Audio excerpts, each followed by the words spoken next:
too long down in the valley. Dirt on my shoes. Reached as high as fear would allow me. Now I'm breaking loose. Lord knows I got my reasons. I did what I could. Tell them all I'm leaving. I'll be gone for good. I don't belong here. Oh, I don't belong here. Don't try and stop me. I'm taking off. By morning I'll be high above it all. Gravity can't keep my feet on the ground. Fly so high I may never come down. Oh. Did my time, kept in a prison. Too scared to dream. Saw the light and it gave me a vision. Time to spread my wings. Lord knows I got my reasons, but I just couldn't stay. Tell them all I'm leaving. I can't wait another day. I don't belong here. Ooh, I don't belong here. Don't try and stop me. I'm taking off. By morning I'll be high above it all. Gravity can't keep my feet on the ground. Fly so high I may never come down. Oh. Fly so high, fly so high, fly so high I may never come down. I'm gonna fly so high, fly so high, fly so high I may never come down. Fly so high, fly so high, fly so high I may never come down. Fly so high, fly so high, fly so high I may never come down. Don't try and stop me. I'm taking off. By morning I'll be high above it all. Don't try and stop me. I'm taking off. By morning I'll be high above it all. Gravity can't keep my feet on the ground. Fly so high I may never come down.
We acknowledge the Tasmanian Aboriginal people as the traditional and original owners and continuing custodians of the land and waters of this region, the lands of the Northwest people.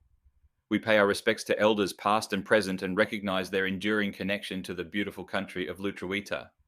This land always was, and always will be, Aboriginal land.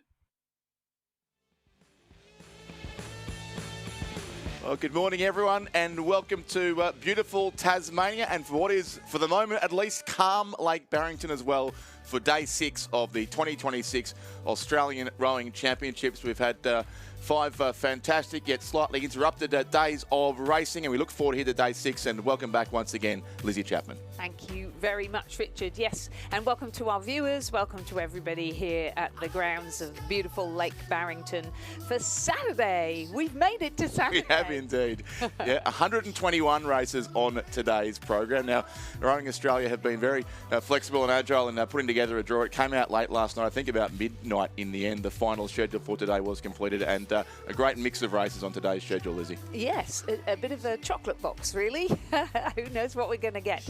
But the result of it and the lovely side of it is that everything's all mixed up. So we're kicking off this morning with club doubles. That's the semi-finals in the women's and the heats in the men's. We're then immediately going to go to some under-17 racing, and then we'll go to some school racing, and then we'll have some para racing, and then we'll mix it all in together. And there's a pretty good vibe around the grounds. Some people have had to scratch a few crews in order to prioritise others, but we're all in it together, and we will finish the day with a real celebration of rowing from 4:30 to 6:30. We'll have the sprint championships. Yes, the sprints will be the last couple of hours of today's racing once we've got through plenty of heats and still repecharges and lots of finals to come later on today, and the presentations for that as well. So a heap to look forward to here today, and we'll bring you racing on the course very soon.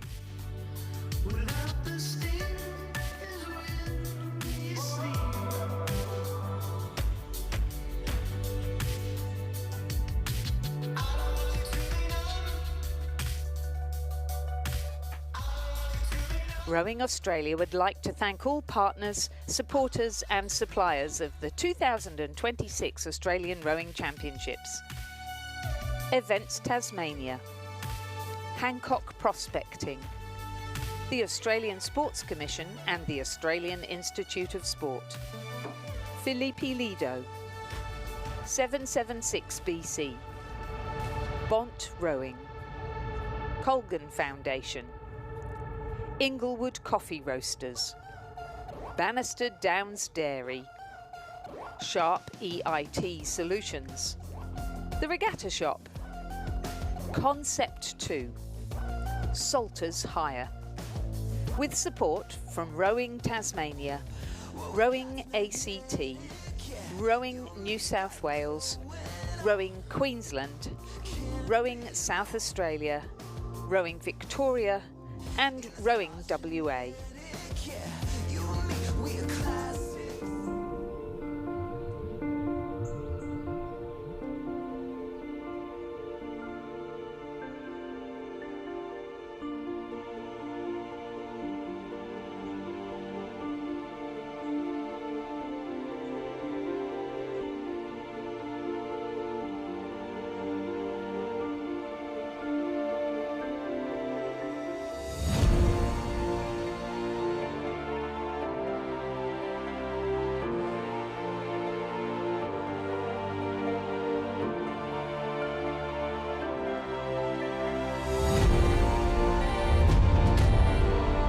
Atlas Iron and Roy Hill have come together to form Hancock Iron Ore, a team built on a significant West Australian legacy, founded by a patriotic Australian, Gina Reinhardt, working together to be the best in Australia, for Australia.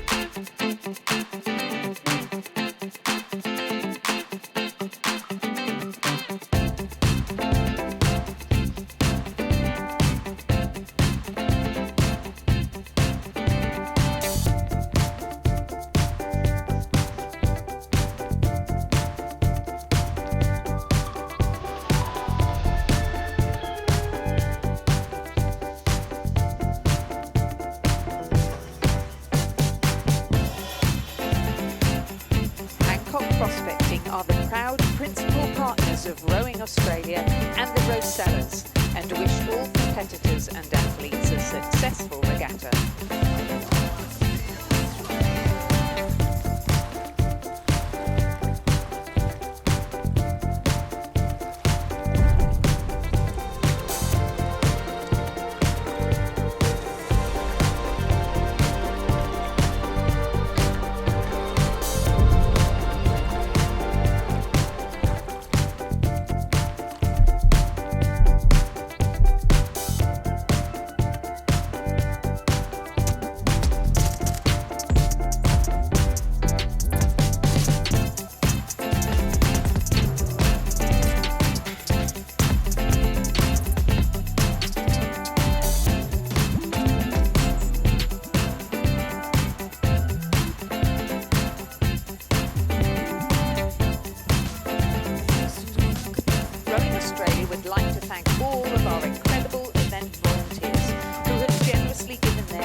They're making this event possible for all of us. The Australian Sports Commission is the principal partner of Rowing Australia. The ASC provides Rowing Australia with funding to ensure they have the capacity to create a sustainable sport through best practice governance and administration, intellectual property ownership, athlete management and support structures, and general accountabilities. Importantly, the winning partnership highlights the commitment to ensuring Australian athletes excel in the international sporting arena and increasing Australians' participation in rowing. Rowing Australia is broadcasting live for free via the YouTube channel all week until the final race tomorrow. Find the link on the Rowing Australia website and social media. Hello to our interstate and international viewers. For those in the boat park, don't forget to check out our traders and boat builders in the boat park to service your boats and provide spare parts. In the event of an emergency or evacuation, please follow the direction of event and venue staff. Dogs must be kept on a leash and kept under control at all times. Please avoid leaving bags or personal belongings unattended. Keep Lake Barrington clean. Please make sure you put your rubbish in the bins provided. Let's stay sun smart and slip, slop, slap and sip. Slip on a long sleeve shirt after racing, slop on some sunscreen, slap on a hat and sip on some water to keep yourself hydrated. For the latest results and daily draws, visit our website rowingaustralia.com.au/ARC.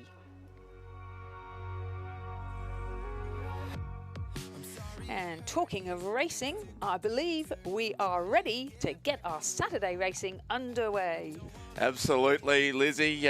First race scheduled here for 7:56 a.m. So we are but about 45 seconds away, and fantastic sight here as our drone takes us back down Lake Barrington towards the start pontoon, and we should have 8 boats ready to race very soon in the first semi-final of the club women's double scull.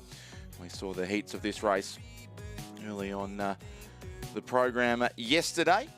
We'll have the heats of the club men's double scull coming up shortly as well. Be watching closely there. Our own Ben Homer racing in a couple of races time for the Newcastle Rowing Club, but before that, a strong field here assembled in the first semi of the club women's double scull. It looks a great sight too, Lizzie, there from above. It does. It looks beautiful. Looks the way it should look. In lane 1, we've got Commercial Rowing Club, Meg Messer and Olivia Ewan, coached by Jacinta Edmonds. In lane 2, Bar 1 Rowing Club, Denise Tremmell and Jenna McCartney. In lane 3, Banks Rowing Club, Matilda Chard and Ellie Brennan, coached by Glenn Fishman. In lane 4, Mercantile Rowing Club, Hannah Hills and Freya Axton, coached by Pete Somerville. In lane 5, Toowong Rowing Club, Ellie Reedy and Nancy Duncan-Banks, coached by Alex Field, Simon Daly and Hamish Cooney. In lane 6, Sydney University Boat Club, Charlotte Steele and Josie Armstrong, coached by Alan Bennett and Philip Bourguignon. And in lane 7, their club mates Grace McKinley and Audrey Stigter. And in lane 8, a second Toowong crew, Georgia Mackay and Robin Matthews. That Toowong crew has now scratched. So that leaves us 7 contestants.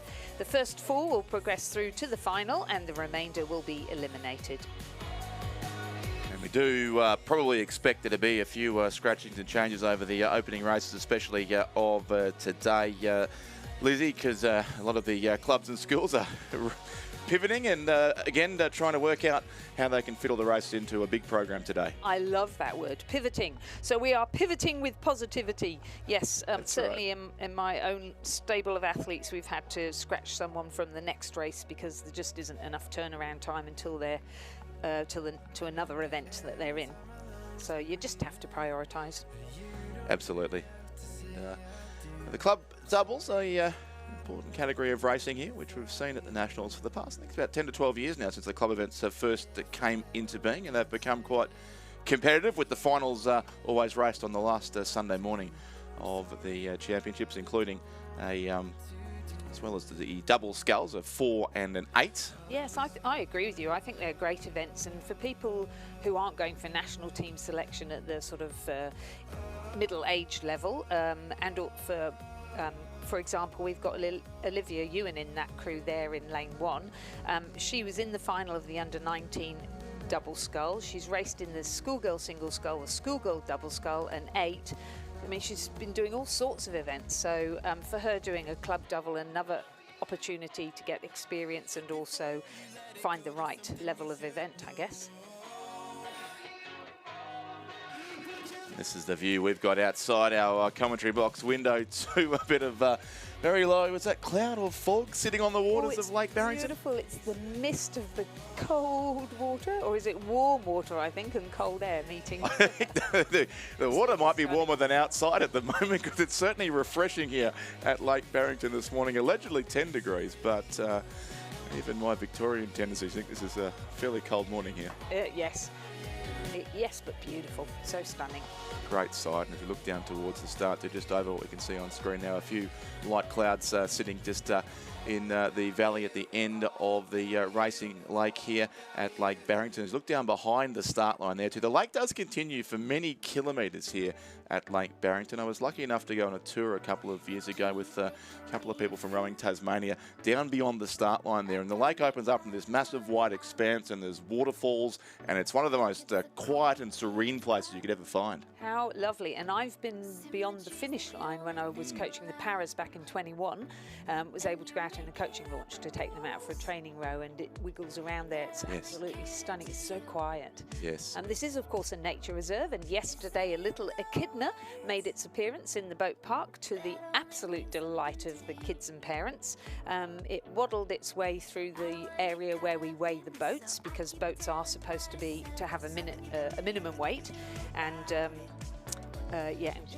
brought great delight to everybody. Yeah, no, incredible set up here at Lake Barrington, not just the rowing course itself, but the entire, of course, it was built as part of a hydroelectricity scheme back, I think, about the 1960s and 70s. So it's allowed us to have this fantastic race course here as well at Lake Barrington. And it looks like, I think our officials are working on an 8 a.m. start time there. So maybe our paperwork here is marginally out of date, because at precisely 8 o'clock, they've been sent on their way in the first semi of the club women's double scull.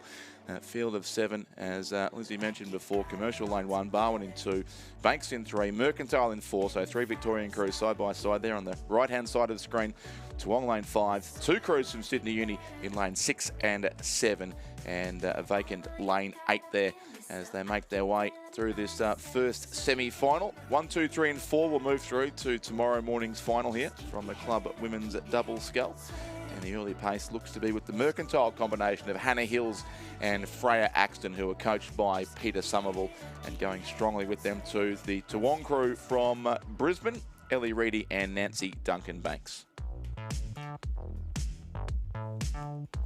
And we seem to have a good mix here of experienced athletes inexperienced athletes, school and university students. So certainly we've got here in as we go across there, as we said, Meg Messer and Olivia Ewan, school-age athletes. Denise Tramull, who won the C final of the Open Women's Single, who hails from Barwon, with her partner Jenna McCartney in lane 2. In the middle there, we've got Ellie Reddy and Nancy Duncan-Banks, who very experienced athletes. The names appear every year, I feel. Mercantile, as you said, Hannah Hills and Freya Axton out in front and holding their early lead for now. A couple of Sydney University crews that are made of university students and Year 12 students who are waiting to start university, waiting to finish their Year 12s. In lane 7, Grace McKinley, who was rowing for Roseville in the 8, and Audrey Stigter, who was in the St Catherine's New South Wales 8 last year, now at uni and being coached by AB and Phil B at Sydney Uni. AB and PB you've got there now at Sydney. That's right. A lovely shot there of Matilda Chard and Ellie Brennan, who row at Banks Rowing Club on the Boathouse Drive there in Melbourne. They're coached by Glenn Fishman.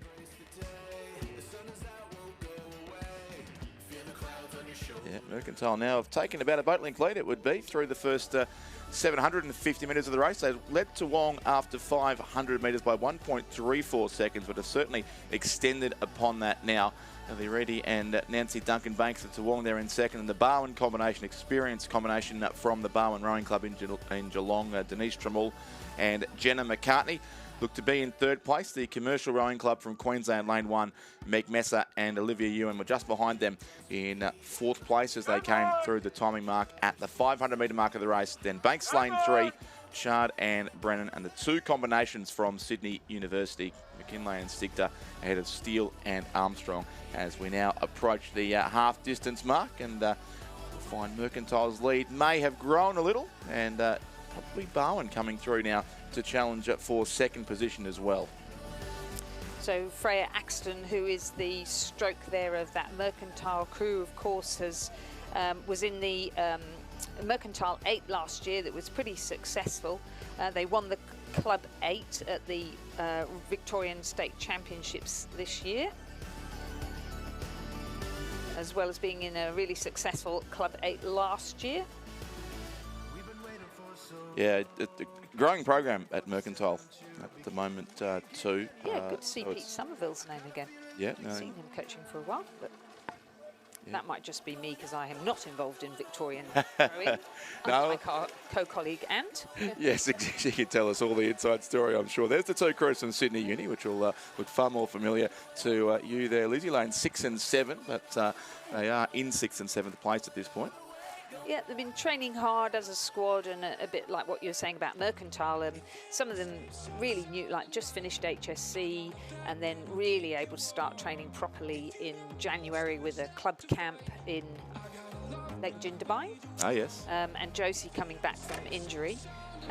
So really, again, same sort of thing. The squad settling down and really starting to move now, and I'm sure we'll see more of them next year. Yep, and those were the two Victorian combinations. Again, they're on screen. It was side-by-side lanes of 4 and 3. Mercantile still race leaders, certainly. Toowong and Barwon may well have moved up now, in fact, into second place. Tramull and McCartney ahead of Chard and Brennan, still there of Banks. But yes, on the subject of Mercantile, it is so Scott Rowe moved from Cairns in Brisbane to Mercantile at the beginning of the season to take over as head coach there, and certainly is helping to grow a very strong program there on the Boathouse Drive in Melbourne. So no surprise to see Mercantile competing here well in the club women's double scull as well. Looking very, very composed, I must say. Good steady rate of striking. So as we said, this is the semi-final. So the first 4 will progress through to the final. Mercantile looking like they've taken their rate of striking down now, found a good rhythm. They're just going to sit with it. So our first 4 look pretty clear, don't they? Yes, Mercantile, Toowong, Barwon and Banks it would be. Not much there in the race for third place, but that's largely academic, although playing other occasions could, of course, play a role in tomorrow's finals racing. So every place is important, but it does look to be Barwon just ahead of Banks at this point. And the Toowong crew there from Queensland still in second place, Ellie Reddy and Nancy Duncan Banks, coached by Alex Field, Simon Daly and Hamish Cooney. Still a clear second place as they almost glass-like conditions here in the opening race of the day. Certainly fantastic here at the finish line, as yet undisturbed by our crews coming through in the opening race of day 6 of the Australian Rowing Championship for 2026.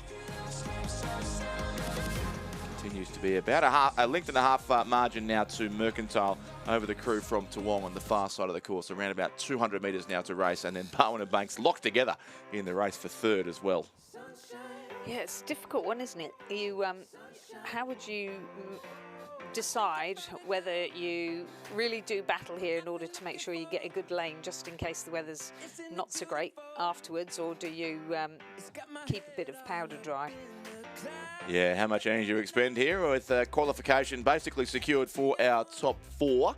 And obviously, in the case of those boats, the final coming up in a little bit over 24 hours' time it will be, towards the end of tomorrow morning's program. The finals of the club double sculls coming up, but they are racing here in the bit of pace. Mercantile's lead has shrunk from a length and a half to half a length, so certainly Toowong going for it here, but they won't be able to catch our race leaders from Mercantile, who will lead all the way and take out the first semi of the club women's double scull. Second goes to Toowong. Third's tight. Barwon just hold on in the battle of the Victorian crews in lanes 2 and 3. Barwon third, Banks fourth, but both through to the final tomorrow. Commercial lane 1 will finish in 5th place. The Jacinta Edmonds coached crew there. And then 2 combinations from Sydney Uni. Lane 7 will finish in 6th place, and lane 6 will finish in 7th. And the provisional winning time for Mercantile in the first semi-final of the club women's double is 7:48.99. A nice close margin there. Mercantile first, Toowong second, Barwon third and Banks fourth will go through to the final. Our second semi-final is now in progress with UTS Haberfield Rowing Club in lane 1, Charlie Griebel and Hannah Alexander coached by Sam Fennessy. Pine Rivers Rowing Club in lane 2, Ella Smith and Tiana Cutts coached by Glenn Smith. Tasmania University in lane 3, Jane Hilliard and Amanda Badger. The crew from Cand has withdrawn. In lane 5, Swan River Rowing Club, Elora Kelly and Isabella Edinger, coached by Neville Kempton and Mark Beer. In lane 6, Sydney University, Scarlett Woodbury and Poppy Wyndham, coached by Phil Bourguignon and Alan Bennett. The second crew from Sydney University has had to withdraw. And in lane 8 from Melbourne University Boat Club, Grace Woodward and Isabella Morrison, coached by Emma Dyke. Thank you, Lizzie. Actually not sure, there may have been a third scratching in this race as well. Can only see 5 boats coming down the course at the moment. And I have a suspicion it might in fact be Melbourne University on the far side of the course who are not there, but we'll confirm shortly as the crews are already at the 1,000 metre mark and now through 1,500 metres, being led certainly on lane 2 by the combination of Ella Smith and Tiana Cutts, leading it well here from Swan River, Laura Kelly and Isabella Edinger. Sydney Uni third with Scarlett Woodbury and Poppy Wyndham, and Tasmania University in 4th place, Jane Hilliard and Amanda Badger ahead of UTS Haberfield. And confirmation indeed, there is no crew in the race from Melbourne Uni. So a field of 5, 4 will go through, just 1 to miss out. And Pine River's on lane at number 2. It is great to see Ella Smith back in a boat here. She was had a great run at Nationals 3 or 4 years ago before heading off to try her luck at an AFLW career. Played with the Brisbane Lions and more recently the Gold Coast Suns as well. But the son of Glenn and the daughter, I should say, of Glenn and granddaughter of Ray Smith from Pine Rivers Rowing Club, Ella Smith, back here in the boat with Tiana Cutts. Yeah, great to see, and I love the stories, the tradition, the history that surrounds rowing, and it must feel like home for her to come back, be back on the water here, and catching up with everybody from around the rowing world. Yes, absolutely. No, certainly looking good.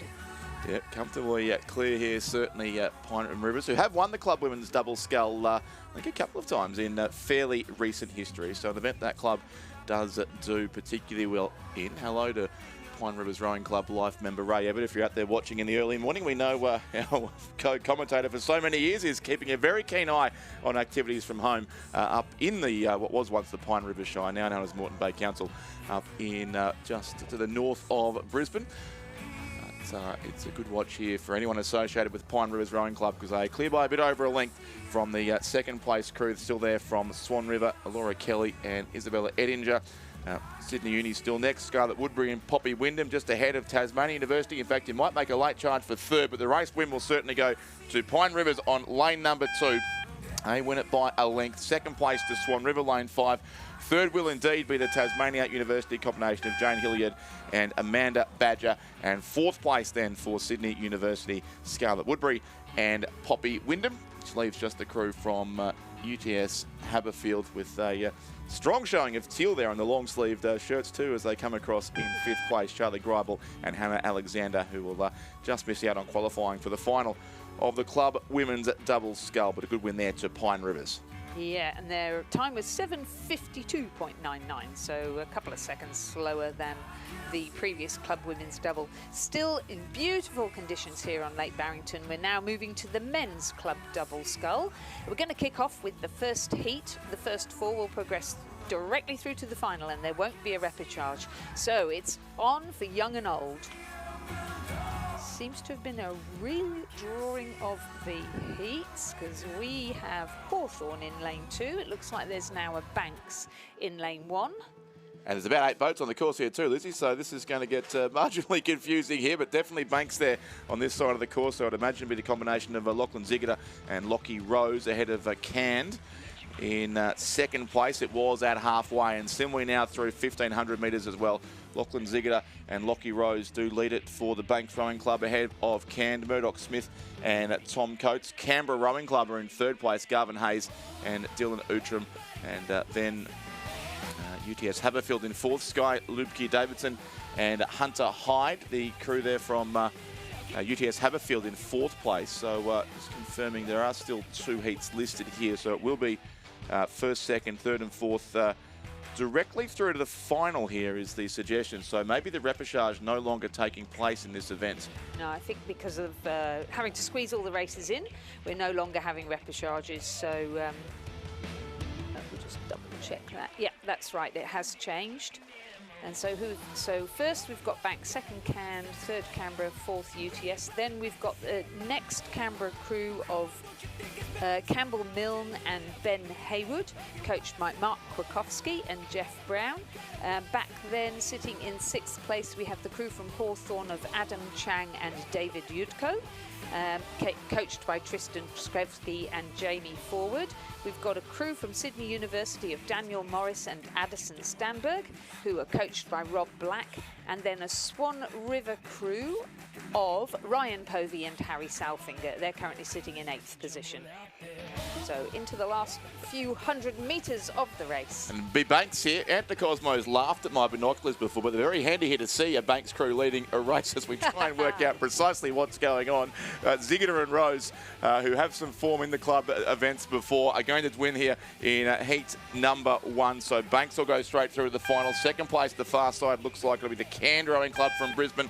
Very tight then for third and fourth. They'll be both on the far side lane, 6 and 7 going through. UTS Haberfield there in fourth. I think it's Canberra Rowing Club. Is it in third? It is indeed. So they will be our 4 qualifiers here from the first heat of the club men's double scull. Just missing out there in 5th place was the lane 3 combination from Canberra Rowing Club. Hawthorn lane 2 will finish 6th. Swan River next. And Sydney Uni in 8th place. But definitely there a strong win to Banks in time of 7:00:91. It will be in the first heat of the club men's double scull, which appears to have more crews than we're expecting to come down the course. More, but and still a second heat as well. Whatever. So we are being flexible and agile here too as well, Lizzie Chapman, as we watch these heats of the club men's double scull. And this one should feature, it does, in lane 2, our very own Ben Homer. Okay, so we have in lane 1, Newcastle University, Odin McIntosh and Sorry, I'm a bit lost here. Open back to Russian Ryan Furness. It'll be Ryan in Furness, that, okay. yes, for Newcastle University. In lane 2 from Newcastle, Jack Hanley and Ben Homer. Woo! Good crew. In lane 3, we have Sydney University's Finn Mitchell and Sam Basher. In lane 4, Mossman have scratched. That was Skoman and Humphreys. In lane 5, West Australian Rowing Club, Nicoletto and Simmons have also scratched. In lane 6, UTS Haberfield, Liam Taylor and Patrick Burke.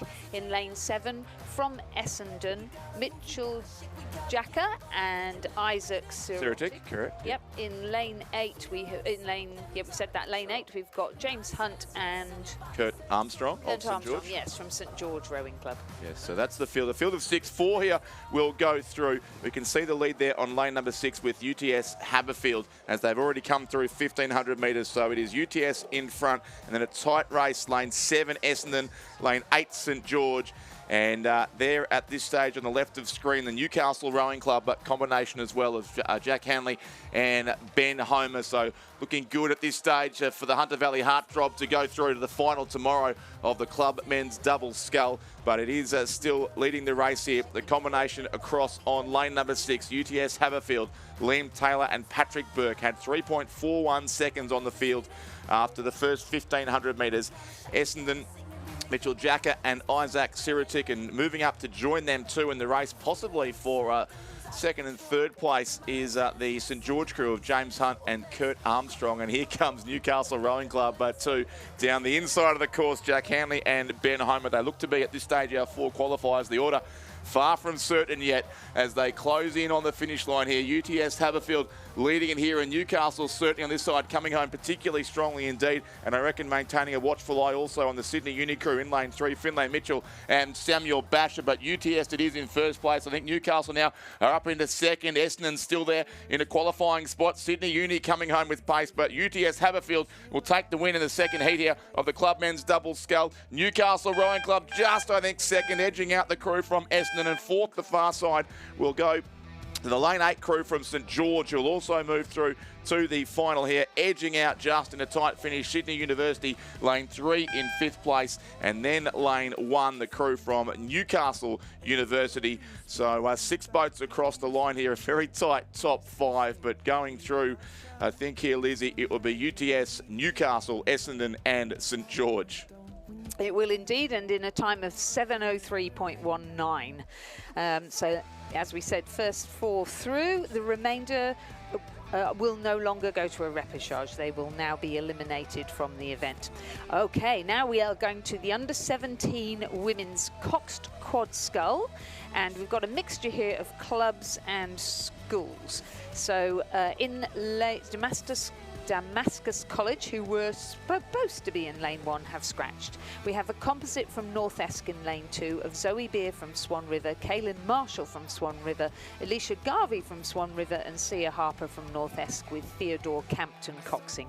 In lane 3 from Commercial, Waverley Palmer, Audrey Peaty, Katerina Cook and Ruby McLeod coxed by Juliet Arthey. In lane 4 from Melbourne Girls Grammar School, Harriet Andrews, Sophia Barnaby, Eva Nash and Erin Anthony coxed by Olivia Diamanti. In lane 5 from St Catherine's School, New South Wales, Lillian Orangi, Georgia Love, Ingsa Dive and Madeline Innes coxed by Anja Rufli and coached by Sophie Castellas. In lane 6, a composite of Stella Mannion, Morgan Butler, Gabriella Tonnelly and Eleanor Petch from North Esk and St Patrick's College. Ella Farquhar is their cox. In lane 7, a composite of Emily Henderson from Gippsland Grammar, Jessica Duran from Gippsland Grammar, Emma Stevenson from Essendon and Skye Quirk from Corio Bay, with Eden Smith coxing. And in lane 8, from South Australia, Layla Bryant from Loreto College, Marriattville, Ada Dedich from Adelaide High School, Eugenie Addison from Marriattville and Rachel Luscombe from Unley High, with Winnie Katsaros coxing.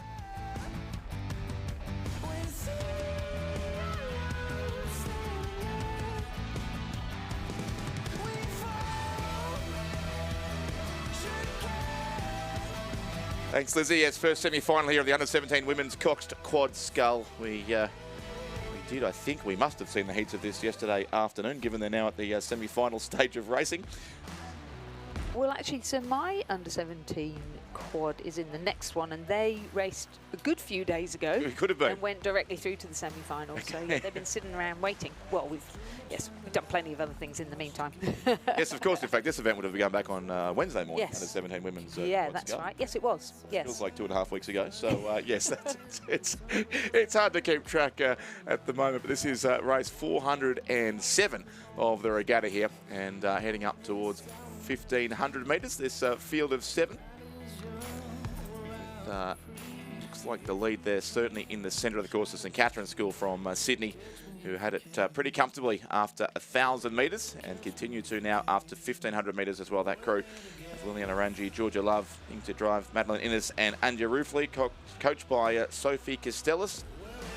Very strong record of this regatta, St Catherine, certainly in the Open Schoolgirls 8s, and looking strong here as well in the under-17 women's quad scull, ahead of the combination from Melbourne Girls Grammar School: Harriet Andrews, Sophia Barnaby, Eva Nash, and Erin Anthony, coxed by Olivia Diamantini, who we did see that course from Melbourne Girls Grammar School race yesterday afternoon, in fact, in the Schoolgirls under-17 women's quad scull, which is, of course, a different event from the under-17 women's Cox quad scull, which does include a club cruise as well. Yeah, so a few people have asked me about that. Be good to, I'm sure we're going to have a bit of a wash up at the end of this, but again, we've just got such strong, especially schoolgirl, but such strong school rowing and people rowing at clubs as well. So look, these are the problems of success, not of failure. So it's a fantastic position to be in, isn't it? Everybody wants to race. Yeah, that's right. And both events have been pretty well subscribed. A lot of the same crews, of course, going into both. The main difference being that the club events, there is no requirement to all be from a single school or club. There are composite crews, as they are in this race, with half the field, in fact, being composite, so the clubs can combine together to create some under-17 quads, whereas in the school events, they've all got to be from the one club or school as well. And I would, yes, that's exactly what I have done. This is a great opportunity for young, up-and-coming athletes to meet others and make friends, learn more, have some great racing. Exactly, and Lizzie's crew looking all right too in semi-final number 2 here. We'll turn to that race shortly as we approach the conclusion here of semi number 1. St Catherine's lead has been cut back here by Melbourne Girls Grammar School, who are always very strong at the finish of their race, but both will comfortably go through to the final. In any case, along with on the far side of the course, it seems the lane 8 crew, the Unley High, the all South Australian composite crew, and then a very good race for the 4th and final qualifying spot. Corio Bay lane 7, North Esk lane 6. St Catherine's from Sydney will come across for the win. Second indeed to Melbourne Girls Grammar School. Third, Unley High composite, and it looks like that Victorian composite combination from both sides of the state will come across and narrowly hold on for 4th place. The Corio Bay, Essendon and Gippsland Grammar School crew, coxed by Eden Smith, the younger sister of Rio, who we'll see rowing in the Gippsland Grammar quad later on in the regatta as well. They qualify in 4th spot. 5th will go to the North Est St Patrick's College, so an all Launceston composite crew there, just being beaten out of a qualifying spot. Then it will be lane number 3, Commercial from Brisbane, who will finish in 6th place, and 7th will go to lane 2, another North Esk, Swan River and Marist College Canberra 3-state composite combination. 7:38.9, the winning time for St Catherine's School, New South Wales, Melbourne Girls Grammar, Unley High composite and Corio Bay composite joining them in the final. And now the second semi-final of the under-17 women's coxed quad scull. The Mersey composite is in lane 1. I'm just checking, we've got time for names, do you reckon? Oh, yes. Alex Riddler, Catherine Watts, they are both from Pembroke School, Ave Looney from Mersey and Miranda Sutton from Mersey, coxed by Beatrice Liu. In lane 2 from Unley High, South Australia, Keeley Pitt, Clancy Absalon, Maya Lesu and Lily O'Neill, coxed by Sienna Kraut. In lane 3, a composite between St Patrick's College, Townsville and Townsville Grammar School. What a great composite. Amaya Landy, Josie Broad, Charlie Skinner and Chelsea Skinner. Elise Meakin is coxing them. In lane 4 from Loreto College, Ballarat, Chloe Edmonston, Molly Malone, Claramai Delahunty and Alice Bivoe, coxed by Sadie Middleton. In lane 5, another composite from Queensland from St Patrick's College, Townsville, Brisbane and GPS and the Cathedral School in Townsville, Zoe Webster, Lucinda Staley, Saskia Schmidt and Holly Wilkie with Zoe Walker coxing. In lane 6 from Canberra Girls Grammar, Zoe Tran, Grace Fogarty, Audrey Blacker, Lila Biddington and Lucia Wildman coxing. In lane 7 a composite with this has been changed. So in the bow seat, Sammy Robilliard from Askham, Zoe Leisha from Glebe, Matilda Coddington from the Armadale School, Ava Rathel from Black Mountain in the stroke seat, and Thomas Lukes from Cranbrook coxing. In lane 8 from Commercial, Olivia Alford, Grace Camuglia, Eva McGeechee and Maggie Rowan with Audrey Hewitt coxing. Yeah, good field here assembled, Lizzie, in the second semi, the under-17 women's Cox Quad Scull, and 4 crews within a length of each other at the head of the field here. Lane 6, it would seem that Canberra Girls Grammar School just narrowly, it was at 1,000 metres over the Black Mountain composite, which, well, that's your crew in lane 7. It's listed here as the Askham composite. Stolen the lead. That's right. They've got the naming rights on that crew. But the good news is they're well placed there in second spot. The North Queensland composite crew of St Patrick's, the Cathedral School from Townsville and Brisbane and GPS Rowing Club, and also their Loretto College from Ballarat in the got it from around the country. You do indeed, yes. So it does show you how strongly these under-17 sculling events are contested. The regatta began, of course, with I think it's about 50-ish entries in the under-17 women's single scull back on Monday morning. And Canberra Girls Grammar School just so incredibly strong in schoolgirl rowing, incredibly strong. And even took a trip to Henley last year, raced at Henley Women's and Henley Royal Regattas. And here we go again, like each year they produce, or under the guidance of Kaz Piper's their head coach, such strong crews. Great to see an under-17 crew out here racing hard. And one, and Stuart John's not here to correct us anymore, but I believe won every Division 1 quad scull category at the New South Wales Head of the River Regatta recently as well. Outstanding. Never been done before. And so rude. I did suggest their invitation to participate might be rescinded in fact, after that. Sarah Dvorin is here. Maybe it's time that they, have their own Head of the River. Sarah keeps saying we all need to come to ACT, and she's right, we do. Yes. Because then that would just give us an extra competition, wouldn't it? So what a battle going on. This is fantastic. I mean, they're all going to qualify. They're well back, it would appear, to Mersey Composite Lane 1. No one is and giving Unley up High in water. Lane 2, but no, they're not giving it up. So leading it just as Sarah Davorin sticks her yes, welcome, head Sarah inside Davorin. the window of the commentary box as well to watch Canberra Girls Grammar School here, but they're under siege at the moment by the North Queensland Composite crew, Loretto College Ballarat, and the Askham Black Mountain Composite on the far side of the course. All 4 crews here are going to go through, and they'll finish within half a length of each other, maybe even closer. We're going for a 3-way dead heat here. The North Queensland crew maybe just now alongside Canberra Girls Grammar School. They hit it together. I've got no idea. Third will be Loretto Ballarat. Fourth will be the Askham Composite. Canberra Girls Grammar School or St Patrick's of Townsville for first place. It is a lot closer than 0.64 seconds, so I don't believe what you're seeing on screen at the moment. But the good news is both crews will qualify. All 4 crews, in fact, will qualify through semi-final number 2. Mersey and the Pembroke School will finish in 5th place. 6th will go to Unley High. 7th place Commercial, and 8th is the St Patrick's Townsville Composite on lane number 3. But what a race, Lizzie, in the under-17 women's quad. Fantastic. So the finishing time there for Canberra Girls Grammar School was 7:40.5, just about a second slower than the previous semi-final. So what a final we are. Well, then I'm still saying that will be a photo. So it's a lot closer than 0.64 seconds there at the end. But it's either Canberra Girls Grammar or St Patrick's Townsville, and we'll get confirmation of that one shortly. So now let's move on to the first semi-final of the under-17 men's coxed quad scull. I've got the wrong piece of paper here. Right, in lane 1, a composite of Thomas Perrinet from Hawthorn, Jasper Jones from Albert Park College, Luca Mikas and Angus Liu from Hawthorn, and Lola Page coxing. In lane 2, from Rockhampton Grammar and Bundaberg, Stanley Marsh, Jaden Van Ruin, Max Lee and Archie Becker, coxed by Ella Wickham. In lane 3, from Unley High, Axel Masters, Finn Torok, Roman Mosoyev, Martin Dubeef and their cox Addy Burns. In lane 4 from Marist College, Canberra, Dashel Spiller, Lucas Dorgato, Cooper Clark and Jonah McLaughlin, coxed by William Webber. In lane 5 from Kinross Walleroy School, Xavier Zinga, Hamish McDonald, Heathcliff Bell and Ash Robinson, coxed by Sam Thomas. In lane 6 from Nudgee College, Isaac Superina, Rory Nyholt, Lachlan Kovac and Flynn O'Toole, coxed by Harvey Buchanan. In lane 7 from Radford College, Louise Hayward, Jay Irwin, Victor Cumpston and Archie Davis, coxed by Jake Espinosa. And in lane 8 a composite between Alexander Watt of Nudgee College, Banjo Kirkham from Mossman Rowing Club, Soren Anderson and Luca Wilson from Leichhardt Rowing Club and Lily Van Hulsen coxing them.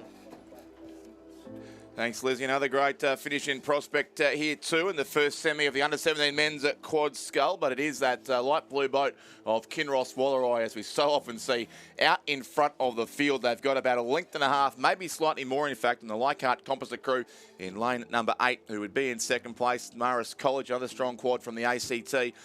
Lane 4, probably third, and a very, very good race for the fourth and final qualifying spot here. Unley High from South Australia on lane 3 and St Joseph's Nudgee College across in lane number 6. I reckon that's where the battle lies at this stage.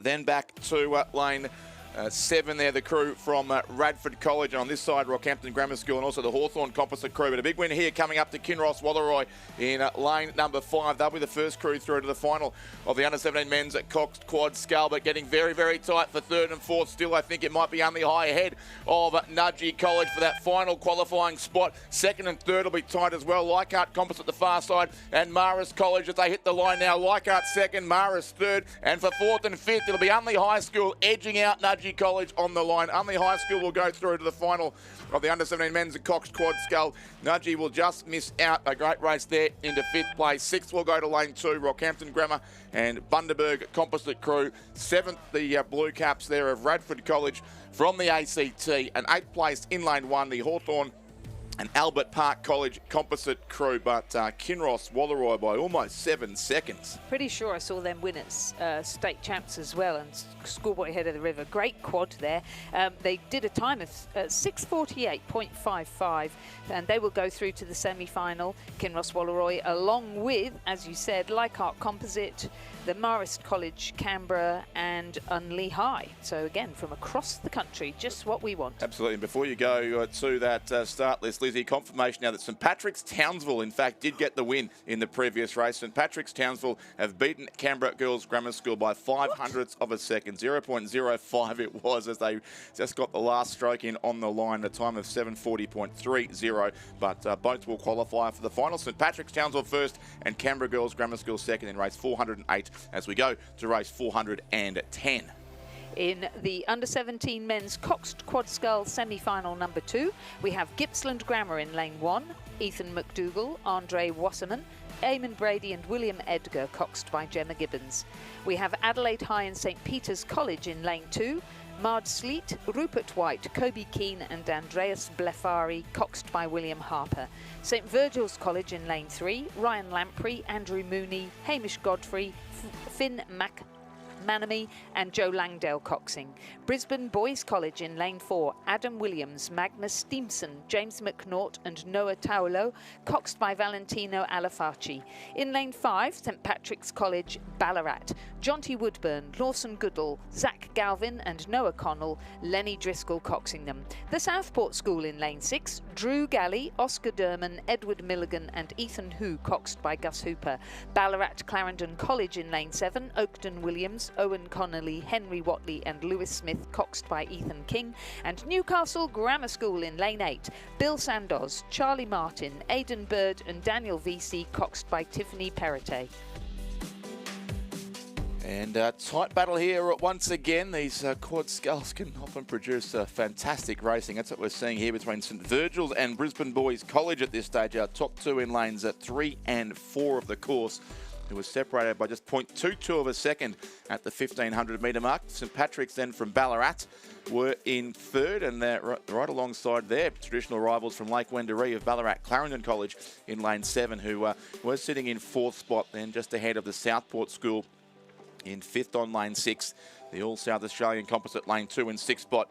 Newcastle Grammar and Gippsland Grammar round out the field on either side of the course. But our top 4 do look relatively comfortably clear. Good to see Ballarat Clarendon have got some new caps after I think 3/4 of the crew lost theirs during their row yesterday in fairly windy conditions towards the end of the day. So the hat makers of Ballarat getting a workout this week especially. That sounds like it should be the title of a novel, The Hat Makers of Ballarat. Yes, indeed. The story of the rowers losing their hats in the... Well, I reckon a few caps would blow into Lake Windermere occasionally, so there'd be quite a market for it up there as well. But 2 Ballarat crews here in the top 4, but out in front and storming home. It's the St Virgil's combination here from Hobart. Ryan Lamprey, Andrew Mooney, Hamish Godfrey, Finn McManaby and Joe Langdale. They had a win in a pairs race yesterday. It's going to be close here, but as Brisbane Boys College look to charge home too, both will go through. And like it was yesterday, St Virgil's win it by half a canvas. St Virgil's first, Brisbane Boys College in second. And the Battle of Ballarat goes the way of St Patrick's at this stage. St Patrick's third, Ballarat Clarendon in fourth. 2 lengths back to the bright high-vis caps of the Southport School in 5th place. Plenty of high-vis too in the lane 2 crew of Adelaide High and St Peter's College from Adelaide. 7th, Newcastle Grammar School, lane 8. And 8th is Gippsland Grammar School in lane number 1. But tight racing once again there in the under-17 men's quad scull.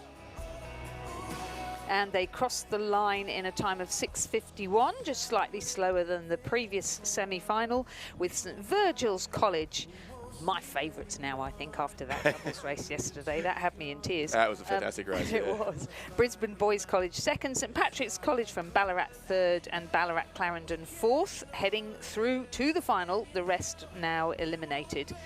Now we move to No, we don't. No, that's the wrong piece of paper. We've got... Under 19 men's quad scull. We've completed the under 17s. And we also go from the coxed quad to the coxless quad as we move up to under 19 level. So we believe we have in lane 1 Pembroke School. Yes, we do. In lane 2, just Nudgee College. In lane 3, a Brisbane Grammar, Sydney University and Fremantle Composite. In lane 4, a Mossman and Canberra Composite. In lane 5, Redlands. In lane 6, Melbourne High. In lane 7, New Norfolk. And in lane 8, we now have a St Virgil's College crew. They're everywhere, St Virgil's. Winning the previous race. Yeah, I might hand over to you and I'll just go and check that one out. So it is definitely a field of 8 on the course here in this first semi-final. Mossman and Canberra were our leaders in the early stages, but they are already through the 1,000-metre mark of this race. Mossman and Canberra, with Ewan Humphreys in the stroke seat. But now it looks to be possibly, I don't think it's Brisbane Grammar School. In fact, a composite crew there in lane number 3. Which is the Brisbane Grammar, Sydney Uni and Fremantle composite crew, in fact, including, yes, Oliver Kent of Brisbane Grammar School, in fact, in the stroke seat of that boat. So that is a 3-state composite crew. Good luck training between Brisbane Grammar School, Sydney Uni and the Fremantle Rowing Club. But it's not affecting them here. They're rowing out strongly in front, the crew there on lane 3. Ahead now of Mossman and Canberra in lane 4.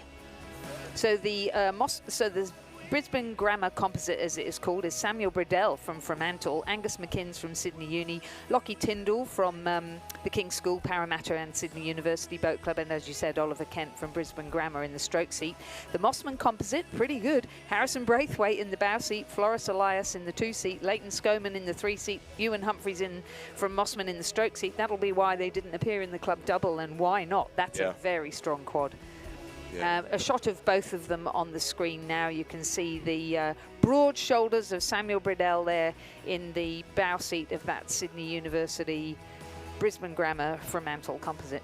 And so Virgil's on the faster look to be in 3rd place as well there, Lizzie, that combination from one of the local-ish schools from Hobart. Okay, so I've got H. Mullen, H. Costello, A. Lamprey and L. Gray. So that'll be Alex Lamprey. I reckon Redlands in 4th place. Henry Mullen, Harry Costello, Alex Lamprey and Llewellyn Gray. Redlands to be fourth. Toby Anderson, Thomas Hooper, Connor Morrison, Henry Dobson, coached by Alec Price. The win here goes on lane number 3 to the Brisbane Grammar, Sydney Uni and Fremantle Composite Crew. Second is Mossman, 3/4 Mossman, and also Canberra Rowing Club in that boat. Third, the far side, St Virgil's. Oh, charging home to Nudgee College, but again, they're going to just miss out on a qualifying spot. It'll be St Virgil's third. And in the centre of the course, Redlands fourth, Nudgee in 5th place on lane number 2, about 0.7 of a second away there from a qualifying spot. The James Burton coach crew. New Norfolk, another of the Tasmanian clubs racing in lane 7, will finish in 6th place. 7th and 8th is going to be tight as well. I think the yellow Empacker will just be across next. That's the lane 1 crew from the Pembroke School of South Australia. And Melbourne High will finish in 8th place on lane number 6. So the first 4 progressing through to the semi-final and the remainder now eliminated. We move on to the second semi-final of the under-19 men's quadruple scull. We believe we have a West Australian, Swan River and Fremantle composite in lane 1, Adelaide High School in lane 2, North Esk in lane 3, Corio Bay Essendon composite in lane 4, St Augustine's College Sydney in lane 5, the University of WA, Tamar and Swan River composite in lane 6, Leichhardt and Manning River in lane 7, and Genesis Christian College in lane 8. Great, no surprises. Yes, exactly, as per the program. So things are working themselves out here early on day 6 of the 2026 Australian Rowing Championships. And the best news is that Lake Barrington still looks a picture here outside our commentary box window, and that great view from the drone above as well. Great water for racing on here. And at the halfway mark, St Augustine's College have taken a lead. This is the crew of Hamish Wise, Henry O'Hare, Lachlan Schofield and Rory Parker, coached even by Josh Wilson and Brandon Smith, who have pretty good pedigree to their names. And then that very exciting composite from Corio Bay and Essendon of Xavier Burke, Tyler Fitzpatrick, Taj Bailey and Xander Bailey. They are coached by Mark Dwyer and Jeff Watt, and Jeff Sykes is sitting in lane 4. Oh, hello, Jeff Sykes. I hadn't seen your name before. In third at the halfway mark, and this is just milliseconds between them all, we've got the University of WA composite from lane 1 of Luke Brennan, Taj Bailey, Kelvin Tian and Caden Simmons. No, we don't. It's another one. It's the one in lane 6, Edward Murrich, Beau Furlong, Cooper Wood and Dylan Capewell. That's sitting in third. Yes, and then North Esk lane 3 were in 4th place. That's Sam Detman, Nate Bristol, Isaac Peach, Jasper Twitchett, and coached, all the North Esk crews are, it seems, by the very hardworking Trevor Barrett.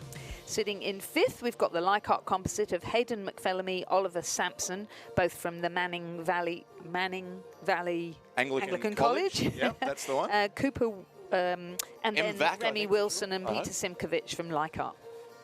Yeah, but it is still St Augustine's just here, but this strong, in fact, no, the composite Victorian combination now has gone to the lead. I've seen a lot of the Bailey brothers ride together. I've not seen this particular quad scale, I don't think, on the waters before, but with the powerful Bailey brothers finished there in the stern pair of the boat, this crew from Corio Bay and Essendon Rowing Club are pulling clear here late in this race. A fantastic race behind them for 2nd, 3rd and 4th, but all 4 crews here will go through to the final of the under-19 men's quad scale. So a good win coming up here to Xavier Burke, Tyler Fitzpatrick, Taj and Xander Bailey, and lane number 4 as they really power away late in the race and take this out by 2/3 of a length. 2nd place goes to the University of Western Australia composite crew. I think St Augustine's were just playing it cool there and comfortably across in 3rd position with no real lift in pace at the end of the race. And 4th goes to North Esk on lane number 3. 5th then across to lane 7, Leichhardt and Manning River, who will just miss out on a qualifying spot. 6th and 7th will be tight. It will go to Genesis Christian College,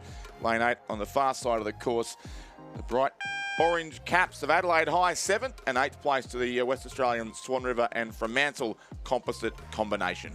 The finishing time for the Corio Bay Essendon composite was 6:28.41. Some very close margins between them and the remaining 3 crews of those that progressed through to the final. The remainder eliminated now from the event. Okay, we are gonna go. We're gonna stay with under 19s, but we're gonna go to the women's 8s now, and we think we have the Friends School in lane 1. Ballarat Grammar have scratched. Pimble Ladies in lane 3. University of Queensland, Adelaide University and Cand in lane 4. The Kinross Wallaroi crew has scratched. From Mantle, West Australian St Patrick's College Townville composite, which I reckon might be the Youth 8 for WA, in lane 6. Loreto Ballarat in 7 and Launceston Grammar in 8. So, yeah, we're looking forward to seeing that Kinross Wallaroi crew on the course, Lizzie, in lane 5, but not competing in this event. And this could be in lane 4. This also could be the Queensland Youth 8. We've got Zara Hilton from Cand in the bow seat, Gia Rinaldi from Adelaide Uni, oh no, or maybe in 2, Yo-Yo Wang from University of Queensland Boat Club in 3, Saskia Josipovic in 4, Genevieve Davies in 5, Matilda Baxby in 6, Sophia Preston in 7, and Stephanie Pettigrew in the stroke seat with Lauren Brosnan coxing. So they are in the lead at the 1,000-metre mark. Sitting behind them is this West Australian composite of Letitia Generat, Bria Froud, Georgia Cresswell, Lily Lucas, Stella Wandell, Charlotte Hansen-Neuhoy, Ocean Generat, Olivia Hansen-Nahoy and their cox Toby Warner. They're coached by David Van Das, John Gearing and Harrison Parks. And then sitting in 3rd at the halfway mark, the Pymble Ladies College crew of Arabella Murphy, Genevieve Bazina, Claudia Hodder, Lucy Simpson, Saskia Alexander, Kelly Clifton, Allegra Tobenschlag and Georgina Curtis, coxed by Emily Bartrop. In 4th was Loreto Ballarat, Matilda Grant, Maya Templar, Avery Clark, Matilda Kavanagh, Olive Lanyon, Lucy Barlow, Ella French and Jess Charlson, Eliza Dodd, their cox. And in 5th was Launceston Grammar's Molly Clark, Penny Green, Tilly Johnston, Victoria Schramka, Maddie Hurd, Iris Brown, Stella Allport, Gracie Hurst and their cox Hannah Badcock. And also the Friends School over in lane 1, one of the Hobart schools in this race. Trixie Millhouse, Ambika Agostina, Emma Hill, Isabella Lester, Lucy Wells, Ella Grinstead Riddle, Ella Nicholas, Maddie Jotic, Zuri Carr, coached by Ian Jordan and Christy Crow. And hello to Hugh Baird, if you're watching too. I believe is now working at the Friends at School in Hobart. But Stuart John, who's far wiser than us, Liz, he's worked out that the crew's racing in the Schoolgirl 8s heats coming up shortly, of course, can't also compete in the under 19-8 given the proximity of both races. So, yes, Kinross have obviously scratched from this race. And Pymble Ladies, this is not their Division 1-8 that we'll see later on in the day, who've set some scorching times down the Penrith waters in recent weeks and months. But they are here in the race in 3rd place. But the 2 club composite crews very comfortably clear here, as you suggest, an early preview possibly of the interstate regatta here with the largely all Queensland composite crew in lane 4 and the West Australian, or almost West Australian, with one rower still from St Patrick's of Townsville in that boat, Sue, who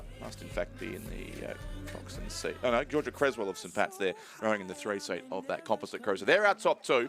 Pymble Ladies were 3rd with 500 to go, and one more crew to go through with them to the final of this race. Looks like it will be Loreto Ballarat in lane 7, who've combined 2 of their Cox 4s into the 8s, as the Ballarat schools are want to do at the end of the season now. Loreto Ballarat have won a few state titles in the 8s in recent years as well, so great to see them going from the 4s up to the 8s. That is the composite combination there from the West Australian clubs. The Fremantle colours prominent there, but Queensland right alongside them. A number of University of Queensland rowers in that boat, and it is stroke for stroke in this semi-final, if you don't mind, as they charge down towards the finish line. The West Australians narrowly have it, and they will win it by about a canvas. So the West Australian, or the Fremantle composite crew in 1st, University of Queensland composite 2nd.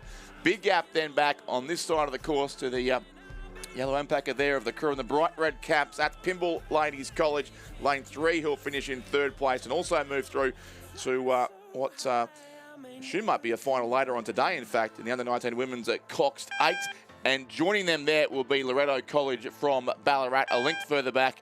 They'll finish 4th and also qualify for the final. 5th will be Launceston Grammar School on lane 8, and 6th will be the Friends School on lane number 1. So it's the 2 club crews who dominate the first semi of the under-19 women's Cox 8. Provisional time of 6:45.43, the margin just 0.72. And then back to Pymble Ladies and Loreto Ballarat, as you said. So that was the first semi-final, pretty exciting. Now we move to the second semi-final of the under-19 women's 8, where we have do we have? Let's just double check. Be a South Australian composite crew in lane number one, and just a couple of scratchings to note there. Okay, and they've called it the Pembroke School Composite. So we've got Lali Margera, Catherine Watts, Scarlett Foster, Ava Leonelli, Matilda Liu, Charlotte Wheaton, Miranda Sutton, and Alex Riddler, coxed by Beatrice Liu.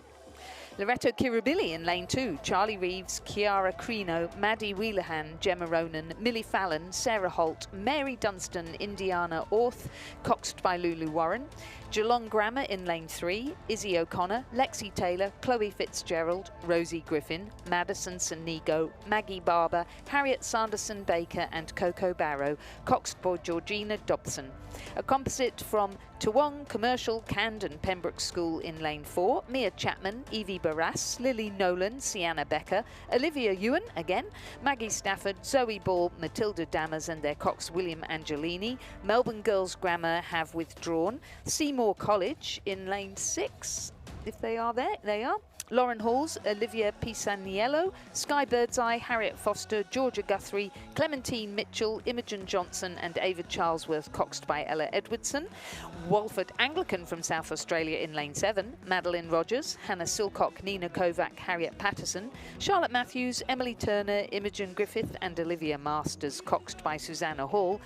And St Michael's Collegiate School in Tasmania, Sophie Crean, Maddie Hart, Isla Honor, Sienna Weissel, Maddie Jones, Caitlin Crean, Lucy Jameson and Darcy McShane, coxed by Anna Goslin, are in lane 8. Thank you, Lizzie. And just looking ahead to the school girls 8 heats coming up. Interesting to note that though we have had a couple of scratchings here from Melbourne Girls Grammar School and St Michael's Collegiate, there are some crews here who are attempting to double. So Walford Anglican are in this race and also in the heats of the schoolgirls Cox 8. They'll race again at 9:52, so they've got themselves here potentially 2 races in the space of an hour, and the same applies to the Loretto Kirribilli crew in lane number 2 at this stage. Of course, it is possible they've scratched from the other events and that information has not come through, but it looks at this point in time like a couple of crews are going to do 2 2,000-metre races here in the space of about an hour on the waters of Lake Barrington. But it is the Toowong composite crew who leads in any case on in the centre of the course there. Lane number 4, Toowong, ahead of Seymour College of South Australia, who are right alongside the Walford Anglican School, also from South Australia. Those two had some fantastic battles in regattas in South Australia this year, with Walford winning the state title and Seymour College reversing the result at the head of the river. They've been drawn side by side here in lane 6 and 7, so you can see why they wouldn't want to miss this match race opportunity once again. And a tight battle also, it would seem, for a qualifying spot between those two crews from South Australia. But the Toowong Commercial Canned and the Pembroke School out in front, Geelong Grammar School in lane 3, are also sitting in a qualifying spot, just steering a little off course there. In fact, the light blue boat there of Geelong Grammar, but they seem to have corrected now and come through to hold on to 4th place with Loretto Kirribilli lane 2, the New South Wales crew, who do attempt to be trying to row 2 races in the space of an hour here on lane number 2, sitting just outside, you would think, a qualifying spot, but they'll have a good race with Walford Anglican on the far side of the course for that 4th and final qualifying spot. And then we have the Pembroke School, Mersey and Seymour College composite crew on lane number 1, who are certainly well back in the field. So 5 chances here for 4 qualifying spots. Still Toowong composite lane 4 have got the race lead. Either side of them, Geelong Grammar moving through strongly now in the closing strokes of the race. Seymour College, Walford come at them. Once again, the 2 South Australians are going and having another great race here on Lake Barrington. 5th would be Loretto Kirribilli. The race win is going to go to the Toowong Commercial Canned and the Pembroke School composite crew. Very tight for 2nd.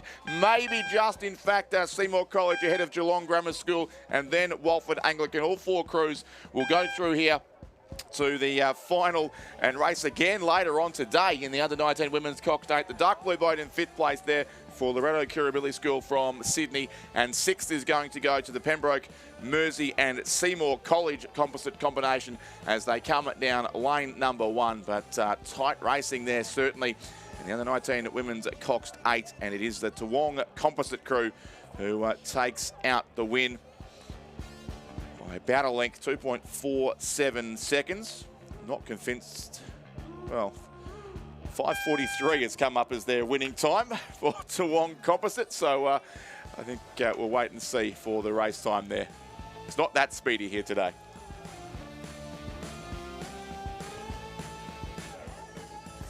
Moving on to the first semi-final of the under-19 men's cock state. We have a crew from Friends in lane 1, St Peter's College in lane 2, Ballarat Grammar have withdrawn, Scots College New South Wales in lane 4, the Shaw School in lane 5, Geelong College in lane 6, a composite between Caulfield Grammar and Mercantile Rowing Club in lane 7, and Geelong Grammar in lane 8.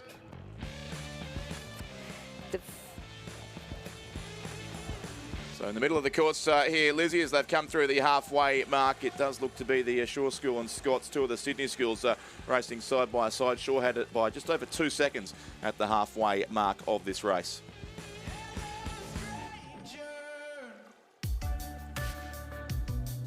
Shaw from Scots, then Geelong College and Geelong Grammar, the two, not just two Victorian crews, two Barwon River crews. They obviously train on the same stretch of the river. Their boat sheds virtually side by side near the finish line of the Barwon River course. They would be in 3rd and 4th place. But our lead crew from the Shaw School, Toby Crowther, George Scammell, Henry Roxburgh, Ben McCutchinson, Harry Faulkner, Sam Bowman, Luke Robinson, Oliver Paris and Will Gandy, coached by Jason Baker. And it's now just 0.35 of a second over the Scots School from Sydney in 2nd place. That's Maxwell Crawford, Thomas Tyson, Hamish Marr, Dean Lowe, Henry Merrion, Thomas Beck, Oliver Milling, Max Berkelow, Charlie Cameron, coached by Judas and Matthias Ungermuck. And the Geelong College into 3rd as Geelong Grammar look to just drop back a bit in the field here on the far side of the course. So Geelong College certainly still there in 3rd place, and maybe now Caulfield Grammar and Mercantile Composite crew up into 4th place. That Geelong College crew is Oliver Rarden, William McColl, Jock Bennett, Billy Manderson, Liam Flanagan, Lachlan Olsen, Hamish Connor and James McCardle, with Harry Neat coxing them. And the Caulfield Grammar Mercantile Composite is Jack Hartung, Charlie Crockett, Milo O'Hare, Dash Farmer, Spencer Quick, Xavier Moon, Benjamin Smith and Will Thompson, coxed by Harrison Jones. The Shaw School, amongst others, looking to go 2 races here in a couple of hours. They'll race the schoolboys heats in a little while as well. This is their crew that was involved in that incredibly close race with St Ignatius Riverview a week or so ago at the New South Wales Schoolboys head of the river, and they do lead the the Scots School, I should say, lead the race here into the closing strokes. Now Scots from Shaw, who are maybe looking to conserve some energy with another race to come shortly. Then Geelong College still there in 3rd, and that composite crew from the Victorian schools and clubs, Caulfield Grammar and Mercantile. But certainly Scots will go across and take the win here on lane 4. 2nd is going to go to the Shaw School. 3rd will be Geelong College. And 4th will be tight with also on this side St Peter's College from South Australia. A late chance, but Caulfield Grammar School will hold on and go through. The composite crew in 4th. 5th is St Peter's from Adelaide. And 6th place then Geelong Grammar School on the far side of the course. 7th to the Friends School from Hobart in race 415. But Scots beat Shaw. It was close with 500 to go, but Scots go away to take the win comfortably in the end. They do in a time of 6 minutes, 5.06 seconds provisionally, and a provisional margin of 4.82, 3.84, 4.86. So poor old St Peter's College and Geelong Grammar just missing out, because the first 4 go to the final and the rest are eliminated. No time for repêchages. Second semi-final of the men's under-19 cock state is now in progress, with Unley High in lane 1, the Hutchins School in lane 2, Newington College in lane 3, St Joseph's College in lane 4, Xavier College in lane 5, Prince Alfred College in lane 6, St Kevin's College in lane 7 and St Peter's College in lane 8. Fortunately, also a couple of scratchings here to Lizzie Hutchins and Prince Alfred College not in the race. The second crew but from St Peter's College, who we saw just miss out in the previous semi. So still a chance here to qualify through to the final. But it is St Joseph's from Sydney, our leading crew here. Louis Benuska, Kaya Nevitt, Thomas Curran, Christian Tripoloni, George Wall, Fred O'Hara, River Phelps and Joseph Lane. Jono Yates is their cox. They are coached by Michael Lane, Will Raven and Jack Hargreaves. Xavier College from Melbourne in 2nd place. Had some good battles with Melbourne Grammar School in the race behind Scotch in the Victorian races this year, but sits certainly here in 2nd place. That's the crew of Oliver Reynolds, Ned O'Sullivan, Anders Spralya, Joseph Dwyer, Hugo Paulick, Harry O'Flynn and Bill Reynolds. James Glass in the stroke seat, Jeffrey Lou coxing them. that's our top two. St Kevin's, another Victorian crew, over good to towards see the them far here. side, in lane 7. Nate Falloon, Connor Crothers, Mark Schwartz, Thomas Burrell, Darcy Foran, Daniel Evans, Jack Sonneman and William Keller, coxed by Joshua Hannon. And rounding out the top 4 at the halfway mark was the crew from Newington on lane 3.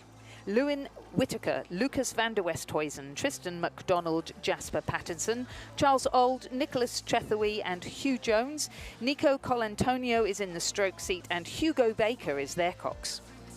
So a couple of these crews also still are in the heats of the Schoolboys 8 coming up. So interesting to see the different strategies between these crews. Using this as their warm-up? Yes, that's right. And a tough event, of course, the under-19 men's 8, because it can have club crews in it as well, although this is exclusively a school event, this particular semi-final edition. But they'll have to back up fairly shortly. I'm not even sure the next race scheduled for 10-12 in the case of St Kevin's I just looked at. So barely time to get the boat off the water and head back up to the start again. Oh, maybe they just changed the bow number. Yeah. We've got St Peter's College at the moment sitting in 5th. That's the crew of Sebastian Winter, Sydney Kupnowski, Harvey Kupnowski, Will Barrera, Rupert Millington, Ted Salvamini and Jack Sedglick, Archer Buick in the stroke seat and Anthony Masulo in the cox's seat. And our last crew is Unley High, Zach Mason, Finn Torrock, Joel Velt, William Marrett, James Cox, Angus Andrews, Luke Beaton, Lachlan 12th Tree and Charlotte Hill coxing.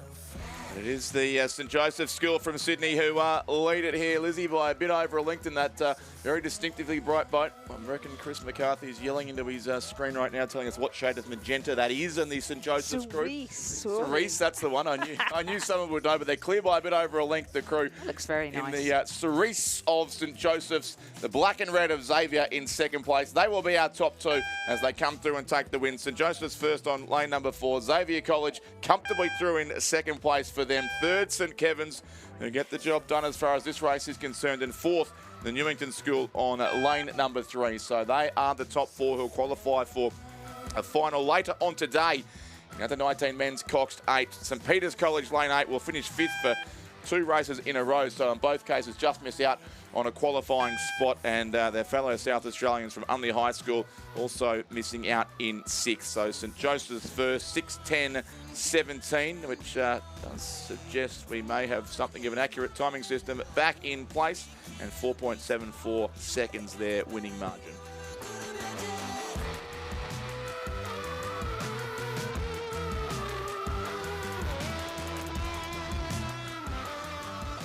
Time here for the final of the PR3 Women's at Single Scull. Lizzie, it's been a great first hour of racing, and I'll make way for Stuart John.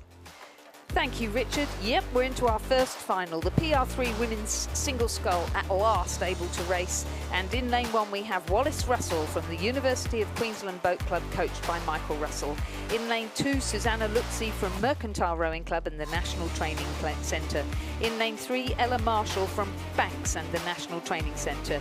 Izzy Egan from Radford College has scratched. In lane 5, Georgina Browning from the University of New South Wales Rowing Club, coached by Justin Quigley. In lane 6, Catherine Austin from Radford College, coached by Oscar Willink, Claudia Kendall and Gordo Marks. Stephanie Walker from Drummoyne has scratched. And in lane 8, Emma Barnett from Scotch Oakburn College here in Tasmania. On the screen now, Georgina Browning, relatively new to para rowing, going incredibly well. Better and better every single race under the guidance of Justin Quigley. And she will be representing New South Wales, I think, won't she, Stuart? She's got the New South Wales debut coming up tomorrow in the Interstate. So again, we spoke yesterday about putting work in, getting results out in rowing. We did. Georgina Browning, I think, has been one of those rowers that's epitomised that. I've watched, obviously, I keep an eye out on the para results, particularly up in New South Wales. And yeah, she's been a rower that is consistently improving, starting to get quicker and quicker and quicker. And now we see her in 4th place, just off Wallace Russell in the lead, Susanna Lutzi in 2nd place, and Ella Marshall back in 3rd. Catherine Austin from Radford College back in 5th place. And then it is a little ways back to Emma Barnett from Scotch Oakburn College. It's been a long week thus and far. on the screen we've got Wallace Russell, quite an interesting athlete. She was a really good schoolgirl rower, I think St Margaret's Was that right? Yeah, she was at St Margaret's up in Queensland, and then she went down to Sydney University for her her tertiary education, and continued to row there, and was a really strong university rower. She was a lightweight, and she went off to represent Australia at the Under-23 World Championships in the quad the first year, and the double scull, where I think she came 4th in the world the second year. She then moved back to Queensland, and she's been doing some club rowing. She started off with elite rowing, but life interferes, and she has found she has an impairment that qualifies her for para rowing. So she's just on the edge, but that's what you want for international level, and so now she is fighting hard to get a place in the national team. We've got PR3s here, so we should explain, if you're new to para rowing, that PR3 means you have the use of all 3 muscle groups, your legs, your trunk and your arms, but have an impairment somewhere in there that qualifies you for para. And we'll be able to talk about the PR1s and the PR2s, because we're seeing them race. Despite of delays, the paras finally get a chance to race, and it is Wallace Russell leading out Susanna Lutzi and Ella Marshall. Georgina Browning back in 4th place. The other thing worth mentioning with the para rowers is that within the PR3 category, there are actually 2 different styles of classification. So everyone who is a PR3 is eligible at international level for the PR3 mixed coxed 4s, but you also need a certain level of impairment for the PR3 mixed double sculls. Very good point, yes. Even though, so for example, Wallace Russell, if she is just on that edge, as you said, Lizzie, then that would mean then that she's eligible for the 4 but not for the double. So there's always those little things, and sometimes it can seem a bit counterintuitive because you've got the national champion who isn't necessarily eligible for the double scull. A couple of years ago when we had Nikki Ayres and Jed Altschwager, obviously both eligible for the mixed double sculls, and they were also both the national single scull winners. So. And in fact, Nikki had been to the Paralympics the previous cycle in the 4. You're quite right. Exactly right. So this may well be a preview of our podium for tomorrow in the women's interstate PR3 single sculls. Queensland have never won a women's PR3 medal, and Wallace Russell, if she keeps this up tomorrow, she is looking good to take Queensland's first ever in that event. She'll certainly win a women's PR3 single scull gold for Wallace Russell of the University of Queensland. In a very decent time of 8:14.84. That is an extremely decent time. Susanna Lutzi, who is the reigning interstate champion for Victoria, she'll come through in 2nd place for the Mercantile Rowing Club. Ella Marshall, she'll row for Tasmania tomorrow, so we've got Queensland, Victoria and Tasmania all represented here. Ella Marshall, rowing for the Banks Rowing Club, will take a bronze in her first national titles as a para rower. Then we are a little bit further behind, so 4th place will be Georgina Browning from the University of New South Wales Rowing Club, and again looking forward to seeing Georgina make her interstate debut tomorrow, so she'll cross over the line very shortly. Just looking around there, where is that finish line?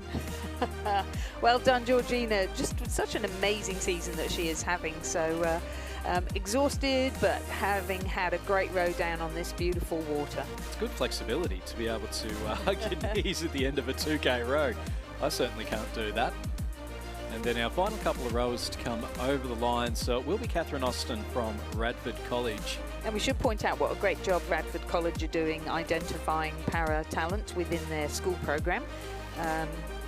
And obviously they have the very experienced Gordon Marks, who led Australian para rowing for a very long time and did a great job at Talent ID, setting it up for what is happening now.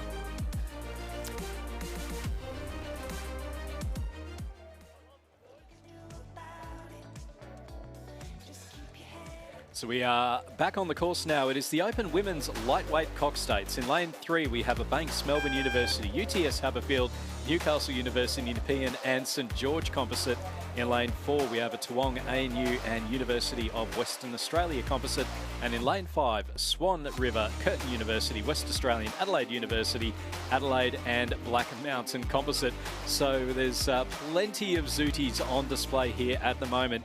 It is the Toowong ANU and University of Western Australian composite who have the lead coming into the final 200 metres or so. They're about a boat length ahead of that Banks composite in lane number 3, predominantly made up of Victorian rowers. And then the Swan River Composite back in 5th place. So coming towards the end of the race now, you can see there Alex Moylan in the stroke seat of that Toowong Composite. She's already won the women's lightweight single sculls. 2nd place with Hannah Tippett, who saw in the 7th seat there. In the lightweight women's double sculls, they'll row for opposing states tomorrow. Moylan for the ACT and Tippett for Tasmania. But they are going to combine here and take the win in the open lightweight women's Cox States. That is Toowong ANU and the University of Western Australia, taking out only the 2nd ever running of this event. 2nd place will go to the Banks, Melbourne University, UTS Haberfield, Newcastle University, Nepean and St George Composite, featuring none other than our very own Anne de Cosmo, with 3rd place going to the Swan Curtin, West Australian, Adelaide University, Adelaide and Black Mountain Composite in lane number 5. Looks like the timing system is good to go, because that was a 6:54.28 with a 3.5 second margin back to the Banks Composite. Yeah. And as we said, Wallace is a lightweight, so having a good cheer for the lightweight women as she comes back in and they're coming across the line. We now have the open lightweight men's Cox State. They're racing for the Bucks Trophy. In lane 2, a composite from Tasmania University, North Essendon University and the University of WA. Ethan Bromley, Oliver Cliff, Isaac Sirotic, Mitchell Jacker, Sam Casey, Andrew Kingston and Oscar Birtwistle, with Oliver Shearing in the stroke seat and Georgina Rumble-Coxing. A composite in lane 3 between West Australian, University of WA, All Saints College, Commercial and Black Mountain. Matt Rickard, Joshua Miller, Oliver Manning, William Dalgleish, Nishan Sunner, Jasper Marshall, Liam Bow and Jacob Lundberg, coxed by Kiana Hall. In lane 4, an Adelaide composite has been scratched, and so has the Nepean composite. In lane 6, a Barwon Mercantile and Banks composite of Fletcher Douglas, Nick Ziggiter, Jordan Roberts, Maxwell Findlay, Alex Tomanovitz, Oscar Tyrrell and Carl Tomzak. Tom Hastings in the stroke seat, Hayley Verbunt coxing them. And in lane 7, a Queensland composite with Thomas White, Alex Cook, Sam Daly, Thomas Daly, Sam Parry, Mika Talbot, David Carter, Christian Place and Tom Shaw coxing. So again, a number of crews represented here. Unfortunately, the Adelaide University and Team Hong Kong crew had to scratch. Team Hong Kong making their way back up to Hong Kong, I believe today, so they're flying out. So that's why, unfortunately, that Adelaide University crew had to scratch out of that one. So all the delays, unfortunately, meaning that they weren't able to participate in the lightweight men's eights. At the moment, though, it is the Victorians who have the lead, and it's unsurprising when you look at some of the skill that's in that boat. I believe that it's the entire Victorian lightweight 4 that will be in the interstate racing in that Barwon composite. So it is, as you say, Fletcher Douglas, Nick Ziggiter, Jordan Roberts, Maxwell Findlay, Alex Tomanovitz, Oscar Tyrrell, Carl Tomzak, Thomas Hastings and Hayley Verbunt. As you can see there, the Queensland crew. So very well, it's not large numbers of composite crews in there, but again, I know that these lightweights always enjoy getting out there, and I know from it's a bit like para rowing, isn't it? That you're in a minority, and so the opportunity of everybody from around the country being in one place at one time gives you the chance to just get everybody together. Yeah, exactly right. We'll commanding lead for this Barwon composite, I have to say. They are absolutely flying at the moment. I was literally about to say, Lizzie, that the PR3 Cox 4s, and then head of the Yarra, where you've got the Cox States and the para events. 100%. It's always such great fun, isn't it?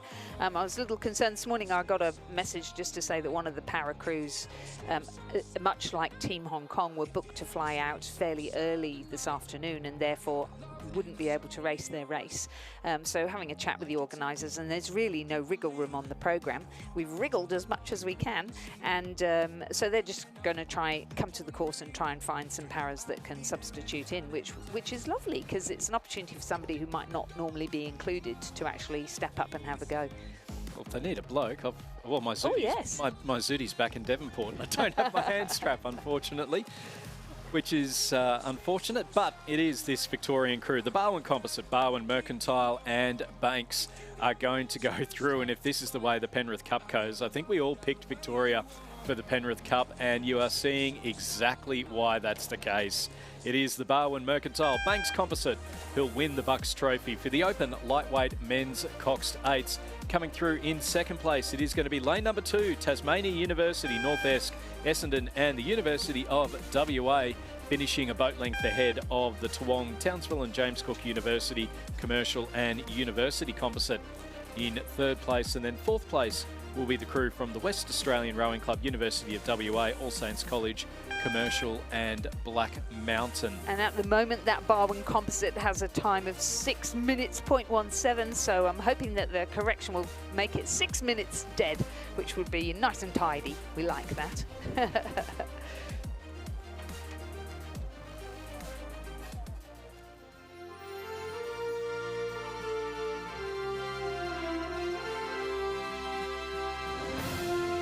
Ladies and gentlemen, the presentation of medals for the PR3 Women's Single Scull Championship of Australia.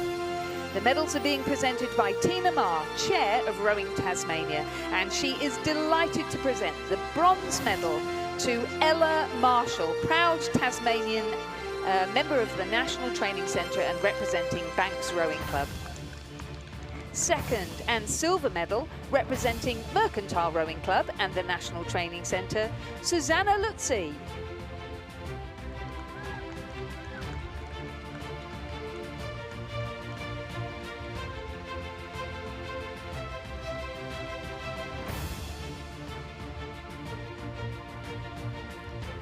And our gold medalist and national champion for 2026, representing the University of Queensland Boat Club, Wallace Russell. Wallace is coached by Michael Russell.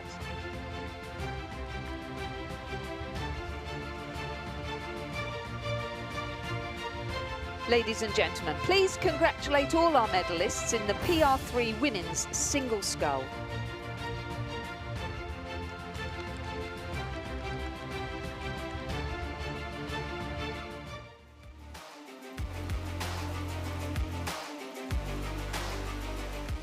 We now have the first heat of the Schoolgirl Coxed Quad Scull, sponsored by Bont Rowing. In lane 2, Gippsland Grammar, Cecilia Anderson, Maggie Sheridan, Alicia Turnbull and Tara Dehood, coxed by Grace Frew. In lane 3, Albert Park College, Jocelyn Doig, Lillian Hinneberg, Coco Jones and Ella Strangward, coxed by Romy Sekulic and coached by Eric Schrader. In lane 4, Perth College, Alessia Vinciaguerra, Lara Burbage, Charlotte Hazelgrove and Jada Barron, coxed by Nina Prado and coached by Tim Perkins and Dalia Puerta. In lane 5, also from Perth College, Verity Morn, Ariane Tolmie, Olivia Johnston and Amelie Gustiniano, coxed by Annabelle Linton and coached by Tim Perkins and Dalia Poeta. In lane 6 from Radford College, in lane 7 from Radford College. Lane 6 is Lily Soderblom, Hannah Kosh, Freya Teschendorf and Isabel Egan, coxed by William Huang. In lane 7, Rosie Humphreys, Natalia Constanzo, Kate Collier and Lucy Mihaljevic, coxed by Gigi Hickey. Both crews coached by Oscar Willink, Claudia Kendall and Gordo Marks. And now we know why Izzy Egan wasn't in the PR3 single. Exactly right. So Izzy Egan, part of the Radford College crew, leading by 2 seconds over Albert Park College. Now, we did see this this particular heat. It was the last completed race yesterday, but they're rerunning the heat in order for fairness. So, and the great thing that we're seeing is the Gippsland Grammar crew back out on the water. So they did have some issues there. Had the word through last night that the girls were all okay. They were a little bit, there was concerns, you know, would they come back out? And I am just super stoked to see that Gippsland Grammar crew, after what happened yesterday, back out on the water. They're sitting in 4th place and they are in that 4th and final qualification position for the semi-finals. Radford College through the 1500 metres, Soderblom, Koch, Teschendorf, Egan and Huang.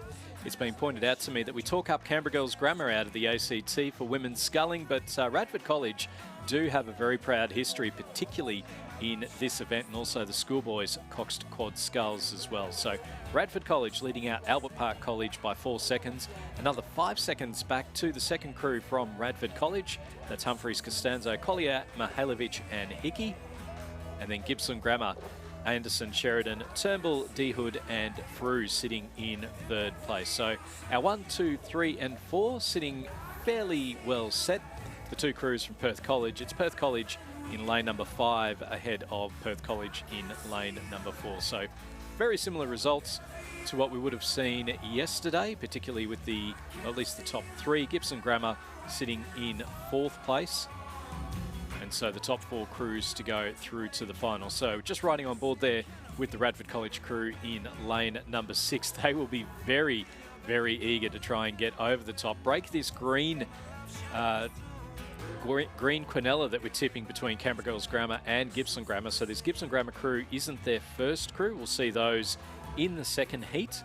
But this Radford College crew sitting nicely out in front, and they will go through and take the heat win ahead of Albert Park College in second place. Radford College in lane number 7. They're going to go through in third, and then Gibson Grammar in lane number 2 to finish in 4th place. So it's the first 4 plus the next 4 fastest. So motivation there for the two crews from Perth College to try and race as much as possible through to the line. No repper charges, obviously, with the amount of juggling that the organisers have had to do. Radford College will go through to the semi-finals, though. They'll finish in first place. Albert Park College in second. Third place will go to the second crew from Radford College, so they'll be pleased with those two crews both making it through.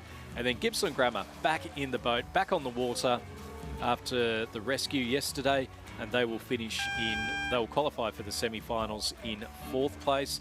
A little bit behind them, we've got the two Perth College crews. So it's Perth College, Morn, Tolmy, Johnston, Gustiano and Linton in lane number 5 who'll finish in 5th. And then Perth College's Vinci Guerra, Burbridge, Hasselgrove, Barron and Prado who will finish in 6th place.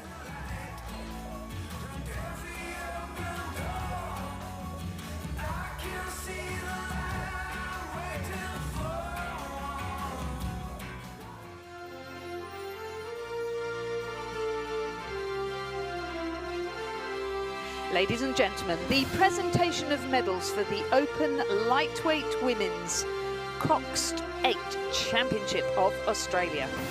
The medals will be presented by Tina Marr, Chair of Rowing Tasmania. Second and silver medalists representing Banks, Melbourne University, UTS Haberfield, Newcastle University, Nepean Rowing Club and St George Rowing Club. Ellie Taylor from Nepean Rowing Club.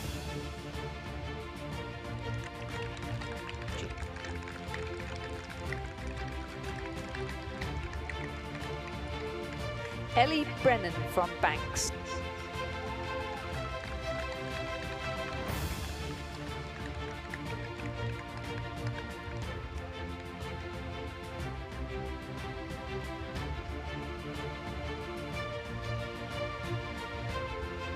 Sarah Berretree from UTS.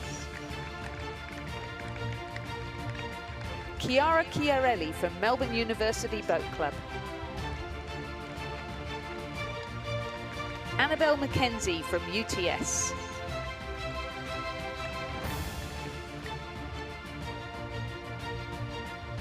Kate Atherton from Newcastle University Boat Club. Emily Anthony from Melbourne University Boat Club. And Antonietta Di Cosmo from Banks. And their cox, Jackie Peel from St George Rowing Club. The crew was coached by Sam Fennessy, Emma Dyke and Glenn Fishman.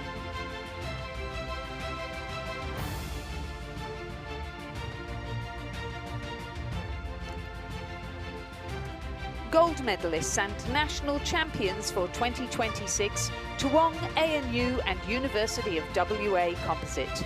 Caitlin Douglas from Toowong, Ruby Gray from ANU, Izzy Emery from the University of Western Australia Boat Club, Tiggy Wake from Toowong, Isabella Utley from the University of WA, Hannah Tippett from ANU, Alexandra Moylan from ANU, Alice O'Toole from Toowong and their cox, Maddie Howard. The crew was coached by Alex Field, Nigel Harding and Roland Warren. And our crews just coming over the line in the second heat of the schoolgirls Coxed Quad Sculls. The MLC school taking the win. That was Eliza Kershaw McDonald, Rebecca Beaton, Eve Parker, Sophie Winnell and Alana Ing. And then they're ahead of Gibson Grammar, Mia Cancides, Rio Smith, Lily Canfield, Eloise Tavaski and Chloe Olnick. They finished ahead of Redlands in third place, Trinity Lutheran back in fourth place, and then Albert Park College in fifth and St Patrick's Townsville composite in sixth place. So the MLC school taking the win in heat number 3. Gibson Grammar pushing towards the line and then just easing off, save that little bit of energy for the semi-finals. Heat number 3 of the schoolgirl Coxed Quad Sculls, sponsored by Bont Rowing, is in progress. Trinity Lutheran College Queensland are in lane 2, St Patrick's College Tasmania in lane 3, Canberra Girls Grammar School in lane 4, Corowa Anglican Girls School in lane 5, All Hallows School from Queensland in lane 6, and Monty St Angelo Mercy College Sydney in lane 7.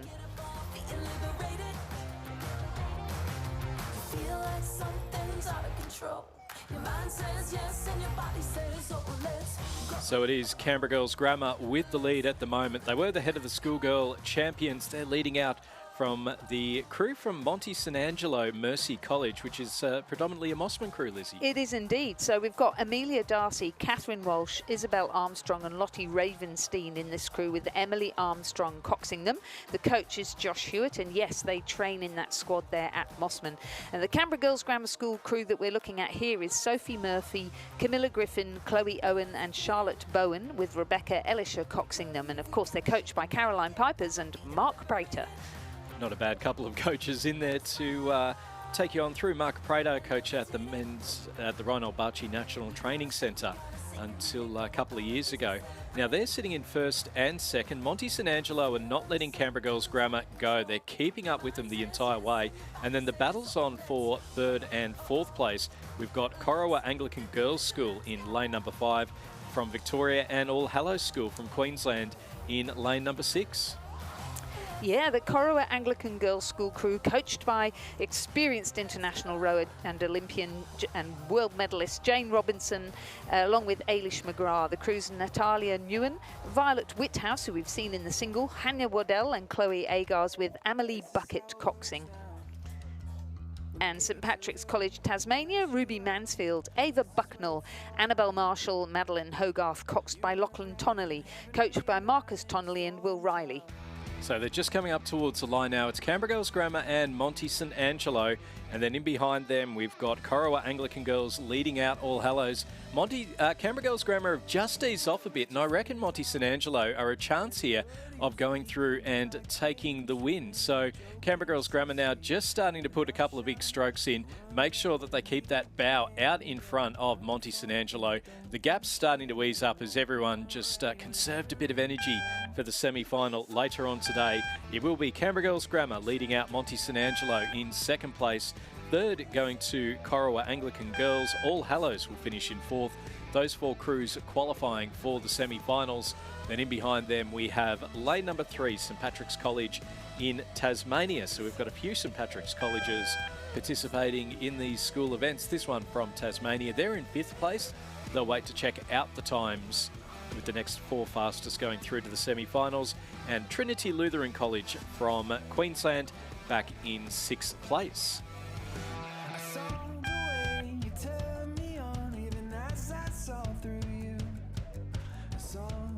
Winning time there for Canberra Girls Grammar, the provisional time, 7 minutes 30.52.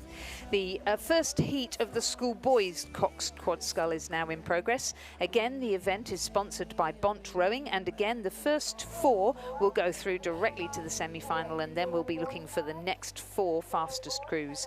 In lane 2, Radford College, Owen Scowcroft, Darcy Barlow, Connie Kruger and Lincoln Uren, coxed by Ben Scowcroft. Melbourne High School in lane 3, Blake O'Brien, James Barner, Neil Shah and Willie Moe, coxed by Benjamin Ye. In lane 4, Melbourne High School, Dylan Pham, Michel-Ange Durand-Detlongray, Freda Evans and Alaric Sanders, coxed by Eugene Cooper.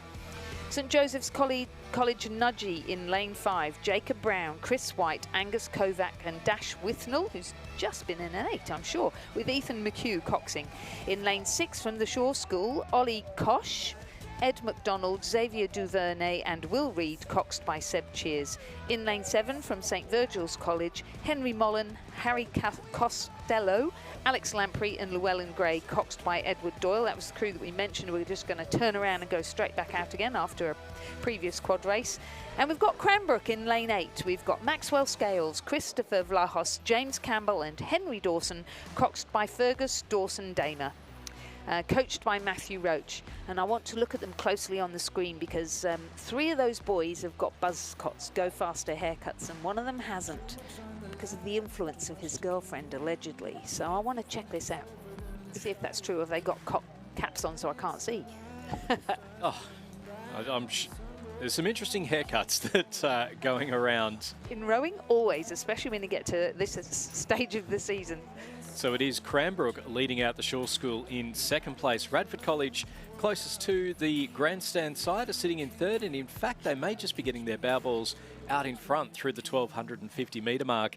It is then back a boat length to the crew from St Virgil's College here in Tasmania. It's first to fall through to the semi-final along with the next fastest crew. So we've got 3 heats in the schoolboy quad sculls. So you want to make sure that your 5th place, absolute slowest, if you are going to be one of those next 4 fastest crews. Remember, we could have the next 4 fastest coming from the one heat. And true. You know, you might finish in 5th place but not be able to make it through. It's very tightly bunched here, so I don't think that 5th place will miss out in this particular one. And as we see them come up towards the 1500 metres, it is Cranbrook and Radford College, our 2 leading crews. Those 2 will know each other very well. Both of those crews taking part in the ACT Head of the Lake. Cranbrook actually finishing in 4th place in that one. I think this is the 2nd crew from Radford College. So they're doing well to sit back in 2nd now. And then Shaw sitting in 3rd, St Virgil's in 4th, Melbourne High in 5th place, and then Nudgee College in 6th, and Melbourne High, the 2nd crew from Melbourne High, in lane number 4, back in 7th spot. So Cranbrook still holding on to that lead. Radford College moved through now, the crew from Shaw School, and then back then to St Virgil's in 4th. 5th place at the moment is the crew in lane number 3, so that is the crew from Melbourne High. So they're keeping themselves nice and close, and a big push coming here as well, Lizzie, from the crew from Nudgee College. It's very even across the field.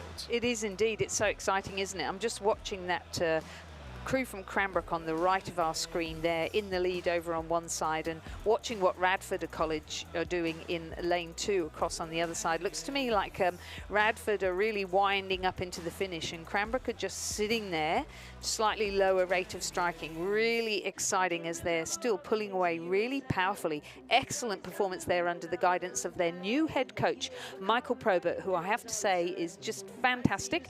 Taken on all of it, including having girls in the program for the very first time. So Cranbrook still continue to lead as they come into the finish. It is Radford College cranking it up, holding on to 2nd place. Or are they? Well, we've got the push coming on from Shaw and St Virgil's. It's going to be Cranbrook with the heat win. Radford College will just finish in 2nd place ahead of Shaw and St Virgil's. It was only about a canvas between 2nd and 4th. 5th place will go to the crew from Melbourne High School. They'll wait to see if they can qualify as one of the next 4 fastest crews. Nudgee College back in 6th place, and then it is the crew from the final crew from Melbourne High. So a nice tight finish towards the end there. It looked like Radford College had rode through into 2nd, but they really had to push right towards the end. It was... And another great performance from St Virgil's. There's some good stuff going on there. Very exciting.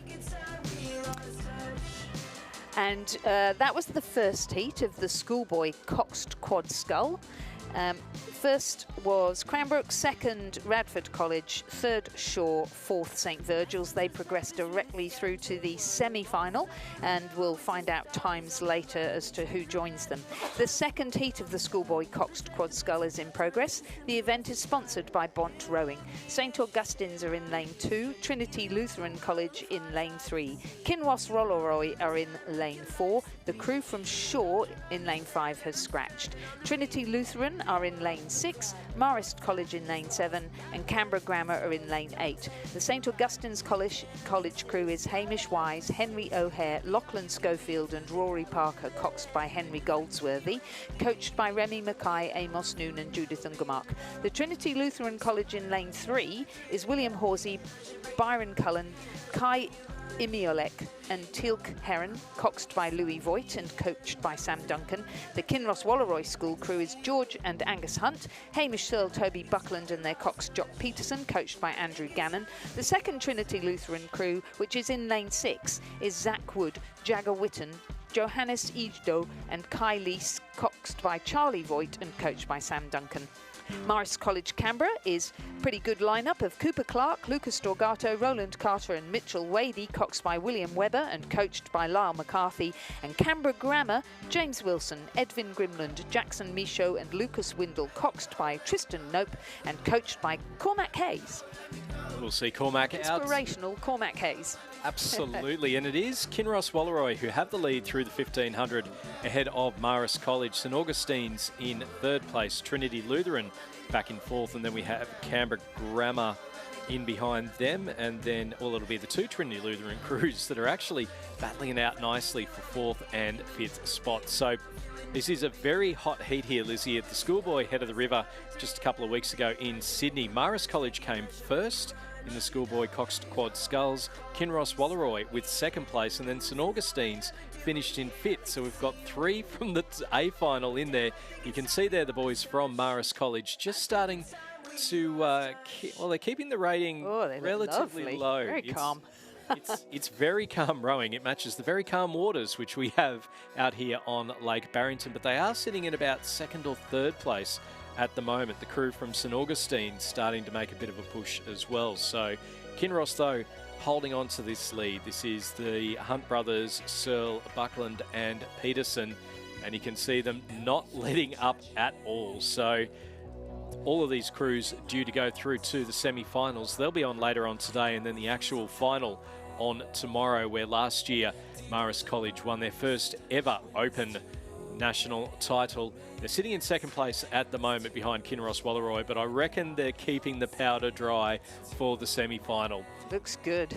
It is going to be the boys in blue from Orange that go through and take the win in the second heat of the schoolboy coxed quad sculls. Kinross Walleroy beating Marist College by a boat length, and then it'll be about half a boat length back to St Augustine's in third place. The Trinity Lutheran College crew in lane number 3. Trinity Lutheran College in lane number 6, finishing in third place. St Augustine's in fourth place, and then back to the second Trinity Lutheran College crew in lane number 3 in fifth, and Canberra Grammar finishing in sixth. The winning time for Kinross Walleroy, 6 minutes 40.79. Moving on to the third heat of the schoolboy coxed quad scull. This is the last of the 3 heats, and again the first 4 will progress directly through to the semi-final later on today, along with the next 4 fastest across the event. In lane 2 we have Gippsland Grammar, Stuart Ray, Lachlan Harrison, Cohen Cook and Dobie Vardy, coxed by Mia Del Busso and coached by Brendan Scott. In lane 3 Radford College, Benjamin Bestwick, Kieran Brennan, William Fraser and Alexander Tailby, coxed by Jackson Thu and coached by Mackenzie Moore, Gus Walker and Gordo Marks. Melbourne High in lane 4, Kizo Flowerdew, Sean Yu, Ian Lee and Xavier Brusaniti, coxed by Alex Markham Sanchez. In lane 5 from St Patrick's College Ballarat, George Charles, Lachlan Cowell, Patrick Stute and Lachlan Cameron, coxed by Charlie Geddes, coached by David O'Doherty. We have a crew from Cranbrook in lane 6, Oscar Auden, Hamish Allen, Henry Maison and Max Alchin, coxed by Owen Moody and coached by Matthew Roach, and Redlands in lane 7 from Sydney, Toby Anderson, Thomas Hooper, Connor Morrison and Henry Dobson, coxed by Henry Priest and coached by Alec Price. Yeah, and again, it's another hot heat here because we've got third place Gibson Grammar from the New South Wales head of the river. Fourth place was Radford College in that race. Redlands got sixth place at the ACT head of the lake a couple of weeks earlier. It was Redlands finishing in second place and Radford College in third. So I reckon this is going to be nice and even. And we're in for some seriously spicy racing here in the schoolboy coxed quad sculls. Gibson Grammar leading, St Patrick's College Ballarat in second place, Radford in third, Redlands in fourth, then nears a couple of seconds back to Cranbrook and Melbourne High. Oh, Cranbrook was second off the start. I was watching them, but yeah, I think you have to, you don't want to die wandering off the start, but at the same time, sometimes you just got to crank it up throughout the entire race, don't you? Yeah, you don't necessarily lose the race in the first 100 metres, but you don't necessarily win it, sorry, yes, but you can lose it in there. Yes, certainly can, yeah. So it is the crew from Gibson Grammar on the far side of the course.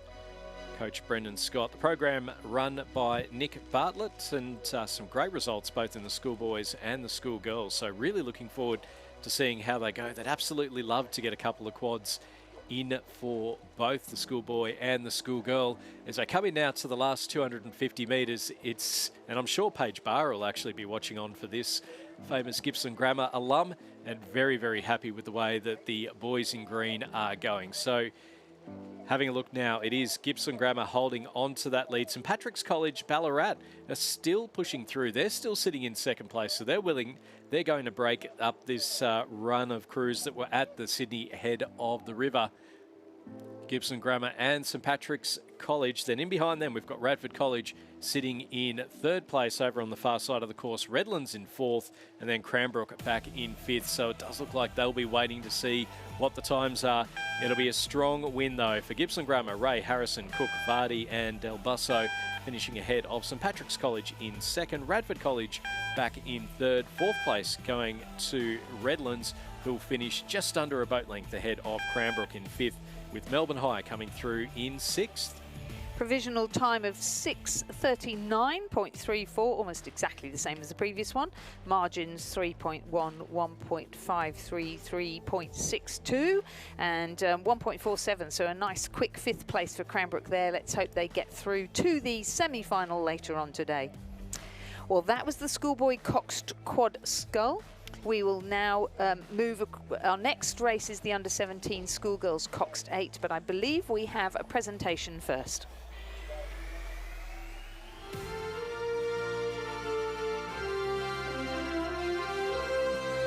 The presentation of medals for the open lightweight men coxed 8, and also the presentation of the Buckingham Centenary Trophy.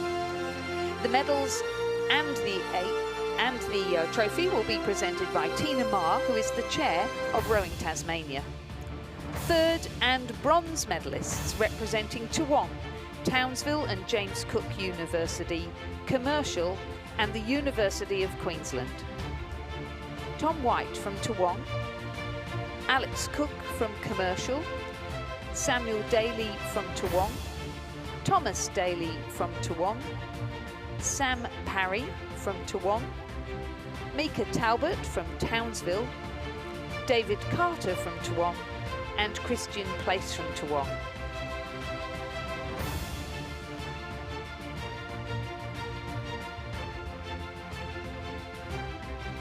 Their cocks, Thomas Shaw. Their coaches, Simon Daly, Jacinta Edmonds and Jamie Forbes.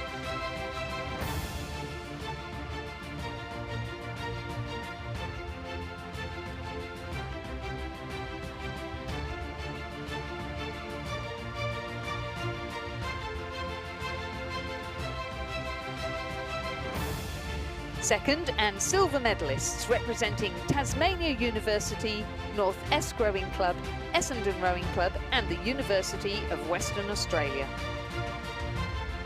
Ethan Bromley from University of Western Australia. Oliver Cliff from the University of Western Australia. Isaac Sirotic from Essendon Rowing Club and Mitchell Jacker from Essendon Rowing Club.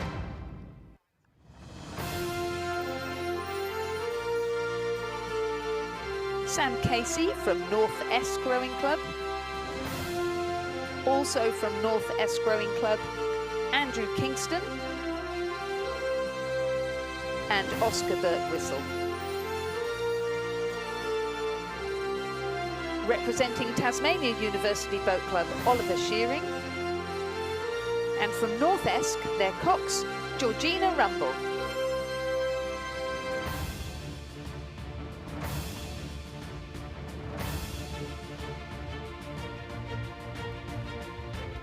And our gold medalists and national champions for 2026, representing Barwon, Mercantile and Banks, the Victorian Composite. Fletcher Douglas from Mercantile. Nick Ziggiter from Banks. Jordan Roberts from Mercantile. Maxwell Findlay from Mercantile.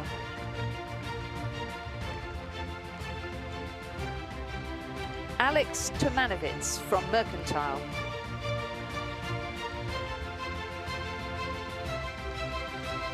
Oscar Tyrrell from Mercantile.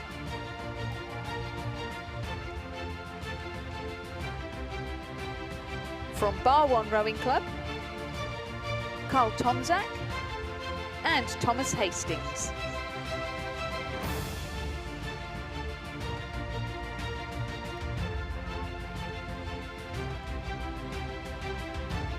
And their cox, representing the National Training Centre, Hayley Verbunt.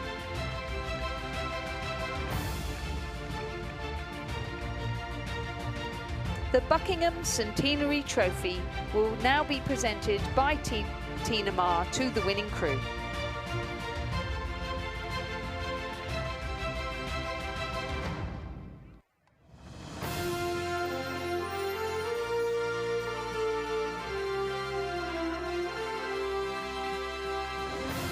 Ladies and gentlemen, please congratulate our national champions and our medalists in the Open Lightweight Men's Cox Date. So heat number 1 of the under-17 Schoolgirls 8s is coming up towards the finish. It's top 4 through to the final. St Catherine's lane 2, Loretto Normanhurst lane 3, Loretto Ballarat lane 4, Ballarat Grammar lane 5, Perth College lane 6, Queenwood lane 7 and Loretto Kirribilli in lane number 8. It is the Schoolgirl Head of the River champions, Loretto Normanhurst, who are holding on to a lead now. They're a boat length ahead of St Catherine's School in lane number 2. Far side of the course, Loretto, Kirribilli and Queenwood having their own humdinger of a battle. They're our 1, 2, 3 and 4. Does look like Loretto Ballarat are just going to miss out as they come now into the final few strokes. It will be Loretto Normanhurst to take the heat win. They're in the final. They'll be joined by St Catherine's School with 3rd and 4th on the far side of the course. It will just be Loretto Kirribilli finishing in 3rd, just ahead of Queenwood. Loretto Ballarat couldn't quite make it through. Ballarat Grammar finishing in 6th place and Perth College will come through in 7th.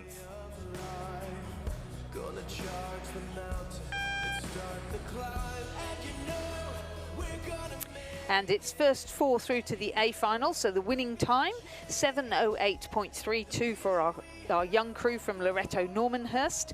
In second, St Catherine's 3.5 seconds behind. Loretto Kirribilli another 3.16 and Queenwood 1.06. The remainder of the crews will go through to a B final. The second heat of the under-17 Schoolgirls Cox Date is now in progress. Again, the first 4 will progress through to the A final and the remainder to the B final. We have Farn in lane 2, Kinross Walleroy in lane 3, PLC Perth in lane 4, Wesley College from Victoria in lane 5, Seymour College from lane 6 in lane 6, MLCQ in lane 7 and Loretto Tarak in lane 8. And how many times do we say this over the course of a season up in Sydney, Lizzie? Kinross Walleroy in the lead.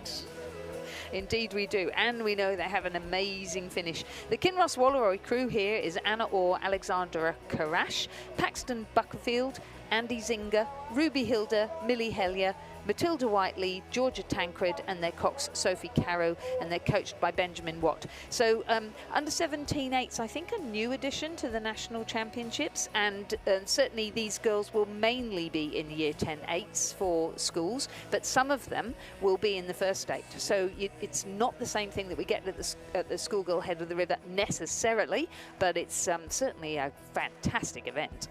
Well, Kinross were rowed through just a little bit there. The crew from MLCQ over in lane number 7, so they've put the big push on over the second 500 metres. So that is MLCQ. They're ahead of Loreto Turak. Right next to them, they're in third place. You can see them up on the screen there, Lizzie.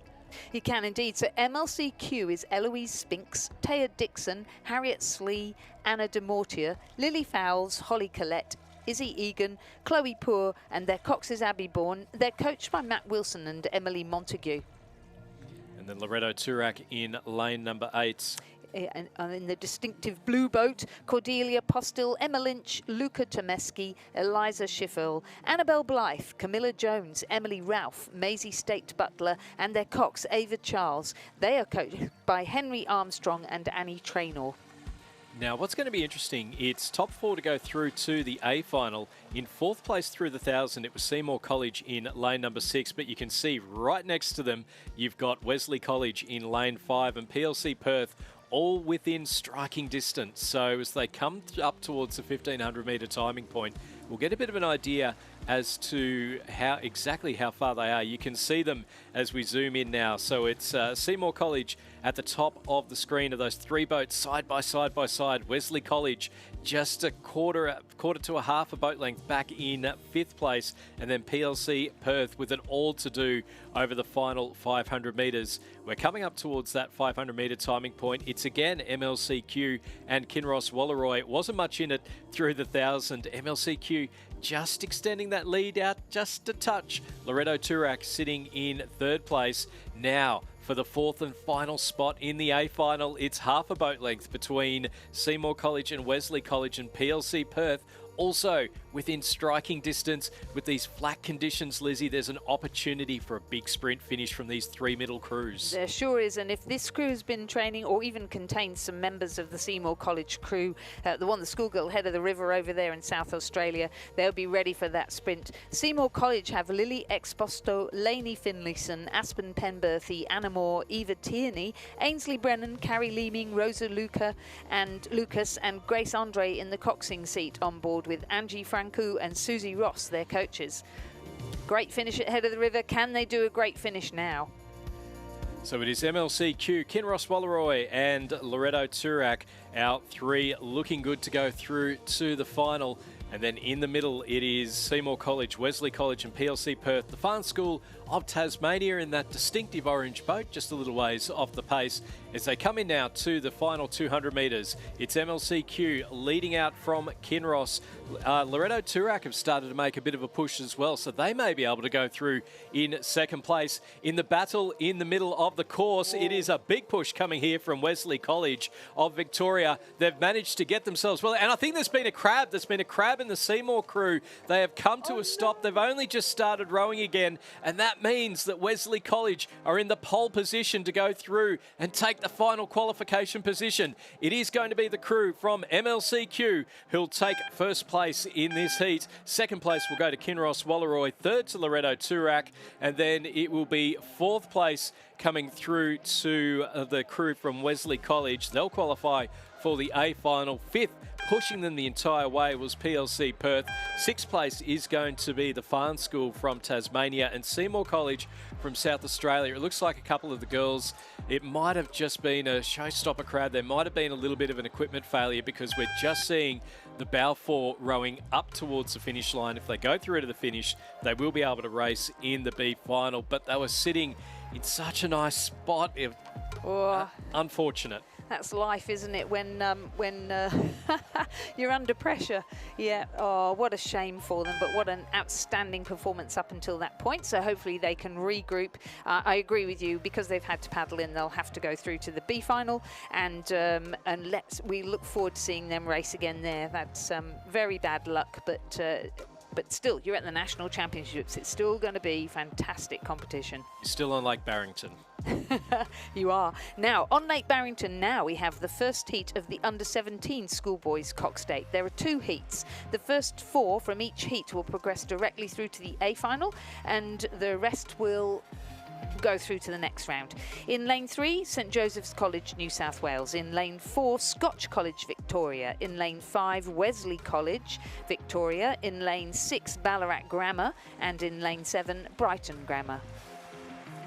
So it is the boys from Scotch who had the lead through the first 1,000 metres. They were sitting just a couple of seconds ahead of St Joseph's, and then not in the Cerise boat, but certainly with the Telemagenta boat, but the Cerise caps of St Joseph's. It's the top 4 to go through to the A final, so you just don't want to finish in last place. St Joseph's in second, and then looking across the course, we've got Wesley College in lane 5, Brighton Grammar in lane 7, and then Ballarat Grammar looking like they are the crew that could potentially miss out. We'll see them as they come through here, but this Scotch College crew, they're one of the favourites for the Barrington Cup for the schoolboy 8s, and looking good here in the under 17s, Lizzie. Very important to have a good pipeline of talent in your school program, and Scotch College Victoria, that's something they do really well. This under 17 8 is Ashton Kenwright, Tom Hunt, Jack Strahan, Henry Forty, Max Philpott, Jed Ferguson, Sam Price and Charlie Sharrock. Their cox is Adam Chahata, and they are coached by Nick Sovakas. And in the St Joseph's College crew that's pressing up just under a boat length behind, we have James Irwin, Clancy Woodbridge, Xavier McClay, Arlo Benjies, Nicholas Huntington, Sam Nagleen, Connor Furness and Angus Sieve, coxed by Darcy Willis, coached by Jack Hargreaves, Will Raven and Lachlan Miles. So they're our 1 and 2 at the moment. Then it is a little ways back to Wesley College and Brighton Grammar. Ballarat Grammar, unfortunately, looking like they will miss out on a spot in the A final. The push is coming from Wesley College here in lane number 5. They're getting a little bit closer up to the St Joseph's crew in lane 3. It's still the Scotch College, though, who have that lead. And as they come into the final 200 metres or so, they will go through to the A final. Barring disaster, it was about this point that we saw, unfortunately, the Seymour College crew have that equipment issue and miss out on that spot in the A final. But Scotch College, as we say, such a strong rowing school there down in Victoria, one of the favourites for the Barrington Cup, just able to drop that rating right down, get that pressure on, move the boat nicely through the water. They're going to finish a boat length ahead of the remaining crews. So St Joseph's were in second the entire way. They were under a little bit of push there from Wesley College, but St Joseph's will finish in second. Third place going to Wesley College. Brighton Grammar will finish in fourth, and then it will be the crew from Ballarat Grammar in fifth that unfortunately miss out on a place in the A final. Provisional time for Scotch College, 6 minutes 20.18. The margins 3.33, 0.97, 3.82 for those 4 crews that go through to the A final, with Ballarat Grammar going through to the B final.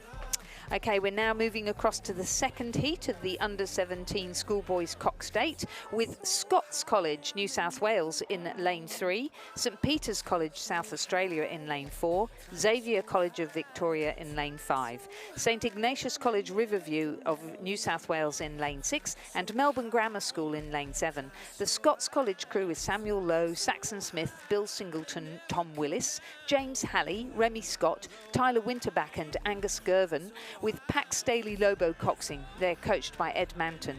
The St Peter's College crew is Marge Sleet, Sydney Kupniewski, Harvey Kupniewski, Rupert White, Will Miller, Hugh Hall Craggs and Jack Sedgwick, Archer Buick in the stroke seat and William Harper coxing. Xavier College have Winston Pang, Zach O'Donoghue, Jack DeFazio, Ted Hemingway, Ted McNamara, Max McClay, Zane Henderson and Jack Stewart, coxed by Hamish Cope and coached by Ed Ryan. The Iggy's crew have Arthur Roche, Charles Holt, Hunter Harris, Hudson Shaw, Charlie Chaheen, Charlie O'Halloran, Xavier Dynan, Max Gordon Twaddle in the crew, with Dax Cooley coxing, coached by Dan Noonan and Sam Kearney, and Melbourne Grammar, Callum Wade, Marcus Hunt-Smith, Joshua Lofties, Henry Reith, David Canty, Rory Messam, Ollie Kingsford Dowd and Freddie Tomlinson, coxed by Kipling Griffin.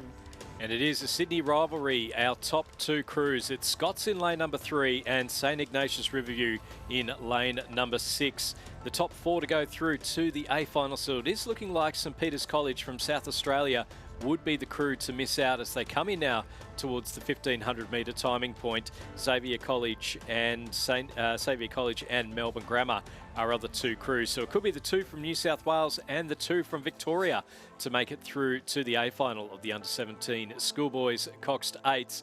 And it is very even through the 1500. Scots, though, just keeping their bow balls out in front of St Ignatius. Xavier College sitting in 3rd place, and then Melbourne Grammar back in 4th place. As you can see there, the view from the drone, and I reckon that St Ignatius might just be getting their bow balls close to it. It's a tight race the entire way down the course, and even with that parallax area, you can see as they go through those line of buoys, there is absolutely nothing to pick between Scots and St Ignatius. Sitting in 3rd place at the moment, it is Xavier College from Victoria ahead of Melbourne Grammar in lane number 7. They're our top 4 at this point.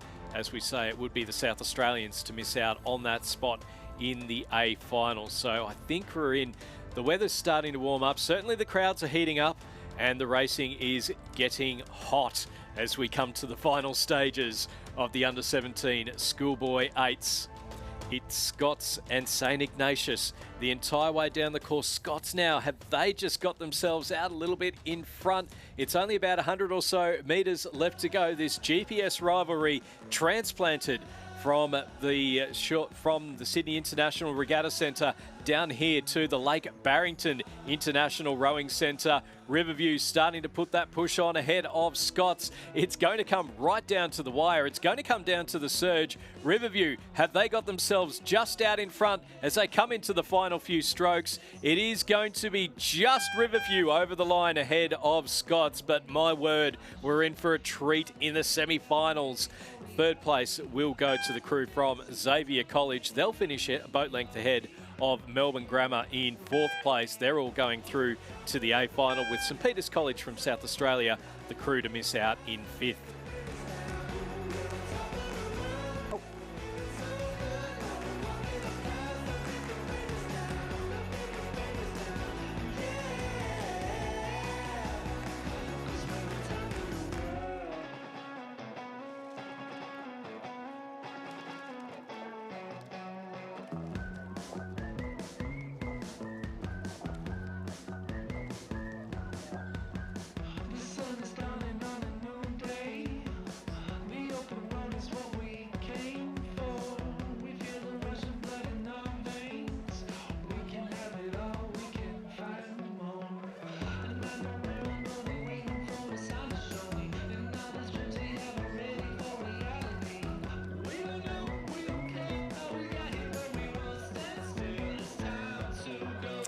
We've got a lovely shot online there of the schoolgirl Coxed 8s. The event has started. Heat 1 is now in progress, and we have 3 heats to get through, with the first 4 progressing through to the to the semi-final, along with the 4 fastest that lose, but no repecharges. So in lane 2 we have the Friends School. In lane 3 we have Scotch Oakburn. In lane 4 Walford Anglican. In lane 5 Melbourne Girls College. In lane 6 PLC Perth. In lane 7 Furbank Grammar. And in lane 8 MLCQ. So in spite of delays, we've now got some schoolgirl 8s. It's Furbank Grammar leading out Scotch Oakburn by 0.33 of a second. MLCQ back in 3rd place. Walford Anglican in 4th. Melbourne Girls College in 5th place. And then back then to the crew from PLC Perth in 6th place. The Scotch Oakburn crew, Charlie Barron, Saffron Dick, Emily Atherton, Harriet Woolley, Emily Nags, Madison Marshall, Ailish Barron, Isabella Wilson and Eloise Breeden set a blistering time here in Lake Barrington in the Tasmanian head of the river. But the crew that's leading them at the moment from Furbank Grammar, as Lizzie Chapman steps out of the commentary, Richard Dorstein steps in. Furbank Grammar pretty fast themselves. Got excited, Stuart, by the side of a Victorian crew leading a schoolgirls 8 hit here. The bright yellow of Furbank Grammar School, and the bright similar colours there too of the Scotch Oakburn School from Launceston. Both have had pretty good seasons, but Scotch Oakburn were very good in their head of the river and look to be narrowly in front now. Furbank Grammar School And a few wins over the course of the year, but with third in the head of the schoolgirls behind Loretto Turak and Melbourne Girls Grammar School, who won that event. But a great battle between these two crews, and fantastic to see these races on the course after they were first scheduled for Thursday afternoon and then late yesterday. And now at the third attempt, we are racing in the schoolgirls 8s. MLCQ sitting in third place as well, so they're just in behind. It's top 4 and the next 4 fastest from these heats that will go through. So the Furbank Grammar crew, Sophie Nichols, Zara 5, Brooke Tiro, Olivia McLean, Pippa Morgan, Lorna Cairns, Piper Hallam, Tilly Shenfield and Caitlin Barwood. As we see them through the 1500, it's the locals back out in front. Scotch Oakburn leading Furbank Grammar by 2/3 of a second. MLCQ sitting in third place. That's Lucy Fusinato, Rosie Marriott, Amelia Shen, Emily T and Grace Wilson, Emma Ward, Zoe Jackal, Chloe Blake and Freya Kusnanda, the coxswain there. And coached by Annabelle Eaton, of course, was formerly working for Rowing Australia in the US coaching role with John Bowes, now back at MLCQ. We may have seen them having dinner last night at the Sheffield pub, the MLC program, so warming up for the race in fine style. Yeah, 4th and 5th is going to be interesting. Walford Anglican from South Australia, half a second ahead of Melbourne Girls College. The guaranteed qualification position is 4th. If you finish 5th, you're a good chance, but you're not guaranteed. Not there yet. And for Walford England, this is, I think, their second race too in the space of about an hour and 20 minutes. They rode the under-19 8 not that long ago.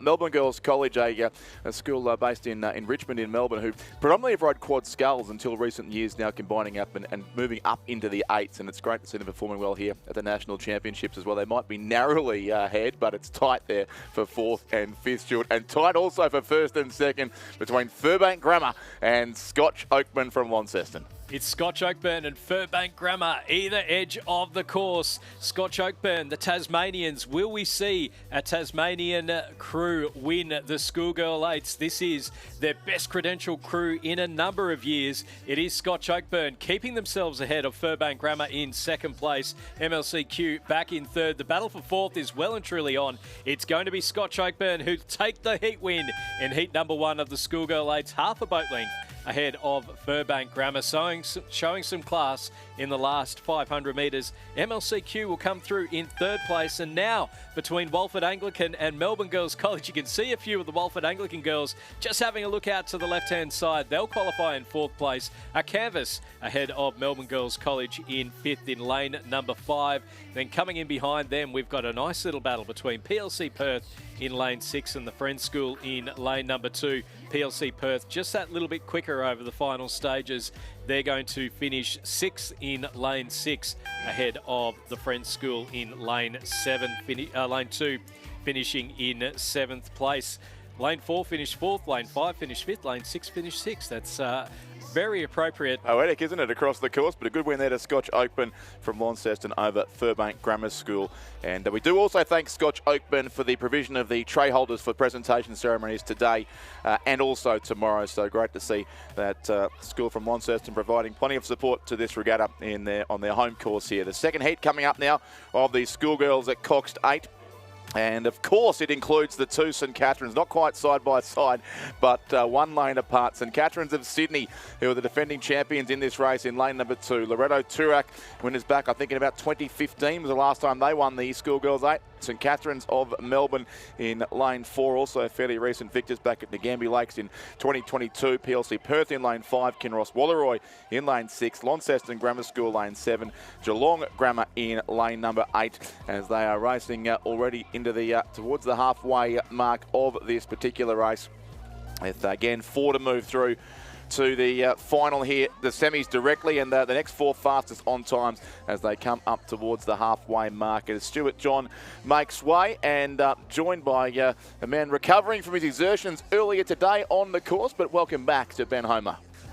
Hey Rich, how you going? First stint with you, I think, all week. So been a long wait, hasn't it? It has. Been a long week. It has been a long week. You'd think the person doing the schedule would arrange it better, don't you? Yeah, well, you know what?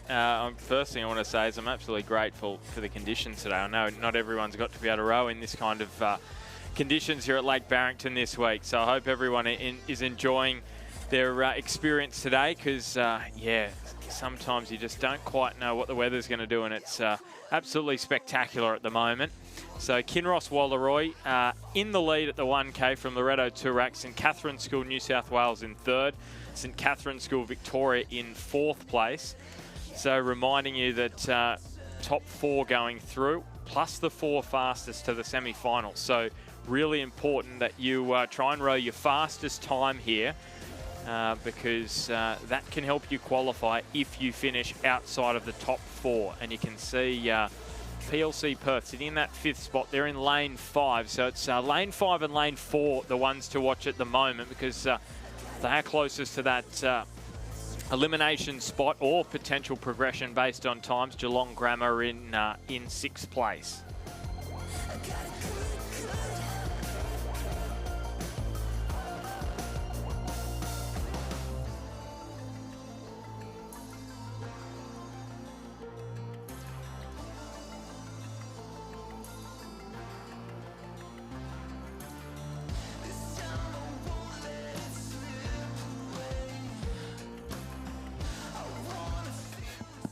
So 1,500 metre splits coming through here. So it's Loreto Toorak now in front of Kinross Wallaroi.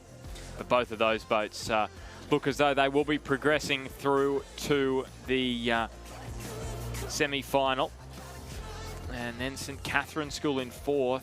Geelong Grammar have slipped almost 5 seconds away from those qualification spots, or those automatic qualification spots. So they may be relying on times. The crew in lane number 8. Same for the crew in lane number 5, Richard. PLC Perth, they're sitting in 6th at the moment, so they have to go hell for leather here the last 500. It's an interesting progression system here. The school's not so familiar with that, which of course now exists at international level. Progress based on heat places and then times rather than through a repechage, of course, required here with the compressed regatta schedule. But yeah, some work to do for PLC Perth and also Geelong Grammar School, who were beaten by... in fact, beat Wesley College, I should say, at the APS Head of the River. A week ago now, today it was on Ngambie Lakes, but they sit here probably just outside the qualifying spots. It is still that dark blue boat of Loreto Toorak who leads it here by margin still substantially over the light blue boat of Kinross Wallaroi across the other side of the course, and then the 2 St Catherine's, who almost photo finished in his semi-final back in at Champion Lakes 4 years ago. Look very, very tight here as well. They both look set to go through ahead of Geelong Grammar School and PLC Perth on the far side of the course, and Launceston Grammar there as well, in fact, in 7th place. But it's the dark blue boat leading the light blue boat here with a few strokes to go. It's going to be Loreto Toorak who take out this first heat of the Schoolgirls Coxed 8 ahead of the combination from Kinross Wallaroi, and still very tight. Which St Catherine's will come third. Loreto first by pretty much a neat boat length. Second to Kinross Wallaroi. St Catherine's on this side from Sydney, and the Melbourne crew will get up, but by the narrowest of margins. St Catherine's Melbourne third. St Catherine's Sydney in 4th place. Both will qualify regardless for the final of the Schoolgirls Cox 8. Next time Geelong Grammar School towards the far side of the course. We'll have to wait and see if their time is fast enough. PLC Perth will finish in 6th place, and 7th will go to Launceston Grammar School. Richard, never want to be sure about anything when it comes to times, but that Geelong Grammar and PLC Perth, those times will be really competitive, because I reckon they're quicker than 5th place in the heat before. That was 7:03, and my maths tells me that they're probably around the 6:55 mark, and then PLC Perth around the 7-minute mark. So it's all going to come down to this third heat, of course. But and their prize for that, of course, is the semi-final race most likely later on today. Yes. And the semis and the finals again tomorrow. Yeah, it's a busy schedule over the Saturday and Sunday. So, well, this heat's going to be very instructive in who is going to be those 4 fastest crews to the semi-final. So top 4 going through again. So lane 2 is Wesley College, Scarlett Evans, Millie Wellbury, Scarlett Rosshandler and Zara Schmidt, Zara Millard, Neve Horsley, Liv Kirk, Marley Ryan, and their cox is Zoe DaCosta Alves. Melbourne Girls Grammar in lane 3, Lucy Negri, Imogen Perrott, Gabrielle Sofra, Emily Rasmussen, Natalie Grant, Stephanie Speller, Grace Perrott, Jemima Ross, and Lily Roberts as their cox. Scotch College Adelaide in 4, Maeve Sargent, Maeve Sargent, Ruby White, Penny Rainbow, Piper Steiner, Stella Spalvins, Harriet 12 Tree, Sienna Bailey, Izzy McTaggart and Leah Strauch is the Cox, coached by Ethan Mons. Seymour College in lane 5, Lauren Halls, Olivia Pisanello, Sky Birdseye, Harriet Foster, Georgia Guthrie, Clementine Mitchell, Imogen Johnson, Ava Charlesworth, and their Cox is Ella Edwardson, and their coach Joe Franco. Pymble Ladies College in lane 6, Harriet Murphy, Olivia Norton, Madison Legreb, Claudia White, Summer Phillips, Scarlett Olsen, Millie Cullinan, Leander McLaughlin, and their Cox is Mia Solomon's, coach is Harrison Randall. St Michael's Collegiate from Tasmania in lane 7, Jemima Woods, Alana Heath, Isla Honor, Sienna Weissel, Maddie Jones, Caitlin Crean, Lucy Jamison, Darcy McShane and Anna Goslin is their Cox, coach is Neil Stump. And then in lane 8 is Loretto Kirribilli, Charlie Reeves, Kiara Carino, Maddie Wheelerhan, Gemma Ronan, Millie Fallon, Sarah Holt, Mary Dunstan, Indiana Orth, Lulu Warren is their Cox, and their coaches are Patrick Mainsbridge and Teresa Harris. They were fourth at halfway, that crew from Loretto Kirribilli. Ben just read out, but the race lead, and again, the Ran the Draw has done a pretty good job here getting the head of the river champions from New South Wales in Pymble Ladies College and the head of the schoolgirls winners from Victoria in Melbourne Girls Grammar School into the same heat here, and they are having a great battle, as you'd expect, down the 2,000 metre course too. It was Pymble Ladies at halfway by 0.52 of a second over Melbourne Girls Grammar School. We'll get a further look here as they come through 1,500. For those watching on the live stream, Melbourne Girls Grammar School closest to the camera side of the course and might just by the smallest of margins have their boat in front now with 500 metres to go. It is Melbourne Girls Grammar School by 0.66 of a second over Pymble Ladies, who've set some pretty quick times so far this season, particularly up at Penrith, and might do the same again here, Ben. They have Wesley College in third, and Loretto Kirribilli just ahead of St Michael's Collegiate and Seymour College. A great race for the 4th, 5th and 6th as well. These times will be fascinating to see as they come down to the finish line. What a finish we've got here, and those times as well at the 1,500 make you think that even those crews in 5th and 6th and maybe even 7th, they are going to be competitive. The magic number probably around the 6:55 mark based on what we have seen in those previous heats. So Melbourne Girls Grammar, you can see them in lane 3 leading the way from Pymble Ladies. In second place at the moment, Wesley College in third. They're in lane 2. And then Loretto Kirribilli in lane 8. So St Michael's Collegiate out of Tasmania, they're the crew in lane 7. They're battling it out with lane 8, probably for the final direct qualification spot. Yeah, it's going to be a fascinating battle down to the line there on the far side of the course. St Michael's Collegiate and Loretto Kirribilli, one school from Sydney, one from Tasmania.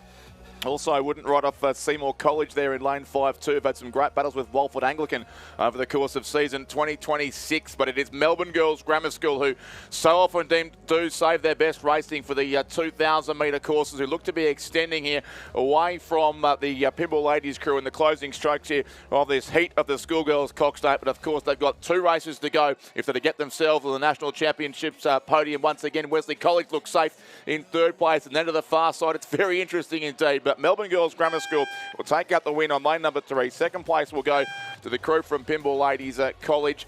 Third, Wesley College in the bright yellow caps on this side, and Loretto Kirribilli or Seymour College going for the final direct qualifying spot. Seymour maybe just on the white boat, I reckon, have edged out Loretto Kirribilli. Seymour College, Loretto will wait for confirmation to be certain. St Michael's in 6th place, 7th Scotch College, Adelaide, and a few seconds slower there overall, Ben. So a well-controlled race by Melbourne Girls Grammar School, but now we wait for the maths to be calculated. Oh, that's a nervous wait for Loretto Kirribilli. That's going to be really tight because it was a 7:03, and then the rest of those crews in that first heat were out of the reckoning. By my calculations, they were around a 7:20. In the previous heat, it was about a 6:55, a 6:58. What was the crew after that? Then the next crew was out of it, and I reckon Loretto Kirribilli, they should. Yeah, they might be the safe. last crew through on times. I reckon Geelong Grammar and also PLC Perth from the previous heat as well. But we'll have to wait on the calculations from those far better at maths to do than we are. Alrighty, schoolboys coxed 8. So we've got 3 heats in this one. It's the same story as the schoolgirls coxed 8. So the top 4 with automatic qualification, and then the 4 fastest from the heats going through.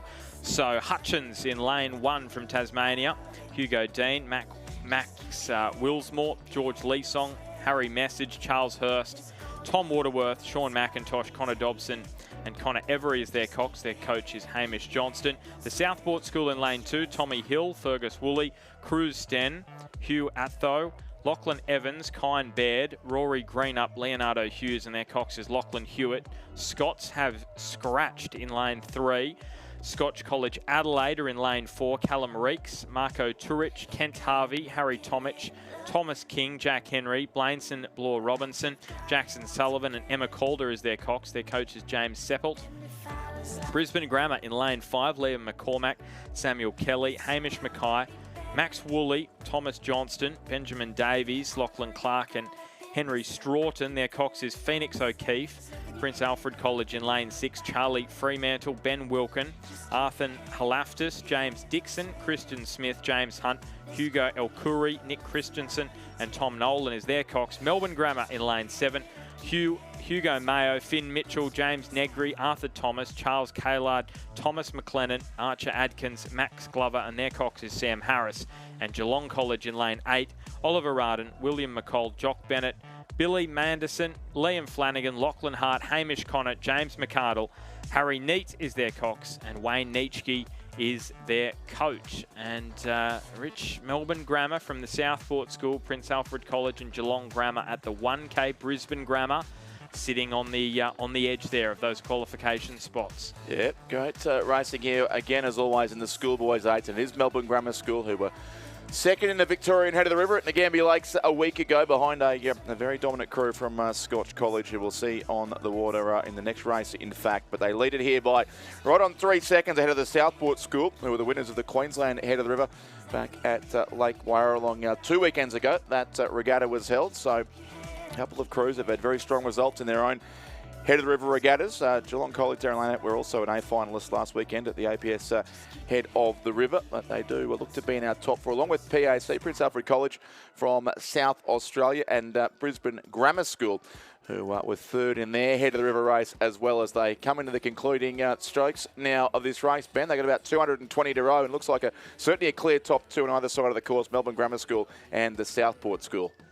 Yeah, so Brisbane Grammar in lane 5. They're battling with Geelong College for that final qualification spot. They're sitting there in lane 5, but Geelong College look to have increased that advantage. I think it may well be a clear 4 now. Melbourne Grammar, the Southport School, Prince Alfred College, Geelong College. So, Brisbane Grammar have just slipped their way off the pace, and that means that they are going to be relying on times here unless they can pull something miraculous out, but they won't. It's more than a boat length. They're going to have to pull back on the crew next to them. And it will be a comfortable qualification. So the crew in lane 7, Melbourne Grammar, the first through to the semi-final in the Schoolboys Coxed 8. Then the Southport School, Geelong College and Prince Alfred College. So Brisbane Grammar, that time is going to be very interesting to keep an eye on. That is about a 6:15, I think. So I'm going to note that down because that's going to be crucial to see those next crews in the coming heats, whether they are going to be quicker than that. Scotch College Adelaide come through in about a 6:20. Then you've got Hutchins in 7th place, and that rounds out our field in heat number 1 of the Schoolboys Coxed 8. But I reckon 6:15, Rich, is the number to keep an eye on. Number to beat for now, but a good win there to the Noel Donaldson coach crew from Melbourne Grammar School, ahead of the Queensland champions from the Southport School in Heat 1 of the Schoolboy 8, the race the trophy named after this lake. The Barrington Cup will be raced for tomorrow morning, around midday, in fact, for the Schoolboys 8 Championship of Australia. And here comes one of the big contenders in that race. You can see Scotch College on screen as we go through the field here in Heat 2 of the Schoolboys 8, with a scratching from St Joseph's in lane number 7. So a field of 7 crews remains. Geelong Grammar School in lane number 1. The Friends School in 2, Scotch Melbourne in 3, Unley High in 4, Kerry Grammar in 5, Shaw in 6, and Caulfield Grammar School racing in lane number 8. So what do we got here at the 500? Don't read too much into the 500 metre splits. You really need these ones here at the 1K. They'll give you more of an indication as to how this there's a cross sports reference there, how this race is progressing. And it's a pattern, Ben, I've seen many, many times before. Scotch College out comfortably in front. They've got about a 2-length lead here at the moment on the Shaw School. Carey Grammar, another of the Melbourne schools, they're in 3rd place. Geelong Grammar were 4th.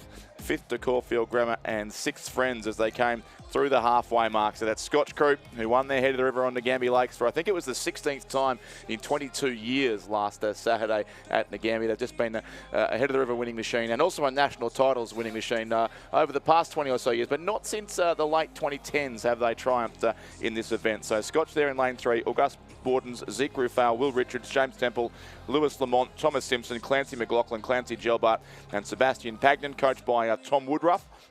The Shaw School there in 2nd place. They're also ahead of the river winners, of course, in very, very narrow, thrilling circumstances at the Sydney International Regatta Centre a week ago as well. Toby Crowther, George Scammell, Henry Roxburgh, Ben McCutcheon, Harry Faulkner, Sam Bowman, Luke Robinson, Oliver Paris and Will Gandy. They are coached by Jason Baker. And a big question here will be, Ben, what we read into heat form after this race, because we do know these crews, if they go all the way, will have to win or at least compete in 3 races over the course of not that much more than 24 hours to claim the Barrington Cup. So there might be some interesting tactics at play here. Well, it changes it, doesn't it? Changes it to really help those crews that have done a lot of work, repetition, especially over that very short period of time, and no doubt recovery is such a key element as well. And these crews, Scotch College and Shaw, they no doubt will be thinking about that in this next 500 metres. They've got such a handy advantage back to the rest of the field, and if they can continue this, well, they can just start to ease it off and start thinking about that semi-final. Yeah, great to see Carey Grammar up there in 3rd place as well. Jasper Dyson, Luca Heelan, Coach Lee, Felix Blue, Thomas Burgelin, Jude Bloom, Austin Locke, Jack Harrington and Abby Wolf. They didn't make the A final at the head of the river last weekend, but they're a good chance to go through to the semis here. And also another Victorian crew there from Geelong Grammar School in lane 1, Harry Yankin, Hamish Yankin, Banjo Thompson, Austin Olney Walker, Henry Church, Jack Lee, Henry Hinkfus, Max Mills and Michelle Law fighting out with, on the other side of the course, Caulfield Grammar School. So the APS schools doing well in this particular heat. That is Jack Hartung, Charlie Crockett, Milo here, Dash Farmer, Spencer Quick, Xavier Moon, Benjamin Smith, Will Thompson and Harrison Jones. But Scotch College doing it extremely comfortably here, and they continue to power their way down towards the finish line here. Clear by about 2.5 lengths, with the Shaw School still holding off for Carey and Geelong Grammar on either side of them. And still keep an eye also on Caulfield Grammar. They're the far side of the course, but the win here will certainly go to Scotch College in impressive style here as they come across and take the win in heat number 2 of the schoolboys 8 at time. Just over 6 minutes there for the Scotch crew. Second will go to the Shaw School. 3rd, 4th and 5th. They'll be tight here for the direct qualifying spots. Caulfield Grammar the far side, Geelong Grammar this side. They've both gone past Carey and they will get through. Maybe Geelong Grammar School just 3rd ahead of Caulfield Grammar, and then the crew from Carey Grammar, who now have the nervous wait for the times to be calculated. Lane 2, the Friends School from Hobart are 6th, and Unley High School from South Australia will finish in 7th position. 6:01.28. The unofficial winning time, a big margin, 11.74 seconds for Scotch over Shaw. Well, Rich, the nervous wait for me to do quick maths in my brain to work out. I reckon they're pretty close to that 5th place in the previous heat. I reckon they're just outside that, so they're about 6:16.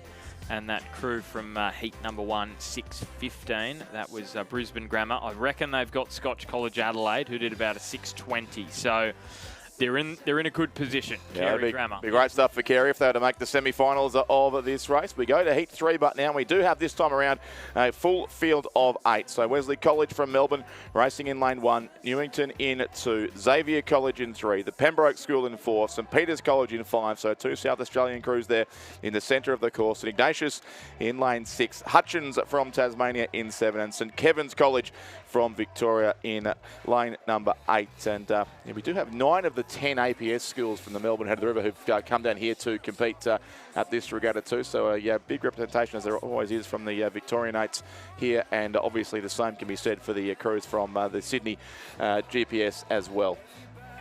Yeah, so St Ignatius were leading at the 500. Looks as though that has carried through here to the 1K. St Ignatius, that crew in lane 6. Harry Christie, Oliver Taylor, Thomas Roche, William Bryant. Hugo Brown has come into that crew for Hudson Brown. Julian Carr, Noah Cobble, Hamish Walker, and their coxers James Stack, coached by Matthew Curtin. Then Xavier College in second place. The crew in lane 3, Oliver Reynolds, Ned O'Sullivan, Anders Spralger, Joseph Dwyer, Hugo Paulick, Harry O'Flynn, Bill Reynolds, James Glass, and Jeffrey Liu is their cox. So those two crews with a good advantage back to Newington Wesley College. Hutchins in 5th place. St Kevin's and St Peter's College probably a bit off the pace at the moment, but Hutchins only about a 2.5 seconds off Wesley College. The only issue is Cox has got to really crane the neck across the other side of the Yes. course just to see how many seats they're pulling back. Yeah, exactly. No, some great racing there behind our race leaders, but St Ignatius, who were beaten in, I think it was 0.02 of a second in the end by Shaw School last weekend at the New South Wales head of the river, and Xavier College, who were 3rd in their head of the river down on the Gambie Lake. So both crews, you'd think, coming here with something to prove, and it is St Ignatius leading it by over 4 seconds. It was after 1,000 metres. We're about to come through 1,500 metres now as well, so we'll get another look at the gap between those crews. Newington there, Wesley College, and then outside the qualifying spots for now, Hutchins, St Kevin's and St Peter's College. But here comes our lead crew from St Ignatius Riverview, who was so dominant certainly last season, and now have extended out to about a 4.5 second lead over Xavier College there in 2nd place. Newington lane 2, St Kevin's next, then Hutchins and Wesley. Our top 6 at this stage, still fairly tight for 4th, 5th and 6th, Ben. And yeah, Wesley have dropped back a couple of spots there as well. Yeah, that and St Kevin's have come from nowhere. They looked like they were somewhat out of it at the even at the 1K. I reckon it was about 3 or 4 seconds. They were back off 4th place. So they are absolutely charging. They must be close to the fastest boat on the water outside of maybe those top 2. They're coming home like a freight train. Look at them over there in lane 8. If they don't quite catch our top 4, they'll still set, you would think, a pretty speedy time here. So the qualification process about to reveal itself here as they come through the last 200 metres on the course here at Lake Barrington. So St Ignatius in front, Xavier College on this side of the course in 2nd position. Newington alongside them, still maybe Wesley in fact in 4th. We might have been fed some interesting information there from the timing hut, but on the far side certainly Hutchins and St Kevin's, the 2 crews there looking to sneak up into 4th spot ahead of St Peter's College from Adelaide, but no doubt about our race winners. So Scotch were impressive in heat number 2, and St Ignatius equally impressive here in heat number 3. They come across and take the win on lane 6 by 1.5 lengths it'll be from Xavier College, who'll finish 2nd. Now it gets very interesting indeed. St Kevin's the far side, and Newington maybe just those 2 very tight. St Kevin's 3rd, Newington 4th, possibly just edging out Hutchins then the far side. And Wesley College will end up in 6th place and have to rely on their times being fast enough here. And then it will be the South Australians coming home next. The crew from St Peter's College in 7th position here in this 3rd and final heat of the Schoolboys 8 as the race for the Barrington Cup hots up. The time almost identical there for St Ignatius as it was for Scotch, just over 6:01. Xavier 2nd, St Kevin's 3rd, Newington 4th. What does your maths say, Ben Homer? Oh, maths tells me that both 5th and 6th in that one should get through. I reckon they're around a 7:12, 7:14. Brisbane Grammar from that first heat did a 6:15. Carey Grammar did around a 6:15, 6:16 in the second heat. So I reckon those 4 schools will be the ones that should progress based on the time. But of course, double check that with the timekeepers. But I reckon it was fairly clear there. Yep. Based on the times that we had in front of us. So we're heading back down to the start. Under 21 women's Coxed 8.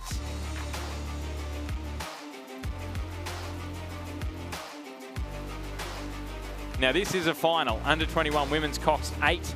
And they are just going past the 500 metre timing hut. So we've got Swan River Composite in lane 1. That's Swan River West Australian Rowing Club, Mercantile, Uni of WA and Cairns. So the WA-Queensland combination. Sydney Rowing Club in lane 2, UTS Haberfield in 3, Mercantile in 4, Sydney in 5, Sydney Uni in 6, Toowong Tasmania University Composite in 7, Mercantile Swan River, Uni of WA and Cairn Composite in lane 8. So a Victorian, Queensland, West Australian composite crew there in lane number 8. Yeah, good field here in the under-21 women's Coxed 8, and they still made their way through the first 500 metres with Mercantile on lane number 4. The race leaders there. There's a wonderful shade of pink on screen there in what is the Mercantile boat. It appears there, Ben. It's called the Hancock Iron Ore, I believe, on the side of that pink boat. You can see. Ah, yes, that is cool. That's the West Australian composite crew, but with the Mercantile rower there. Elizabeth Robson in the stroke seat of what is otherwise largely a West Australian composite crew, and quite likely largely the Youth 8 that will row for Western Australia in that pink boat tomorrow. The Hancock Iron. Also a distinctive shell there on the course in lane number 7. Lane number 8, I should say. And there you can see the bow named the Gina Reinhardt, after, of course, the patron of Rowing Australia.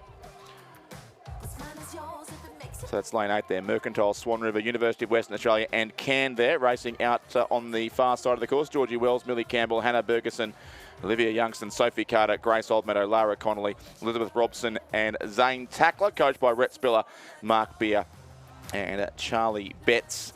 But the crews on the program do take the name of the Club of the Stroke, generally speaking. So it's listed as a Mercantile composite crew, but a good representation there also from the West Australian clubs. They had it by 1.43 seconds after 1,000 metres. Yeah, so the pink boat, the Iron Ore, that's going to have to get moving if it wants to get itself into the medals, because they were just sitting about 3 seconds off the pace. So that gives you a really good indication as to what we're saying from the timing. So Mercantile leading in lane 4, and then next to them is UTS Haberfield. So UTS Haberfield on their stroke side, and then back over their bow side is Sydney Rowing Club. So the big three, you would call them in this one: Mercantile, UTS Haberfield, Sydney. Sydney Uni a little bit further back off the pace. They're sitting in 5th, and that Mercantile composite probably the closest to challenge for the medals. But right now, it's just a matter of which way these 3 medals are going to go, because Mercantile, UTS and Sydney are starting to clear their way from the rest of the chasing field. Yeah, 2 boats in this race, also from Sydney Rowing Club, but it is in the top 3 at this stage. The lane 5 combination from Sydney of Eva Thompson, Zara Taylor, Mary Canary, Evelyn Stickter, Lucy Yabsley, Isabel Yabsley, Grace Bennett, Maika Nato and Philippa Martin, coached by Lachlan Carter and Florence Griffiths. And the crew we can see there on screen now for Sydney Rowing Club in lane number 3 as well. Eva Eels, Neve Tierney, Emma Sullivan, Sarah Bebbington, Hannah Griffiths, Madeline Walk, Gemma McLaren, Melanie Poulos and Georgia Parks. The crew there, as we see the Iron Ore does get moving with some speed there on the far side of the course. Up into a clear 4th now would be at composite crew on the far side of the course, but it is still with 500 to race and less than that now. In fact, Ben, Mercantile by 4.28 seconds over UTS Haberfield and Sydney Rowing Club. What a battle between those 2 Sydney clubs that it might be for the silver medal now. Well, that it is. The Victorians, Mercantile, haven't they had a great week, especially in the sweep department? They have been absolutely superb, and they have got themselves some clear water here. It's at least a boat length back to Sydney and UTS Haberfield. Probably on that angle, you probably think that it's Sydney who may have just edged their way in front. It was only 0.09 at the 1,500 metre, Rich. So yeah, this is going to go all the way, isn't it, for the silver medal? Yeah, it will indeed. Sydney have certainly got their bow ahead now in the race for 2nd and 3rd. The Mercantile, Swan River, University of Western Australia and Cairn crew on the far side in that distinctively coloured boat does sit in 4th place. And great to see huge crowds here on the bank as well as we get through this 6th morning of the 2026 Australian Rowing Championship. Sydney Rowing Club looking to hold the lead here for 2nd over UTS Haberfield, and going out after our race leaders from Mercantile. They've got within a length now. It was about 4.5 seconds with 500 to go, but the finish line getting ever closer for the crew from Mercantile, coached by Rhett Spiller and Scott Rowe. Their lead just under a length now. Sydney clears 2nd, UTS Haberfield and the Mercantile composite crew on the far side of the course, but it'll be Mercantile Mercantile Rowing Club, who take out the under-21 Women's Coxed 8 Championship of Australia. They win it by a length ahead of Sydney Rowing Club in second, who in turn with a strong finish put a whole length on UTS Haberfield over the closing few hundred metres. Fourth goes to the Mercantile Composite crew in lane number 4. Toowong Composite, lane 8 I should say. Toowong Composite lane 7 will be next home. Sydney Rowing Club second crew will finish 6th. 7th to Sydney Uni. And also then the Swan River Composite crew. But you can see the celebrations on our race winners there. It meant a lot to the crew from Mercantile to take out the under-21 Women's Coxed 8. So congratulations to Mercantile, the national champions in the under-21 Women's Coxed 8. Sydney, the silver medalist, UTS, the bronze. And now we are heading back down to the start, or just at the halfway point of this one, because it's the under-21 men's quadruple scull final in lane 1 from West Australian Rowing Club in Swan River. Cameron Renkema from Swan River, Lachlan Beaton from Swan River, Miles Clode from WA, Sam Hoy from WA Rowing Club, Jack O'Day, David Maharich and Neville Kempton, their coaches. UTS Haberfield in 2, Zachary Neal, Fisher Potter, William Pender and Robert Olivier. They're coached by Jack Hargraves and Matthias Ungermark. Adelaide Uni, Adelaide Composite in lane 3. Alex Lee from Adelaide, Igor Zarubin from Adelaide, Tom O'Mahony from Adelaide and Patrick Keenan from Adelaide Uni, coached by Katie Healy. Hunter Valley Grammar Composite in lane 4. Harrison Howard from Sydney Uni, Monty Salabank from Sydney Uni, Henry Manning from Tasmania University, Luke Purdy from Hunter Valley Grammar. Leichhardt, Sydney Uni, Rockhampton Fitzroy Composite in lane 5. Nick Thompson from Rockhampton, Harry Brandt from Rockhampton, Bryn Potter from Sydney Uni, Dylan Lee from Leichhardt, coached by Isaac Shepherd, Kim Byrne and Simon Huxley. In lane 6, Mossman Rowing Club, Harry Coddington, Floris Elias, Tobias Elias, Oscar Shield-Gamborg, coached by Alfie Young, Rowena Meredith and Josh Hewitt. In lane 7, it is Canberra Rowing Club, Angus Scott, Ben Hayward, Garvin Hayes and Dylan Outram, coached by Mark Kwiatkowski and Tom Westgarth. And in lane 8, Torrens Rowing Club, Tom Redmond, Finn Redmond, Sebastian Willis-Hell, Hugh Hall-Craggs and their coaches Emma Hall-Craggs. And Mossman Rowing Club probably going into this one as one of the favourites for the title. Along with that Hunter Valley Grammar Composite, that's a pretty strong crew as well. But this Mossman crew with N-Swiss, in the N-Swiss program, they are moving really efficiently at the head of the field here, Rich. Yeah, looking very impressive. Mossman, their lead ever growing out of 4.14 seconds it was after 1,500 metres over that composite crew, including Hunter Valley Grammar, well, a two-state composite crew there with Tasmania University involved and also Sydney Uni in that boat in second place. Lane number 4, who will try and hold off a late challenge, I suspect, from UTS Haberfield down the towards the bottom of the screen there, lane number 2, and across to the far side of the course, the Canberra Rowing Club in lane 7 would have been in 4th position just outside of this stage. Our medal positions as we do get ready for the next of our presentations coming up very shortly here as well. But the Mossman crew, Ben, continues to lead and lead well here in the final of the under-21 men's quad scull. And how about the race for silver and bronze? Well, isn't that a spread across the course that you see? Boats everywhere, but Mossman out in front. Hunter Valley Grammar Composite in that silver medal position. Then you've got UTS Haberfield, who are pushing up and trying to claim the bronze medal. Canberra Rowing Club, they're not out of it as well over on the far side of the course. But it is going to be Mossman. Absolutely mighty performance this from the boys with the red and white hoops. Just a dominant display from the start to the finish. Mossman Rowing Club win the final of the under-21 men's quadruple scull. It will be tight here for silver. Are UTS going to snatch it? I reckon they have maybe. UTS may well have snatched it right on the line. Hunter Valley Grammar Composite with bronze. Canberra weren't far off. And then it will be Adelaide Uni in 5th place. 6 will go the way of Leichhardt Composite. WA Rowing Club Swan River in 7th. And maybe a problem over there for Torrens in lane 8. May have got themselves a crab. Yeah, breakage there it looks like, or at least 3 able to row the boat home. Unfortunate there for Torrens, but what a race. That was absolutely red hot. You look at all those crews, there are some big names in all of them, and it was Mossman who came out on top. Probably the advantage of being a one club crew. get that time together in the boat. So they are the national champions in the under-21 men's quadruple scull. We'll go, it looks like, Ben, to the next race on the course here, the under-23 women's quad scull now, after Mossman confirmed their victory in the under-21 men's quad. A field of 5 here. Composite crew in lane number 2 on this side, Georgia Campbell from Mercantile, Eliza Bridgefoot, University of Queensland, Sophie Malcolm, Centenary, and Sarah Burke of University of Queensland. Lane 3, another composite crew, Carolyn McNally of Adelaide University, Ella Spalding from Sydney Rowing Club, Zoe Bond of Mossman, and Zara Kafuri from Mercantile. Lane 4, Lisa Page of Swan River, Alana Edwards of Buckingham, Olivia Yates of Tasmania University, and Sina Metzger from Swan River Rowing Club. A further composite crew, but they're all composites here in this race. Of course they are in the under-23 women's quad scale. Lane 5, Matilda Chard of Banks, Brooklyn Leslie of ANU, Talia Turnbull ANU, and Zara Turner of the ANU. And lane 6, it's Isabella Edinger of Swan River, Ashley Cherry of Tamar, Courtney Davis of the Surfers Paradise Rowing Club, as is Gemma Jansen Van Buren, also from Surfers Paradise, as they are now through the 1,000-metre mark in this race. Ben, looks like a bit of a lead to the crew on lane number 2.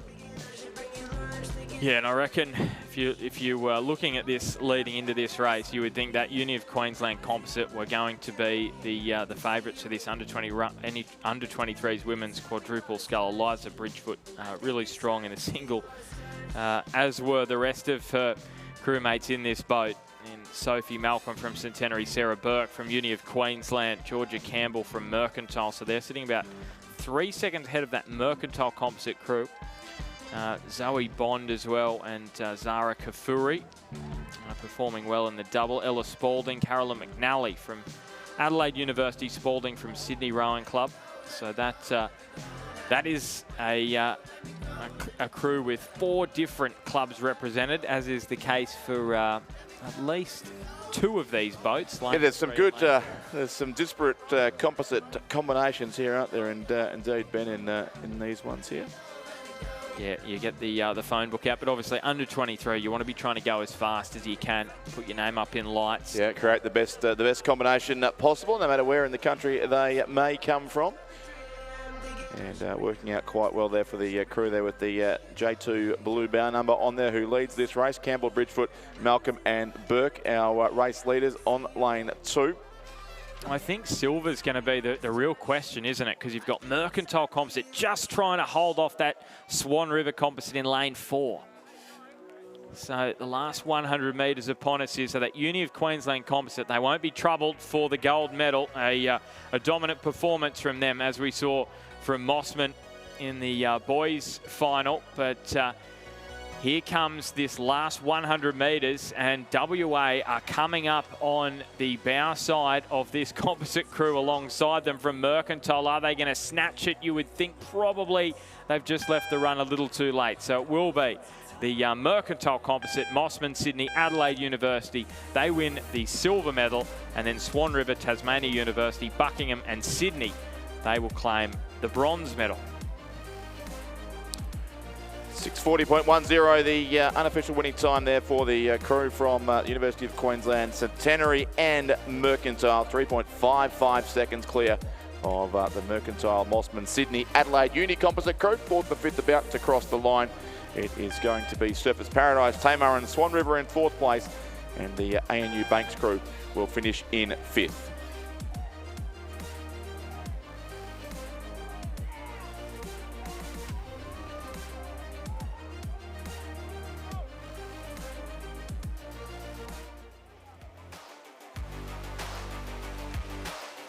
Racing on the course now, Ben, in the final of the under-23 men's 8. The race for the Australian Federation of Old Oarsmen Trophy. And these boats are already well into the second 500 metres of the course. Lane number 3, crew from Sydney Rowing Club. Lane 4, the Mercantile Swan River Composite crew. Lane 5, University of Queensland and Adelaide University. And lane 6, UTS Haverfield with Melbourne Uni, Sydney Uni and the West Australian Rowing Club. 3 boats across the course here, but Ben, with just lane 4 out of it.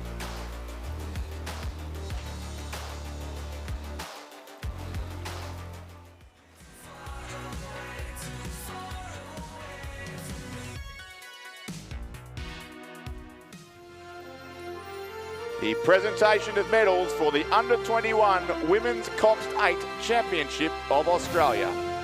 The medals will be presented by Sarah Davern, Executive Officer, Rowing ACT. In third place, and bronze medalists from the UTS Haberfield Rowing Club, Charlotte Olivier, Sienna Morgan, Charlie Greibel, Hannah Alexander, Bianca Rupnick-Williams, Chelsea Baker, Madeline Swain, Madeline Mannins, and Jasmine Abella. Crew is coached by Sam Fennessy. In second place and silver medalist, Sydney Rowing Club, Eva Thompson,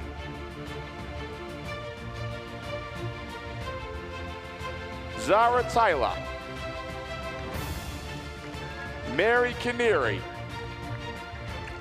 Evelyn Stigter, Lucy Yabsley, Isabel Yardley, Grace Bennett, Mika Nato, and Philippa Martin, coached by Lachlan Carter and Florence Griffiths.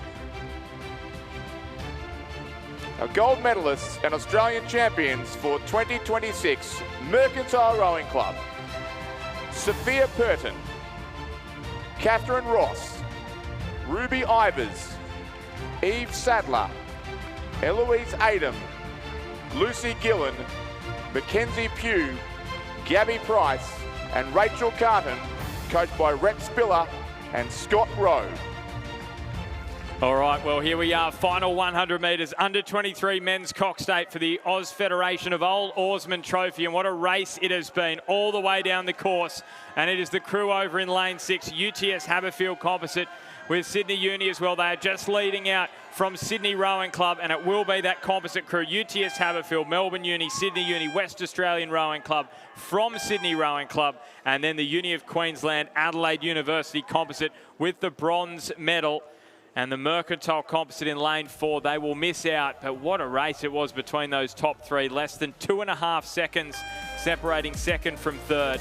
And Sydney just 1.39 away from that UTS Haberfield Composite crew. So UTS Haberfield Composite win the Australian Federation of Old Oarsman Trophy in the under-23 men's Coxed 8.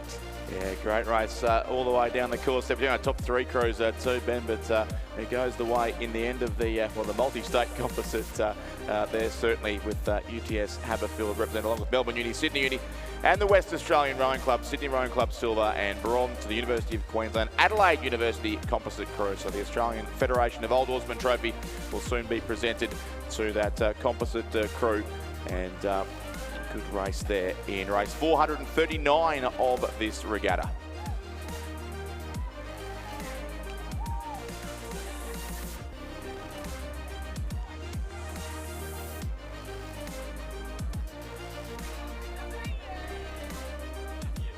Underway here in the a multi-event race here in the para event, and make way for Stuart John to join you, Ben, as you go through the field here in the 4 different events on the course at the same time.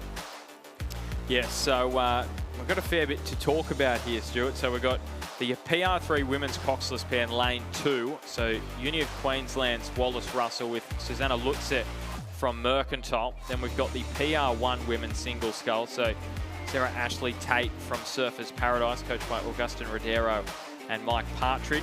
And she'll be in lane 3. So that pair race is in lane 2. You can see they're out in front, but just the one in that one. PR1 women's single, just Ashley Tate. And then in the PR1 men's single, we've got Horry and Bales. So Eric Horry from Sydney Rowing Club, Mitchell Bales from Torrens. So you can see that Eric Horry in front at the moment. And then over in lane 6 from Adelaide University, Sam Germain, and he is in the PR2 men's single scull. Yeah, so it's actually a great showing of all the different types of classifications that we've got within para rowing. So on the screen at the moment, you can see Susanna Lutzi in the bow seat from the Mercantile Rowing Club and Wallace Russell from the University of Queensland in the stroke seat. So they're in the PR3, and the easiest way to think about it, you've got use of your legs, trunks and arms, but you do have some kind of an impairment that means that rowing's just that little bit trickier. So Susanna, she is a Paralympian. She participated in Paris in the mixed PR3 Coxed 4. So she was part of that crew there. You can see Eric Horry on the screen. This man is a legend of para rowing. Now he's in the PR1, so you'll notice for those watching on the big screen, you'll notice the pontoons either side of the main hull of the boat. So PR1s, they've got the pontoons there, they've got the fixed seats, and they've also got the straps around the waists so as that they can be held into place. So generally with the PR1s, you've generally got your use of your arms. So you'll see the PR1 rowers going backwards and forwards, but they won't have full use of their trunks in the way that yourself or that most other rowers would do. The PR2, so that is the rower from Adelaide University, Samuel Gamine. So we're just seeing Mitch Bales there from the Torrens Rowing Club. Here's our second PR1 rower. So again, it's great to see competition here in the PR1. Eric Horry has been racing by himself for a number of years, and it's great to have two PR1 rowers out there at the moment. So Samuel Gamine from Adelaide University, he's on the screen at the moment. He's only new to para rowing. So with the PR2, so it's a combination, it's in between the two as you'd expect. So PR1, you've got a fixed seat. PR2, you've also got the fixed seat, but you don't need to have the pontoons either side of the boat, but you do get fixed into place. So probably our most famous PR2 rower was Catherine Ross of the Australian National University, multiple world champion in the women's PR2, I think a silver medalist back in 2008 in the Beijing Paralympics. Unfortunately, never able to quite crack it through for the gold. Now actually a board member at Rowing ACT, so still heavily involved with the sport. Eric Horry, as I said, he is a multiple world champion. He's a multiple Paralympic medalist. He finished third at the World Championships in Shanghai last year, finishing just behind Roman Polyansky. A great battle between the two right the way throughout the season. And then Ben Pritchard, the Welsh wonder, winning the PR1 men's single scull. So Mitch Bales on the screen at the moment, and it's worthwhile shouting out to some of the work that's been done in South Australia. So we've got Mitch Bales from the Torrens Rowing Club, Samuel Gamine from the Adelaide University Rowing Club. At the South Australian Championships, you had a PR1, so that was for Mitch Bales. You had the PR2 men's and women's, and then a PR2 mixed double scull. Haven't had one of those since Simon Aubrey, also of the Torrens Rowing Club, and also Kat Ross, I think back in about 2021. So they're our rowers there, so you can see Mitch Bales on the screen. The other rower that we haven't talked about is Sarah Ashley Tate from the Surfers Paradise Rowing Club. So coached by Gus Rodero and Mike Partridge. She actually competed, I think, at the Para Triathlon at the Gold Coast Commonwealth Games back in 2018.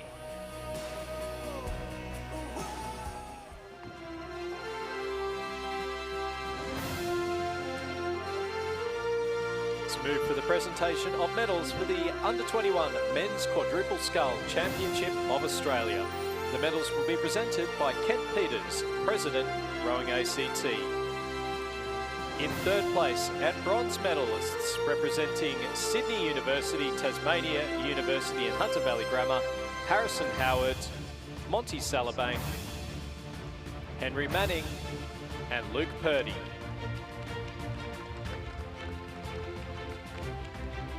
Second place and silver medalists, UTS Haberfields. Their crew of Zachary Neal, Fisher Potter, William Pender and Robert Olivier.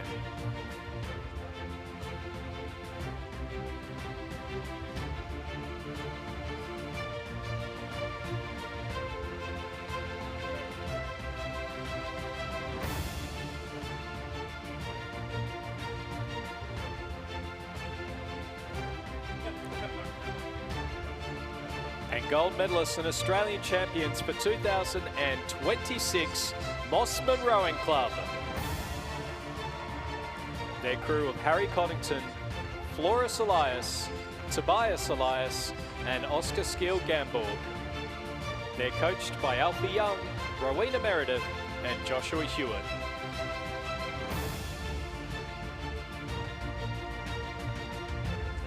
Ladies and gentlemen, please congratulate our 2026 champions and medalists in the under-21 men's quad sculls.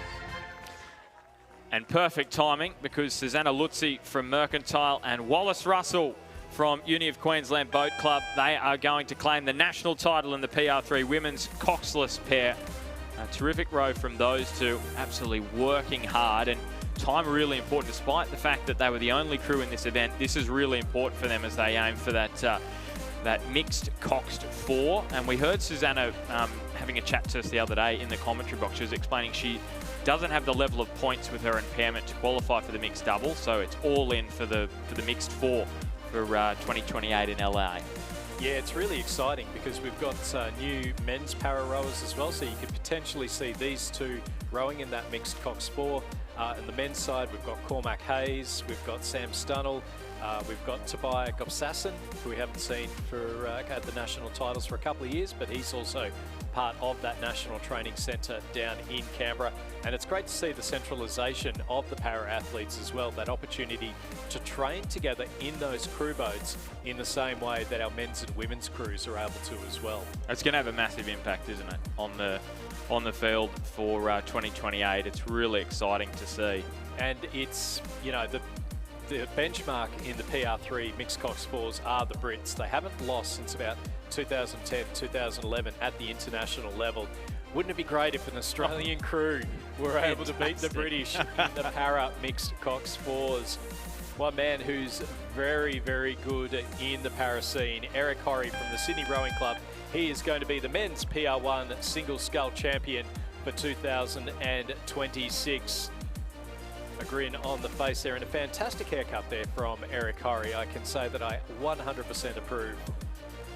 As we see Mitchell Bales from Torrens Rowing Club, he's coming up towards the line, so he'll finish second in the PR1 men's single sculls. And then our final few rowers still to come to the line. So the next rower behind Mitchell Bales will be the PR2 sculler Samuel Gamine from Adelaide University, and then Sarah Ashley Tate from Surfers Paradise Rowing Club. So, and there's great, I think, as we just see Mitchell Bales from Torrens Rowing Club coming up towards the end, so he'll finish in second in the PR1 men's single sculls. And there was a great thing on the Surfers Paradise Rowing Club Instagram page where they were talking about accessibility, and I guess one thing that you people may not be aware of is, you know, for a lot of, we know that a lot of clubs around Australia, there's not necessarily a pontoon that you can launch off. So where you've got a beach, you know, you'll walk down to the beach, you'll take your socks off, jump into the boat, and away you go. As we move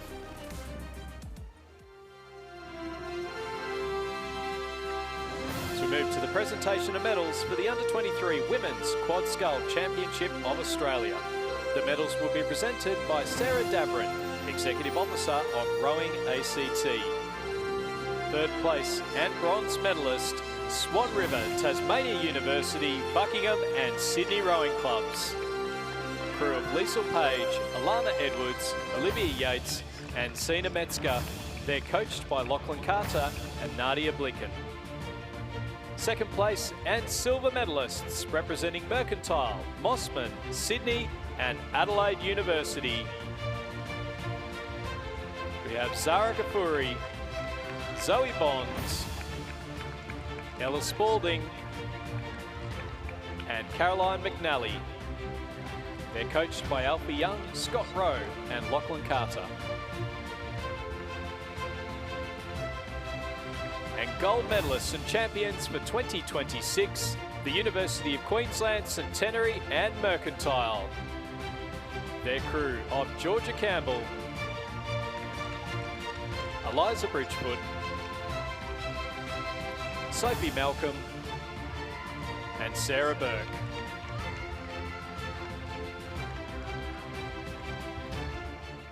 Ladies and gentlemen, so we're just seeing there Samuel Gamine from Adelaide University coming across the line to win the PR2 single sculls. And then Sarah Ashley Tate, the point that I was making before, pontoons so important, particularly for our para rowers, so as that the rowers don't have to be picked up, placed into the boat, and then picked up at the end of the rows as well. So I know that Surfers Paradise doing a great bit of work, and it's fantastic to see Sarah Ashley Tate out here on the water after some issues, obviously with the trailer being burnt on the way back from New South Wales Championships, able to get into a boat. And I'm just super stoked that we've got to see the PR3 women's coxswain pairs, the PR1 women's single sculls, the PR1 men's single sculls, and the PR2 men's single sculls all out in the same race.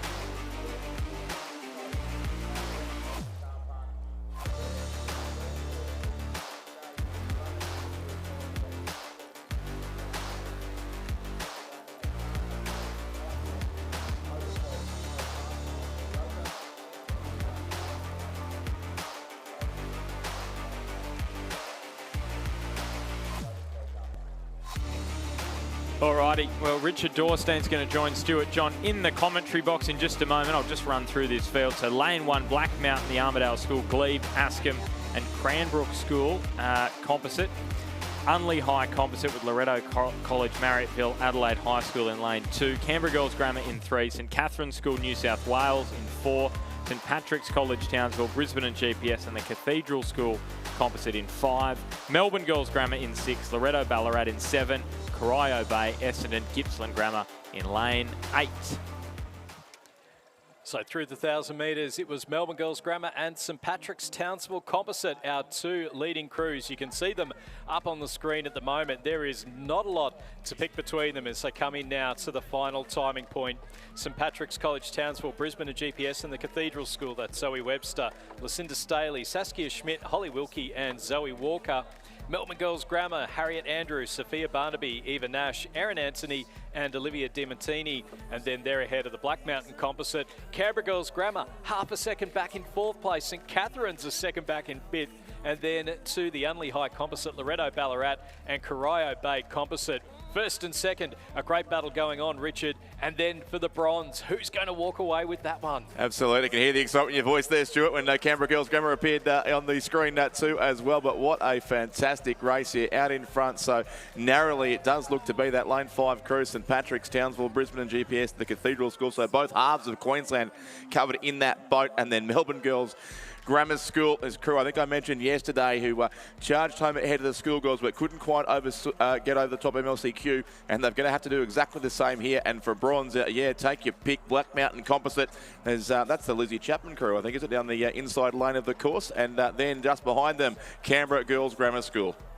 So it's a race in 2, and it is the Queenslanders who have pulled out in front. St Patrick's College, Townsville, Brisbane and GPS, and the Cathedral School either end. And you can hear the crowd starting to roar as they come up towards the finish line. The Melbourne Girls Grammar crew, they're starting to fade. The push is coming on from the Black Mountain composite over in lane number 1. The Canberra Girls Grammar crew sitting in 4th place. Can they come through right towards the end? It's going to come down to the wire. Unley High sitting in 5th, and then it's back to the St Catherine's School, and then Loretto Ballarat and the Corio Bay composite. It is going to be the Queenslanders, though, from St Patrick's College, Townsville, Brisbane and GPS, and the Cathedral School. They'll go through and take the national title in the under-17 women's quad sculls. Second place, who's got it? Melbourne Girls Grammar have faded towards the end. It's the Black Mountain composite who'll take the silver. The bronze will go to Melbourne Girls Grammar. Canberra Girls Grammar back in 4th place, just ahead of the Unley High composite in 5th. 6th place will go the way of Loretto Ballarat, who will finish ahead of St Catherine's School in 7th. And then the Corio Bay Composite back in 8th place. What a race. Wow, fantastic stuff. And what a charge from that Black Mountain Composite crew down lane 2. And we probably shouldn't call them the Lizzie Chapman crew, because she would love to recognise her coach of that crew. They're Oliver Klotz, Martin Inglis and Charlotte McCarthy, who've done a great job there in 2nd place. But the gold will go to Queensland, the crew coached by Nigel Stubbs, Harrison Parks and Jamie Forbes. St Patrick's, Townsville, Brisbane and GPS and the Cathedral School. Great win there. A great finish by Black Mountain in 2nd, and Melbourne Girls Grammar School, another medal for them. They finished with the bronze. Heading towards the halfway mark here, Stuart, it looks like, in the final now of the under-17 men's cox quad. If it's half as good as the women's, then we are in for an absolute treat. Ballarat Clarendon, lane number 1. Marist College, lane 2. Brisbane Boys College in lane 3. Kinross Wallaroi in lane 4. St Virgil's College in lane 5. Leichhardt Mossman, Nudgee and Redlands Composite lane 6. St Patrick's Ballarat in lane 7. And Unley High in lane number 8. Through the 1,000 metres, it was Marist College leading Kinross by 0.3 of a second. And then in the battle for bronze, it was St Virgil's over Brisbane Boys by half a second. They're coming up towards the 1,500 metres, and I'd suggest that it is the blue stripes of Marist College just ahead of the blue of Kinross Wallaroi as they come towards the final timing point. St Virgil's and Brisbane Boys Grammar, who's going to come away with the bronze in that one? But let's not forget that if a crew fades, then there's the chance to do what Black Mountain Composite just did and take a silver. Yeah, no, it's fantastic from Black Mountain in the outside lane. It always comes as a surprise when you see a crew charging home like that down the outside of the course, but we may yet see the same here. But Marist College certainly from Canberra looking good here out in front. And then behind them, some fantastic racing for the rest of the medals. Kinross Wallaroi there, St Virgil's. We know they've got a strong finish. We saw that a couple of times yesterday and again this morning. And they still sit 3rd here behind Kinross Wallaroi and Marist College, whose lead has shrunk a little, like to just 1.91 seconds now over Kinross. Yeah, and then the battle for bronze, St Virgil's, the Leichhardt Composite and Brisbane Boys, all within 1.5 seconds of each other. So this Marist College crew, they dominated at the head of the lake, head of the river.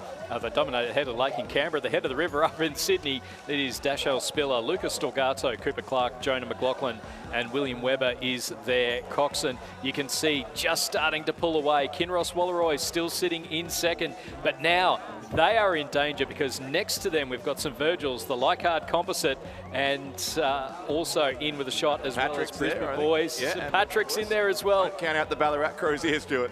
No, it's still Marist College of Canberra, of the ACT. Can they make it 3 national titles in 3 years? They are sitting nicely out in front as they come towards the final stages. Kinross Wallaroi, now they are in some real danger there. Off to their left-hand side, we've got St Virgil's and the Leichhardt Composite. St Patrick's, Ballarat also starting to push as they come towards the line. Out in front though, Marist College, the blue and the blue stripes of the boys from Canberra. They are sitting nicely a boat length out in front. Kinross still in 2nd. 3rd place is the Leichhardt Composite. They're catching Kinross. They're catching Kinross. St Patrick's, Ballarat also moving up. It's going to be a win though in the under-17 Cox Quad Sculls to Marist College. They'll take the W. Who's got silver and bronze? It's still Kinross. They'll just hold on. Kinross hold on just ahead of the Leichhardt Composite in 3rd place. St Patrick's, Ballarat pushed hard right towards the end, unable to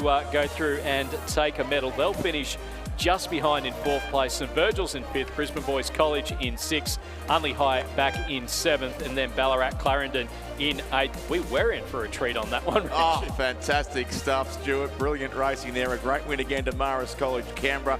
At Kinross Wallaroi hung on to the silver, Leichhardt Composite bronze, and St Patrick's of Ballarat so close in the end of snatching a medal just in 4th place. The final there of the under-17 men's Cox Quad Scull.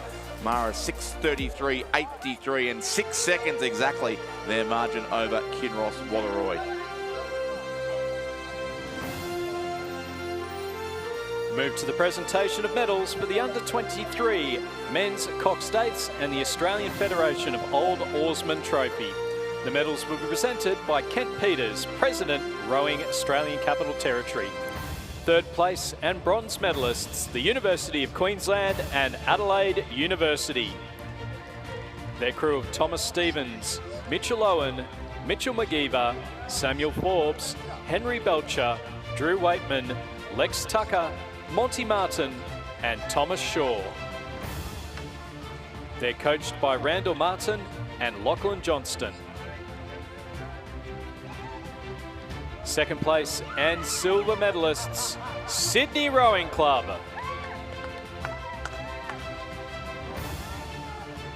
Their crew of Nick Whalen, Charlie Hine, Jackson Gersoy, Maxim Maloney, Hugh Harold, MacArthur Bucknell, Alec Hoskin, Will Clubb, and Sebastian Kladnik. They're coached by Shane Mulvaney and Brooke Robertson. And our gold medalists and Australian champions for 2026, UTS Haberfield, Melbourne University, Sydney University, and the West Australian Rowing Club. Their crew of Jack Cullen, Charlie White, Lachlan Brown, Adam Holland, Tom Foley, William Rogers, Winston Hooper, Joshua Wilson, and Jack McDonald. They're coached by Matthias Ungermack and Simon Huxley.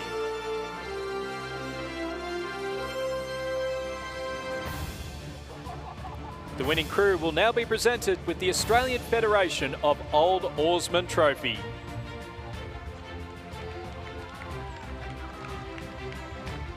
Ladies and gentlemen, please congratulate our Australian champions and medalists in the under-23 men's Cox States.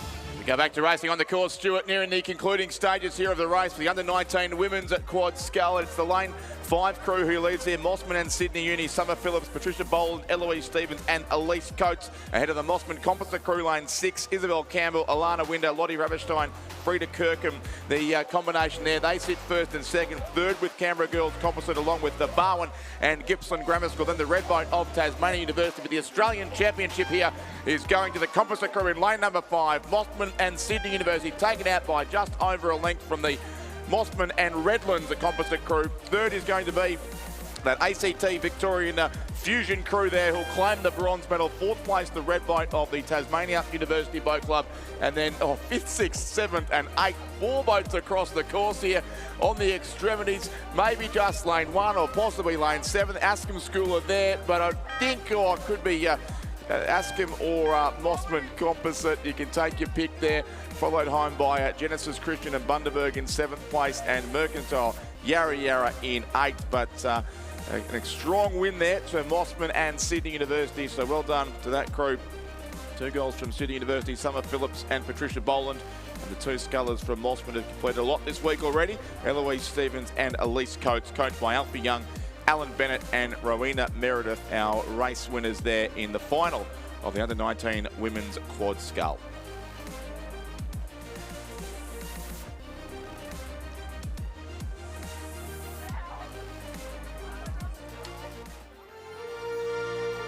The presentation of medals for the Women's PR3 Coxless Pairs Championship of Australia. The medals will be presented by James Loveday, Rowing Australia Para Rowing Head Coach. Our gold medalists and Australian champions for 2026, representing Mercantile and the University of Queensland, Susanna Lutzi and Wallace Russell. Ladies and gentlemen, please congratulate our 2026 champions.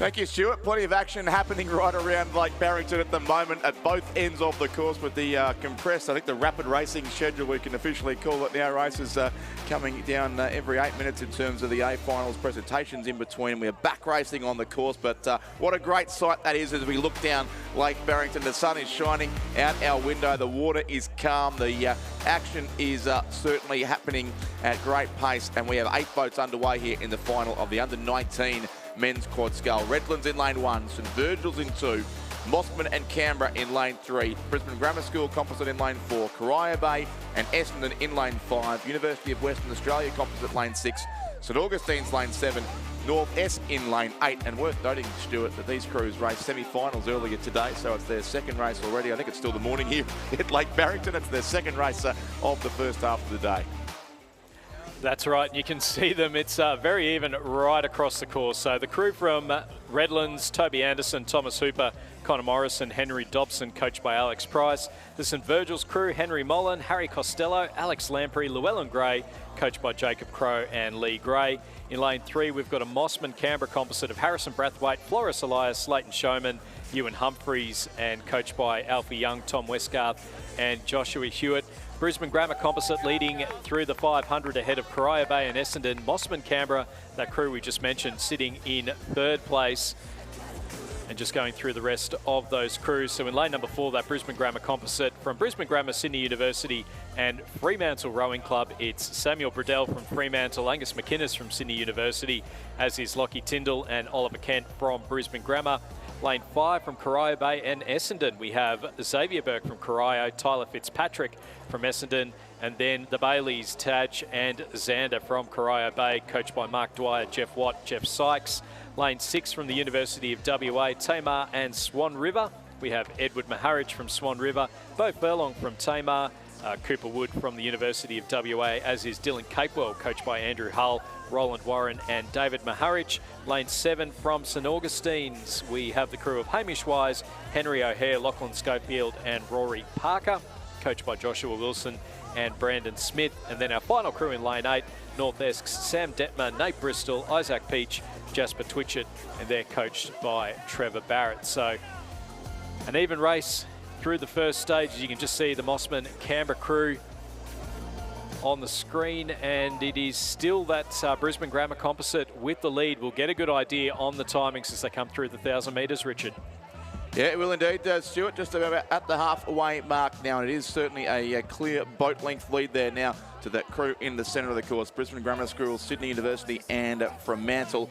3:03.68 was their time, and they had it by about a length it was at this stage, and then a great battle behind them certainly for the rest of the places in this race. So it wasn't certainly 12.36 seconds back to St Augustine's, but second place is the Mossman Canberra composite crew, and 3rd Corio Bay and Essendon.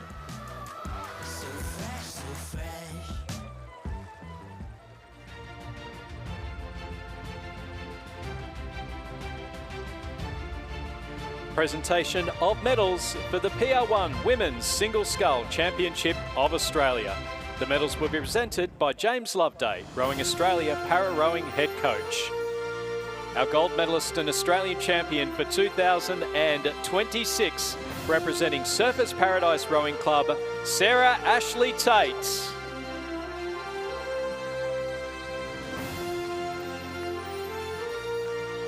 Ladies and gentlemen, please congratulate our Australian champion for 2026.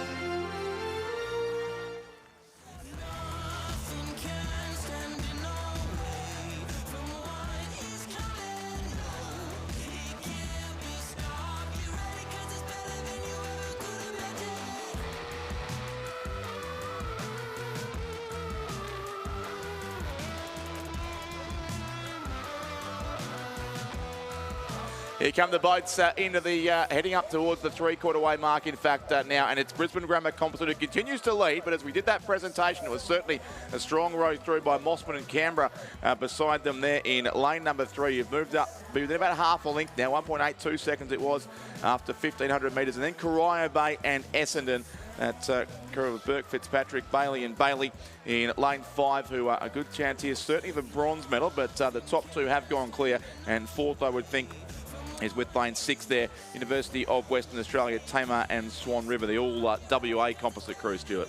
Yeah, we've got a battle in 2 here because that Mossman-Canberra composite have really made up some ground on that Brisbane Grammar composite through the third 500 metres, the championship quarter, as we like to call it, in that big book of rowing cliches. They're in now to the final 250 metres. It is the Brisbane Grammar, Sydney University and Fremantle composite holding on to the lead, and maybe they're just starting to pull away again from Mossman and Canberra Rowing Club. Are they able to push over the last 250? Who's got the sprint? There's going to be some fatigue in those legs. Corio Bay Essendon still sitting in third place ahead of the University of WA Tamar Swan River composite as they come down towards the end. The Brisbane Grammar composite have seen the danger off on their stroke side on the right, and they're pulled back to a boat length lead over that Mossman Canberra composite. They're coming down towards the line. The battle for bronze is heating up and heating up quickly. It's going to be the Brisbane Grammar composite. They are the Australian champions for 2026. Second to have Mossman and Canberra. Third place, it's between the West Australians and the Victorians, and it's going to be a photo.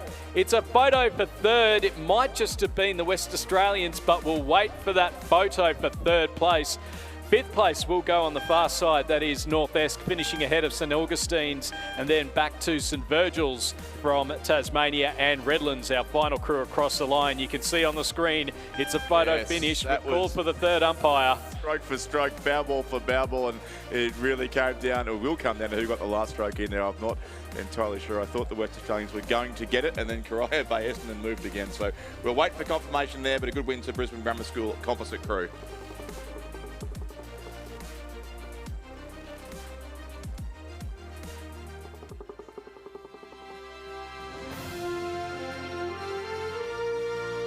Ladies and gentlemen, the presentation of medals for the PR1 Men's Single Scull Championship of Australia.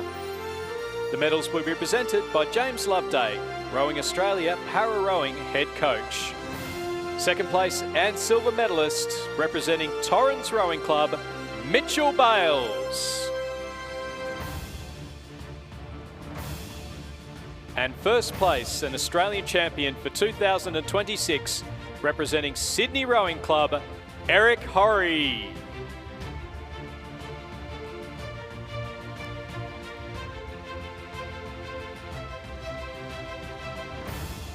Ladies and gentlemen, please congratulate our champion and medalist in the men's PR1 single sculls.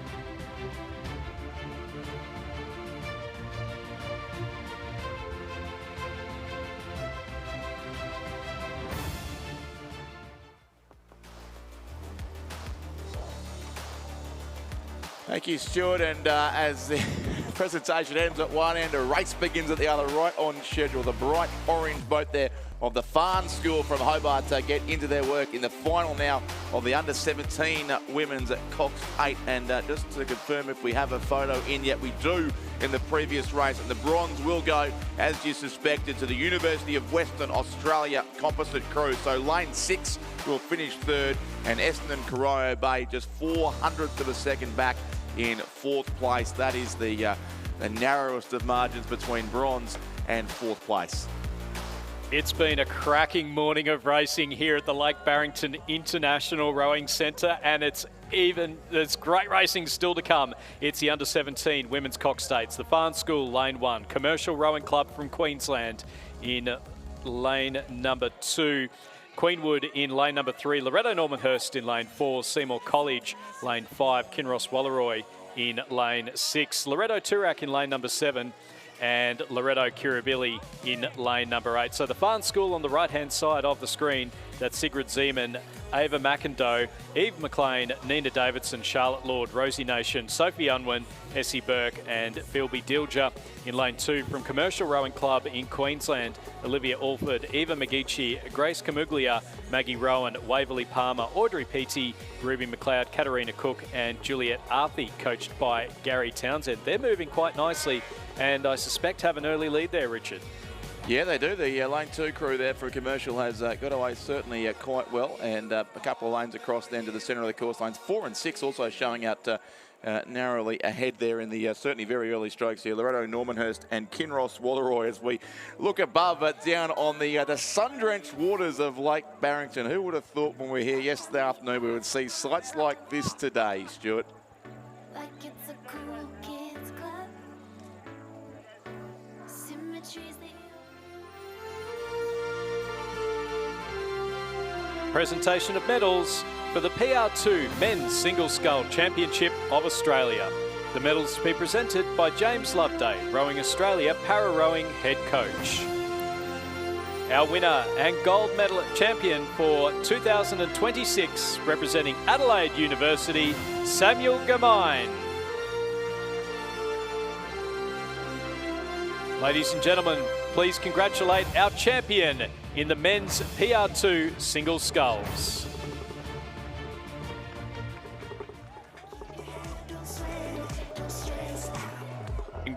Heading back down the course, you can see them on there at the moment, just going through some more crews. Queenwood in lane 3, that's Isla McMillan, Bronte Hanna, Chloe Grimmond, Vivian Walk, Nyla Russell, Gemma Wyrell, Jasmine Ramsey, Penelope Rolls and Juliet Yardley in lane number 4, and I suspect getting out into the lead now. Loretto Normanhurst, Anna Ward, Sophie Whalen, Ruby Matthews, Ruby Mullins, Lucy Meek, Alexandra Hare, Lara Dwyer, Poppy Bensley, Rosie Lennon is their coxswain, and they're coached by Jackson Gersoy and Hannah Coap.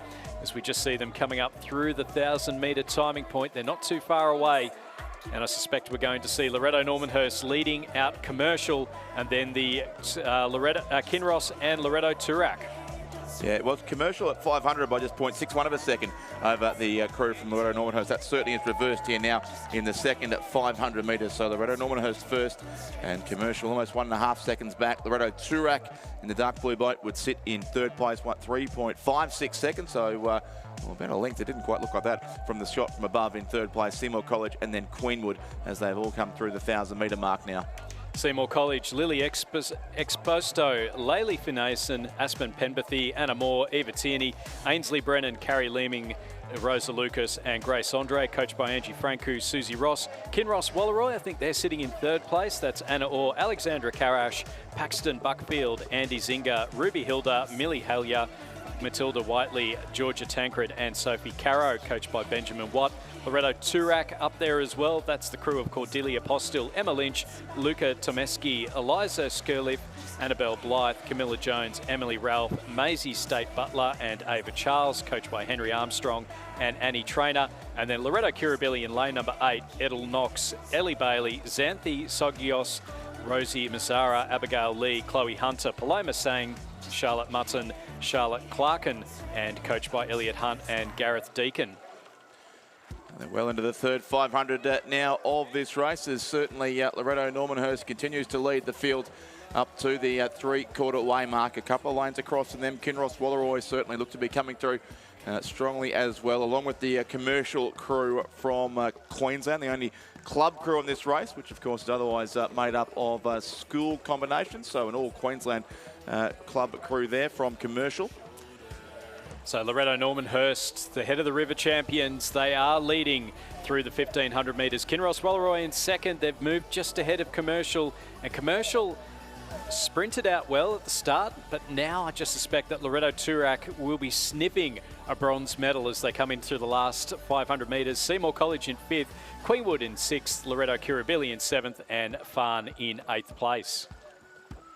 Indeed, it is Loretto Normanhurst out in front here by a boat length it would be, but then either side of them a great race certainly for the silver and bronze medal coming down the course with Kinross Walleroy, I should say, the light blue boat, then Loretto Turak, the dark blue boat, and Commercial over in lane 2 on the left of screen. So you'd think our medalists will come from there, slightly further back then to both Queenwood and Seymour College, either side of our race leaders, but this is coming down to the concluding strokes now with Loretto Normanhurst still clear by around a boat length. The combination on the other side of the course from Kinross certainly holding off Loretto Turak for now and matching it with Commercial back on this side of the course. Yeah, Commercial just put in a big, it was almost as if the 1500 metres was their marker. So Commercial staying up in second place as we're in now to the final 200 metres or so in the women's under-17 Cox State Championship of Australia. It's Loretto Normanhurst holding on to that lead. Commercial have their sprint. Loretto Turak are starting to move up on Kinross Walleroy as they're coming in now to the final stages. It's still Loretto Normanhurst keeping themselves out in front at the moment. Silver and bronze is well and truly up for grabs between Commercial, Kinross and Loretto Turak. It is going to be the girls from Loretto Normanhurst who are the Australian champions for 2026. Second place is on the line and it's going to be a photo for second and third. Back to the photo finish operators, Commercial and Kinross for second and third place. They'll get a medal. Let's just wait and see what colour it is. Fourth place, a great row from the Loretto Turak crew. They finished ahead of Queenwood in fifth place. Seymour College back in sixth. It's going to be Loretto Kirribilli in seventh place, finishing ahead of the Farn School in eighth. It says 0.74 on the screen. That's not right. Let's wait. Closer. Let's wait for the photo on that one. But Loretto Normanhurst, they are our champions. We'll get that confirmed shortly.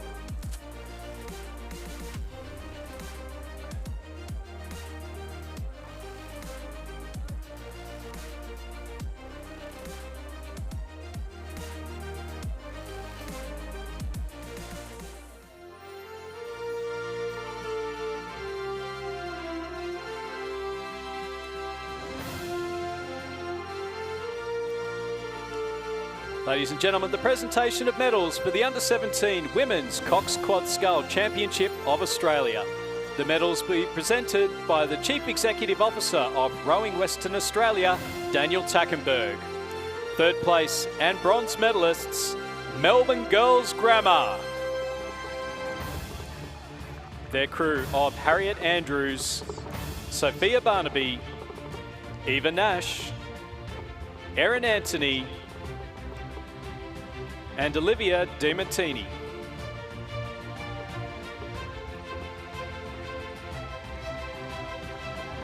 Their second place and silver medalists representing Black Mountain, the Armidale School, Glebe, Ascombe School and Cranbrook School.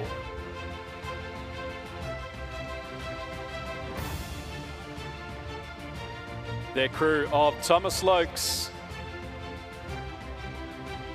Ava Rathel, Matilda Coddington, Zoe Leisha, and Sammy Robilliard. They're coached by Oliver Klotz, Martin Inglis, and Charlotte McCarthy. And our gold medalists and Australian champions for 2026.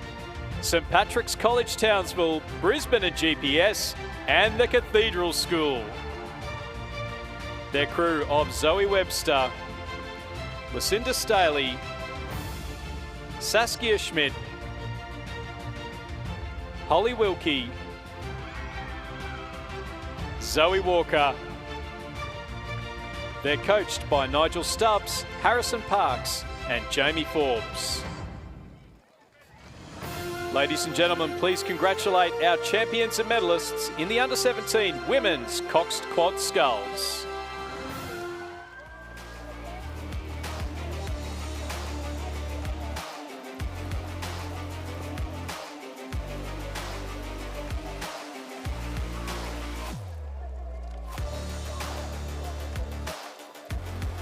Here comes the final now of the Under-17 men's at Cox 8. St Joseph's of Sydney, our leading crew here after the first 500 metres, but narrowly so. And what a field we have assembled here. A composite crew in lane number one from all over the country, it seems. Scotch Oakburn, St Augustine, St Peters, Sydney Rowing Club, Swan River and Alderstone. Let's do it through the maths over. That's about 5 or 6 clubs and states, I think, racing in that crew. Xavier College from Melbourne in lane number 2. Scotch College from Melbourne in lane 3. The Scots College of Sydney in lane 4. St Joseph's Sydney in lane 5. St Ignatius from Sydney in lane 6. Melbourne Grammar School are in lane 7. And Brighton Grammar are racing in lane 8. So through the 1,000-metre timing point, it is Scots College who are leading Xavier College by just a second. You can see them up on the screen at the moment. It's the, I think we worked out the telly magenta of the Scots College crew. Yes, despite Cerise being their official. Cerise is their official colour. And then it is back there next to them. We've got the crew, looks to be the crew from St. Ignatius, who are sitting in, St. Joseph. That's Joey's, in fact, the television. I'm confusing my bright colours here as well. So yeah, so St. Joseph's Joseph's be yelling at us again. Yeah, just an issue on the timing screen coming up at the moment, but these crews coming out nicely. There were 6 crews, 6 clubs and schools represented at Scotch Oakburn Composite. So we've got Scotch Oakburn Composite, Scotch College Victoria, and the Scots College of Making me thirsty, Stuart, all that mention of Scotch. So they're coming up now into the 1,500-metre timing point. We are in to the final 500 metres. It is St. Joseph's who have the lead. They're a boat length ahead of Scotch College Victoria. St. Ignatius sitting in 3rd place. Melbourne Grammar in 4th. The Scots College in 5th place. Xavier College in 6th. And then it is back a little bit further to Brighton Grammar. And then that composite from Scotch Oakburn and just about everywhere else on the compass. Also a wonderfully bright pink boat for them. Nothing like a bright pink boat. Exactly right. Very distinctive. Love to see it. It is St. Joseph's who have that lead. They're extending it out. Scots are trying to push and push hard. Scotch College Victoria in lane number 3. You can see them at the bottom of the screen. Level pegging there with the crew from St. Ignatius College. That's our 1, 2 and 3. Melbourne Grammar sitting just next to them. Half a boat length to make up over the final 250 metres if they are to go through and take a medal. And then they're ahead of the crew there from Scots College. Plenty going on here, Richard, as they're in now to the final 200 metres. Yeah, there is indeed. It is the crew there on lane 5 from St. Joseph's, who do lead it. Scotch College back by about a length or so, it would seem, in 2nd place, and under siege also from St. Ignatius across towards the other side of the course at this stage at least 3rd place, but maybe a chance to move up into 2nd. Melbourne Grammar School flying home too in the dark coloured boat on the far side of the course, and the Scots School from Sydney in lane 4 back in 5th place. So still hold all tickets on silver and bronze, but a big win coming up here to St. Joseph's. Irwin, Clant, Woodbridge, O'Byrne, Benjes, Huntington, Negleen, Macleay, Steve and Willis will take the win here in the under-17 the Men's Cox 8 Championship of Australia. Tight for 2nd. Oh, photo once again. Scotch and St. Ignatius there, who drove home late. Melbourne Grammar School will finish 4th, just outside the medals. 5th will be the Scots College from Sydney. 6th home the Blackbone of Xavier College. 7th the far side Brighton Grammar School. And 8th will be the Scotch Oakburn Composite crew. But it's saying at the moment, but I'm not sure who's got 2nd. We had the same thing in the last race where it was, we didn't actually announce that one. It was Commercial over Kinross by 0.13 of a second. We'll wait for the photo between Scotch and St. Ignatius. There's some spent lads out there on the water at the moment, but what a great race there. It is going to be St. Joseph's, though, that are the under-17 men's Cox 8 champions of Australia for 2026.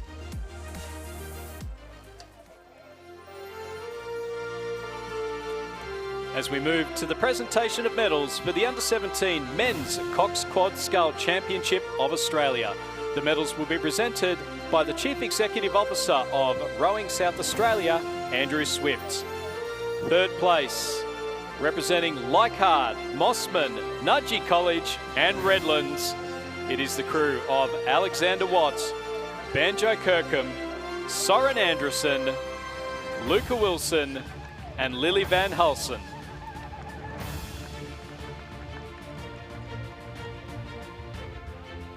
Second place and silver medalists, Kinross Walleroy.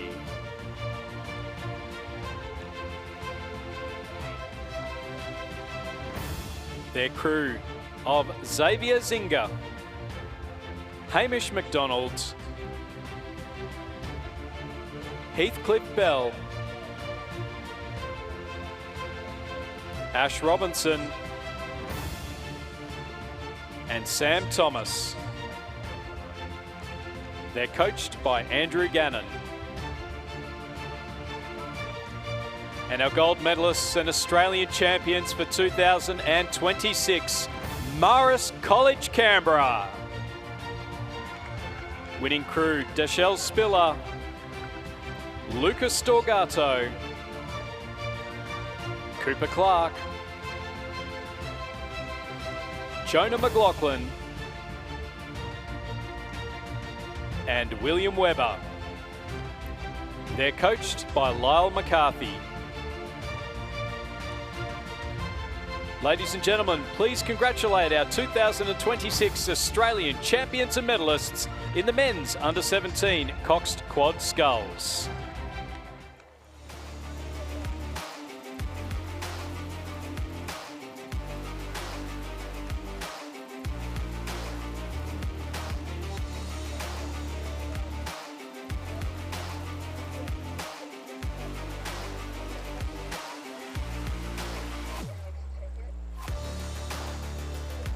We move back down the course for the under-19 women's Cox States. It's Walford. Oh, and we've got an issue there. We've got some steering issues going on.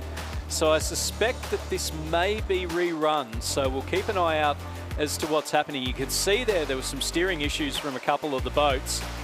The race... Continuing for now, it looks like, Stuart, but... It depends on when it's done. So I think it's in the first 250 metres. It is definitely a re-row. So the crews, Walford Anglican lane 1, Pymble Ladies lane 2, Seymour College lane 3, Fremantle Composite in lane 4. That's Fremantle West Australian, St Patrick's College Townsville. Lane 5, Toowong Commercial Canned, and the Pembroke School. Lane 6, University of Queensland, Adelaide University in Cairns.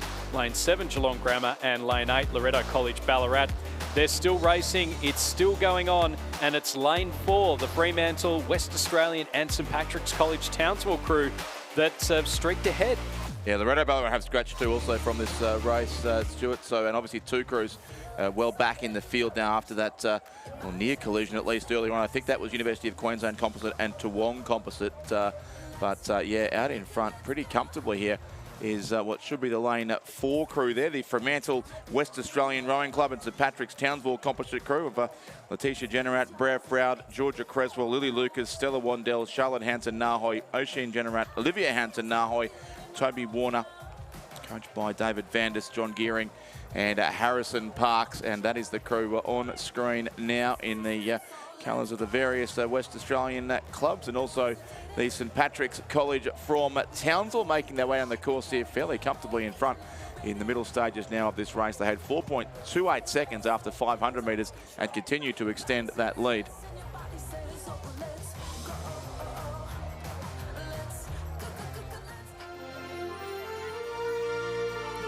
As we move to the presentation of medals for the men's under-19 Quad Scull Championship of Australia. The medals were presented by Rowing South Australia Chief Executive Officer Andrew Smith. Third place and bronze medalists representing the University of Western Australia, Tamar and Swan River, Edward Maharich, Bo Furlong, Cooper Wood and Dylan Capewell. Second place and silver medalists representing Mossman and Canberra Rowing Clubs. Crew of Harrison Brathwaite's, Floris Elias, Leighton Showman, and Ewan Humphreys. They're coached by Alfie Young, Tom Westgarth, and Joshua Hewitt. And our gold medalists and Australian champions for 2026, representing Brisbane Grammar, Sydney University, and Fremantle Rowing Club. Crew of Samuel Bradell, Angus McInnes, Lockie Tyndall, and Oliver Kent.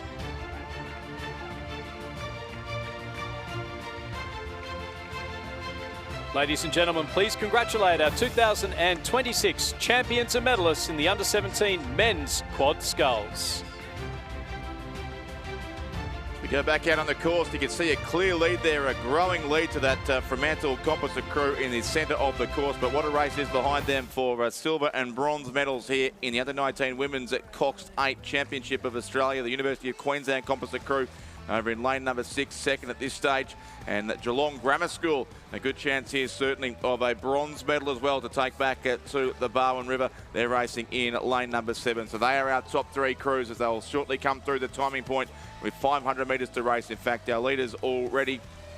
And it's come up there as Walford Anglican, but I don't believe that's the case. It is the Fremantle West Australian St Patrick's College Townsville composite crew who do continue to lead this race. And then it was University of Queensland, Adelaide Uni and Cand in second place. Geelong Grammar School, Walford Anglican back in about 4th or 5th place, it would seem, at this stage of proceedings. So that picture shows it much more clearly from above, and it continues to be this West Australian composite combination leading well here, Stuart.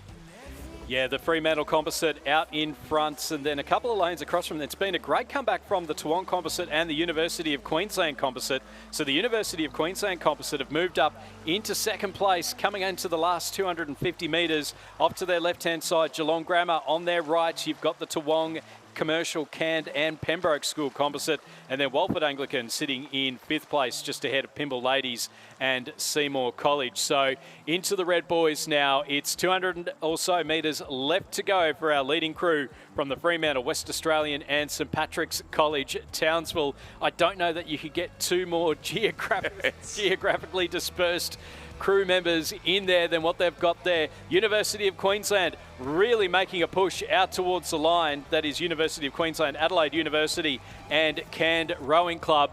But as they come up towards the line, this Fremantle composite taking advantage of the early, I won't say confusion, but there was definitely a little bit going on towards the start. We'll keep an eye out on the crews as they cross over the line. But the first crew across the line will be Fremantle, West Australian and St Patrick's College Townsville.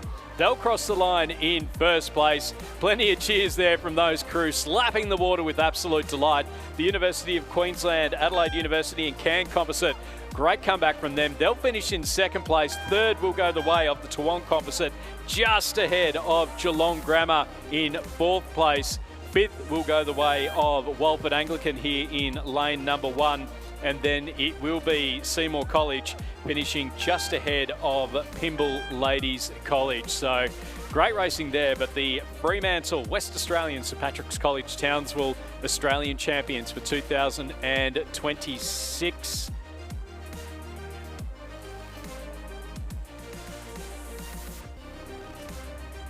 So looks like some hands up there in a couple of the crews, Stuart. So they may yet have a chat with our umpires about what happened earlier in the race.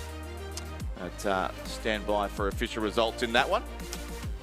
It's all happening. It is all happening indeed. We should go back a race too, because we should confirm the photo finish from the previous race. It did go in the end for second place to Scotch College of Melbourne by 0.08 of a second over St Ignatius. So in that race, the under-17 men's Cox 8, it was St Joseph's first, Scotch Melbourne second, and in 3rd place, the crew from St Ignatius, just 0.08 of a second there, 6:29.04, the winning time for St Joseph's. And for once, it appears no photo finish required in the Under-19 women's Cox 8, but as you rightly point out, there'll be some chats with the umpires at the end of the race, because certainly a couple of crews came close to, well, looked like they almost came together in the early stages.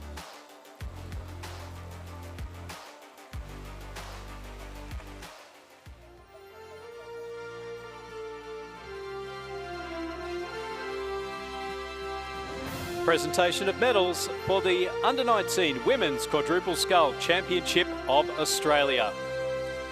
The medals will be presented by Rowing South Australia Chief Executive Officer Andrew Swift. 3rd place and bronze medalists representing Canberra Girls Grammar, Barwon and Gippsland Grammar. Crew of Lily Canfield, Rio Smith, Grace Holton and Charlotte Bowen. And they're coached by Nick Bartlett, Caroline Pipers and Anita Whitehouse. 2nd place and silver medalists, Mossman and Redlands. Their crew of Isabel Campbell, Alana Winder, Lottie Ravenstein, and Frida Kirkham. They're coached by Ben Whitewolf, Rowena Meredith, and Joshua Hewitt. And our gold medalists and Australian champions for 2026, Mossman and Sydney University. Their crew of Summer Phillips, Patricia Boland, Eloise Stevens, Elise Coates, and they're coached by Alfie Young, Alan Bennett, and Rowena Meredith. Ladies and gentlemen, please congratulate our 2026 Australian champions and medalists in the Under-19 Women's Quad Sculls.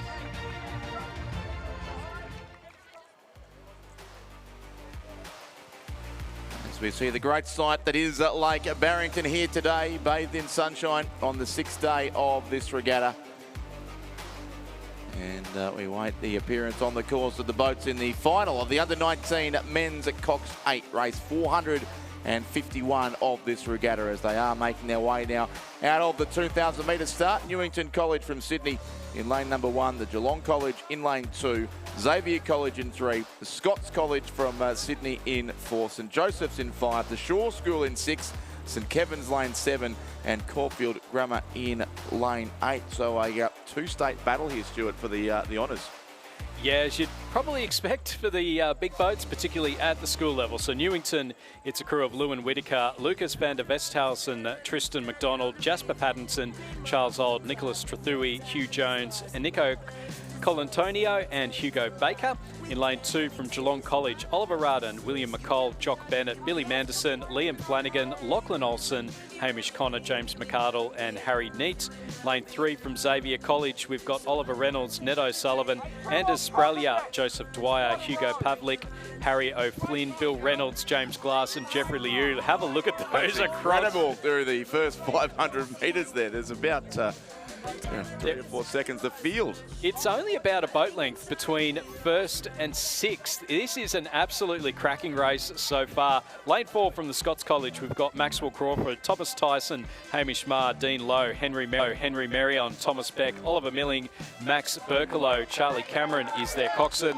Lane 5 from St Joseph's, Louis Banuska, Kaya Nevitt, Thomas Curran, Christian Tripoloni, George Wall, Fred O'Hara, River Phelps, Joseph Lane, Jonathan Yates. Lane 6 from the Shaw School, Toby Crowther, George Scammell, Henry Roxburgh, Ben McCutchinson, Harry Faulkner, Liam Kennedy, Luke Robinson, Oliver Paris, Will Gandy. Lane 7 from St Kevin's, Nate Falloon, Connor Crothers, Max Schwartz, Thomas Burrell, Darcy Foran, Daniel Evans, Jack Sonneman, William Keller and Joshua Hannon. And then the Caulfield and Mercantile Composite, Lane 8, Jack Hartung, Charlie Crockett, Milo Here, Dash Farmer, Spencer Quick, Xavier Moon, Benjamin Smith, Will Thompson and Harrison Jones is their coxswain.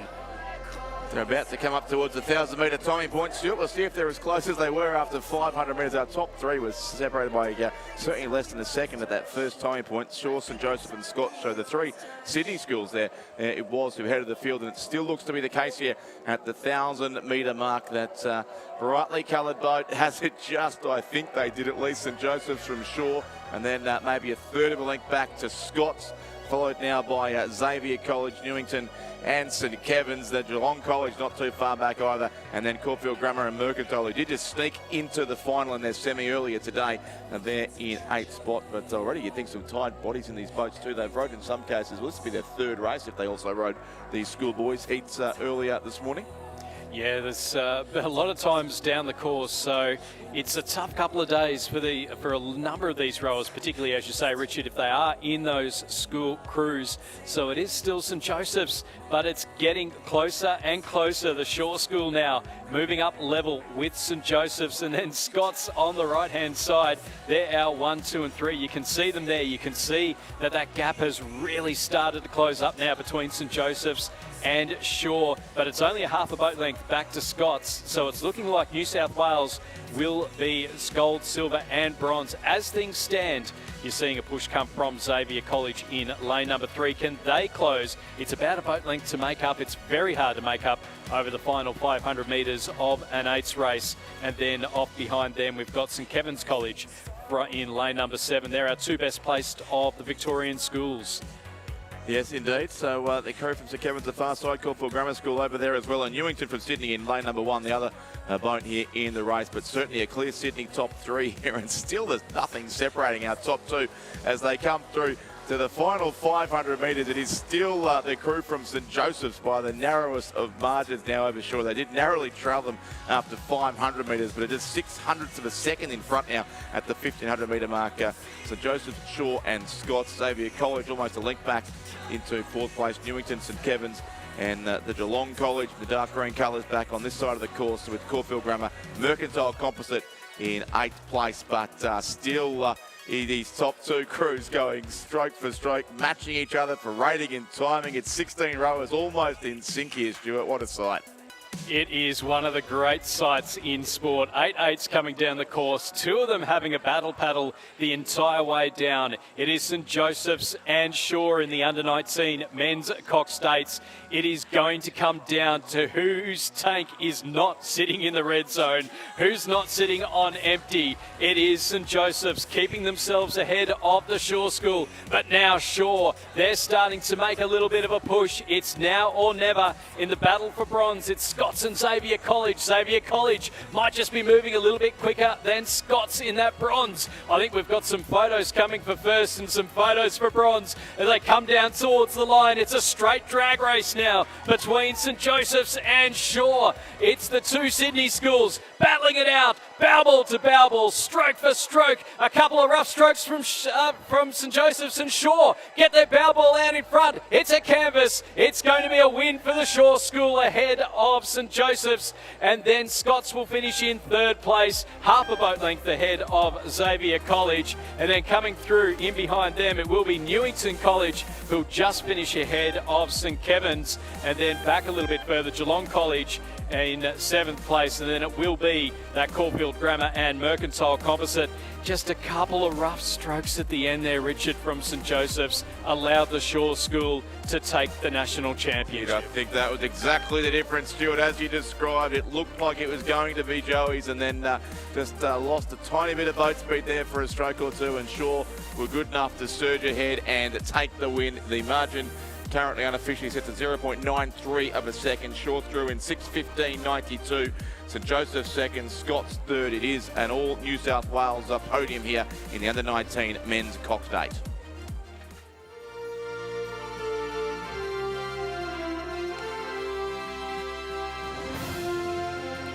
As we move to the presentation of medals for the under-17 Women's Cox State Championship of Australia. The medals were presented by Rowing Queensland Chief Executive Officer Anthea O'Loughlin. 3rd place and bronze medalists Kinross Walleroy. Their crew of Anna Orr, Alexandra Karash, Paxton Buckfields, Andy Zinga, Ruby Hilda, Millie Hellier, Matilda Whiteley, Georgia Tancred, and Sophie Caro. They're coached by Benjamin Watts. 2nd place and silver medalists, Commercial Rowing Club.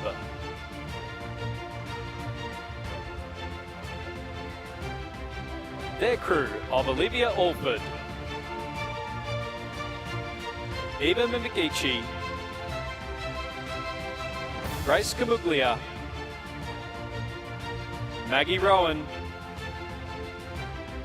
Waverley Palmer, Audrey Peaty,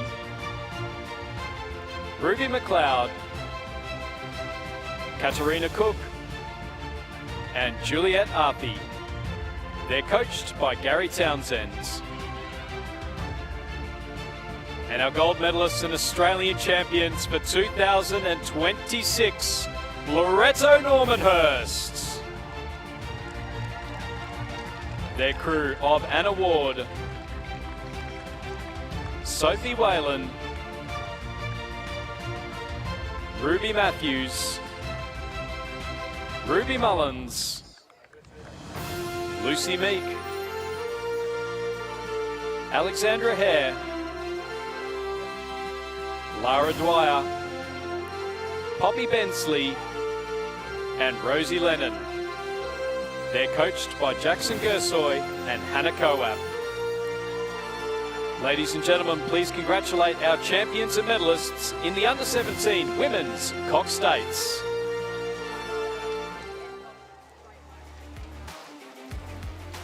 Thank you, Stuart. And back on the course, we are well underway here in the next of our finals. The Open Lightweight Women's Quad Scull, a field of 4 here, and a very, very strong crew from Essendon racing there in lane number 6.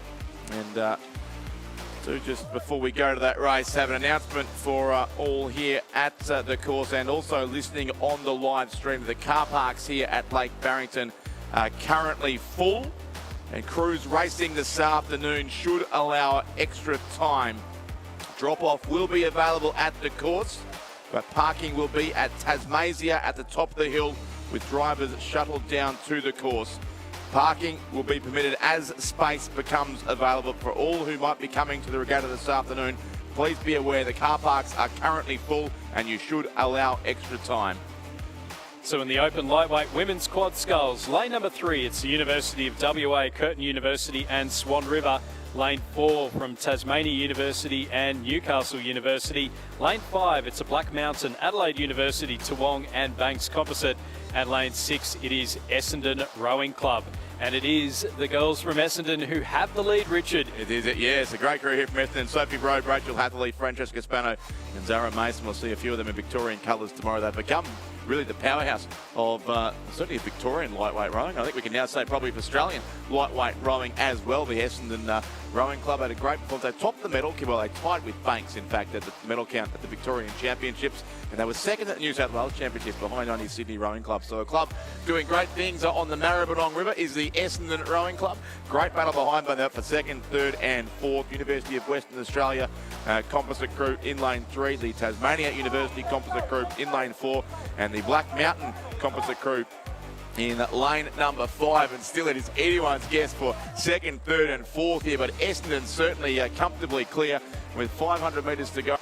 We're out to about 9 seconds, and it continues to extend now, you would think, but have a look at this race for silver and bronze medals here. Lightweight racing at its best here on the waters of Lake Barrington, with a wind coming up to the Essendon crew. But then we've got the West Australians, the Tasmanians, and also the Black Mountain composite crew lined up across the course in the race for the silver and bronze medals. The Open Lightweight Women's Quad Scull Championship of Australia goes the way of Essendon. The Tasmanians charging on their home waters. University of Western Australia and Black Mountain composite the far side will just get the silver. It'll be second to Black Mountain composite, third to Tasmania University composite, and fourth to the University of Western Australia composite crew.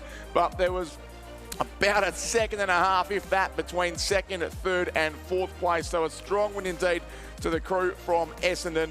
But the crew there will finish second, actually listed down as the Banks composite crew, so there's been a substitution there, but they'll be silver medalists, and Tasmania University and Newcastle University will finish in third.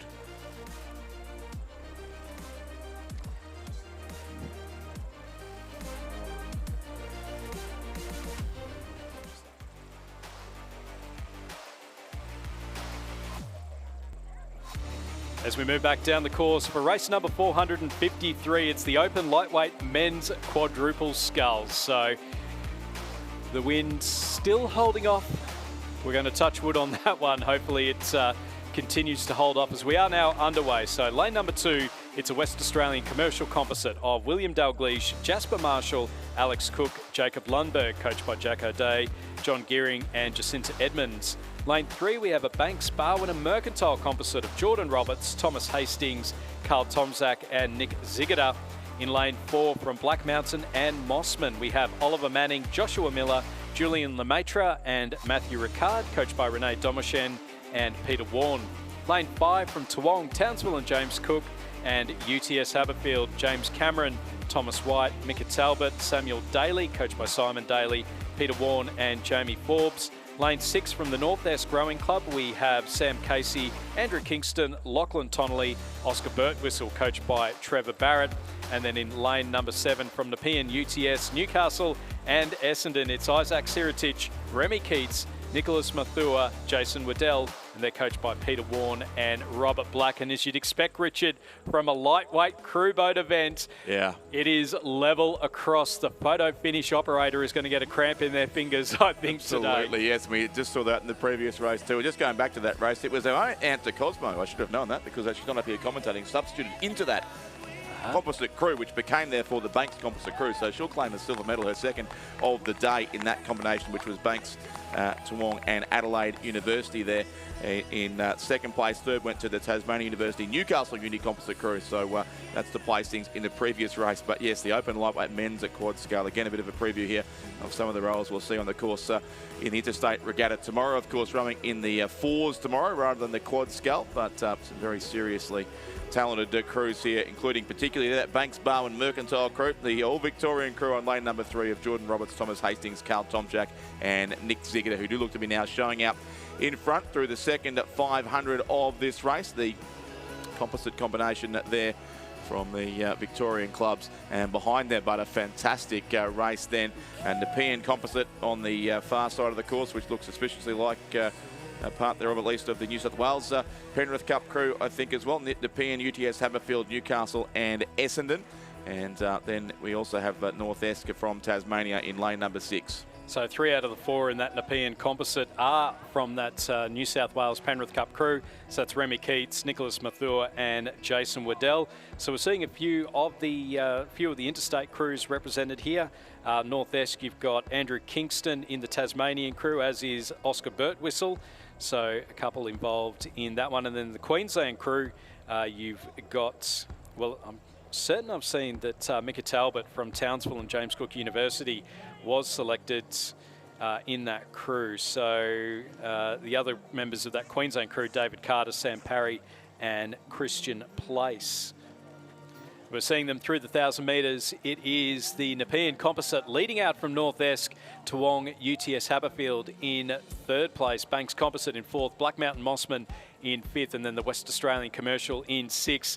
And well, that was through 500 metres or so. So we're just having a look up on the screen at the moment. That Banks composite have moved out in front. I thought it was a bit suspicious that the Victorians weren't leading a men's lightweight race. Yeah, exactly right. No, they've got a great record certainly in the Penrith Cup, the Cox 4. We'll see that again, of course, tomorrow. But here in the open lightweight men's quad scale as well, that same Victorian combination does have, albeit a narrow lead, it's only probably a canvas now over that crew from Tasmania.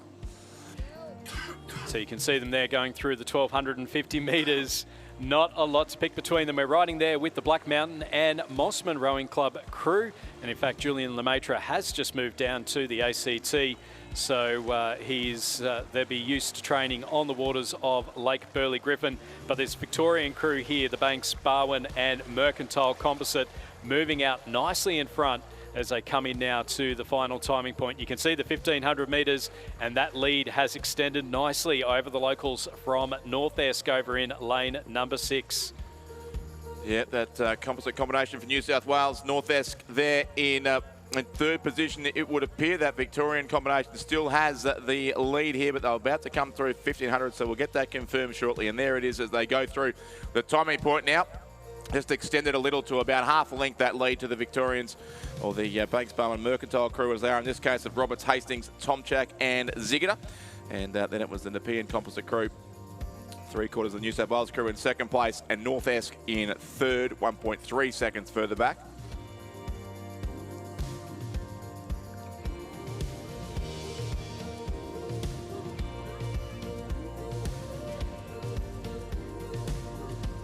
Clearwater lead from 3rd back to 4th place. 4th was with the crew from on lane number 5, that almost all Queensland composite crew, including James Cameron from UTS, but the Toowong composite crew sits 4th. Black Mountain composite beside them in 5th place, and the West Australian Rowing Club composite crew in 6th. A very tight race to it for 4th, 5th and 6th, with that Victorian combination stretching out their lead now. Yeah, they are looking very, very good indeed. They were led through the early stages, but now this crew from Banks, Barwon and Mercantile sitting nicely in that gold medal position.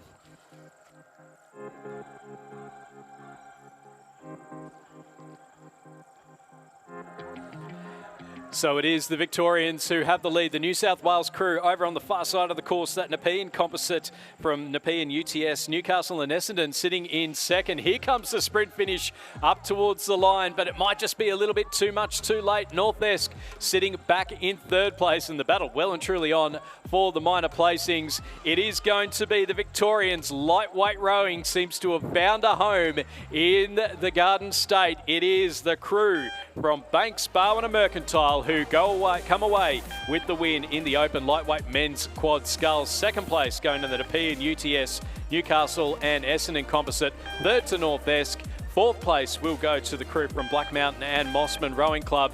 And then in behind them, it's very close between the West Australian Commercial Rowing Club and then Toowong and UTS Haberfield.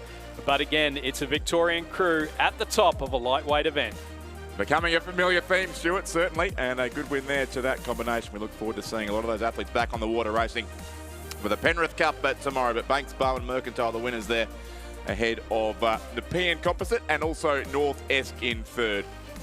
Another fantastic edition of a lightweight rowing race as we one more final to go before we head into some finals and repêchages in the school events.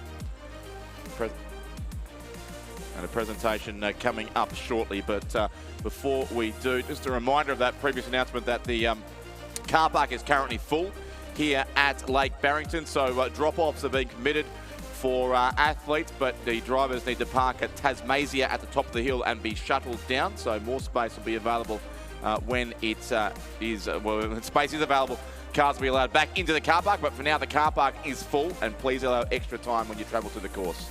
We've also got a beach sprint, learn and load. That's the Rossonian at 12 p.m. Get the chance to meet the Australian beach sprint head coach James Loveday as we move to the presentation of medals for the Under-17 Men's Coxswain Championship of Australia.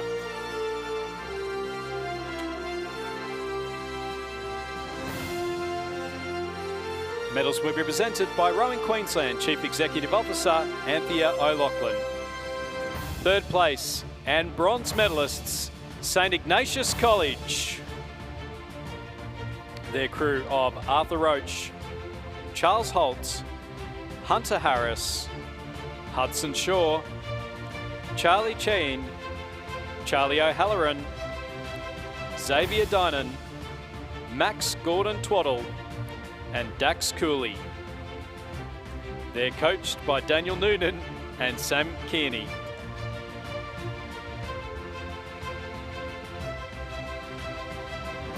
Second place and silver medalists, Scotch College.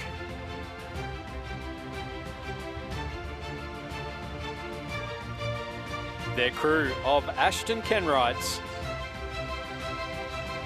Tom Hunt,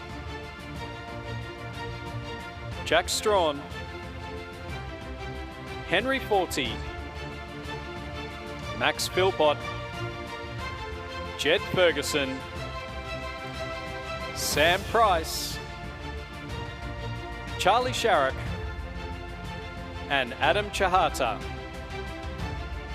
And they're coached by Nick Tsavakis. And our gold medalists and champions for 2026, St Joseph's College. The crew of James Irwin, Clancy Woodbridge, Finn O'Byrne, Arlo Benjes, Nicholas Huntington, Sam Negleen, Xavier McClay, Angus Seave, and Darcy Willis. And they're coached by Jack Hargreaves, William Raven, and Lachlan Miles. Ladies and gentlemen, please congratulate our champions and medalists in the Under-17 Men's Cox States.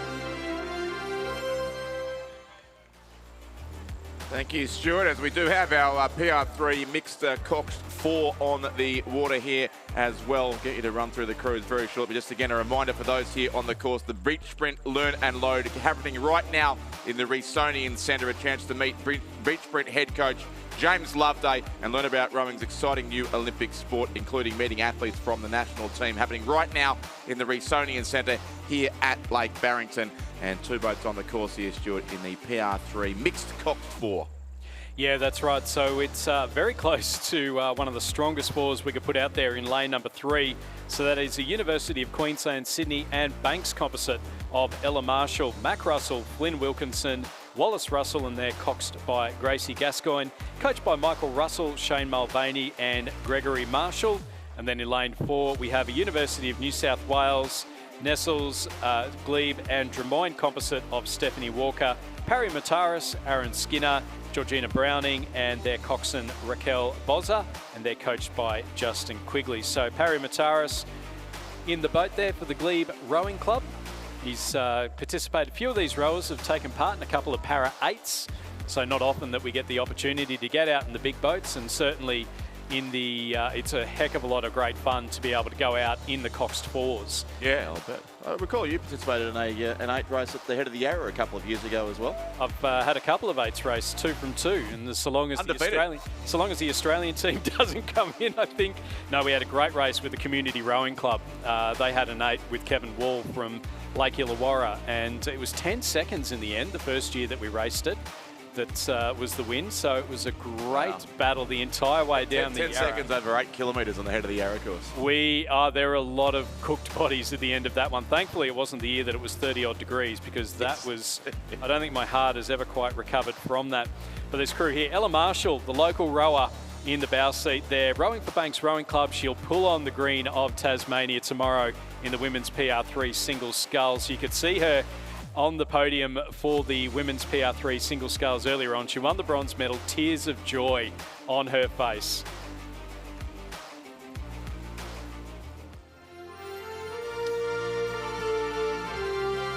As we move to the presentation of medals for the Under-19 Men's Cox State Championship of Australia. The medals will be presented by Sally Leake, Rowing Australia Director. Third place and bronze medalists, Scots College. Their crew of Maxwell Crawford, Thomas Tyson, Hamish Marr, Dean Lowe, Henry Merrion, Thomas Beck, Oliver Milling, Max Berkelow, and Charlie Cameron. And they're coached by Judith Ungamak. Second place and silver medalists, St. Joseph's College.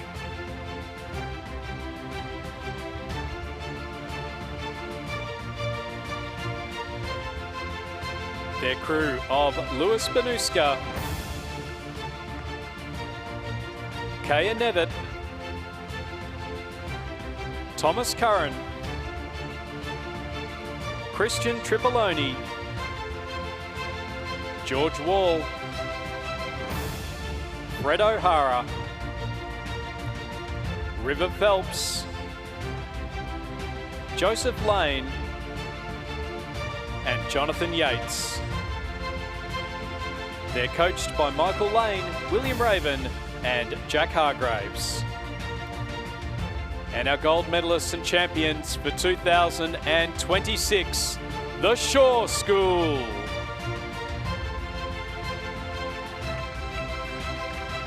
Their crew of Toby Crowther, George Scammell, Henry Roxburgh, Ben McCutchinson, Harry Faulkner, Liam Kennedy, Luke Robinson, Oliver Paris, and Oscar Miller. They're coached by Jason Baker.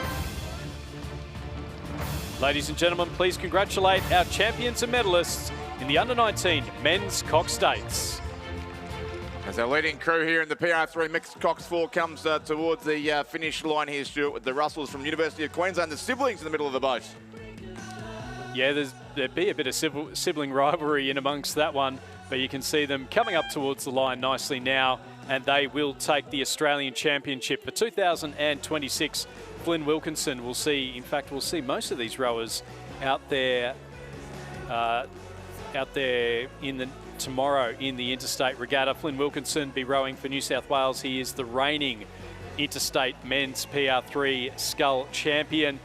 Mac Russell there, you can see a little fist pump from him. He'll be representing Queensland, 3-time Interstate Champion Wallace Russell, looking for Queensland's first ever medal in the Women's Interstate PR3. And then coming through in second place, it will be the crew of Stephanie Walker, Parry Mataris, Aaron Skinner, Georgina Browning, and Raquel Bozza, coached by Justin Quigley.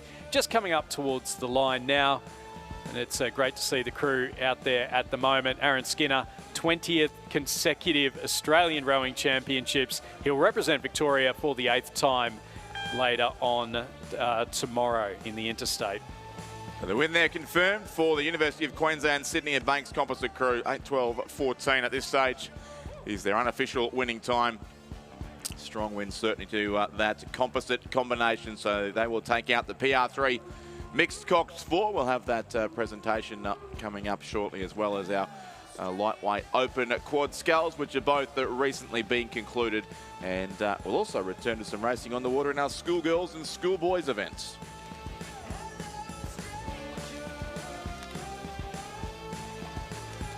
So in the F final of the schoolgirls single sculls, we have lane number 4, Mia Simkovic from the Newtown Higher Performing Arts. She's coached by Isaac Shepherd and Arabella Barr. And lane 5 from Amos College up in, I think it's Bundaberg. It's Lorraine Kerber, coached by Kim Byrne and Matthew Thompson. Yep, so the Amos College from, I was going to say Rockhampton now, but I think it is Bundaberg. You're right there, yes. Who would be the two scullers in this race here in the F final, which would be 4 positions, 41 and 42 overall, I think, in this event. They're into the third 500 here, these two scullers. The lead fairly comfortably is with Mia Simkovic here for the Newtown High Performing Arts, coached by Isaac Shepherd and Arabella Barr. And then it is the sculler from Central Queensland, Lorraine Kerber, in second place.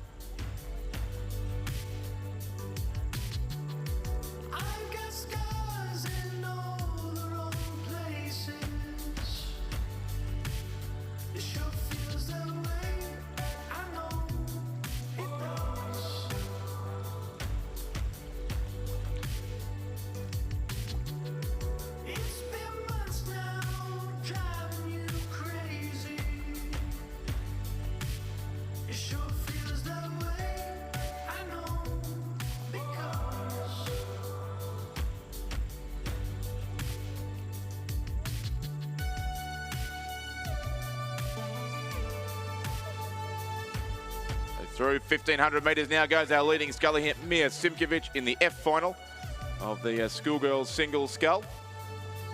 Leading it comfortably from Lorraine Kerber of the Emmaus College. Lane 5 in second place. We'll have the E final on the course next in the schoolgirls single scull, and then we'll have the quarterfinals, which are required for the top 32 scullers in this event. Reminder too, as we approach the conclusion of this race, that the Learn and Load Beach Sprint edition is currently happening in the Reesonian Centre. Meet with Rowing Australia Beach Sprint head coach James Loveday and learn about rowing's exciting new Olympic sport. Meet some athletes from the national team and learn how they got into the discipline too of beach sprint rowing, which will take place at the Los Angeles Olympics in 2028. So head along to the Reesonian Centre right now to learn about how you can get involved in beach sprint rowing. And at 2 o'clock too, in the RA Hospitality Lounge, the Henley Royal Regatta Information Session is taking place, where you can learn from Australia's own Henley stewards, including Rowing Australia CEO Sarah Cook. So 2 o'clock in the big white tent next to Davies Bay Lodge here at the finish line. Two exciting events there, Henley Royal Regatta and then also the beach sprints. It's if you've never been to a beach sprints, have a look at some of the footage from last year's World Rowing Beach Sprint Finals. It was absolutely electric. Racing down towards the line, you've got Emma Twigg now, the New Zealand champion. She's now a multiple world champion in the beach sprint finals in the women's single sculls. And yeah, it's not just the rowing, it's also, we saw one calling at that event and saw one semi-final between two of the best men in the world, and it came down, one of them tripped with about 10 metres to go. Yeah, no, it's exciting stuff indeed. A great addition to our sport.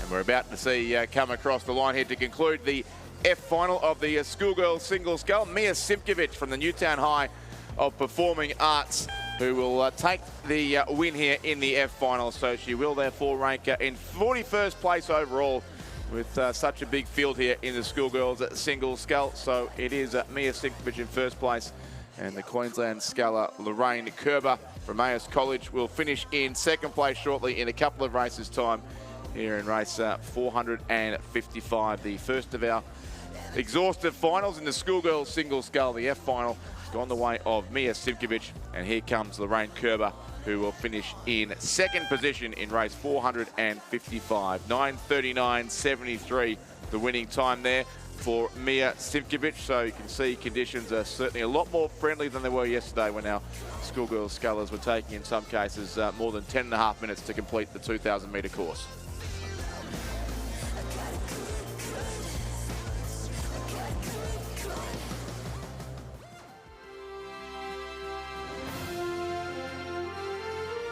Presentation of medals for the Open Lightweight Women's Quadruple Scull Championship of Australia. The medals will be presented by Malcolm Batten, OAM, Rowing Australia Director and 1986 Commonwealth Games gold medalist. In third place and bronze medalists, Tasmania University, Newcastle University. Crew of Kate Atherton, Imogen Stewart, Amanda Badger, and Kate Oliver.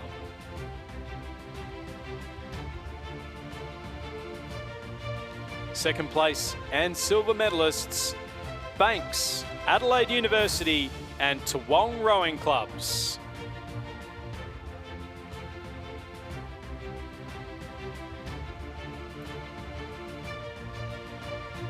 The crew of Ellie Brennan, Antionetta De Cosmo, Caitlin Douglas and Lulu Colgrave.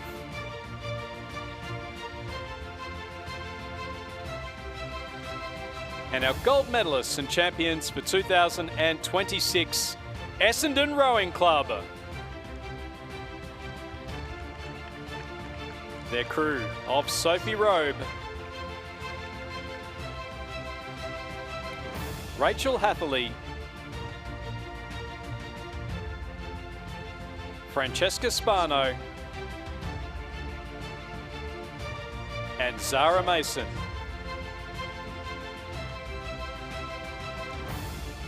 Ladies and gentlemen, please congratulate our 2026 champions and medalists in the Open Lightweight Women's Quad Sculls. Back out on the course, we have the E-final approaching its conclusion here in the schoolgirls single scull. And that's Melandra Nell in the red boat, who usually represents the, in fact, racing here again for the Mercantile Rowing Club in lane 5 in this school event. There was one scratching here from the Don College in lane number 3, but 7 scullers remain.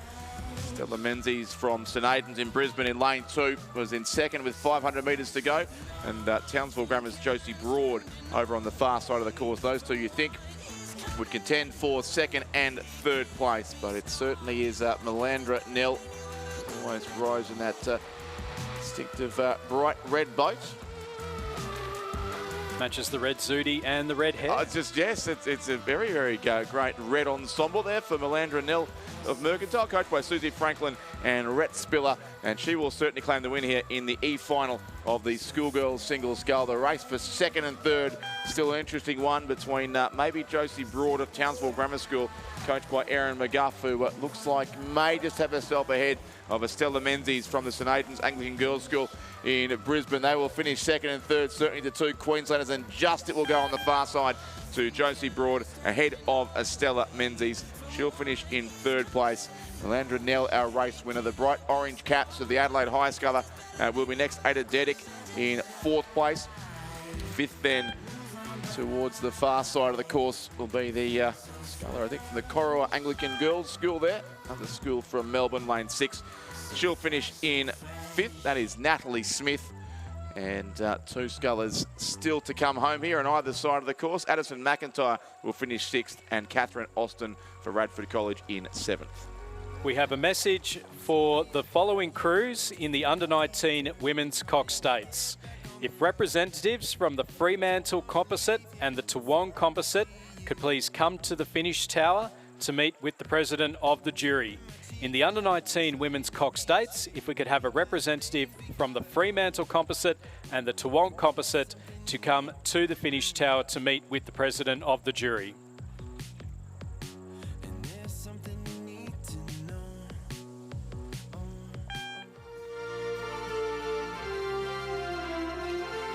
The presentation of medals for the PR3 Mixed Cox Sport Championship of Australia.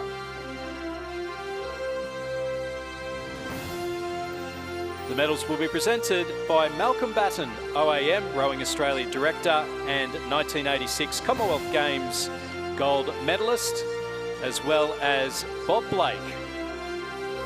Gold medalists representing Sydney, University of Queensland and Scotch Oakburn College, Emma Barnett, Mac Russell, Wallace Russell,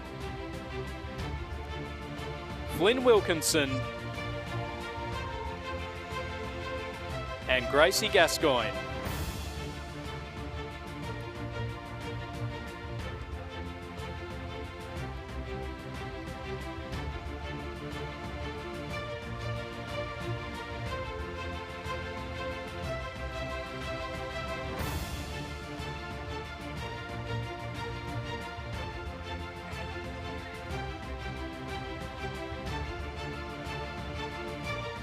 Ladies and gentlemen, please congratulate our champions in the PR3 Mixed Cox Fours.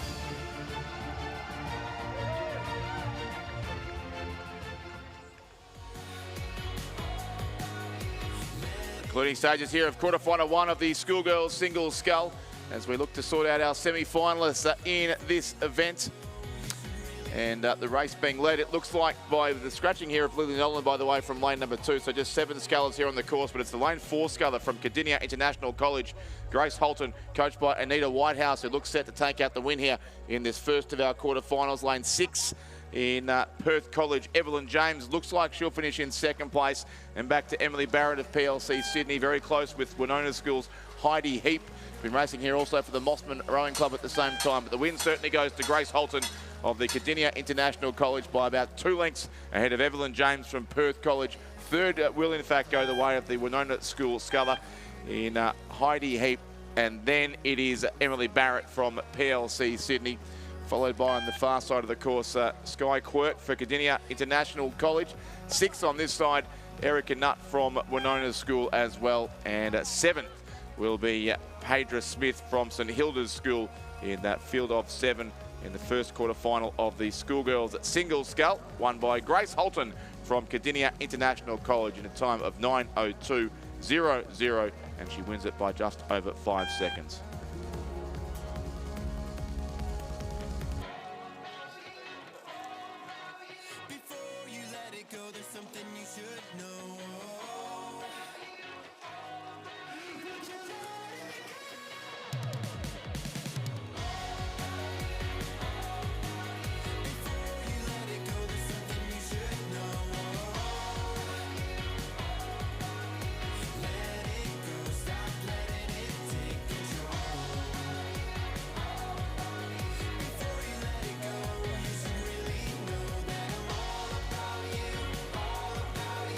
Second quarter final here of the schoolgirls at single scull. Louise Roach of Haileybury in lane number 1. Sophie Critchie, Scotch Open in lane 2. Sadie Schlicht of Strathcona in lane 3. Bella Wells from Friends in lane 4. Isabella Henderson of the Armidale School in 5. Elizabeth Burke of Lowther Hall in lane 6. Grace Donovan, Ballarat Clarendon in lane 7. And Sophie Evans from Shalom in lane number 8. And again, they are into the final section of this race.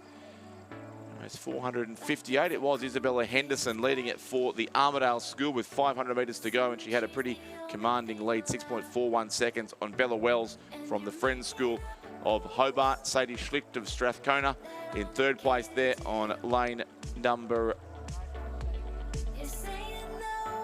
3, in fact, which is not the same, same paperwork in front of us here, but that appears to be the case on the course. Sophie Christie in 4th place is rowing for Scotch Open College from Launceston. Elizabeth Burke there of Lowther Hall as well, who's coached by Dave Orchard, and Rose out of the Yarra Yarra Club in Melbourne. But it is certainly the bright green bucket hat of the Armidale School who leads the race here in the form of Isabella Henderson, coached by Martin Inglis, and she is best placed here in this second quarter final of the schoolgirls single scull.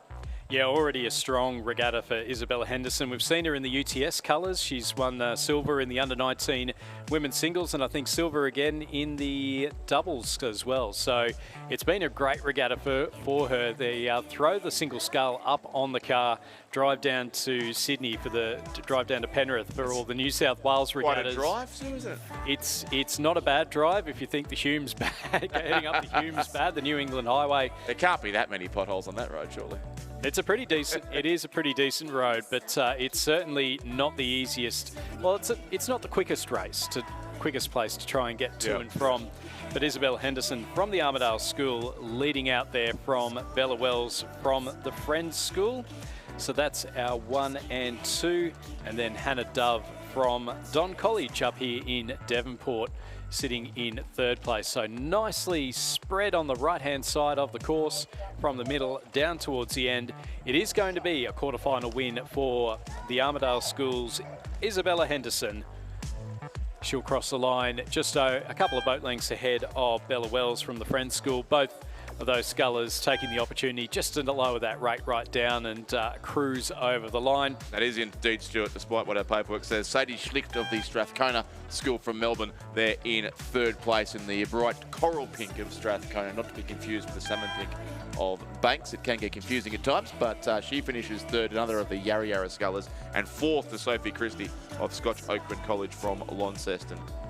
Just keep your head up, keep your head up, keep your head on straight. Nothing you can do about it. Just keep Louise Roach crossing the line in 5th place, and then in behind her we've got Elizabeth Burke from Lowther Hall Anglican Girls School, Sophie Evans from Shalom College, and Grace Donovan from Ballarat Clarendon College. So that was quarterfinal number 2 in the schoolgirls single sculls. We are underway in quarterfinal number 3. Lane 1, Alice Allen from Canberra Grammar School. You can see her on the screen there. Lane number 2 from Manning Valley Anglican College. We've got Ava Falzon, coached by Murray Doust. In lane 3 from Canberra Girls Grammar, Meg Story, coached by Jess Finnegan. Lane 4 from Lindisfarne Anglican School, Ayla Drury, coached by Tara Townsend. Lane 5, Maddie McLaughlin from Somerset College, coached by Eric Rowan. Lane 6, Kinross Wallaroy's Bridget Thompson. Lane 7, Sarah Thompson from Radford College. Both spelt the same way, actually, without the H in the Thompson. That's Yes. Sarah's coached by Olivia Hickey and Gordon Marks. And then lane 8 from the Pembroke School, Evie Barris, coached by Tom Merrigan. And it's unsurprising to see Let me guess. our leading 2 scullers. Well, it's actually Maddie McLaughlin who's leading Ayla Drury. Ayla Drury's had a cracking regatta so far. She is under 17. She's won the under 17 singles, won the under 17 double scull. She's out here in the schoolgirl, not rowing for Moolumbar, but rowing for the Lindisfarne Anglican School, which is in the very northern edge of New South Wales. Yep. And Terranora, just south of Tweed Heads itself. But Maddie McLaughlin from Somerset College also rowing with the Surfers Paradise Rowing Club.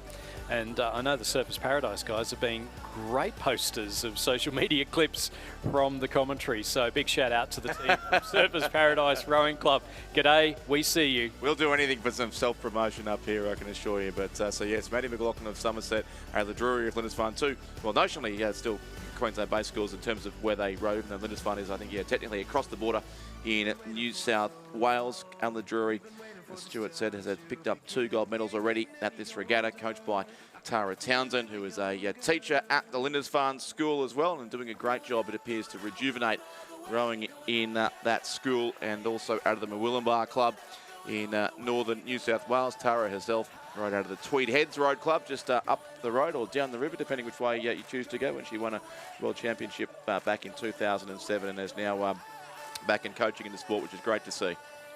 I always find it interesting they say north of the Tweed, but you can actually be north of the Tweed and south of the border. Yes, indeed. It's a confusing part of the world, isn't it? Because why would we make things simple in Australia? That's right. Let's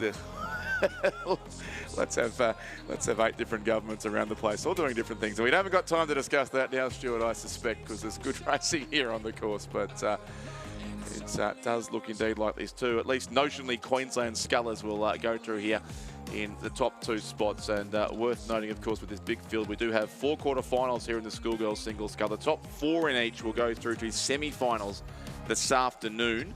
Those semis will be held just before our sprint regatta, which is coming up at around 4:30. So the schoolgirls single scull semis will in fact be the last 2 2,000-metre races for today at 3:56 and 4 o'clock p.m. They'll be preceded by the C final and the D final of the same event. So it is fantastic to see a huge field in the schoolgirls single, and it means a lot of racing for these young athletes to go through. They are going up and down the course multiple times, and particularly those that have taken part in the under-19, under-17 single sculls, as well as those that are taking part in the crew boats as well. A number of them going down in their school quads, 8s and various other crew boats. But it is Maddie McLaughlin from Somerset College who has the lead. You can see her there in lane number 5, looking comfortable out in front in that yellow shell.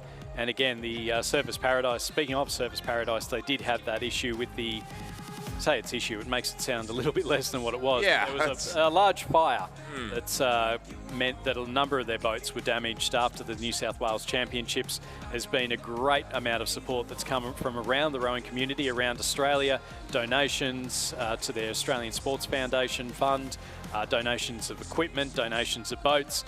And it's certainly helping out Maddie McLaughlin from Somerset College. She'll go through and take the win in the 3rd quarterfinal. She'll finish ahead of Ayla Drury from Lindisfarne Anglican School in 2nd place.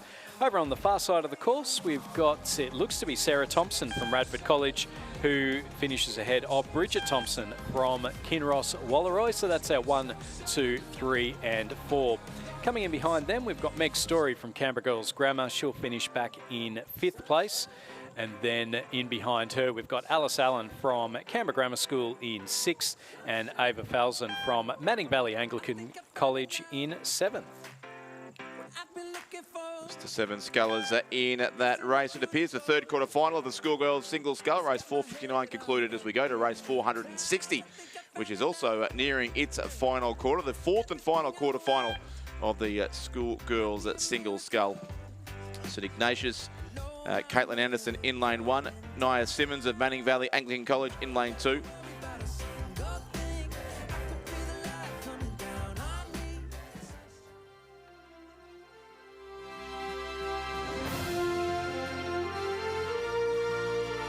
To move to the presentation of medals for the Open Lightweight Men's Quadruple Scull Championship of Australia.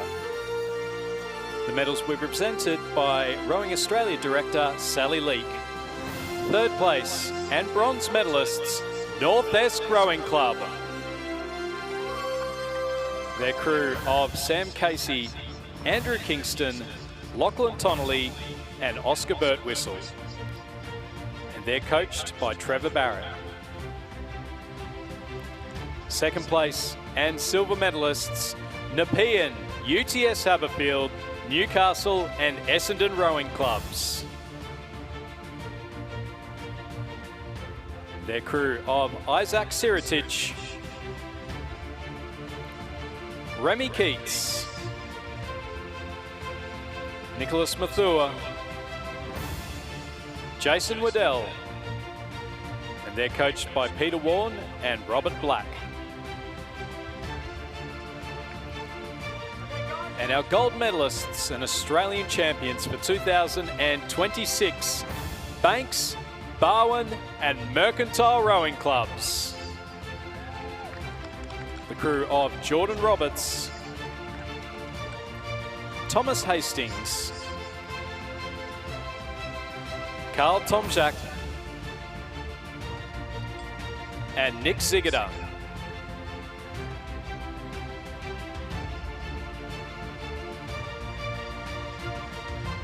Ladies and gentlemen, please congratulate our 2026 champions and medalists in the Open Lightweight Men's Quad Sculls. Thank you, Stuart. A close finish coming up here in the fourth quarter final of the schoolgirls singles scull. Molly Sawyer, who rose out of the Carrum Rowing Club, but racing here for Dramana Secondary College. And the Lizzie Chapman coach sculler from the Askham School, also with Oliver Klotz on the coaching list there. Isabel Bugg in second place. They both will comfortably go through to the semi-finals, but it looks like the Victorian is going to get the verdict here with a few strokes to go. And Molly Sawyer is pulling away to take this one out by a length. So it will be Molly Sawyer from Dramana Secondary College on the Mornington Peninsula. He'll finish in first place. Askham second there. Third is very tight, third and fourth, in fact, right across the course. Lane 1, Caitlin Anderson from St Ignatius and also Alina Frank of Shenton College will take those two spots, and both will move through. And then a gap back to our remaining three scullers. We have Sybil O'Rourke from Don College in Tasmania will take out fifth place. Sixth to All Saints Perth, that is Alicia Garvey.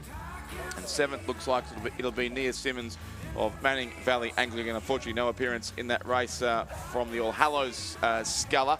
So a win to Molly Sawyer over Isabel Bugg in that quarterfinal.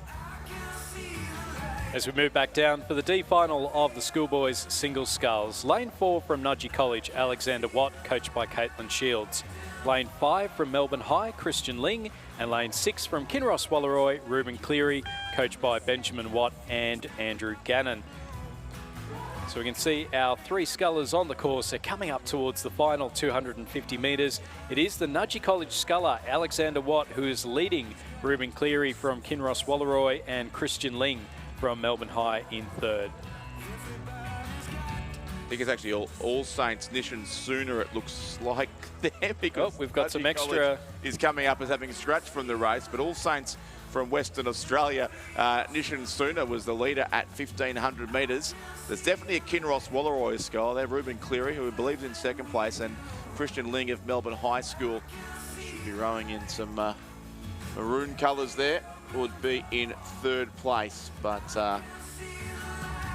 is the sculler on this. That's certainly not a Nudgee sculler, so it must indeed be Nishan Sooner of the All Saints School in Western Australia, who will, you'd think, take the top spot here in this D final of the schoolboys single scull. So a somewhat smaller field here in the schoolboys single as there was to the schoolgirls. So just C and D finals, and then semis to come for our top 16 scullers. Those will be on the course shortly as well.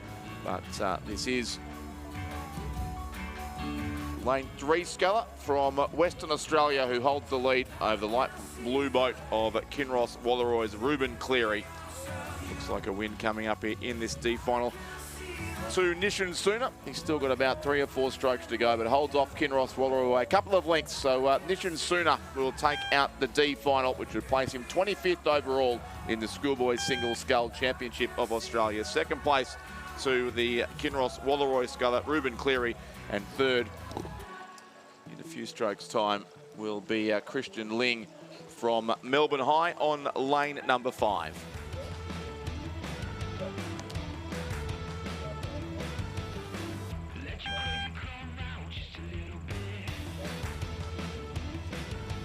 So as we head back down the course, it is the C final of the schoolboys single sculls. So in lane number 1, we have Billy Miller from Radford College. Lane 2 from Norwood International High, Rowan Vandenberg. Lane 3 from Melbourne High, Xavier Bruzaniti. Lane 4 from Trinity Lutheran College in Queensland, Noah Parker, coached by Lillian Goldie.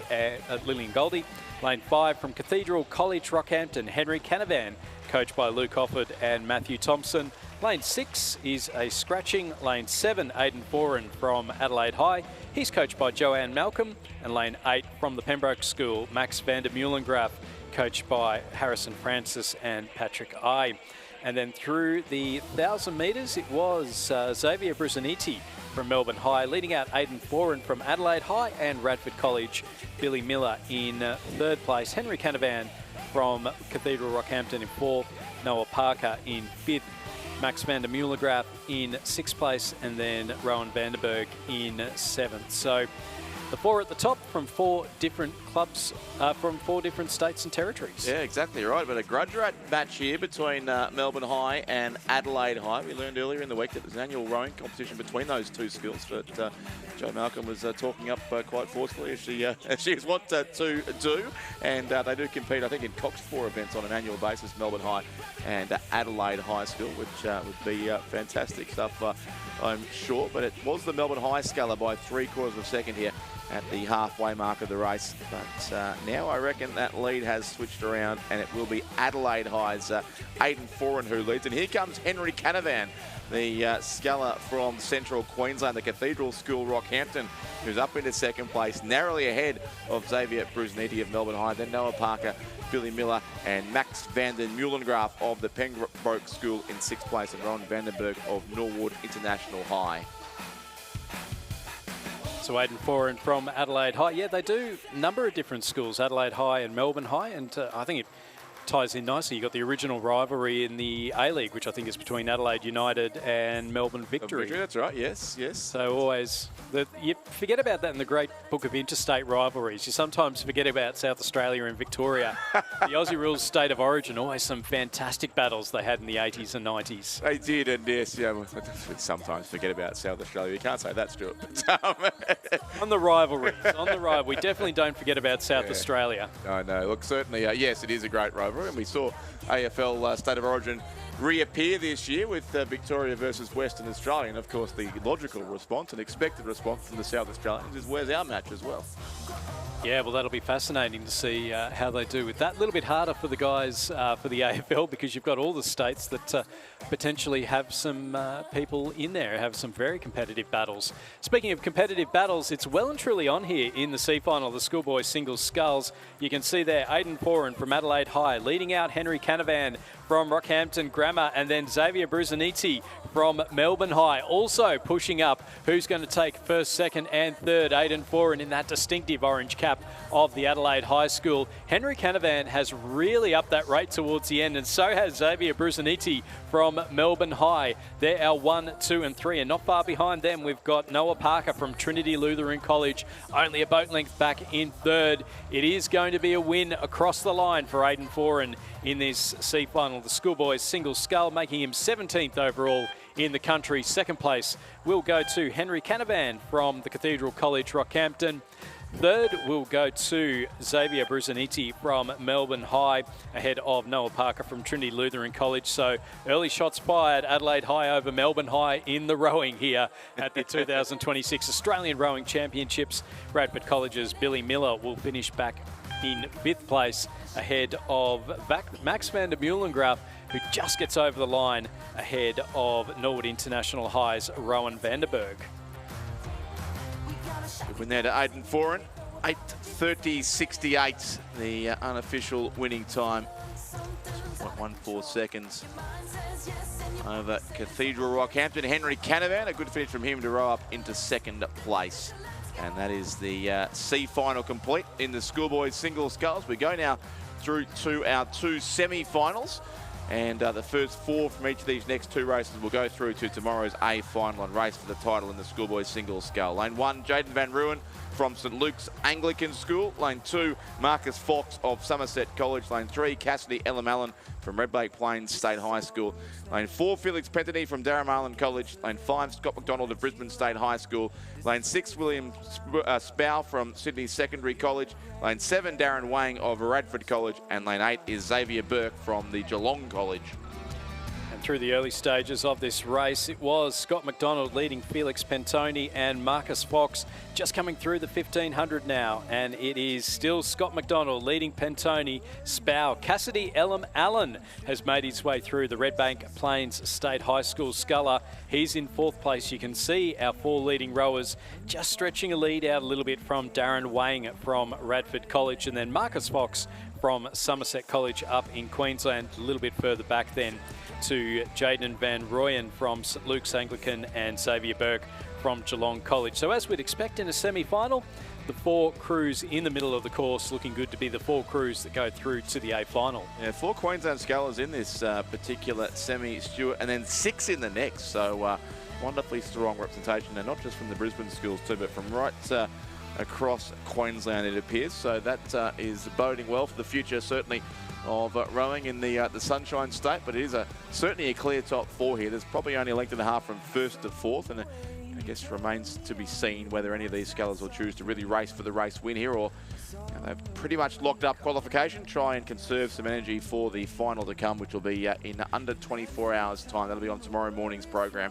In 5th place, Darren Wang from Radford College in the ACT, but barring, you'd think, a major catastrophe at the top of the field, he will have to go through to the B final, which will also take place on tomorrow's program. Ahead then of Xavier Burke from the Geelong College, Jaden Van Rooyen of St Luke's Anglican School, which I'm pretty sure is in Bundaberg, and Marcus Fox from Somerset College on the Gold Coast in lane number 2. Blue boat there of our race leader from above is blue canvases, at least, I think, on the boat of lane 5 there. Yeah, Scott McDonald from Brisbane State High School, coached by Jacinta Edmonds and Tom Riles. So as well as rowing at State High, he would train next door at the Commercial Rowing Club as well. Then at Davies Park at West End on the Milton Reach of the Brisbane River, where the head of the river used to be raced up until the 1970s, finishing at the famous Regatta Hotel, which is still a wonderful place to grab a beverage if you are in Brisbane and look out over the river there. But it's going to be here a win to Scott McDonald from Brisbane State High School in lane number 5, comfortably so in the end by over a length. William Spow rose up into 2nd for Sydney Secondary College. 3rd is that even bluer boat of the Redbank Plains State High School from Western Brisbane, Cassidy Elam Allen, and Felix Pentoni 4th for Darren College from the Australian Capital Territory. Radford College next, Darren Wang, followed home by the bright yellow cap there of the sculler from Bundaberg, Jaden Van Rooyen in 6th place, 7th to Xavier Burke, the Geelong College, at 8th to Marcus Fox of Somerset College on the Gold Coast. So Scott McDonald, William Spow, Cassidy Elam Allen and Felix Pentoni to make their way through to the A final of the schoolboy single sculls, with the rest going through to the B final. Heading back down the course, we've got semi-final number 2. So in lane 1 from Bundaberg State High, Axel Wickham, coached by Ashlyn Chapman. Lane 2 from Corinda State High in Brisbane, it is Tristan Dugdale, coached by Kerry Tickle and Peter Wadsworth. Lane 3 from St Bernard's College in Victoria, Tyler Fitzpatrick, coached by Mark Dwyer.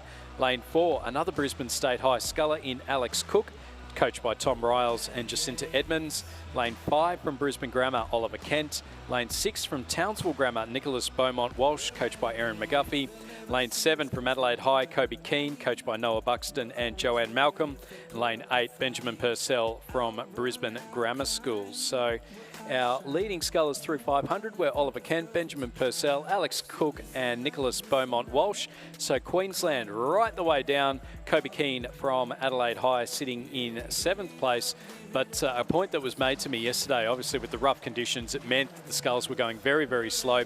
Kobe Keane was the Australian under-17 champion in the beach sprints in 2025, and his coach Joe Malcolm reckoned that that might have come in a little bit handy as he raced down in the heats yesterday. I bet it did, yeah, precisely. Very good conditions there. And there just has been one change in the field here too, Stuart. We did have Tyler Fitzpatrick of Essendon or St Bernard's College, the Victoria lane 3. He's not in the race, but it appears his lane's been taken instead by another of the Queensland sculls, which is why there's 7 now in the race. And that must be the... I've got 2 lane 4s, in fact, at the moment. There might be Alex Cook in Brisbane State High School. Now, he's in lane 4. but there's another sculler there from State High as well, unless that's an issue on the timing system. We will wait and see as they come through the halfway mark at least. No doubt about our race leader, Oliver Kent from Brisbane Grammar School, who's been very busy out in front here. And now, in fact, we do get some corrected results. It is Tyler Fitzpatrick of St Bernard's College in the west of Melbourne, coached by Mark Dwyer at the Essendon Rowing Club, who is there in second place, 5.68 seconds behind our race leader. So it is lane 5 from lane 3, as we see clearly from above now over the waters of Lake Barrington. That's a double chevron, Stuart would have to call that, wouldn't it? Yeah, it looks a bit like the Adelaide University chevron, the double chevron there. Yeah, it's got the top and bottom covered as well. That's a rather rare pattern you see on the course. Oliver Kent from Brisbane Grammar School, he's had a fantastic regatta so far. Second in the under-19 men's singles sculls, and then just missing out on a medal in the under-17 in the under-19 double sculls as well. So finishing 4th in that event, and then winning gold with the Brisbane Grammar Composite in the under-19 quad sculls. So it's been a big regatta for him. He's done the under-19 singles, doubles, quads, now the schoolboy singles. He'll be very, very hungry at the end of each of the days, and certainly earning his bickies at the moment. Oliver Kent from Brisbane Grammar School. Nice little battle going on for 2nd, 3rd and 4th, but with the top 4 to go directly through to the A final.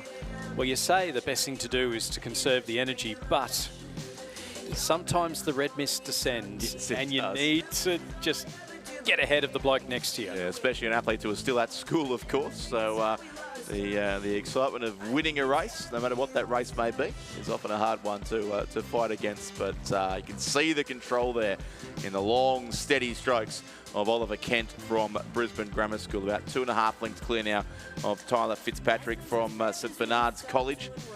And as they come through 1,500 metres, you can see he certainly hasn't quite put the cue in the rack yet, but he's got the rating down, just the length and power up as he keeps his boat moving comfortably in front. So Oliver Kent, 6:02.77 his time at this stage, 5.01 seconds ahead of Tyler Fitzpatrick, the Essendon Rowing Club sculler, racing here for his club, for his school, the St Bernard's College. Nicholas Beaumont Walsh is in 3rd place from Townsville Grammar School in that dark coloured boat, and across further from him in 4th place it's Benjamin Purcell from Brisbane Grammar School. So it looks like 3 more Queenslanders might go through here. And then sitting in behind him in 5th place, Axel Wickham in lane number 1 from Bundaberg State High School has made a push through that 3rd 500 metres. It's less than a second between 4th and 5th, and they are on either edge of the course. That's so the edges of the chevron. That's exactly right. So you can see on the right-hand side of the screen, Benjamin Purcell from Brisbane Grammar School and Axel Wickham on the left from Bundaberg State High School. So there'll be plenty cheering in regional Queensland for the sculler from Bundaberg up against Benjamin Purcell from Brisbane Grammar. So could we see 2 from Brisbane Grammar making it through, or will it be the one from Central Queensland? Yeah, we're about to find out. Our leader certainly has gone through into the last 250 metres. Still bright, sparkling sunshine here off the waters of Lake Barrington as well. The scullers look fairly inauspicious against the water here, our window indeed. But a great shot there on our live stream cameras. The sculler in the light blue colours of Brisbane Grammar School just gets a little wobbly there for a stroke or 2, but has still a comfortable 2-length lead. The sculler Oliver Kent from Brisbane Grammar School. 2nd with Tyler Fitzpatrick. 3rd still Nicholas Beaumont Walsh in that race, developing interestingly between Benjamin Purcell and Axel Wickham on either side of the course, which I reckon will go all the way down to the finish line. The pace certainly up now in the 2nd sculler from Brisbane Grammar School. If they can both qualify here for the final, it would be quite some achievement for that school from Brisbane. It's certainly going to be a win here to Oliver Kent from Brisbane Grammar, out in front by probably 2.5 lengths, so controlling it nicely again over Tyler Fitzpatrick of St Bernard's College, who is racing there in the black and red, the Essendon Rowing Club colours. 3rd looks likely to be Nicholas Beaumont Walsh, but really charging home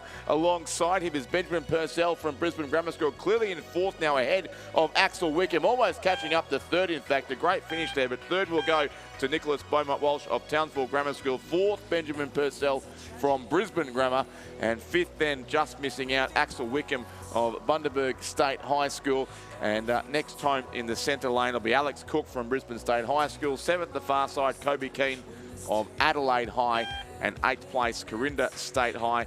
That is Tristan Dugdale there, but Brisbane Grammar School, first and fourth in that race.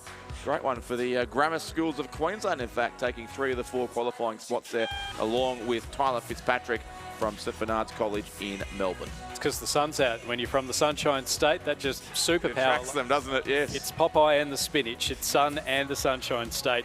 As we move back down to race 465, it's heat number 1 of the club women's Coxless 4. So lane 2 from Swan River, Alora Kelly, Isabella Endiger, Olivia Youngson, Hanger Bergerson, coached by Mark Beer and Neville Kempton. Lane 2 from ANU, Sophie Gerapatridis, Brooklyn Leslie, Talia Turnbull, Brianna Murray, coached by Nigel Harding. Lane 4 from Toowong, Gabrielle Geldard, Ellie Reedy, Nancy Duncan Banks and Jemima Powell, coached by Alex Field, Simon Daly and Hamish Cooney. Lane 5 from Sydney University, Georgia Moran, Josephine Armstrong, Charlotte Steele, Audrey Sticker, coached by Alan Bennett and Philip Bergenyong. As you can see them all across the line, very, very close together. UTS Haberfield in lane 6, that's Sienna Morgan, Madeline Hardy, Chelsea Baker, Grace Burke, coached by Sam Fennessy. And lane 7 from Sydney Rowing Club, Mary Canary, Hannah Ashley Carter, Madison Joins and Lily Wask, and they're coached by Lachlan Carter and Florence Griffiths. And Stuart, how bizarre is it, but at the same time, an absolute credit to the regatta organisers that we are beginning an event here which requires heats and finals after midday on Saturday, the penultimate day of this regatta, in near perfect conditions as well. Look, it is, as you said, absolute credit to the organisers. We've had so many delays. It's pretty much been out of anyone's control, all of the delays that we've had. They've had to sit there and juggle races and regattas around like they're juggling chainsaws and machetes and sharks and crocodiles and everything.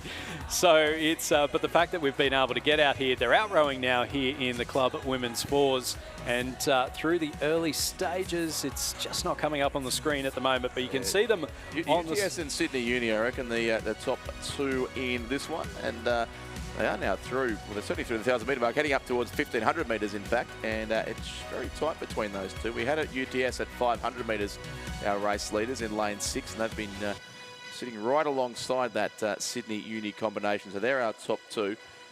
4 will go through here to the final from this field of 6, and in fact, obviously because of the compressed regatta schedule, that there are now no repêchages in the club women's at Coxless 4, so first, second, third and fourth in this race will go straight through to the final, and the same for the top 4 in the next of our finals. So no second chance to fish again, but the field of 12 will be narrowed to a field of 8 for the final tomorrow.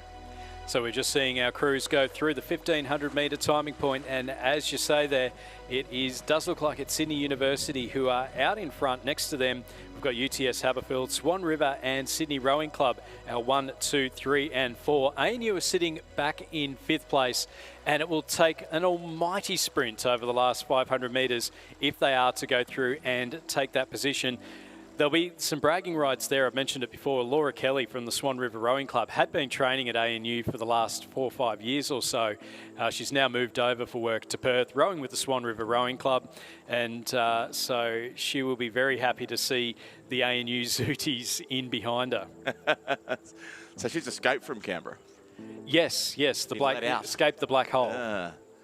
Oh, well, for the wide open expanses of the West, where, of course, we will be this time. In fact, not this time next year. It's slightly earlier in March next year. We're worth noting, of course, because Easter is about this time next year. So the dates have been set for next year's Nationals. The location locked in Western Australia. We'll find those dates shortly, but it is in the middle of March next year. We will be at Champion Lakes in Western Australia for the 2027 Australian Rowing Championships. But we shouldn't get ahead of ourselves here, because we're heading towards the concluding stages here of the club at Women's Coxless 4. First of 2 heats, and it's the Sydney club's best place, but coming through strongly here is also that combination from the Toowong Rowing Club, but in Brisbane in lane number 4, who've really charged home strongly in the late strokes of this race. Also those Swan River crew that you mentioned earlier, Stuart, and suddenly the complexion of this race has changed. Yeah, Toowong with that lead ahead of UTS Haberfield, Sydney and Sydney University. Swan River and ANU there as well. So it's going to be tight right across the line. And in fact, it is going to be Sydney, UTS, Toowong and Swan River, our leading 4 crews to go through to the final. The girls from Toowong Rowing Club, Gabrielle Geldart, Ellie Reedy, Nancy Duncan-Bakes and Jamoa Mapal, they'll go through and take the win. And then the photo finish operator is going to be busy again. I think it's just Swan River with Sydney just ahead of UTS. ANU finishing back in 5th place, and then a little ways back then to the crew from Sydney University in lane number 5. And it has just been pointed out to me that Canberra is not in fact a black hole. It is a lovely place to live, and I can highly recommend rowing on Lake Burley Griffin. I don't know why they don't hire me for Visit CBR. It's a mystery to me. It is indeed. No, the mind boggles, but good to see you've corrected your ways already. Look, it's that or have an angry Sarah Davern. Yeah, it's one of the two. Nothing scarier, especially this time of day. 7:45.16 the time there for Toowong. 1.97 seconds clear of Swan River. UTS, Haberfield and or Sydney. It's still very close, I think, for 3rd and 4th, but both will go through ahead of ANU and Sydney University as we go to heat number 2 now. Lane 2 from Mercantile Rowing Club, we have Emily Carruthers, Amy Florence, Zoe Corr, Mia Harrison, coached by Peter Somerville. Lane 3 from Sydney University, Emily Barrett, Miranda Warswick, Poppy Wyndham, Scarlett Woodbury, coached by Phil Bergignon and Alan Bennett. Lane 4 from Melbourne University, Bridget Harwood, Beck Joyce, Elia Dawson, Yolanda Hooper, coached by Beth Ross. Lane 5 from Melbourne University, Isabella Morrison, Grace Woodward, Ella Bailey, Frankie Diva and coached by Emma Dyke. Lane 6 from Sydney Rowing Club, Lauren Graham, Amelia Carpenter, Brianna Sumpter, Lilla Anderton, coached by Lachlan Carter and Florence Griffiths. And Lane 7 from the University of WA, Sophie Strickland, Grace Oldmeadow, Sophie Fitzgerald, Lara Glendenning, and they're coached by Roland Warren. Those crews now coming up towards the 1500 metre timing point there, and it was Sydney leading out Melbourne University, University of WA and Mercantile. And I guess I'm not surprised to see Sydney Rowing Club with the lead in a sweep event. And in the club races as well, they do certainly take these events particularly seriously. A couple of crews here across the 2 heats for Sydney Rowing Club, as do Melbourne Uni with 2 crews in this particular heat. But Sydney it is leading through the 1500 metre mark. Melbourne Uni 2nd, that's the Melbourne Uni crew in lane number 4. Mercantile 3rd, University of Western Australia 4th, and Melbourne University lane 5 in 4th and 5th spot ahead of Sydney Uni in lane number 3. So it's top 4 again. It will go through here, and we have just got confirmation to that very tight finish from the previous race. It was just 600ths of a second. UTS Haberfield, in fact, did finish in 3rd ahead of Sydney Rowing Club. So they will both go through from that first heat, which is effectively a semi-final as well, because it's all or nothing here. First 4 go through, the rest are complete as far as this event is concerned. So I think the record on the finish line still is 0.04 of a second, and we've had a couple of those from memory. We may have had a 0.02 earlier in the week. I'd have to go back and check through the collections there were.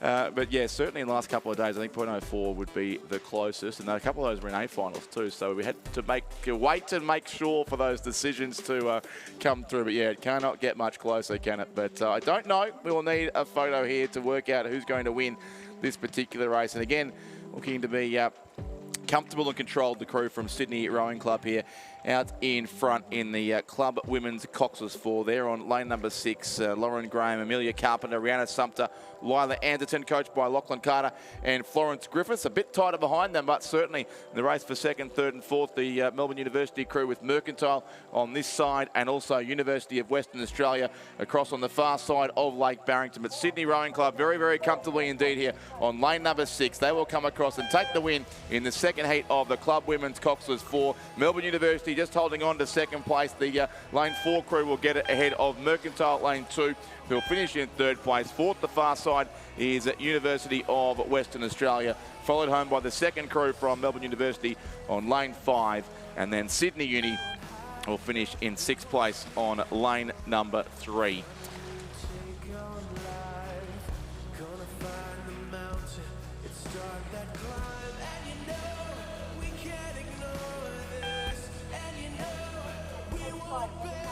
as we move back down the course. Heat number 1 of the club men's coxless 4, and again top 4 through to the final. Lane 2, Sydney Rowing Club. Lane 3, Sydney Rowing Club. Lane 4, West Australian Rowing Club. Lane 5, Mercantile. Lane 6, it's the third crew from Sydney Rowing Club. Lane 7, Canned Rowing Club. And Lane 8, Toowong Rowing Club. So, well, we do have scratchings in lanes 1 and 2 from Sydney. So just the 5 crews in this race, so don't finish last will be the key thing here. So it's West Australian Rowing Club lane 4, Mercantile 5, Sydney 6, Canned 7 and Toowong 8. And through the 1500 metres, it was Mercantile leading Toowong, Sydney, Canned and the West Australian Rowing Club about 8 seconds back. You can see them on the screen there with the top 4 to go directly through to the final. So it is all to do for the West Australian Rowing Club there, back in 5th place. 2 heats here also in the club men's. The coxless 4, progression the same. 1st, 2nd, 3rd and 4th straight through to the finals, and no repêchages here, so it is all or nothing to get that spot in the top 4. Sydney Rowing Club certainly doing well in this race as they did in the women's race previously, but Mercantile it would be the race leaders on lane 5, and Toowong right across on the far side here of Lake Barrington as well. Then Sydney Canned and the West Australian Rowing Club.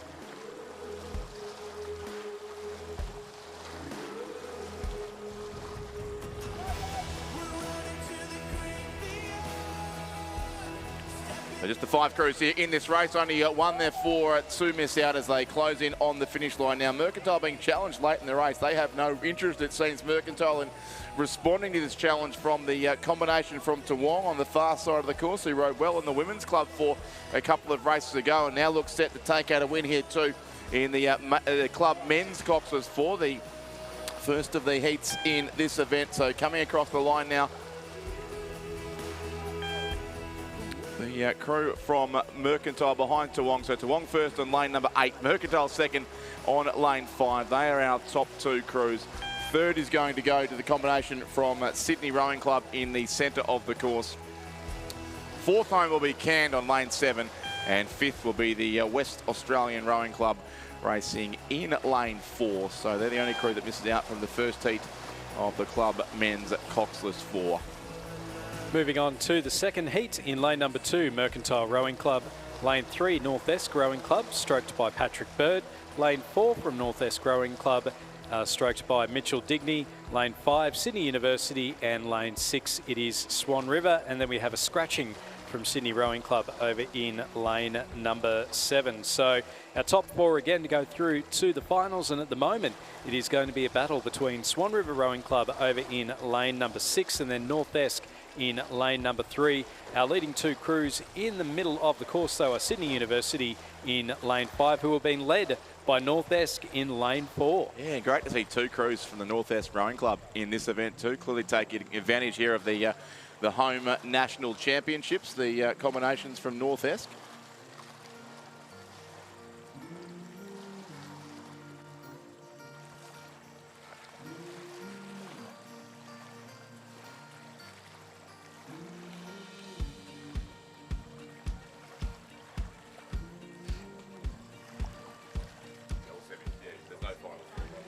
So we're coming into the final timing point here in the second heat of the club men's coxless 4s. So again, as you say, Richard, it's the Saturday, it's after lunchtime, and it's the heats going through. But again, absolute kudos to the organisers who have been juggling everything this week to try and make sure that everybody gets a race as much as possible. North Esk Rowing Club leading out Sydney University in the second heat of the club men's 4. They're both looking good to go through to the finals. Just coming a little bit close there.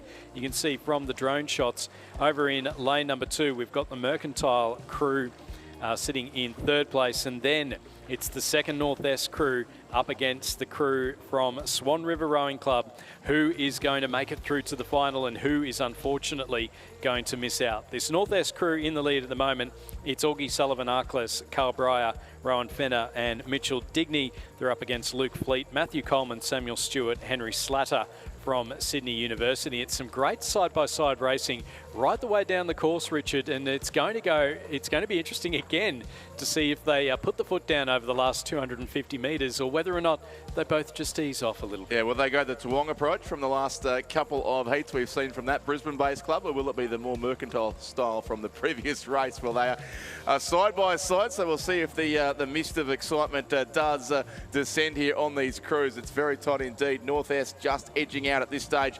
The combination from Sydney University, Mercantile is still there in third place. The umpires both getting in quite close between those two. They're getting a little close together too as they head towards the end of this race. And I think interference there fortunately avoided. The lead still is with the North-Est combination on lane number 4. Both these crews will comfortably qualify, so no need for anything too controversial here. But it's going to be, I would think, in about 50 metres time, the North-Est Rowing Club from Launceston who will come through and take the win here.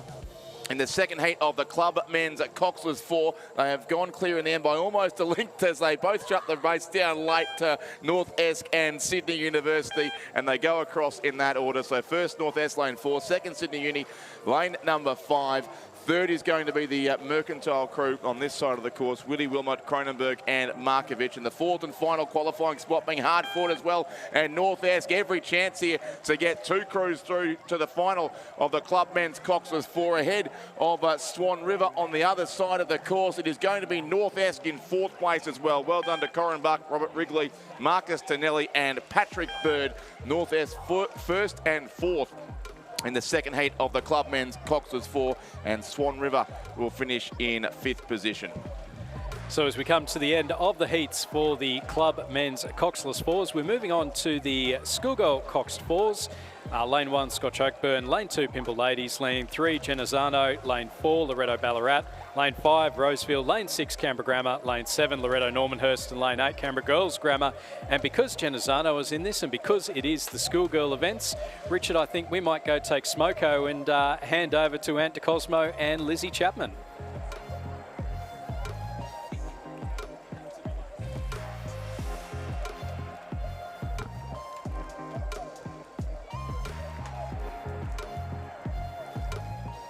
Thank you, Stu, for that introduction. As no surprise, I am an old Gen girl, so it's fabulous to see them leading through this 1K at the moment.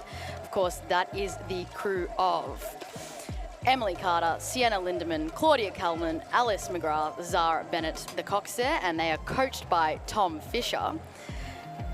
In lane 1, we have Scotch Oakburn. In lane 2, we have Pimble Ladies. Lane 3, the Gen Girls. And lane 4, Loretto Ballarat. Lane 5, Roseville College. Lane 6, Canberra Grammar.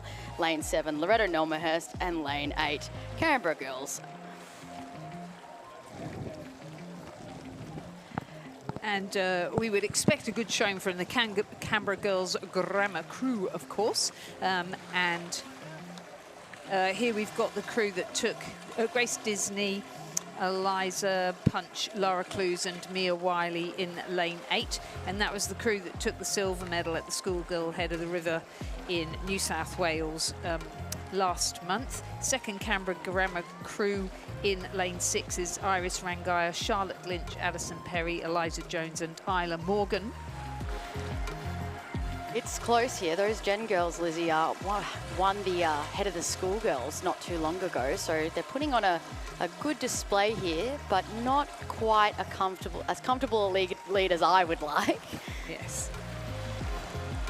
The progression here, of course, in the first of these semi-finals is first 4 through to the A final. So top 4 will go through.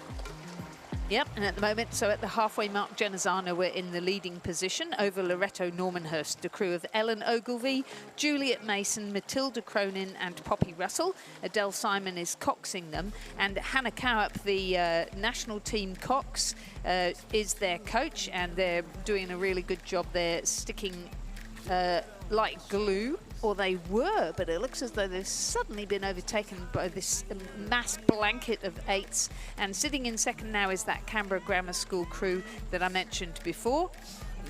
And sitting in third is now Loretto Ballarat. So that is the crew of Matilda Grant, Matilda Kavanagh, Olive Lanyon and Jess Charlison. Eliza Dodd is coxing them and they're coached by Jordan Roberts. Jordan Roberts, of course, is a lightweight and no stranger to the Penrith Cup crew, so it's a sweet boat. So good to see those Loretto Ballarat girls there also in the mix to go through to that semi-final. But as we know, Lizzie, anything can change in the last 250. Can indeed, and Roseville, sitting in 5th at the moment, have certainly been performing well throughout the season.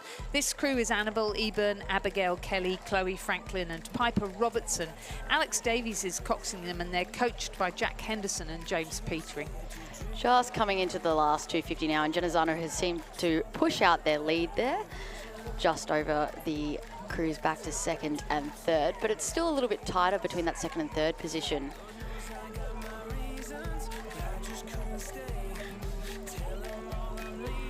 So as they come towards the line now, Genazzano in lane 3 remain in the lead, closing up now the crews that are on either side of them.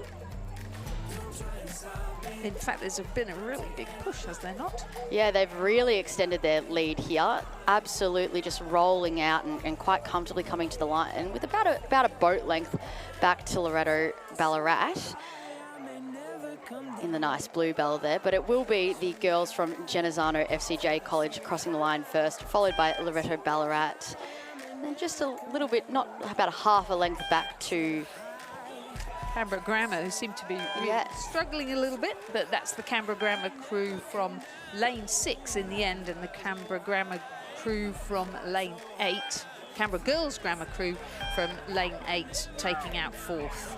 The first 4 progressing through to the A final. Just missing out the crew from Roseville, placing 5th, Loretto Normanhurst 6th. Then back to Pymble Ladies College, who will be 7th, and 8th will be the Scotch Oakburn crew. All right, moving. Provisional time for the winners there in the first semi-final of the Schoolgirl Coxed 4, 7:56.21.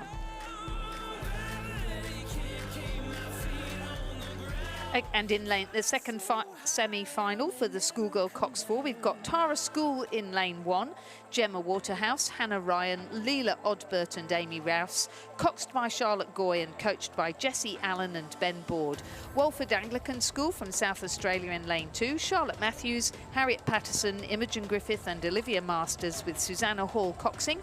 Matt Hooper and Molly Goodman are their coaches. Ballarat Grammar, Walford Anglican have scratched. Ballarat Grammar are in lane 3. Loretto Ballarat in lane 4. Ballarat Grammar, a second crew in lane 5. Queenwood in lane 6 and 7. And Farn in lane 8. Some good Victorian representation here, and as we saw them come through the 1,000-metre mark, it was Queenwood in the lead, with Ballarat Grammar just following behind, and then that second Queenwood crew in the 3rd place. So in the lead then, the Queenwood crew in lane 6. So Lucinda Doku, Sally Fainga Anuku, Isabella Kennedy and Scout Ferguson, coxed by Alice Home and coached by Kieran Glynn.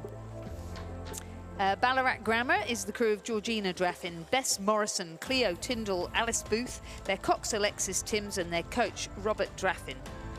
It's a tight battle there for first as they're coming through the last 500 there between Queenwood, with Ballarat Grammar just closing the gap a little bit. It's about 1.75 seconds between them, but oh, I'm sorry. That's the one in 3rd that I read out. The one in 2nd is the one with Lily Geddes in the bow seat, Annabella Miller, Clara Watson, Briley Walker and their cox Lucette Ashmore. It's a good showdown of the Ballarat schools here. I'm glad they've made the journey from Lake Wendouree down to Lake Barrington. No doubt are very used to the varying conditions of lakes. And pressing in now, trying very hard to hold on to the 4th place. 5 crews here battling it out, but the 4th place will go through to the A final. At the moment, it's Queenwood's crew of Lauren King, Claudia Gassman, Elsie Hood and Flo Vitch. Jazz Salmon is their cox. Grace Turner and Ella Davidson are their coaches. Loretto Ballarat now sitting just behind them. The crew of Avery Clark, Maya Templar, Ella French, Lucy Barlow and Missy Davies. Our first couple of crews now, first 4 crews through the 250 to go mark. So they'll all be looking to wind and empty those tanks now. Some work to do from Loretto Ballarat from our lane 4, Loretto Ballarat there, if they want to just get up into that 4th position. And And this is where the drone is so fantastic. You'll see it on your screen, ladies and gentlemen, and you can see those 5 crews. So really tight now for the lead between Queenwood and Ballarat Grammar. Queenwood in lane 6, Ballarat Grammar in lane 5. Tight then also between Ballarat Grammar in lane, 3, 5 and Queenwood in lane 7. Too confusing. Too many Ballarat crews, Lizzie. And a big sprint for the line there. There we go, we've got Ballarat there just absolutely mounting a charge on Queenwood, and it looks like they might have just taken the first position as they come across the line. Indeed, they've done it. The crew in lane 3, Ballarat Grammar, that is Lily Jettis, Annabelle Miller, Clara Watson and Briley Walker-Cox by Lucette Ashmore. They've just stolen that win over Queenwood. The Lucette Doku crew. Followed just a little bit further back to the second Ballarat crew, and Loretto Ballarat in 4th. So amazing. So Loretto Ballarat just pipping the second Queenwood crew to the post. They'll have to settle for the B final, the Queenwood crew in lane 7. Also going through to the B final will be the crew from Tara School and the crew from Farn. And the time there for the second semi-final, 8 minutes, 0.35. The margin, 1.1 seconds. Bit more close, a bit close for comfort there, Lizzie. Certainly was. And now from the schoolgirl 4 we'll progress to the schoolboy 4. We have a couple of semi-finals, and again the first 4 will progress to the A final. In this one, Ballarat Clarendon are in lane 1, Scotch College Victoria are in lane 2, the Shaw School are in lane 3. We have 2 Ballarat Grammar crew schools. Ballarat School crew in lane 4 is Rex Brennan, Jack Howard, George McGee and Hugh Myers, coxed by Bella Jenkins. There's St Joseph's crew in the middle in lane 5. Then in lane 6, a Ballarat Grammar School crew of Angus Page, Eamon Joyce, Lachlan Goss, Archibald Fraser and Henry Beachy. And then 2 Brisbane Grammar School crews in lanes 7 and 8. Benjamin Davies, Samuel Kelly, Tomo Johnston and Henry Stroughton, coxed by Phoenix O'Keefe in lane 7. And in lane 8, Max Woolley, Lachlan Clark, Hamish Mackay and Liam McCormack, coxed by William Angelini. It really seems to be the Ballarat schools here taking up most of the spots in these semi-finals. Always expected from any crew from Ballarat, I reckon. Yeah, in the lead at the moment, though, is the New South Wales, the Shaw School crew of Austin Hamilton, Alex Rogan, Lachlan McIntosh and Mika Minchin, coxed by Eddie Brooks. A little bit closer here, not as clear-cut, I'd say, for those 3rd and 4th positions. And again here, the progression, first of all, will go through to the A final. So everybody probably working very, very hard here to try and snag even one of those spots. Very close for that 4th position between Ballarat Clarendon and Scotch College. Ballarat Clarendon at the moment with probably a canvas length over their competition, their fellow Victorian competition there.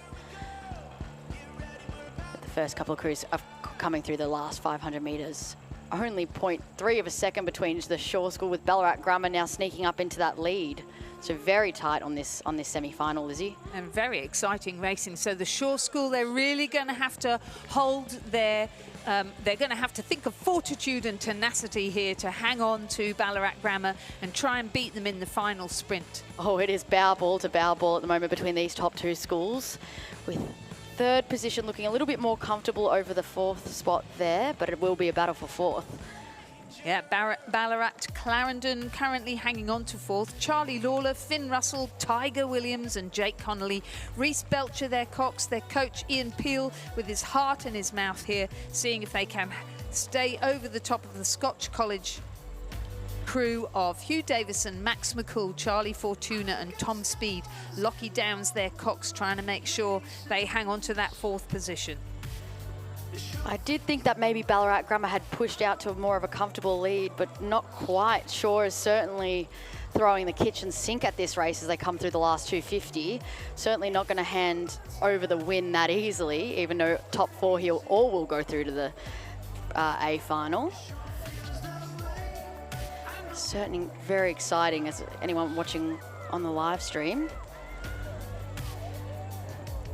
It does look to me, though, as though the crew in lane 4, Ballarat Grammar, Yep, they've got a half-length lead now, and they're going for Clearwater. Their Cox really urging them on. Shaw hanging on. Want to take out that vital second position as the wind picks up. Need to make sure they've got a good lane. And then Ballarat Grammar there in lane 6 doing an enormous effort to hold off the charges from Ballarat Clarendon, and on the far side there, Brisbane Grammar just sneaking in over Scotch in the last 250. So first, the Ballarat Grammar crew from lane 4. Second, the Shaw School from lane 3. Third, the Ballarat Grammar School crew from lane 6. And fourth, from lane 1, the Ballarat Clarendon College crew. They will progress through to the A final. Fifth, the Brisbane Grammar crew from lane 7. Lane 7, yep. Sixth, the lane 2 Scotch College crew. Seventh, St Joseph's, and 8th, Brisbane Grammar from lane 8. Winning time, 7:07.18. And back to this course, and the second semi-final of the Schoolboys Cox 4 is in progress. Damascus College in lane 1, St Joseph's in lane 2, Canberra Grammar in lane 3, St Ignatius in lane 4, St Patrick's College Tasmania in lane 5, Scots College in lane 6, Prince Alfred College in lane 7, and a second St Ignatius College Riverview crew in lane 8. The lane 8 crew is Harrison Polin, Jack Hare, Thomas McClintock, Angus Field, and their Cox Nicholas Culbert in lane 4. In the middle of the course, Banjo Metcalf, Edward Bateman, Benjamin Eisenhower, and Boston Kirkby, with Ryan McNulty coxing. Hugh Courts is their coach. And a little bit more geographically diverse in this semi-final, not quite as stacked with Victorian schools. Some good New South Wales representation, so no doubt our co-commentator Chris McCarthy, who is watching from his armchair at home, will be very engrossed in this. Crews now just coming through up to the last 500 metres of this race. It was Canberra Grammar who were in the lead, followed by St Ignatius, but St Ignatius has just managed to take it back. Both St Ignatius crew is in fact in first and second, followed by Canberra Grammar and St Joseph's, but it's been a massive battle between these crews all the way down the course, not one of them being set or quite as comfortable as the semi-final we saw just before. So I'm no doubt that some of these boys will have a fair big wind in them when they come through to the 250, and it'll likely change again because only a second between these crews, and then a further 2.5 back to Prince Alfred College, so I wonder if they can keep that over. Yeah, so the Canberra Grammar crew, Benjamin McGregor, Magnus Dafter, Harry English, Alexander Griffiths, and their Cox is Teniola Balogun. And the St Joseph's crew in lane 2, closest to you on the bank, is Henry Campbell, Rocco Densley, Raphael Cossins, Lexington Spice, Noah Bellantonio is their Cox. Their coaches are Joe Bocchia, Jack Hargreaves, Will Raven. Can they hang on in there, keeping that first 4 crew position and making it through to the A final?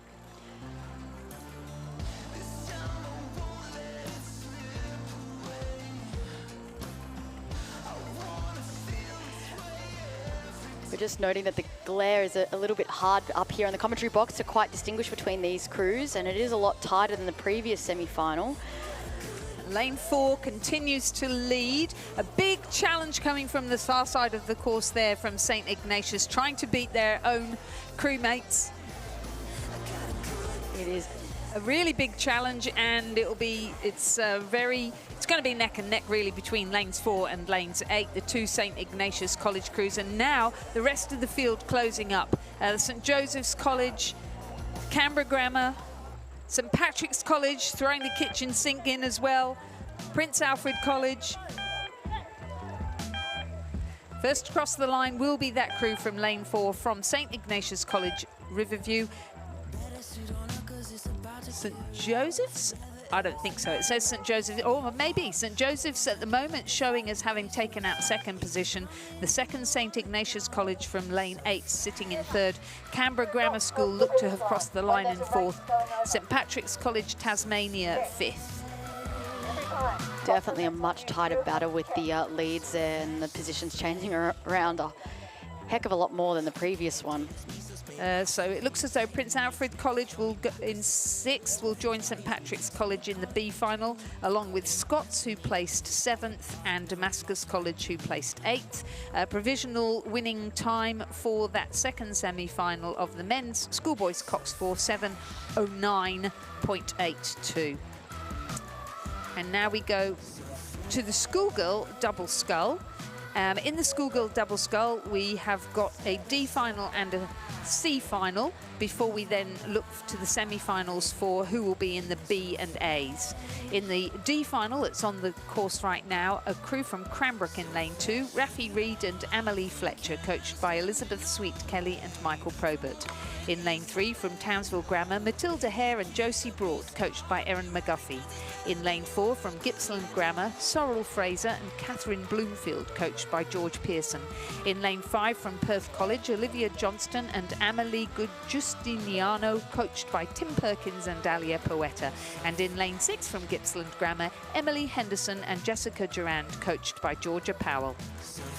Definitely these crews enjoying some much nicer conditions than what they saw during the week previously. So I'm sure all these crews, I'm sure these crews are all breathing a sigh of relief, because they get to enjoy some beautiful conditions as they come down the course here at Lake Barrington. Just see on the screens there the 2 Gippsland Grammar doubles just going toe for toe and pushing away from Perth College. That is Olivia Johnson and Amelia Justiniano. Good, solid Italian last name there, Lizzie. Sure is. A nice lead there that Townsville Grammar have managed to pull out over Gippsland Grammar. It was 0.29 of a second at the 500-metre mark, but it looks as though it'll be a couple of seconds by the time they get to the 1,000-metre mark. Some great shots here of the girls on the screen, and you can see the bow seats there making some calls as they come through the 1K mark to just keep the crew and moving together and working together.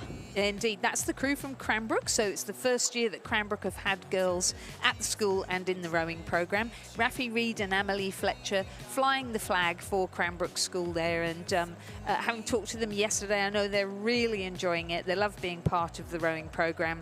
And one of them has certainly rowed at other schools before, but it's just fantastic to see girls at Cranbrook.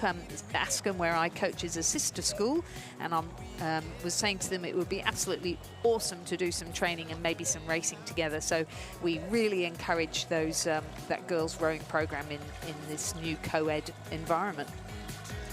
But currently they are sitting in 4th. Gippsland Grammar have now moved into the lead position. Perth College are sitting in 2nd. Townsville Grammar have dropped back from 1st to 3rd, and Cranbrook have dropped from 3rd to 4th. Where did those Gippsland Grammar girls whip that out from? They're about 2 boat lengths in front of the crew from Perth College, by the looks of it on the screen, from that beautiful drone footage, as they now enter the 1750 mark. Absolutely extending that lead and rowing quite beautifully together there.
I stand corrected there, Lizzie, as we're trying to work out our timings, just displaying different things, but it is the Townsville Grammar crew that has that whopping lead out in the front there.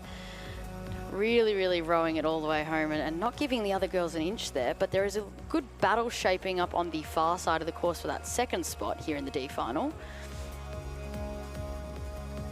That Townsville Grammar crew, of course, the crew of Matilda Hare and Josie Broad.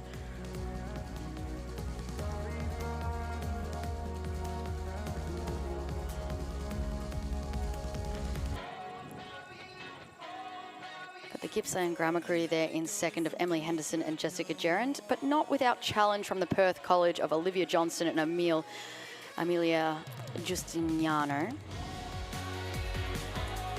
Both crews very much wanting to take out that second spot as they come into the last 250, but I don't think it's going to be enough to catch that Townsville Grammar crew, maintaining a very, very comfortable lead there. They certainly are, looking very good indeed. Probably a bit annoyed that they're not in the C final, but that's rowing for you, isn't it?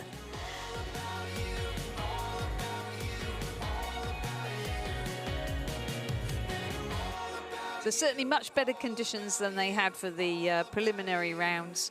Townsville Grammar making the most of it now, really powering their way down to the finish. And the Gippsland Grammar crew on the far side, that's the crew of Emily Henderson and Jessica Durand, getting a good battle on and now managing to move 3/4 of a length of ahead of the Perth College crew of Olivia Johnston and Amelie Justiniano. Those girls certainly have travelled a long way to be here, so it's good to see them having an absolute crack of it in the last 250 to hold off those girls there from Perth College. So it will be Townsville Grammar, followed by Gippsland Grammar. Just a little bit back to Perth College. And then our second Gippsland Grammar crew there of Sorrel Fraser and Catherine Bloomfield across the line in fourth. And they're making history. Cranbrook School's first schoolgirl double scull to compete at a national championships in the first year of Cranbrook School having schoolgirl rowing. So congratulations to those girls, blazing a trail for what's to come in the rowing programme at Cranbrook. 8:49 the winning time. On the course now is the schoolgirl double scull C final. Damascus College are in lane 1, Catherine Code and Olivia Radisic. Hawthorn are in lane 2, Bridget Tan and Poppy Page. Winona are in lane 3, Erica Nutt and Arabella Turner-Smith. St Mary's College, Hobart are in lane 4, Imogen Crowell and Grace Code. MLC School from Sydney are in lane 5, Nicola Keast and Jemima Blake. In lane 6, another crew from St Mary's College, Lucy Pinelli and Lucinda Washington. In lane 7, Ballarat Clarendon College, the crew of Charlie Tui and Estelle Freeman. And in lane 8, from Brisbane Girls Grammar School, Steph Christmas and Saskia Schmidt. A little bit more spread out here on the course, not quite as tight as our previous final was, although our leaders look to be dominating the field a little bit as they come towards the last 250. That is the crew right in the middle there of the MLC school from New South Wales, Nicola Keast and Jemima Blake. Similar to what we saw in the D final there, quite comfortable in front as they are the first crews to clear the 250. But it'll be a tight spot there for second place with the crews on either side of the course really battling it out there. I believe between Damascus College and Brisbane Girls Grammar School. That one's a bit difficult, I know from experience, having to look across and you just sort of miss that crew on the far side who might be sneaking in to take it off you. Just keep your head up, keep your head, don't sweat, don't stress out. 0.6 of a second at the moment as they came through that 1500 metre mark between them. But I dare say it could be even closer as they come to the line.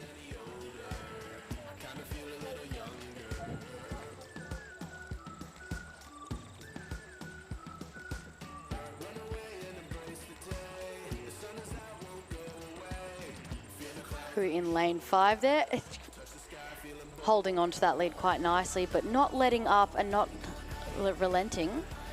And they will cross the line first there, the MLC school, Nicola Keast and Jemima Blake. It will be the crew on the far side of Brisbane Girls Grammar, just over lane 3 there, Winona, Erica Nutt and Arabella Turner-Smith.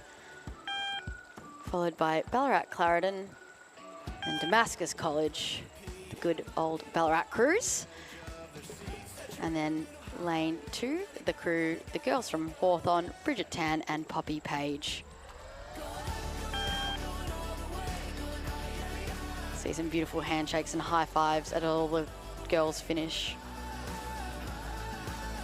That takes us to the first of our semi-finals here for the schoolgirl double scull. In lane 1, we have Manning Valley Anglican. In lane 2, Lord Des Hill College. In lane 3, St Mary's College. In lane 4, Brisbane Girls Grammar School. In lane 5, another Brisbane Girls Grammar School. In lane 6, All Hallows School. In lane 7, Somerset College. And in lane 8 there, Pembroke School, with the progression being first 4 through to the A final. Of course, they are racing for the Shelford Trophy, named after Shelford School from Victoria, which has amalgamated now with Caulfield Grammar. And at the 1500 metre mark, it was the crew from All Hallows in lane 6 that was in the lead, Sophia Preston and Zara Hilton. Second, the Brisbane Girls Grammar School crew of Genevieve Davies and Lily Nolan, about 2.84 seconds behind. Then the Brisbane Girls Grammar School crew of Coco Kent and Olivia Ewan. Then slightly back to the St Mary's College crew of Imogen Stewart and Sarah Thomas. Somerset College's crew of Brooke Bowden and Alania Thomason. Lourdes Hill crew of Lucinda Staley and Matilda Dammers, currently sitting in 6th place, and then back to the Manning Valley Anglican College crew of Nia Simmons and Ava Falzon. Our crews now storming home towards the line. Does look to be the crew in lane 6 there.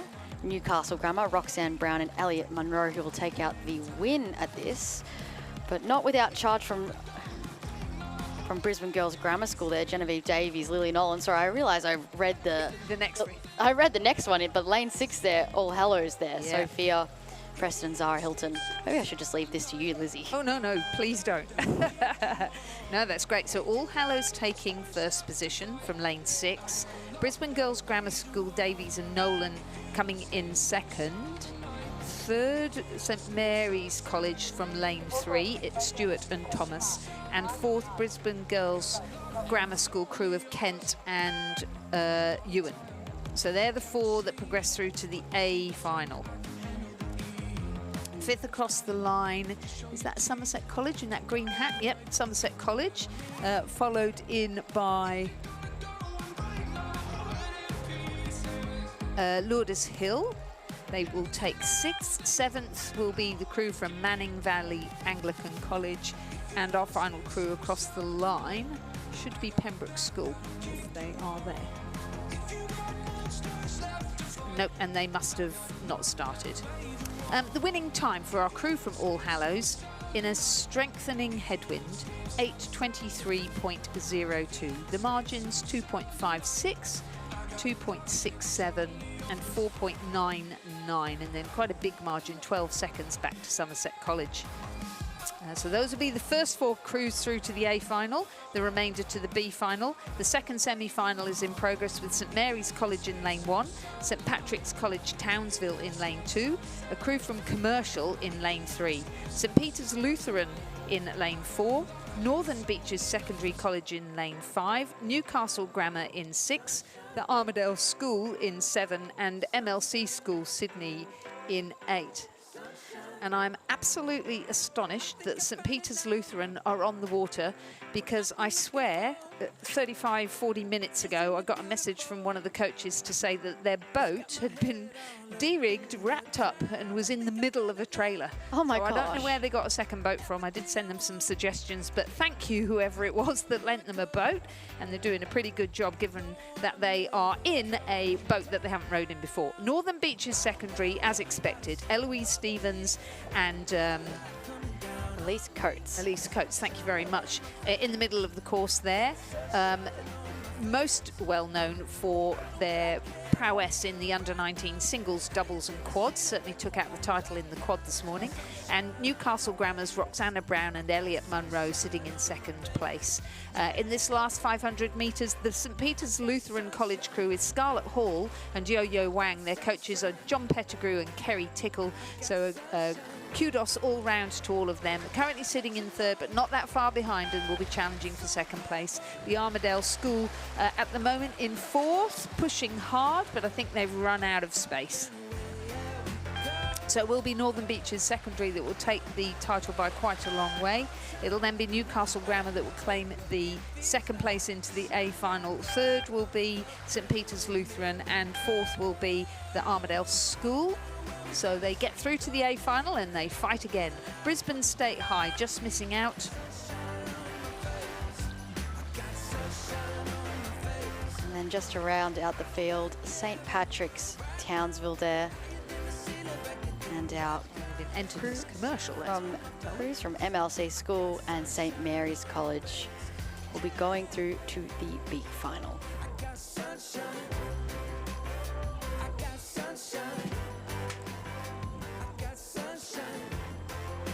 Hot underway though is race 477, the schoolboys double scull. This is the first semi-final, Lizzie, of two.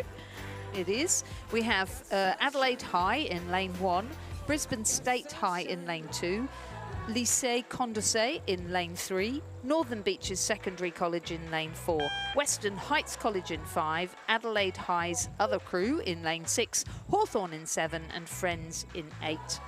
I think the thing to really point out, though, is that Floris Elias and Ewan Humphreys, who've been seen competing very strongly for Mossman, are in lane 4. On either side of them, we've got Taj Bailey and Zander Bailey from Corio Bay Rowing Club rowing for their school, Western Heights College, in lane 5. And then on the other side, we've got Remy Wilson and Luca Wilson from Lycée Condorcet, who also row as Leichhardt Rowing Club, in lane 3. So that is where we would expect to see the action. The other crews, Adelaide High in lane 1 is Austin Battams, who's come in for Jonathan Frank, with Andreas Blefari. In lane 2 from Brisbane State High, Flynn O'Loughlin and Scott McDonald. The other Adelaide High School crew in lane 6 is Cooper Eaton and Jasper Eaton. Joe Malcolm is their coach. The Hawthorn crew is Thomas Perrinet and Angus Liu. And the crew from Friends School is Alexander Johnston and Daniel Kelly. As they're coming to the line, it is the Bailey brothers in lane 5 storming down to the line in their Western Heights College colours, because they aren't the familiar gold and purple of Corio Bay. They will take out the win in this and progress through to the final, the A final. And you're quite right, the Northern Beaches Secondary College Zuti, not as familiar as the Mossman one, but they've got Mossman blades. They will take out second position. Floris Elias and Ewan Humphreys.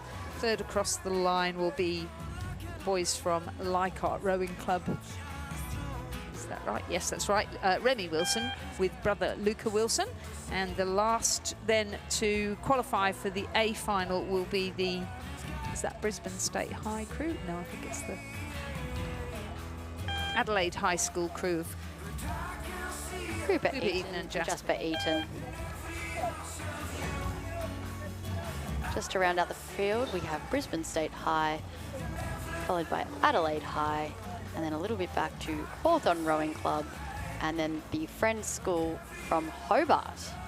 The winning time for the crew from Western Heights College, 7:27.01. Second semi-final is in progress with St Augustine's College in lane 1, Henry O'Hare and Hamish Wise. Redlands in lane 2, Oscar Pearce and Cooper MacDonald. Two crews from St Joseph's College, Nudgee, lane 3, Angus Kovac and Jacob Brown, lane 4, Chris White and Dash Withnell. From Manning Valley Anglican College in lane 5, Oliver Sampson and Hayden McPhellamy. In lane 6 from Shalom College, Max Lee and Stanley Marsh.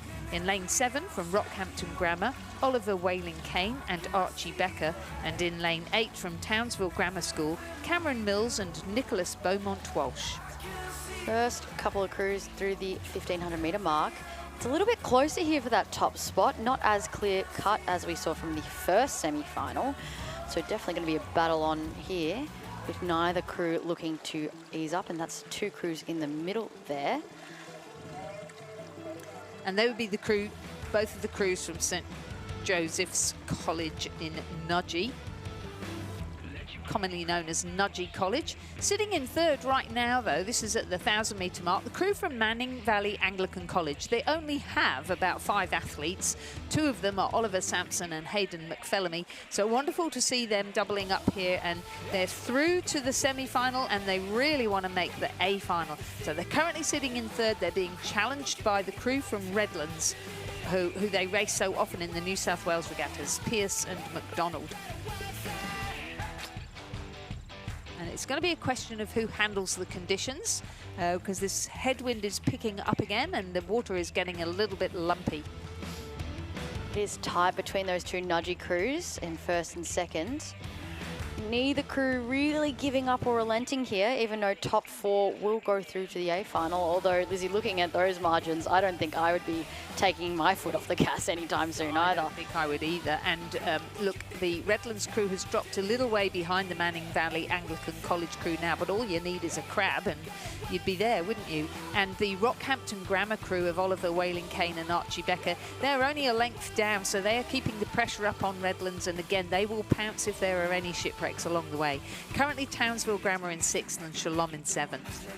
So it's the 2 Nudgee College boys crews battling it out there in the middle of the course, under pressure from Manning Valley Anglican College, with Redlands and Rockhampton Grammar not far behind. This is it as they come to the last 250. This is where you're looking to sort of spend all those bickies if you want to make it to the A final, and it's still doable. We've seen some crazy wines out of these young fellas, just absolutely pulling out magic tricks from up their sleeves. First and second, just still very, very close. Neither Nudgee crew backing off.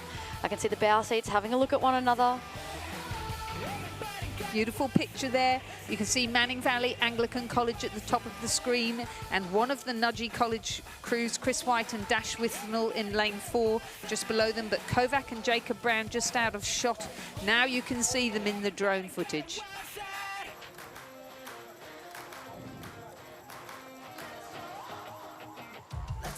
So Redlands dropped a little bit behind.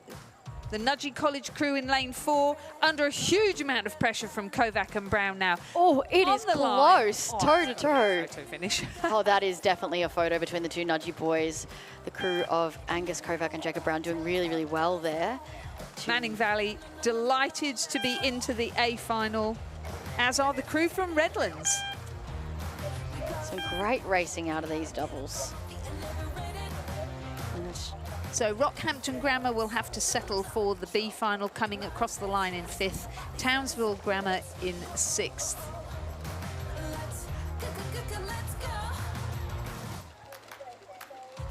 And it looks to me as though, is it The Red Boat of Shalom. Red Boat of Shalom? So no St. Augustine's. Max Lee and Stanley Marsh there to round out our field. So according to our screen, there was 0.28 of a second in the end between lane 3 and lane 4, and Angus Kovac and Jacob Brown managed to take out the win, with Chris White and Dash Withnell placing second. Manning Valley Anglican College third, Redlands fourth. They go to the A final, the remainder to the B final, and the winning time was 7 minutes 40.21. The gap 0.28. I do think the wind is picking up, so because that was quite a bit slower than the first heat, but it didn't look like it was that much less effort in. Under 23 lightweight women's quadruple scull final is now in progress, with the Toowong, University of WA and Sydney Composite in lane 3. Tiggy Wake, Neve Tierney, Isabella Utley and Alice O'Toole. In lane 4, a composite Walford Anglican, Camden, Swan River. Elizabeth Moss, Elsie Griffith, Millie Campbell and Madeline Rogers. In lane 5, an Adelaide University, ANU and North-Est composite of Jasmine Axman-Friend, Ruby Gray, Victoria Binns and Ella Mackay. And a UTS Haberfield, Newcastle University, Nepean composite of Sarah Berretry, Ellie Taylor, Kate Atherton and Annabelle Mackenzie in lane 6. Well, I know that's the New South Wales crew. Well, the Interstate Regatta. Are the others? Yes, Tiggy, I believe Tiggy Wake will be also featuring in the Queensland Vic Cup boat. And I believe Isabella Utley as well from the University of WA will also be making an appearance on Sunday. So it's You know what? I can tell you who's currently entered because I've been doing a bit of research. So Amazing. Kate Atherton, yep, she's definitely in the Tasmanian crew. So this can't be an all. This is probably a mini prototype hit out, I would say. Yeah. I love the lightweight quad boats. They're usually quite close, everyone being all the same size. You sort of usually get tired of racing, but it doesn't quite look to be the story as I'm just looking at the drone footage. As the Yeah, we've got two of what is currently entered as the South Australian crew in that crew in lane 4. That certainly looks like the New South Wales crew in lane 6. Sorry, in lane 5, half of the South Australian crew. Toowong Composite are having the lead there. That's with Teggy Wake there. But they've got to be careful of that UTS Haberfield Composite on the far side. We love lightweights tend to go when they get to the last 250, and if you're not careful, things can change quite quick. But Toowong having a strong lead over their competition and just extending and I can out. confirm that's not the WA crew, especially with Neve Tierney in it. No, no. But it's a very strong lightweight crew, you're right. Neve Tierney looking good there. And the Sydney Blue standing out in the 2-seat. Absolutely. So The Toowong Composite will cross the line, taking out the gold there, followed by the UTS Haberfield Composite, recognisable blades.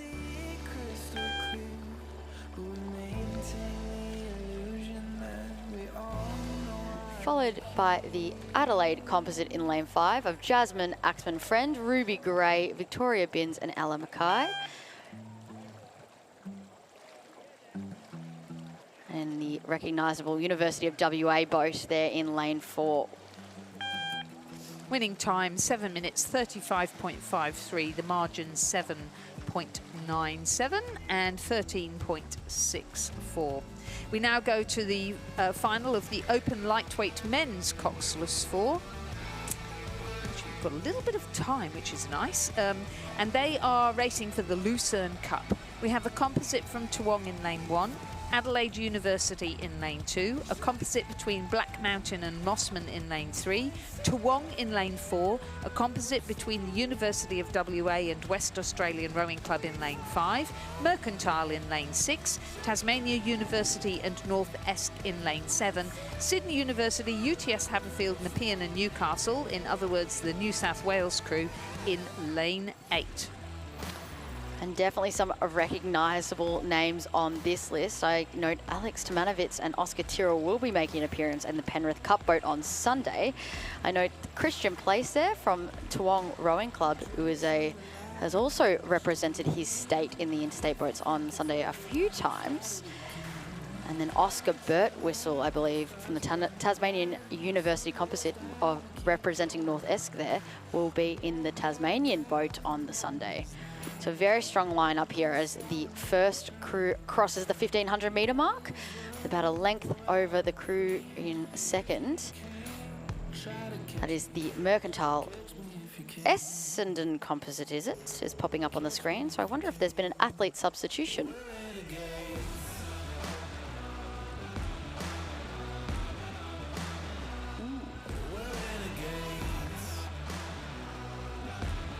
Yeah, so that's an interesting point. So sometimes when you reshuffle the crew, whoever is in the stroke seat, it's called a composite of whichever club is now in the stroke seat. So you're right, it would have been a change.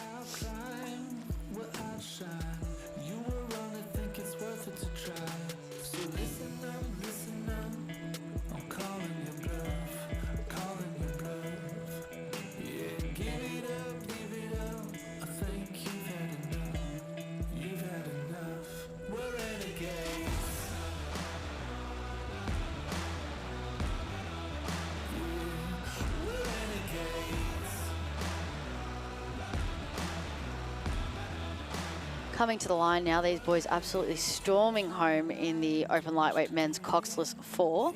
Well, although we don't have the timings up on our screen. Ah, beautiful. We have Jordan Roberts from Mercantile, Tyler Fitzpatrick, Oscar Tyrrell and Alex Tomanovic. So we have had some athletes substitutions in that Mercantile boat. But it will be the crew on the far side. It is the Victorians in that composite boat in lane 6. The Mercantile Essendon combination coming across the line with a whopping lead over the boys from the Tasmanian of University composite. So well done to those Victorian boys. Oh. Adelaide University coming through in second place. Tasmania University composite back in third. And then we go across.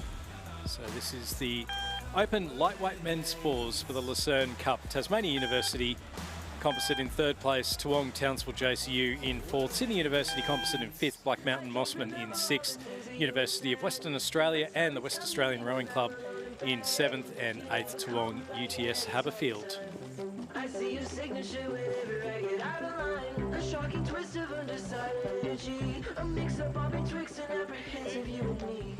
You'll never call what I hear stories all the time. You'll never call what I hear stories all the time. I never knew if I could count on you, but at least I always knew that you took your So as we move on to the under-21 women's quad sculls, you can see them on the screen at the moment. Lane number 2, UTS Haberfield. Lane 3, Mercantile. Lane 4, we've got a Toowong, Tamar, Sydney and Tasmania University composite, so a lovely little licorice all sorts in there. Lane 5, it's Swan River, University of Queensland and Surfers Paradise Rowing Club. Lane 6, Adelaide University and Adelaide. And lane 7, Yarra Yarra, Corio Bay and Swan River. So the crew from UTS, Charlie Griebel, Sienna Morgan, Chelsea Baker, Bianna Rupnick-Williams, coached by Sam Fennessy. Lane 3 from Mercantile, Gabrielle Simcox, Eliza Jenkins, Scarlett Tavaski, Georgie Wells, coached by Rhett Spiller and Scott Rowe. Lane 4 from Toowong, Tamar, Sydney and Tasmania University, we have Matilda Cocker from Tasmania University, Lucy Yabsley from Sydney Rowing Club, Emma Johnson from Tamar Rowing Club and Hannah Johansson from Toowong Rowing Club. They're coached by Alex Field, Andrew Hull and Lachlan Carter. In lane 5 we have Courtney Davis from Surfers Paradise Rowing Club, Ella Welsh from the University of Queensland, Emma O'Neill and Lara Connolly from Swan River Rowing Club, coached by Mark Beer, Randall Martin and Gus Rodero as our leading crews coming up now to the 500 metre point. And it does look like it's the Toowong composite leading out the Swan River composite, nice and level between Mercantile and UTS in third and fourth. Yarra Yarra composite back in fifth place, and then the Adelaide University composite in sixth, which brings me very comfortably to the Adelaide University Adelaide crew, which is Sasha Humble from Adelaide Rowing Club, Alex Kelly, Felicity Cox and Gia Rinaldi from Adelaide University. And lane number 7 from Olivia Youngson from Swan River, Hannah Bergerson from Swan River, Stella Benson from Corio Bay Rowing Club and Constantina Kafasis from the Yarra Yarra Rowing Club, coached by David Orchett, Mark Beer and Jeff Watt. So you can see there the crew there from Toowong, Tamar, Sydney and Tasmania University sitting nicely out in the lead at the moment.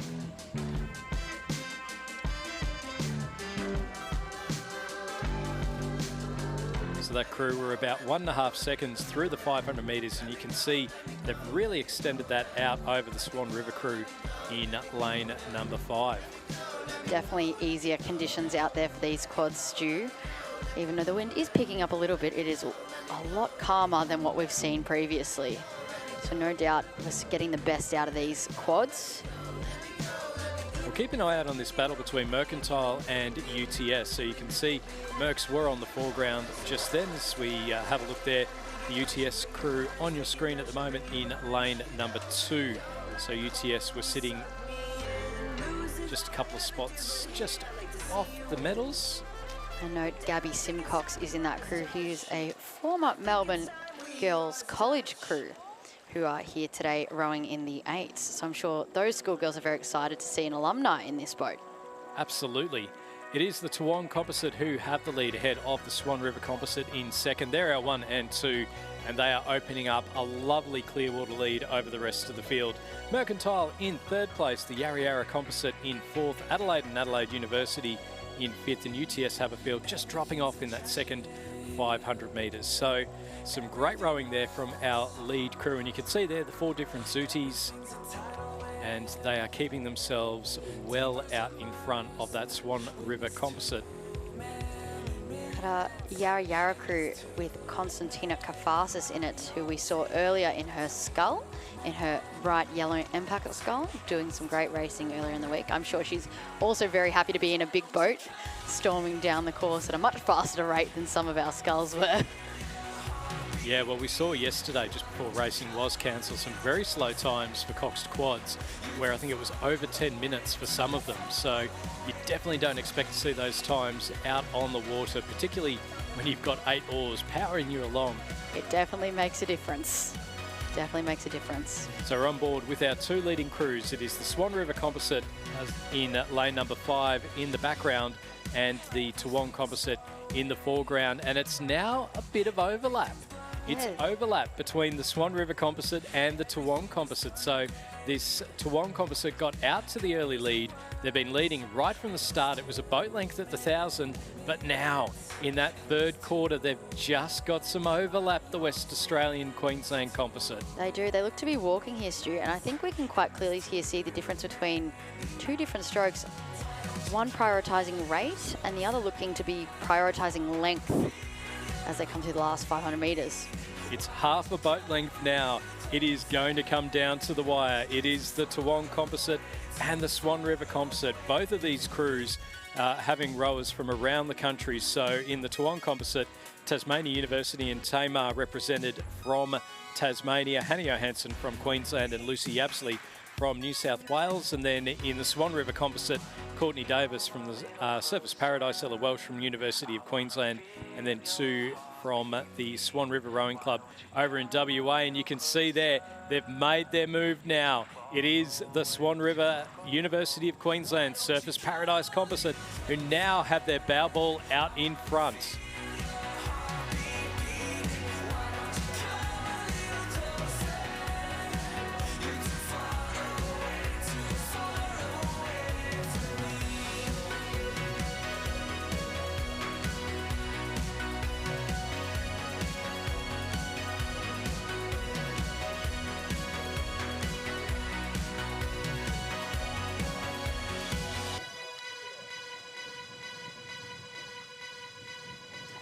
So we're in now to the final stages. The Swan River Composite have timed their run to absolute perfection here in the under-21 women's quad sculls. They were down by a boat length at the 1,000. They were half a boat length back with 500 left to go. And now as they come through to the final stages, they are going to go through and take the win in the under-21 women's quadruple sculls ahead of the Toowong Composite in lane number 4 in the red hull. Couple of big strokes left to go now that we're just starting to pick up.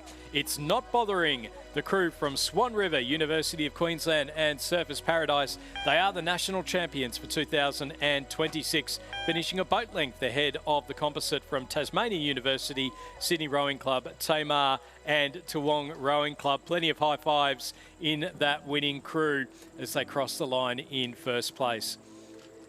Third place looks like it will go the way of the Adelaide University and Adelaide crew. They had a slow start but really pushed through the middle 500 metres or so, and they will take the bronze medal here in the under-21 quads. Yarra Yarra Composite in 4th place. 5th place will go to Mercantile, and then 6th place will go to the crew from UTS Haberfields. Some beautiful rowing there in those quads from those girls.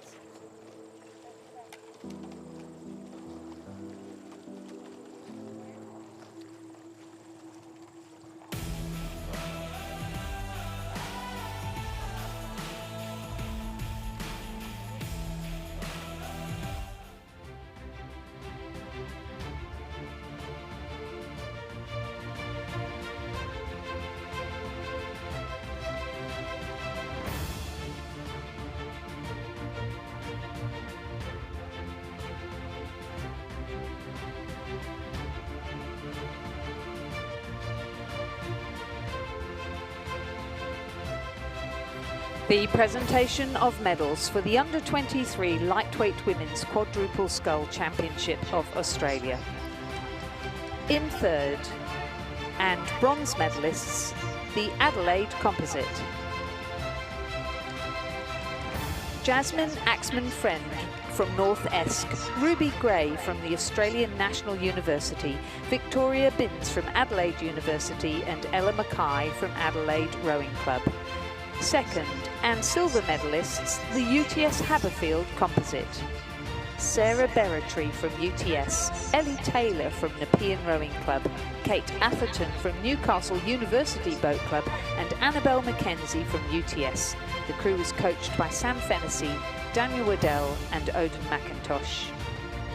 And our gold medalists and national champions for 2026 in the under-23 lightweight women's quad scull, Tiggy Wake from Toowong, Neve Tierney from Sydney Rowing Club, Isabella Utley from the University of WA, and Alice O'Toole from Toowong. The crew is coached by Alex Field, Roland Warren and Lachlan Carter. Ladies and gentlemen, please congratulate all our medalists in this under-23 lightweight women's quad scull.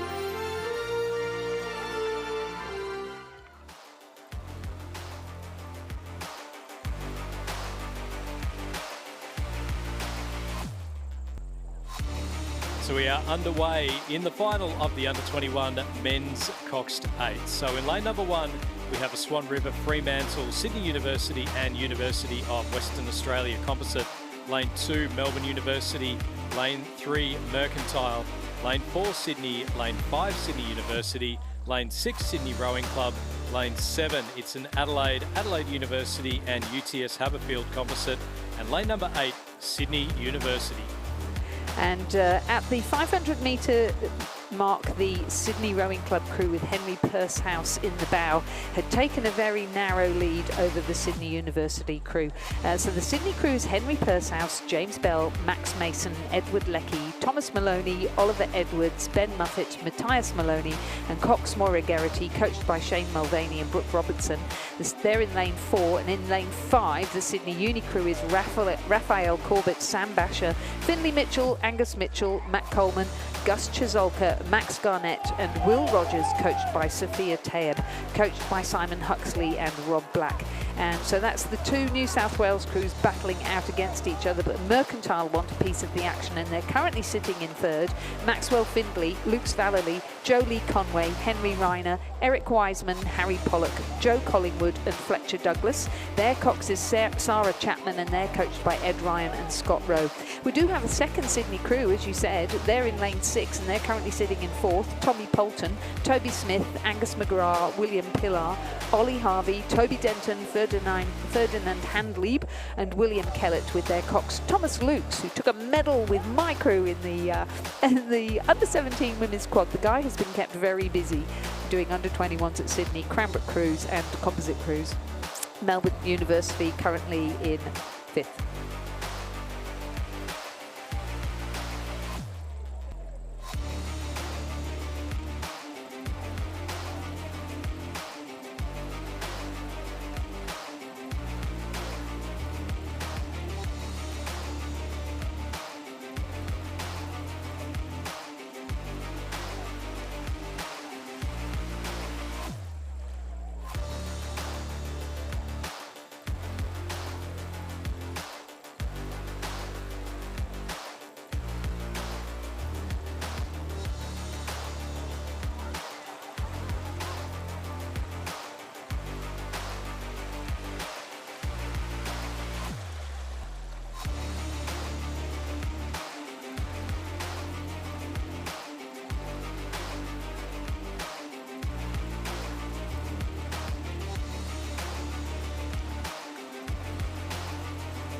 So into the final stages now of the under-21 men's Cox States. It's Sydney Rowing Club out in front of Mercantile, who've moved up nicely through the final 500 metres. They're sitting ahead of Sydney University in third. Sydney back in fourth, and it is a bit of a gap back then to the remainder of the field. Melbourne University in lane number 2, and then across from them, the second Sydney crew, Adelaide Composite and Sydney University.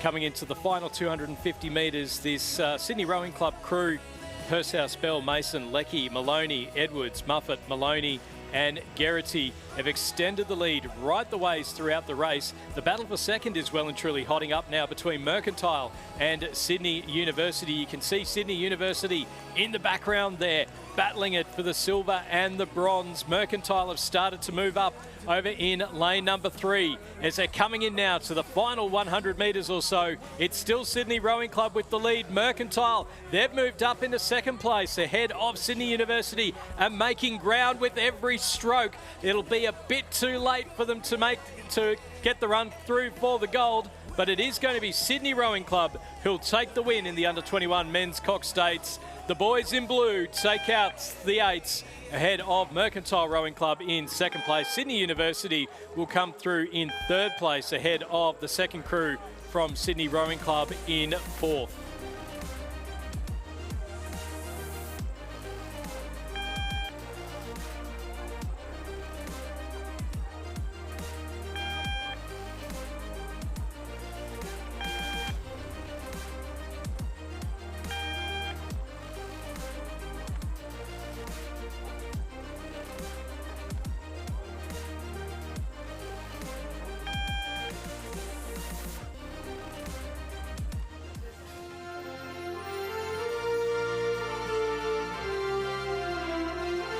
Ladies and gentlemen, the presentation of medals for the Under-19 Women's Cox 8 Championship of Australia. The medals are being presented by Georgia Beattie, Rowing Australia Director. Our gold medalists and national champions for 2026, Letitia Jennerat from Fremantle Rowing Club, Briar Froud from Fremantle Rowing Club, Georgia Cresswell from St Patrick's College Townsville, Lily Lucas from Fremantle Rowing Club, Stella Wandell from West Australia Rowing Club, Charlotte Hansen-Nahoy from Fremantle Rowing Club, Oceane Jennerat from Fremantle Rowing Club, and Olivia Hansen-Nahoy from Fremantle Rowing Club. Their cocks, Toby Warner, their coaches David Van Das, John Gearing and Harrison Parks. Please join me in congratulating our national champions in the Under-19 Women's 8.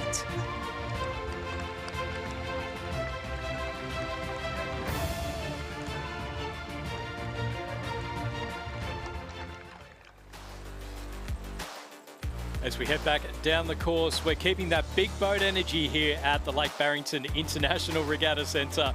It is the Under-23 Women's Cox States. We've got a Sydney University, Buckingham Composite in lane number 2, Melbourne University, University of Queensland, West Australian and Swan River Composite in lane number 3, Sydney Rowing Club in lane 4, and a Mercantile, Adelaide University, Adelaide and Swan River Composite in lane number 5. And it's the Melbourne University Composite, Lizzie, that are leading there in lane number 3. So through the 500 metres, it's the Melbourne University Composite leading out the Mercantile Composite in lane 5. Sydney University and Buckingham in third place, and then Sydney Rowing Club back in fourth.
Ladies and gentlemen, the presentation of the Bob Blake Shield for the state that has accumulated the most points for para rowing during the course of this regatta. The shield is being presented to Queensland.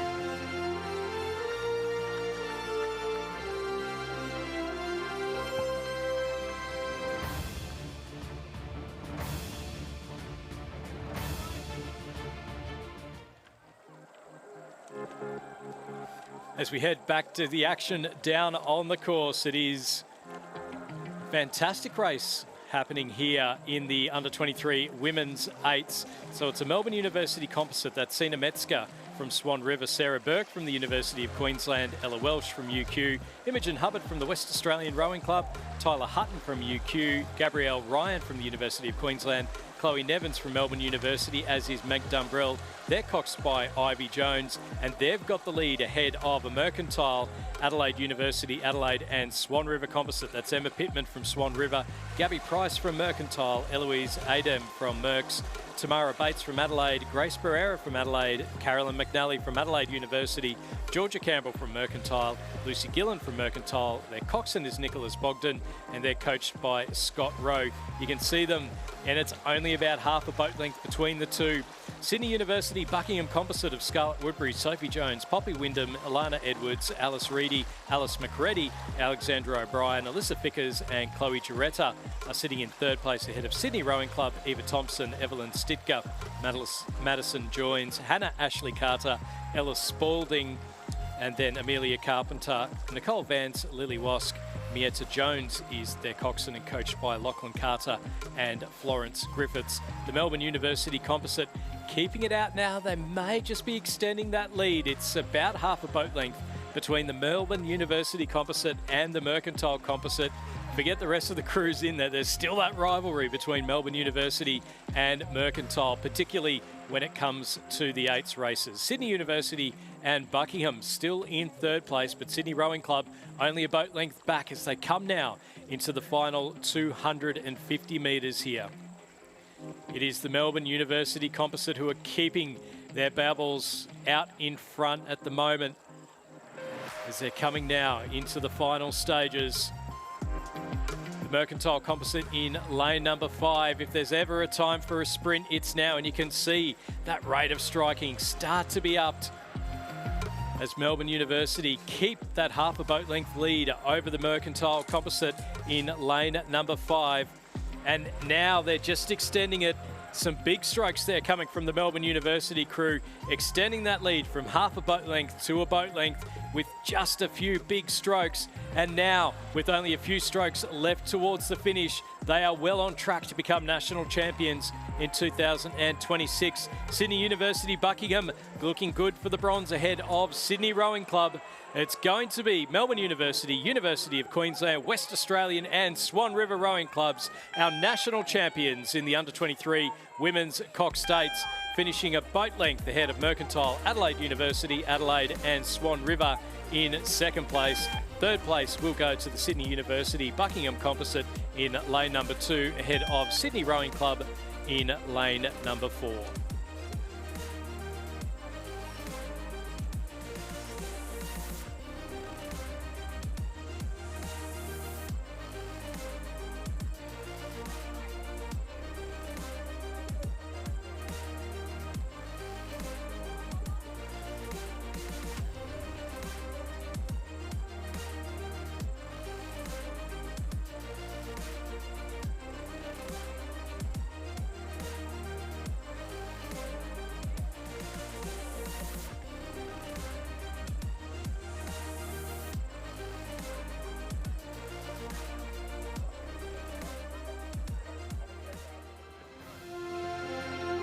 Ladies and gentlemen, the presentation of medals and the Lucerne Cup for the Open Lightweight Men's Coxless 4 Championship of Australia. The medals will be presented by Georgia Beattie, Rowing Australia Director. Third and bronze medalists, Tasmania University and North Esk. Andrew Kingston from North Esk. Oscar Birthwhistle from North Esk. Oliver Shearing from Tasmania University Boat Club and Henry Maining from Tasmania University Boat Club. The crew was coached by Angus Painter. Second and silver medalists, Adelaide University Boat Club. Mitchell Moore, Isaac Nilsson, Kyle Miller and Daniel Wiersema.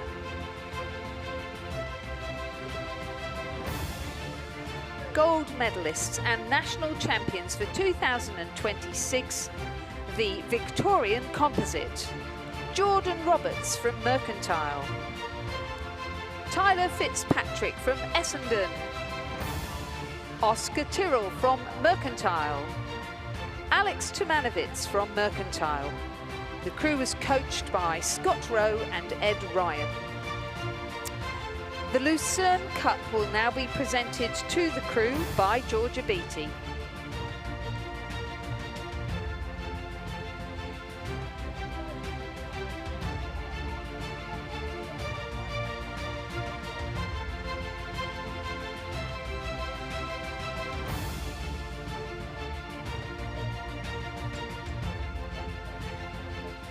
Ladies and gentlemen, please congratulate all our medalists in the Open Lightweight Men's Coxless 4.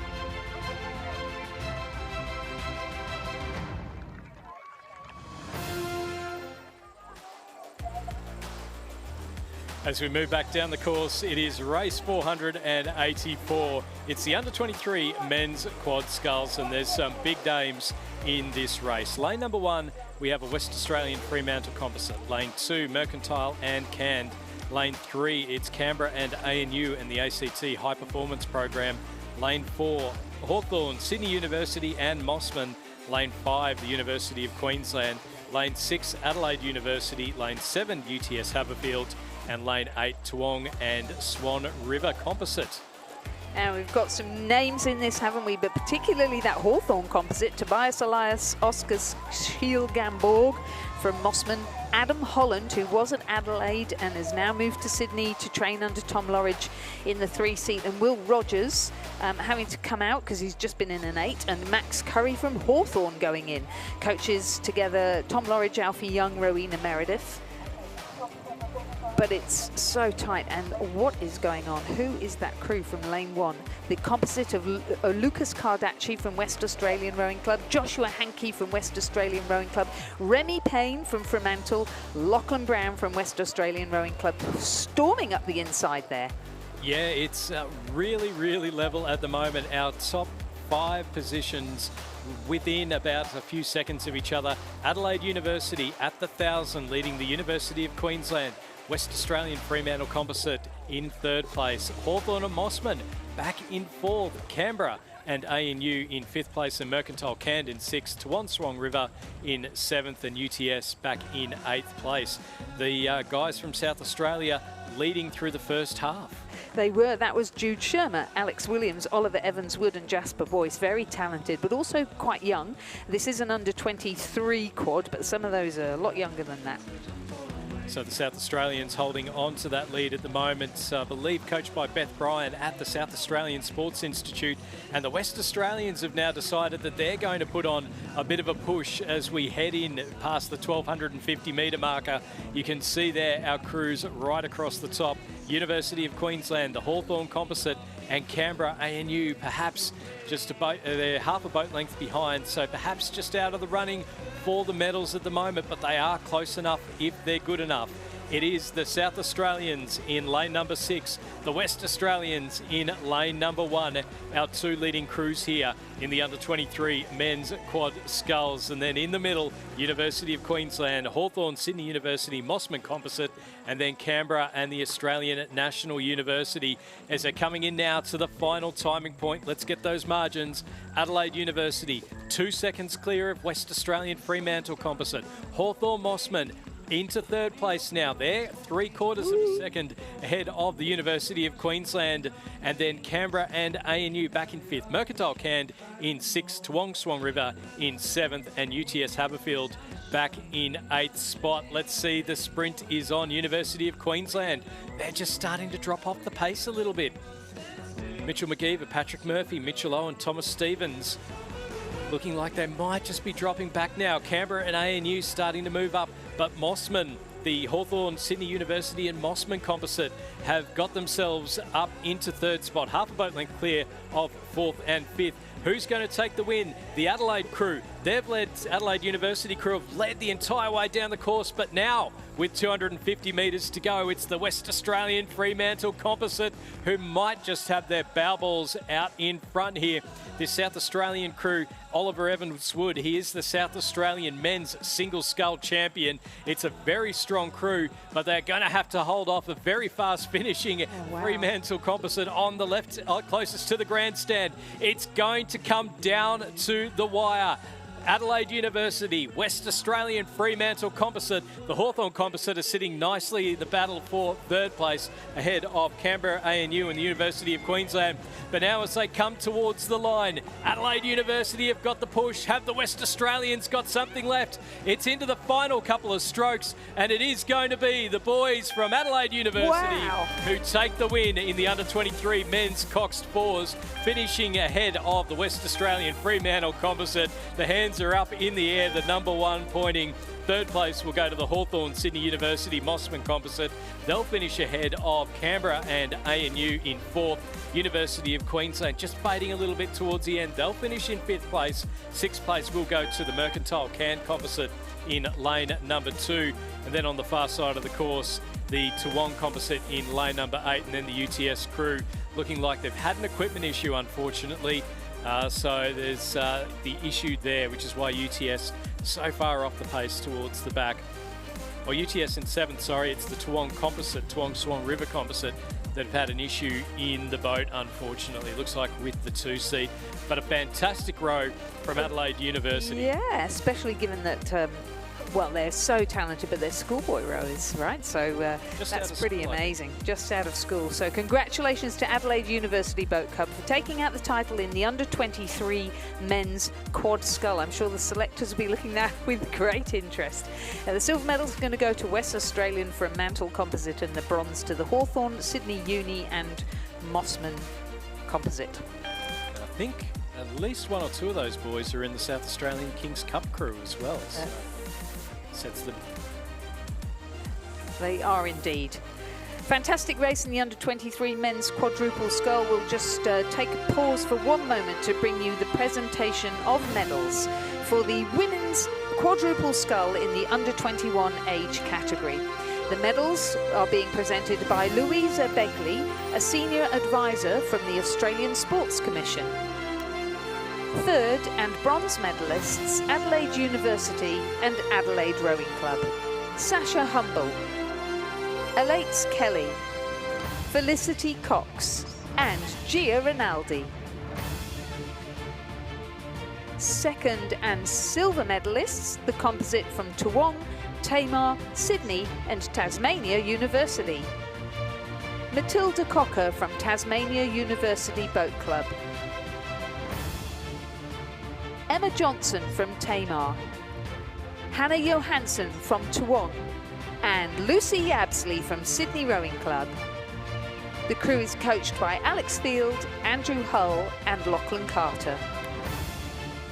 Gold medalists and national champions for 2026, the composite from Swan River, University of Queensland Boat Club and Surfers Paradise. Courtney Davis from Surfers Paradise, Ella Welsh from University of Queensland Boat Club, Emma O'Neill and Laura Connolly from Swan River Rowing Club. The crew's coached by Mark Beer, Randall Martin and Augustin Rodero.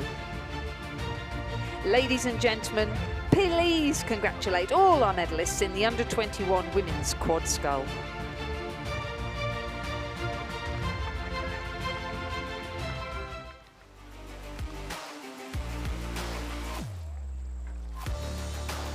We now move to the semi-finals of the under-17 schoolgirls coxed quad scull. In lane 1, Damascus College, Greta Kelyanak, Mary Hexter, Grace Rivet and Danny Crilly Lewis Harrison is their cox. They're coached by Tam Lloyd-Teese and Paul Blanchfield. Radford College is in lane 2. Lara Ward, Estella Thu, Amelie Egan and Wenny Howe, coxed by Harper Walter and coached by Olivia Hickey and Gordon Marks. Pymble Ladies College in lane 3. Rose Jones, Lulu Hill, Myla Leal Henville and Kate Lonergan, coxed by Emma Wang. Canberra Girls Grammar in lane 4. Zoe Tran, Grace Fogarty, Audrey Blacker and Lila Biddington, coxed by Lucia Wildman and coached by Nigel Miller. Melbourne Girls Grammar School in lane 5. Harriet Andrews, Sophia Barnaby, Eva Nash and Erin Anthony, coxed by Olivia Diamanti. In lane 6 from St Patrick's College, Tasmania, Stella Mannion, Morgan Butler, Gabriella Tonnelly and Eleanor Peach, coxed by Ella Farquhar and coached by Marcus Tannelly and William Riley. In lane 7 from Melbourne Girls College, Amber Jensen, Fallon Walsh, Irish Edwards and Hailey Quinlan. Eve Howie is their cox and their coach is Meshi Seymour Pesser. And St Mary's College from here in Tasmania, Ruby Robinson, Imogen Richardson, Evie Bresnahan and Mia Brooks, coxed by Izzy Godfrey, coached by Sophie Allardyce. And through the 500 metres, it was Melbourne Girls Grammar leading out Pymble Ladies, St Patrick's College, Tasmania, and then Canberra Girls Grammar, our 1, 2, 3 and 4, going for a place in the A final. Radford College in 5th place, Damascus College in 6th, St Melbourne's Girls College in 7th and St Mary's College in 8th place. So having a look at that crew there from Melbourne Girls Grammar on the screen at the moment. They are your early race leaders. The top 4 to go through to the final. Canberra Girls Grammar were the Head of the River champions. They won every Open Quad Scull Championship at the Head of the River in Sydney recently. But now through the 750 metres, they are just a little ways back. Pymble Ladies up there, as are Melbourne Girls Grammar. And then you've got Canberra Girls Grammar and St Patrick's College battling it out for 3rd and 4th. On board there with the crew from Radford College themselves, a very talented under-17 quad scull. But they are a little ways off the pace, sitting back in 5th.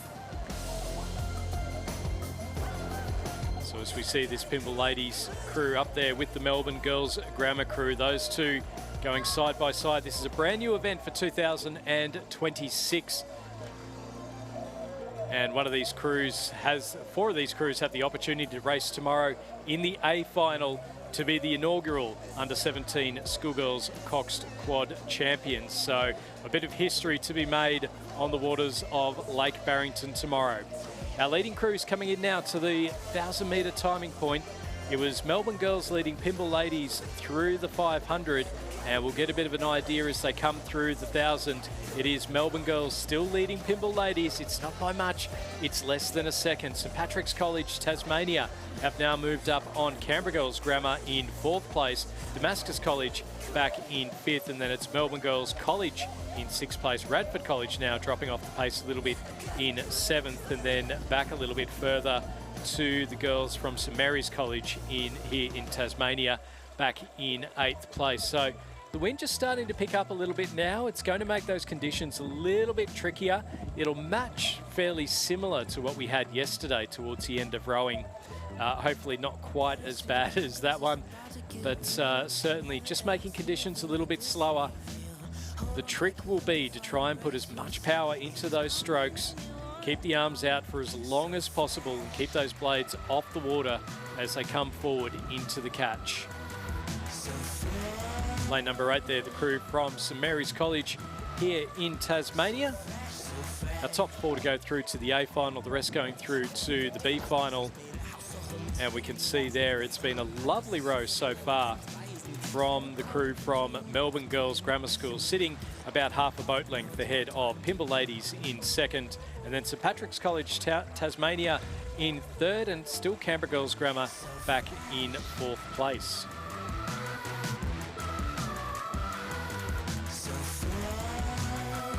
In behind them in 5th and 6th place, got the crew over in lane number 1, that's Damascus College, and then over on the far side, Melbourne Girls College. The 2 crews that could potentially overtake Canberra Girls Grammar over the final stages of this race, then back a little bit further, Radford College in lane 2 and St Mary's College in lane number 8.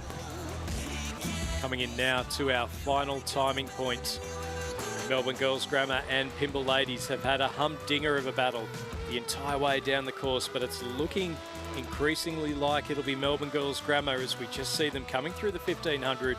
They've extended that lead out now. It's well over a boat length.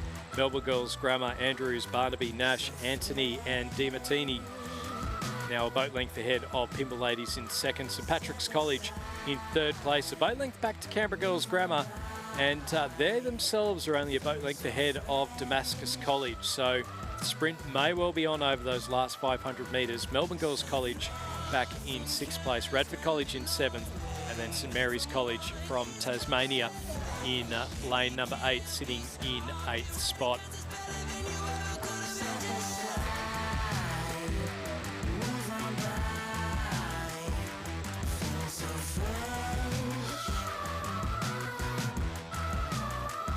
So this Melbourne Girls Grammar crew second at the head of the schoolgirls recently on the Barwon River.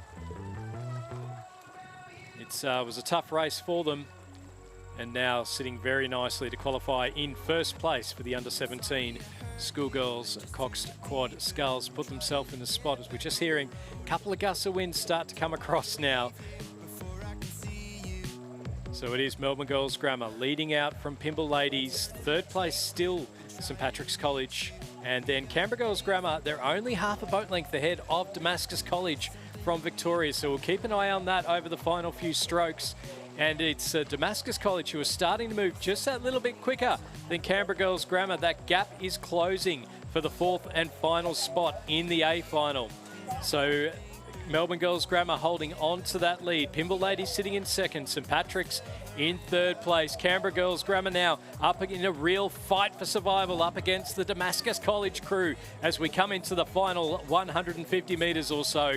It is Melbourne Girls Grammar who are going to go through and take the win. A lovely little push coming here from St Patrick's College over the final stages as well. Damascus College has their run just petered out a little bit as they come in to the final stages. Melbourne Girls Grammar are going to be our first ever crew to qualify for an A final of an under-17 schoolgirls Cox Quad Skulls. Looking out then, it is going to be St Patrick's College here in Tasmania, about level pegging with Pymble Ladies second and third. Canberra Girls Grammar hang on for 4th place ahead of Damascus College in 5th place. And then it is a little ways back to the crew from Melbourne Girls College in 6th place. Radford College will come through in 7th, and then St Mary's College in 8th spot. So the first four, progressing through to the A final. Melbourne Girls Grammar, Pymble Ladies College, St Patrick's College Townsville, and Canberra Girls Grammar. The remainder will progress to the B final. Our second semi-final is underway in this under-17 schoolgirls Cox Quad Skull. And we'll bring you the lineup shortly. We're just going to go first of all to a presentation.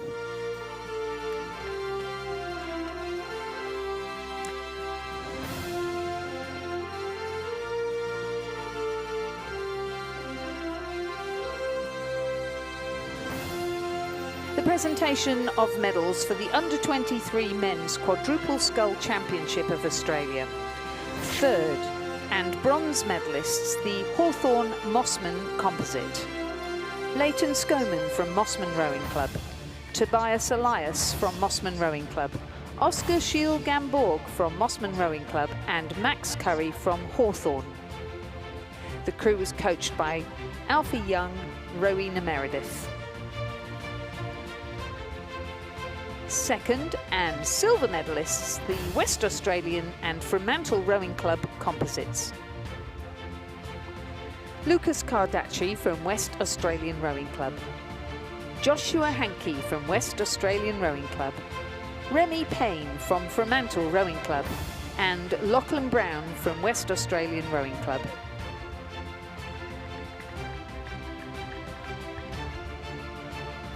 And our gold medalists and national champions for 2026, Adelaide University Boat Club. Jude Shermer, Alexander Williams, Oliver Evans-Wood, and Jasper Boyce.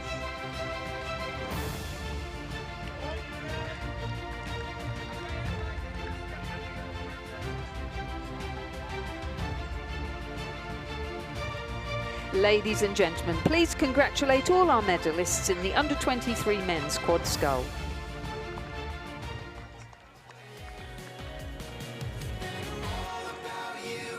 And back on the course, it is semi-final number 2 of the under-17 schoolgirl quad sculls.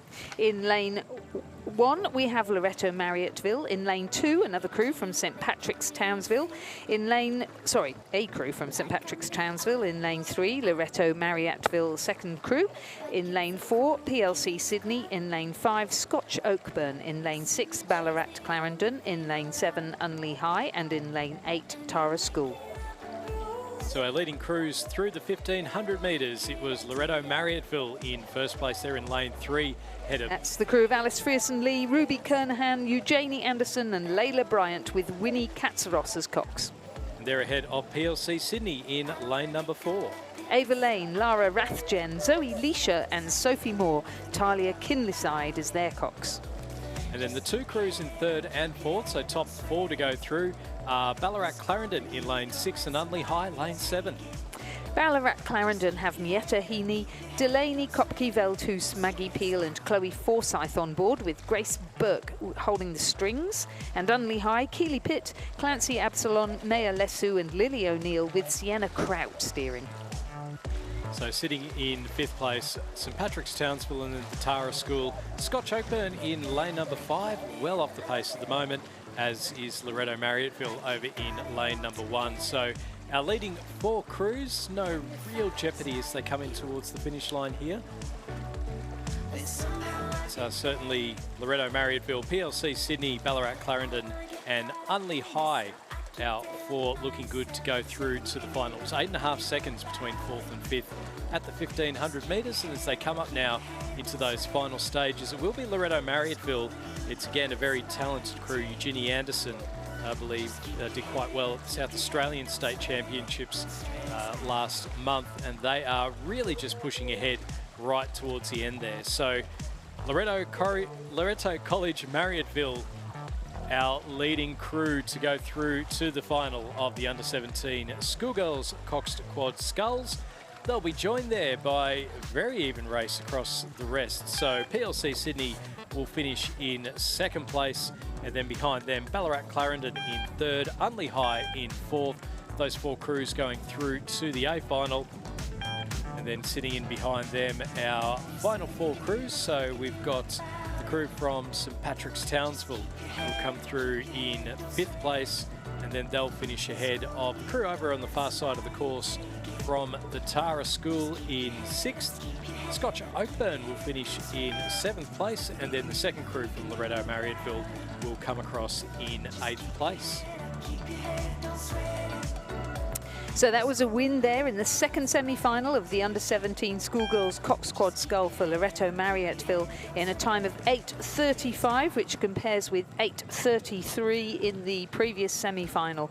PLC Sydney, Ballarat Clarendon and Unley High joining them in the A final to be raced tomorrow, and the remainder going to the B final. And it's very quickly away.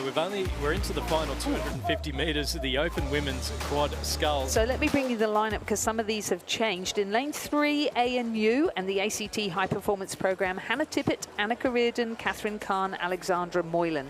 In lane 4, the UTS Haberfield crew has scratched. In lane 5, we now have a Sydney UTS composite of Grace Cipher, Caitlin McManus Barrett, Sarah Fard from UTS and Lucy Spores in the stroke seat. In lane 6, we now have a Melbourne Uni composite, Zoe Bond from Mossman, Zara Kfouri from Merckx, Romy Campwell from Melbourne Uni, and instead of Tara Rigney, Sarah Dujure from Melbourne Uni. And it is that composite. Melbourne Uni composite. Melbourne Uni composite over in lane number 6, just with their bow ball ahead of Sydney and UTS. It is going to be that Melbourne Uni composite crew. They'll go through and take the win, about a canvas ahead of the crew from Sydney and UTS, with the ACT crew coming in 3rd spot. That was And all they- exciting. They've done that in a time of 7 minutes 15.74. They managed in the end to get about a 2-second lead over that UTS composite.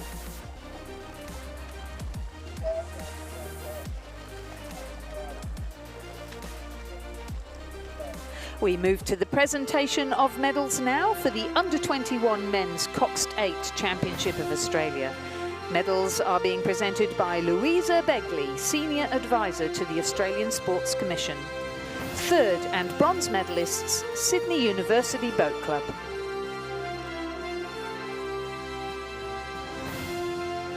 The crew is Raphael Corbett, Samuel Basher, Finley Mitchell, Angus Mitchell, Matthew Coleman, Gus Chizolka, Max Garnett, and Will Rogers. The crew was coxed by Sophia Tayeb.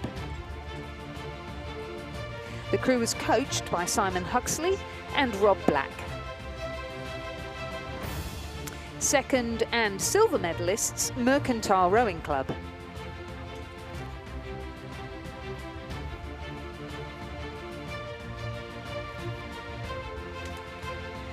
Maxwell Findley, Luke Vallely, Joe Lee Conway, Henry Reiner, Eric Wiseman, Harry Pollock, Joe Collingwood and Fletcher Douglas, coxed by Sarah Chapman, coached by Ed Ryan and Scott Rowe.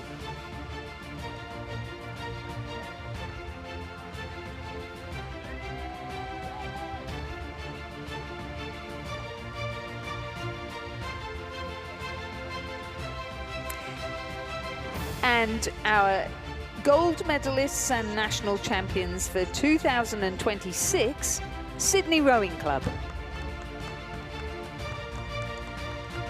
Henry Pursehouse, James Bell,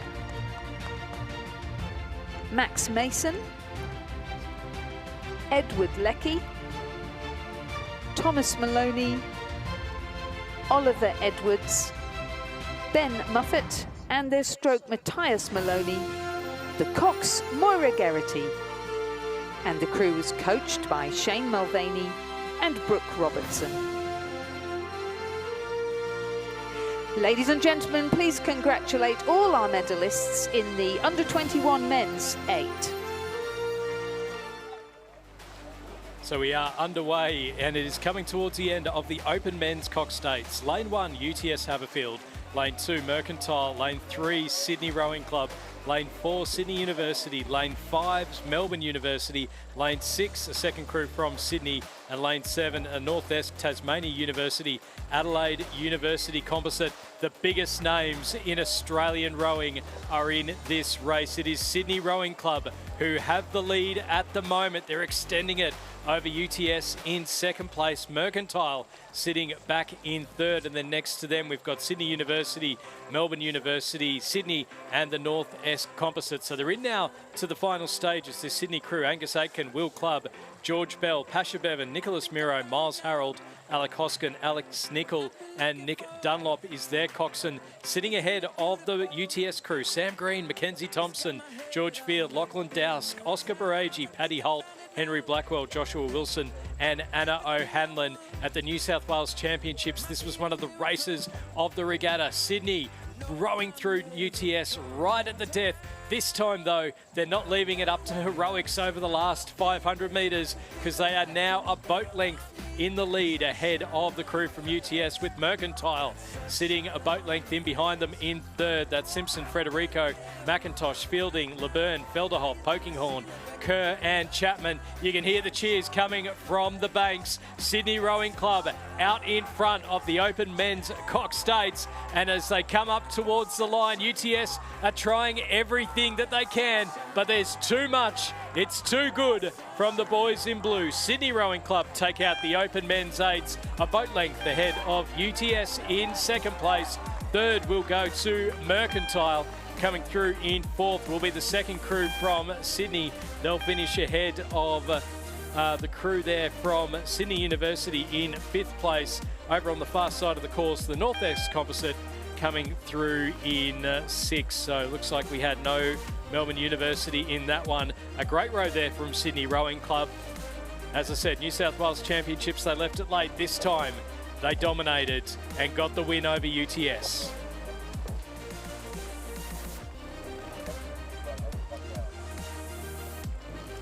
Ladies and gentlemen, the presentation of medals for the Under-23 Women's Coxed 8 Championship of Australia. The medals will be presented by Justin Dent, Chief Executive Officer of Rowing Tasmania. Third and bronze medalists, the composite of Sydney University Boat Club and Buckingham Rowing Club and the Tasmanian Institute of Sport. Scarlett Woodbury, Patty Boland, Poppy Wyndham, Alana Edwards, Alice Reddy, Alice McCready, Alexandra O'Brien and Alyssa Fickers. The Cox, Chloe Giretta. The coaches, Philip Bourguignon and Alan Bennett. Second and silver medalists, the Mercantile, Adelaide University, Adelaide and Swan River crew of Emma Pittman from Swan River Rowing Club, Gabby Price from Mercantile, Eloise Adem from Mercantile, Tamara Bates from Adelaide Rowing Club, Grace Barrera from Adelaide Rowing Club, Caroline McNally from Adelaide University Boat Club, Georgia Campbell from Mercantile, Lucy Gillen from Mercantile and their cox Nicholas Bogdan from Mercantile. The coach, Scott Rowe. And our gold medalists and national champions for 2026. The composite of Melbourne University Boat Club, the University of Queensland Boat Club, Swan River Rowing Club and West Australian Rowing Club. Greta Spencer from Swan River Rowing Club, Imogen Hubbard from West Australian, Sina Metzger from Swan River, Sarah Burke from the University of Queensland, Gabrielle Ryan from the University of Queensland, Tyler Hutton, Chloe Nevins from Melbourne University and Meg Dumbrell from Melbourne University, coxed by Ivy Jones and coached by Beth Ross, Randall Martin and Mark Beer. Ladies and gentlemen, please congratulate all our medalists in the Under-23 Women's Coxed 8.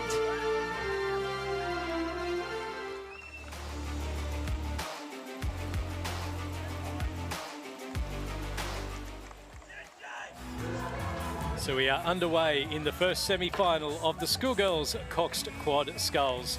Lane 1, St Patrick's College, Tasmania. Lane 2, Corowa Anglican Girls. Lane 3, Gippsland Grammar. Lane 4, Radford College. Lane 5, Canberra Girls Grammar. Lane 6, Redlands.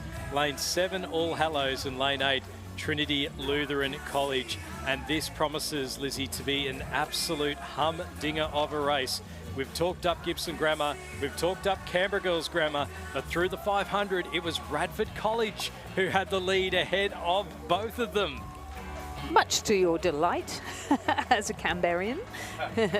Look, it's two Canberra schools in the top 3 positions. Oh, it's so good to see them going toe for toe like this, though, isn't it? The strength and the depth of rowing in Canberra right now. Fantastic.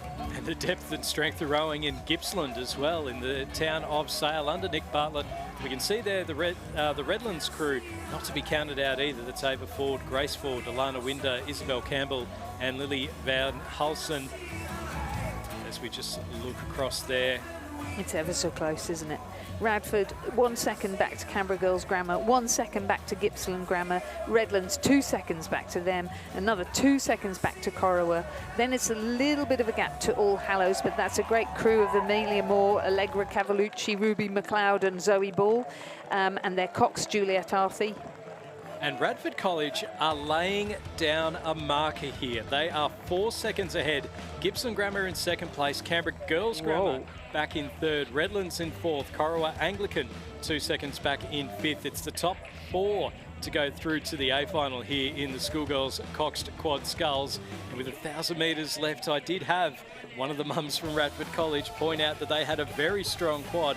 I mean, you've got in that crew Lily Soderblom, Hannah Koch, Freya Teschendorf, Isabel Egan and William Plung is the coxswain. Izzy Egan's already rode for Australia in the Under-23 World Championships in the para single sculls, and she is stroking this Radford quad out to a commanding lead through the early stages.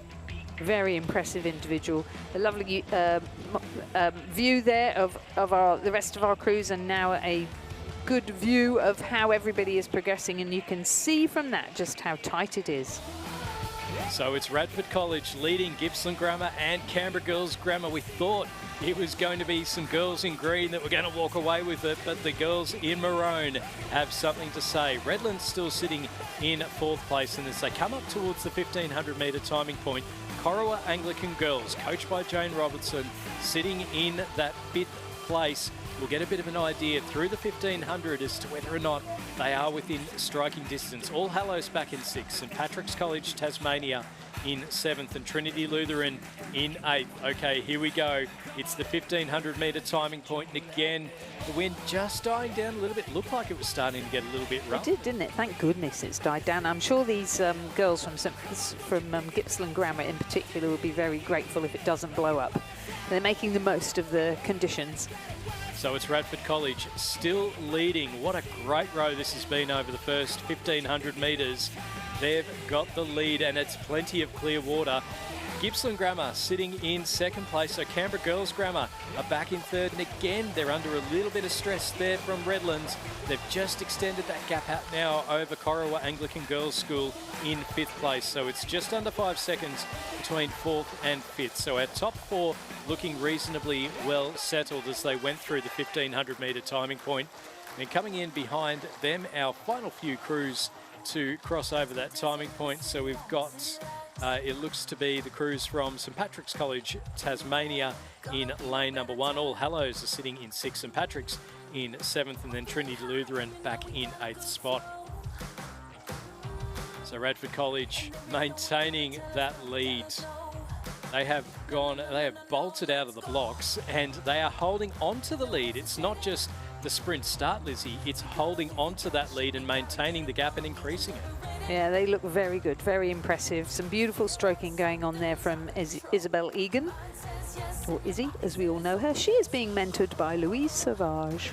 It's a heck of a mentor to have. Olympian and Paralympian, yeah. She's a wonderful coach of Madison de Rosario in the wheelchair track and field. But for Izzy, how amazing to have such a wonderful coach as your mentor. And she was the most amazing athlete herself in wheelchair. Say, one of the absolute legends of Australian sport. You don't get much better than that. It's clearly working for her, because Radford College have maintained that lead right the ways down the course. It is Gippsland Grammar sitting in 2nd place. Canberra Girls Grammar could well miss out, could well finish in 4th place in behind the crew from Redlands over in lane number 6. And then a big push coming from Corowa Anglican, but it is going to be start to finish for Radford College in the first semi-final of the schoolgirls Coxed Quad Sculls. Gippsland Grammar will go through and finish in 2nd place. 3rd will come down to the surge, but it will be Canberra Girls Grammar by a canvas over Redlands. They're our 4 qualifiers. Corowa Anglican Girls kept the top 4 on us. They'll finish in 5th place and go through to the B final, as will the crew over on the far side of the course. That's Trinity Lutheran College from, All Hallows from Queensland, and then they're ahead of the crew in lane number 1, St Patrick's College here in Tasmania, and then Trinity Lutheran College to finish in 8th spot. We gotta shout, we gotta sing, and we make no apologies for celebrating. Feel like something's out of control. Your mind says yes, and your body says oh. Ladies and gentlemen, the presentation of medals for the Open Men's Coxed 8 Championship of Australia. The medals will be presented by Andrew Gearan, life member of Rowing Australia.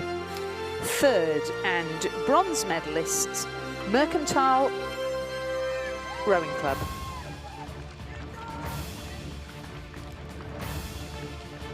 James Simpson, Dom Frederico, Charlie McIntosh, Matt Fielding, Miles Leyburn, Joshua Felderhoff, Jake Polkinghorn and Matisse Kerr, coxed by Rachel Carton and coached by Scott Rowe. And Andrew is delighted because Mercantile is his club.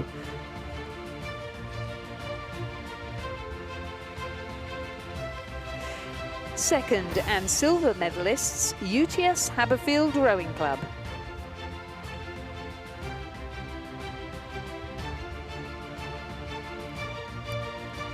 Sam Green,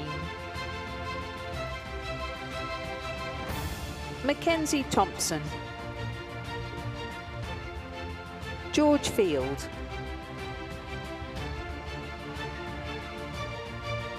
Lachlan Doust, Henry Blackwell, Paddy Holt,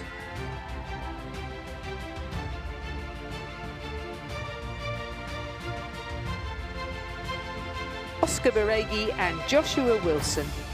The crew was coxed by Henry Burton and coached by Matthias Ungermark and Jack Hargreaves.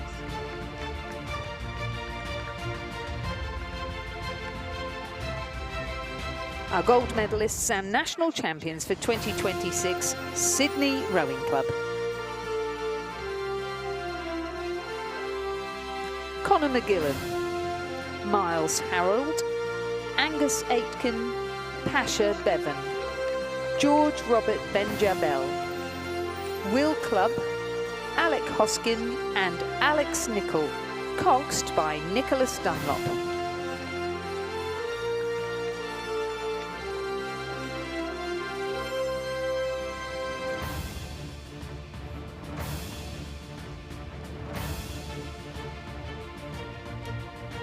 The crew was coached by Shane Mulvaney and Brooke Robertson.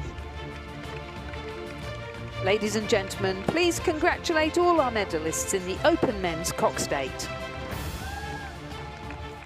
And in the second semi-final of the Schoolgirls Coxed Quad Sculls, Albert Park College in lane 1, Gibson Grammar lane 2, Monty St Angelo in lane 3, MLC lane 4, Albert Park College lane 5, Radford College lane 6, Trinity Lutheran lane 7, and St Patrick's in Townsville and Brisbane and GPS in lane number 8.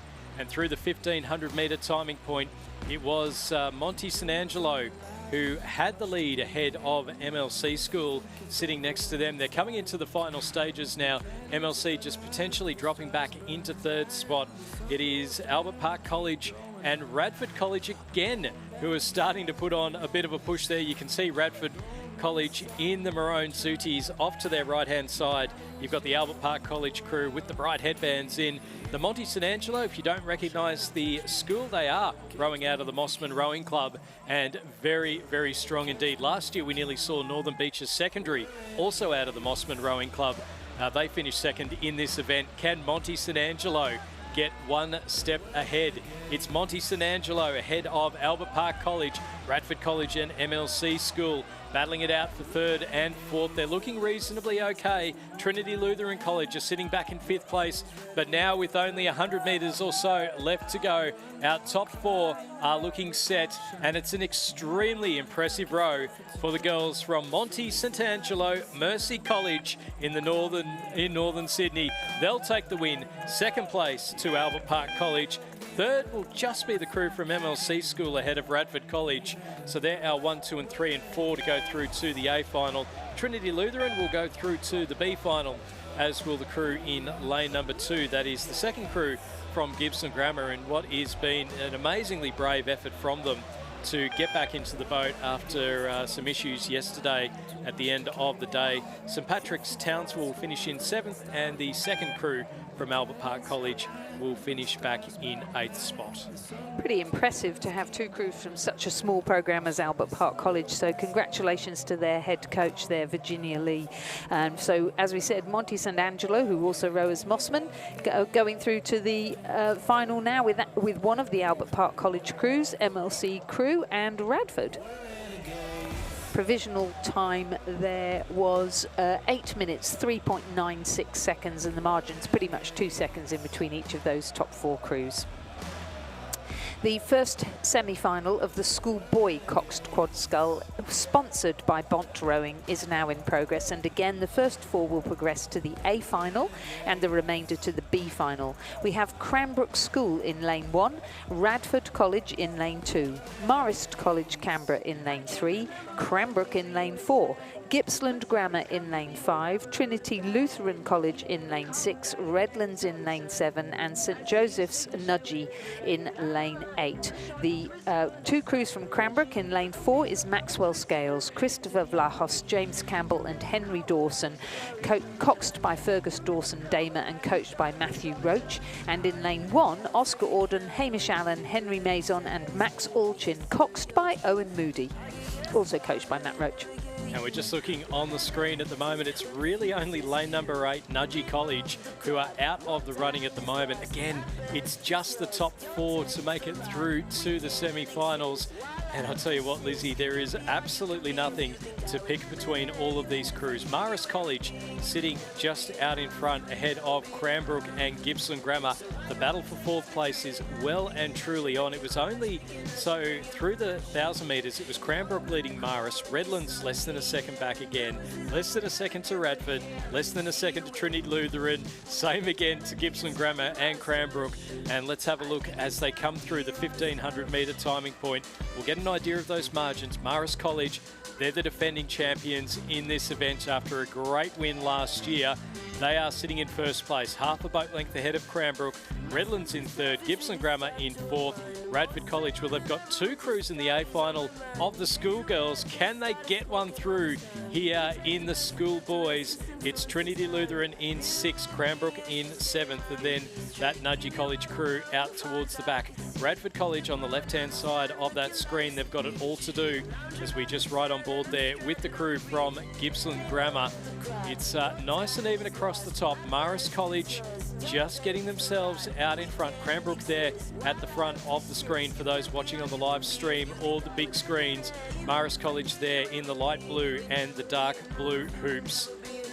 And that is a fantastic view over the top as they come into the last 250 metres. Radford on the left, then Marist College, Cranbrook, Gippsland Grammar and Trinity Lutheran College. All of them trying to get that spot in tomorrow's A final, as well as Redlands in lane number 7. We've had delays. It's meant that it's taken a while for these crews to get out onto the course. Radford still with it all to do if they're going to try and get their spot. In fact, they're starting to sprint now. They're making up a little bit of ground. Have they perhaps left it a touch too late? Marist College, the defending champions, looking good to go through to their 2nd consecutive A final of the schoolboys coxed quad sculls. Cranbrook sitting in 2nd place over on the far side of the course. Redlands, we've seen these battles play out multiple times in both Penrith and in Canberra. It's going to be Marist College who take the win in the first semi-final of the schoolboys. 2nd will go to Cranbrook, 3rd to Redlands, and it's on the line there between Gippsland Grammar and Radford College. Radford with the sprint right through to the end. We'll keep an eye out on that one. It says Radford ahead of Redlands. I'm going to wait for the official results to come through on that one. It's really hard to pick at the moment because the sun is directly where we're looking. The 2nd Cranbrook crew just coming across the line now, just behind Trinity Lutheran College, and then our final crew across the line will be St Joseph's Nudgee. We'll wait for that final confirmation. What I can tell you though, Marist College in lane 3, Cranbrook in lane 4. They're going through to the A final. Let's wait on that confirmation, Lizzie. 3rd and 4th. How good is this? It's very good, and particularly with Cranbrook, with their new head coach there, Michael Probert. He must be so proud, and to have 2 crews in the semi-final, how exciting. And as you rightly say, all those other crews coming from schools who are just showing their real excellence by being in the semi-final in the first place. Only 4 can go through to the A final. We'll bring you that official result shortly. In the meantime, the second semi-final is underway in the Schoolboy Cox Quad Scull, sponsored by Bont Rowing. Trinity Lutheran College are in lane 1, St Virgil's College are in lane 2, St Patrick's College Ballarat are in lane 3, Kinross Walleroy School are in 4, Radford College are in 5, the Shaw School are in 6, St Augustine's College are in 7, and Melbourne High School are in lane 8. And it's another even race here, Lizzie. Through the first 1,000 metres, it was Kinross leading St Augustine's, and then Radford, Melbourne High, St Patrick's College, St Virgil's and Trinity Lutheran. The gap between 1st and 7th place at the 1,000 metres was about 5 seconds.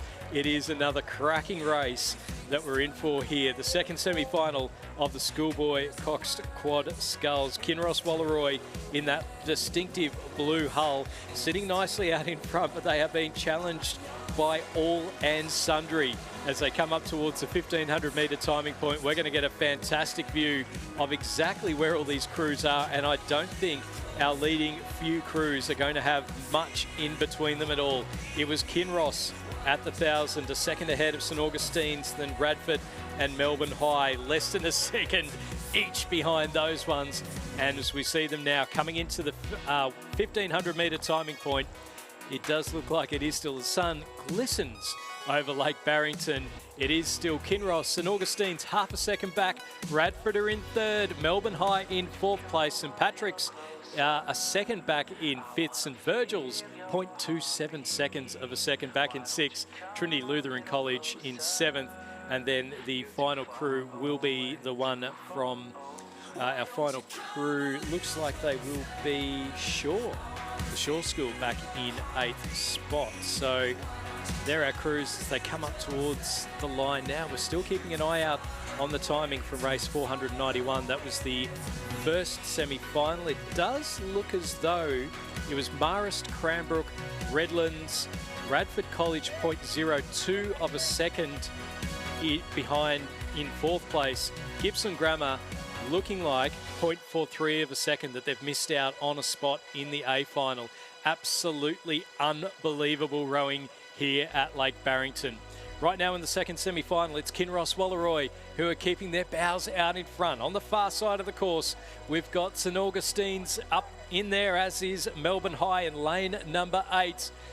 Then on the then next to Kinross, we've got Radford College in lane number 5. It's going to again come down to a sprint on the line. It's a spot in the A final. All of the crews starting to really up their rates now. It's Kinross Walleroy, Radford College. Next to them, the Shaw School are in there as well. St Augustine's have made their move now. Have they got their bow ball out in front of Kinross? Radford are pushing hard. Closest to us, it's St Patrick's and St Virgil's. The cheers are coming from the grandstands as they come in towards the finish. It's Kinross and St Augustine's, our top 2. Radford in 3rd. Photo for 4th. It's a photo for 4th. It's another photo for 4th place, and I think it might just be St Virgil's over St Patrick's College Ballarat. My word, this is fantastic. St Augustine's and Kinross, a photo for 1st, but they both go through to the final. Radford College in 3rd place, and it will be a photo for 4th place. Unbelievable. Melbourne High finishing in 6th. Trinity Lutheran back in 7th spot. So we'll wait for the final confirmation on that one in semi-final 2 of the Schoolboy Cox Quad Sculls. I'm going to go take a deep breath and maybe take a break and hand over to Richard Dorstein because it gets more exciting. It's the Schoolgirl 8s coming down the course.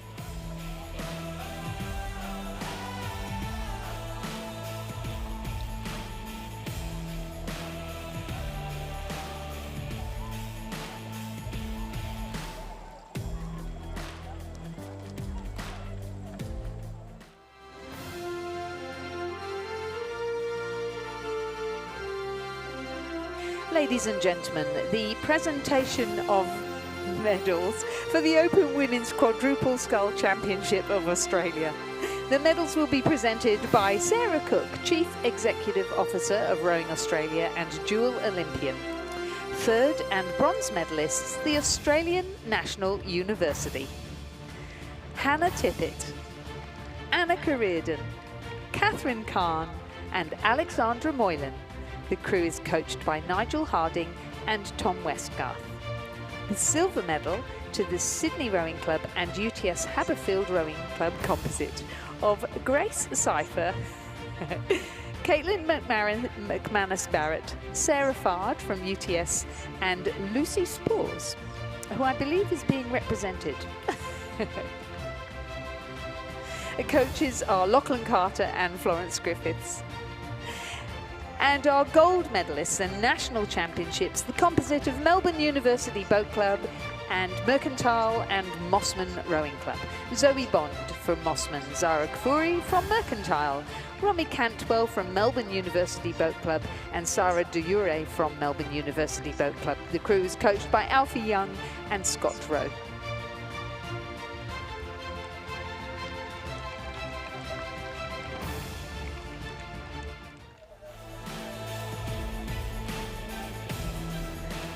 Okay, we are moving to another fast and furious race, so we've had to ship in a new presenter to keep up with it all. Yes, thank you, Lizzie. Thank you, Stuart, too. Good drawing a few deep breaths outside on the commentary box balcony as well. He deserves to after those last few races. But yeah, the Schoolgirls 8 first semi-final here, Lizzie, and they're already halfway down the course. Field of 8, Geelong Grammar School lane 1, Wesley College in 2, Kinross Walleroy in 3, Scotch Oakburn in 4, Melbourne Girls Grammar School in 5, MLC School from Kew in lane 6, St Catherine's of Sydney in lane number 7, and Melbourne Girls College racing in lane 8. And through the 1,000-metre mark, it was the crew from Melbourne Girls Grammar School, the head of the Schoolgirls champions from a couple of weeks ago in the Barwon River in Geelong, who led the race. Their crew, Lucy Negri, Imogen Perrott, Gabrielle Sofra, Emily Rasmussen, Natalie Grant, Stephanie Smeller, Grace Perrott, Jemima Ross and Lily Roberts there racing for MGGS in the centre of the course. And right alongside them, it is the Tasmanian head of the river winners from Scotch Oakburn in Launceston, who were second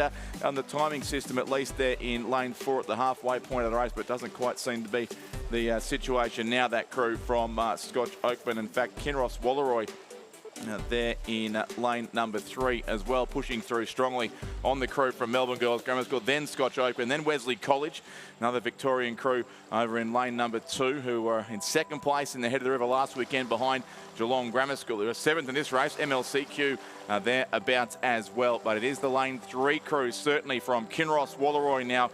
Grace Tancred, Rani Jurick, Isabel Grant, Ruby Legio, Alice Dimmock, Lucy Reedy, Emily Wise, Belle Clinton and Jane Bruce here ahead in lane 3 with Melbourne Girls Grammar School across in lane number 5. Clear top 2 here. 4 will go through to tomorrow morning's final, or tomorrow afternoon's final. It'll be just after midday. The final of the Schoolgirls 8 will come down the course here at Lake Barrington. Scotch Oakburn in lane number 4 between our top 2. Charlie Barron, Saffron Dick, Emily Atherton, Harriet Woolley, Emily Nags, Madison Marshall, Ailish Barron, Isabella Wilson and Eloise Breeden, coached by Abby Boucher, Zara Burgess and Brendan Long. And the race for the all-important 4th and final qualifying spot, including Wesley there on lane 2. Ahead certainly of Geelong Grammar School. To the other side of the course, MLCQ still there in 6, Melbourne Girls College lane 8 and St Catherine's School of Sydney in lane number 7. In fact, not out of contention either for a top 4 spot, but it is the crew from Melbourne Girls Grammar School and bright sunshine here at Lake Barrington, leading the field narrowly inside the final 100 metres of the course, and should go through here certainly to the A final along with the crew from Kinross Walleroy and Scotch Oakburn. Then in 3rd place, it looks from here to be Wesley College, just in 4th, but St Catherine's from New South Wales, the double defending champion in this race, will have to come home strongly as well. Melbourne Girls Grammar School, lane 5, will take the win in the first heat of the race for the Sydney Cup. 2nd place to Kinross Walleroy. 3rd is going to go to Scotch Oakburn. 4th will be close, but on this side of the course, Wesley College will get there and make their way through to the final of the Schoolgirls Cox 8. 5th, the crew from St Catherine's of Sydney. 6th then will be the boat from MLCQ. 7th place is going on this side of the course to Geelong Grammar School, and 8th will be Melbourne Girls College over in lane number 8. And a strong win there to Melbourne Girls Grammar School in the first of our semis for the Schoolgirls 8. 7:05.52 looks to be the unofficial winning time, and 4.54 seconds over Kinross Walleroy in that semi-final. Scotch Oakman third. And Wesley College, as they did at the head of the schoolgirls, have snuck into the final in the last of the qualifying spots and will get the chance to race for a medal in tomorrow's racing ahead of the defending champions from St Catherine's School. Great racing there, Lizzie Chapman, as we go straight to the field for semi-final number 2. Where we have PLC Perth in lane 1, Walford Anglican in lane 2, Pimble Ladies in lane 3, Loretto Turak in lane 4, Furbank Grammar in lane 5, St Catherine's School Victoria in lane 6, Seymour College in lane 7, and Loretto Kirribilli in lane 8. Thanks, Lizzie. Strong field here once again in race 494, the second semi of the schoolgirls at Cox 8. As we move in there on the crew from St Catherine's of Melbourne across in lane number 6, Furbank Grammar there, Stu, in the bright yellow colours in the centre of the course. They've had a very good season in Victoria, but looking for a major championship title, and they've had some great battles with that blue boat there from Loretto Turak as well. They were second and third respectively at the head of the schoolgirls, those at 2 crews. And as they came through 1500, but it was Pimble Ladies who have been the speediest crew certainly in New South Wales, and in fact in the entire country. It appears they've had some very good racing up in New South Wales. Yes, indeed they have, setting a course record at the Sydney International Regatta Centre. This is the crew of Harriet Murphy, Olivia Norton, Madison Landgrebe, Claudia Wyatt, Summer Phillips, Scarlett Ollison, Millie Cullinane and Leander McLaughlin. They are coxed by Mia Solomons and they're coached by Harry Randall. Right alongside them, Lizzie, the distinctive blue boat there of Loretto Turak, who are not too far off the pace at all. Isabella Knight, Grace Kennedy, Zara Bear, Olivia Fay, Grace Eagleson-Forster, Allegria Caprioglio, Isla Quick, Amy Jordan and their cox, Josie Grave. They are coached by Connor McConville. These 2 crews just look to be pulling away a little here as we approach 1,000 metres. It's going to be Pimble Ladies just ahead of Loretto Turak. Furbank Grammar School holding on to third place. The crew there in the bright yellow colours from Victoria as they come through the 1,000 metre mark. Furbank Grammar are the crew of Sophie Nichols, Zara Fife, Brooke DeTiro, Olivia McLean, Pippa Morgan, Lorna Cairns, Piper Hallam and Tilly Shenfield, coxed by Caitlin Barwood and coached by Will Ackerman. And then just behind them, currently in the 4th position, St Catherine's School Victoria, Isabella Peter, Claudia Driver, Sarah Blumenthal, Emily Thomas, Amity Morris, Carrie Prendergast and Belle Percival Tyne, with Emma Peel in the stroke seat and Cox Alex Orman. So they are our top 4 certainly in the centre of the course. That's the order they still sit in now after over 1,000 metres. In fact, about 12:50 now through this 2,000 metre race, and still it is Pimble Ladies College just holding the edge on Loretto Turak, linked back to Furbank, St Catherine's Melbourne alongside them, and 2 South Australian crews in this race too, Liz. You've had some great battles over the course of this season. Walford Anglican in lane 2 and Seymour College in lane 7. Yep, they're having a good battle still, but there's a second between them, and they're 3 seconds down on the Loretto Kirribilli crew that's currently sitting in 6th. Yes, and also PLC Perth there, lane number 1 to the left-hand side of the screen for those watching on the drone. So real interest in whether PLC and or Loretto can make ground on our top 4 at this stage. But there are 3 crews from Victoria there, but also Pimble Ladies from New South Wales who continue to hold what looks to be still a narrow edge on the crew from Loretto Turak at this stage, as they are heading up now towards the final timing point on the course at the 1,500 metre mark, and still there would be about a third of a length, so ever so slightly.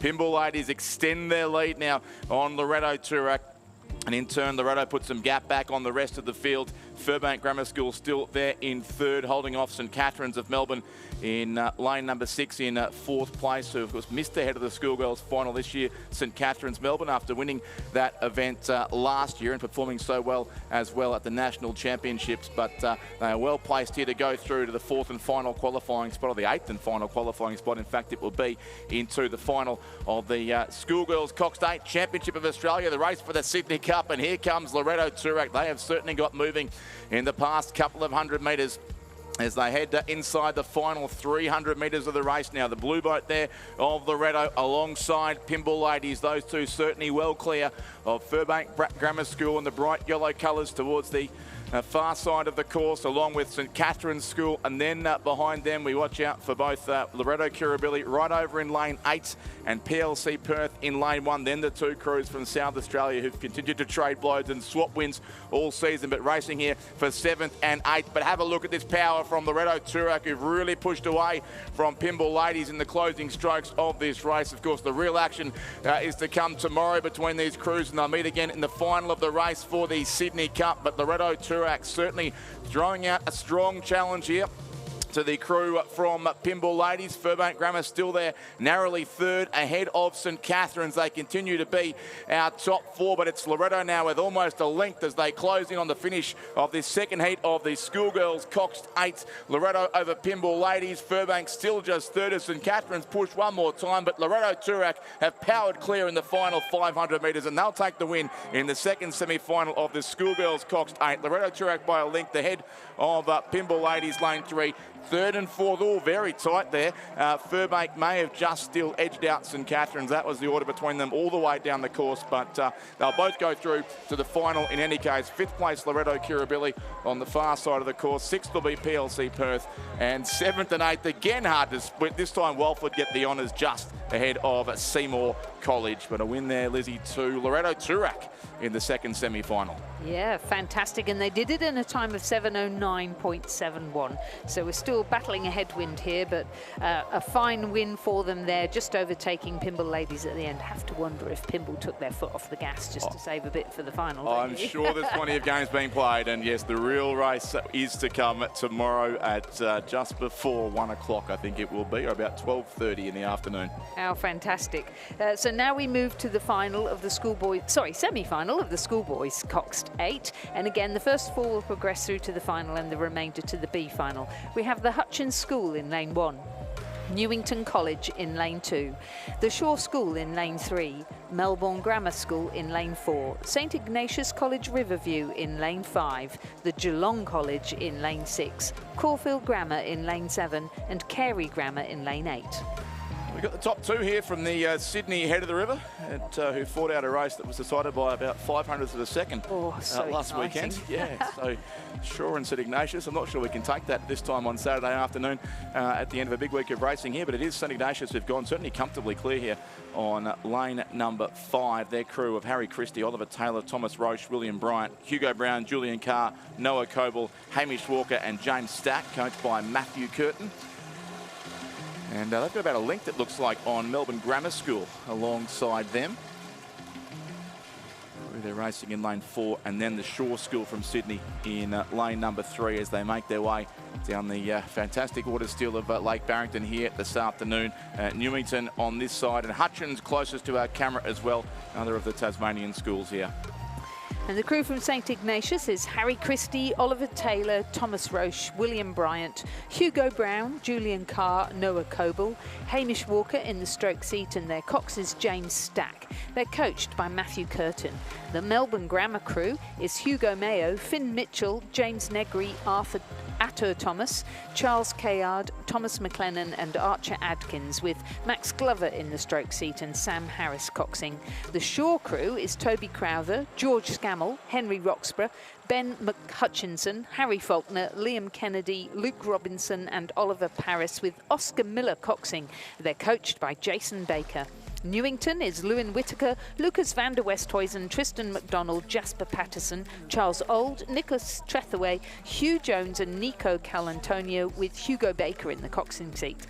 I think all the action's going to be in the middle on this side of the course, Lizzie. We're going to get a great view from here, and look at those 5 boats there looking here for the 4 qualifying spots. So St Ignatius certainly comfortably clear. Melbourne Grammar School there as well in second place, but then after that you've got Shaw in lane 3, Newington in lane 2, and the Hutchins School from Hobart in lane number 1, looking to secure a spot in a home nationals final. I don't think the Victorian crews on the far side of the course can challenge late here. The Geelong College in 6, from Caulfield Grammar School in 7, and Carey Grammar in lane 8. But St Ignatius certainly powering comfortably clear here and holding sway by a length and a half, or a little more in fact, from Melbourne Grammar School, but then locked together Shaw, Newington and the Hutchins School, and the red colours down lane number 1 with plenty of local supporters. Forced a response now from Newington and Shaw, who both lifted to go again, which they need to. To ensure they make the top 4 of this race, the win will go to St Ignatius on lane number 5. Second place is going to be Melbourne Grammar School, and the Hutchins run may be just coming to an end here as Newington and Shaw, the 2 Sydney schools, just maintain their boat in front. It'll be tight for 3rd, 4th and 5th, but it will go across the course in order. Shaw 3rd, Newington 4th, and Hutchins a fantastic race, but just missing out in 5th position. 6th is going to go to the Geelong College, 7th Caulfield Grammar, and 8th Carey Grammar on the far side of the course. But St Ignatius, the comfortable winners there in the first semi-final of the race for the Barrington Cup. Their time, 6 minutes 18.37. Fly so high, I may never come down. Fly so high. 4.81 seconds there between Melbourne Grammar and St Ignatius, and 4.98 seconds back to Shaw. The second semi-final is now in progress with the Wesley College from Victoria in lane 1, Prince Alfred College in lane 2, Xavier College in lane 3, Scotch College, Victoria in lane 4, the Southport School in 5, Geelong Grammar in 6, St Kevin's in 7, and Brisbane Grammar in lane 8.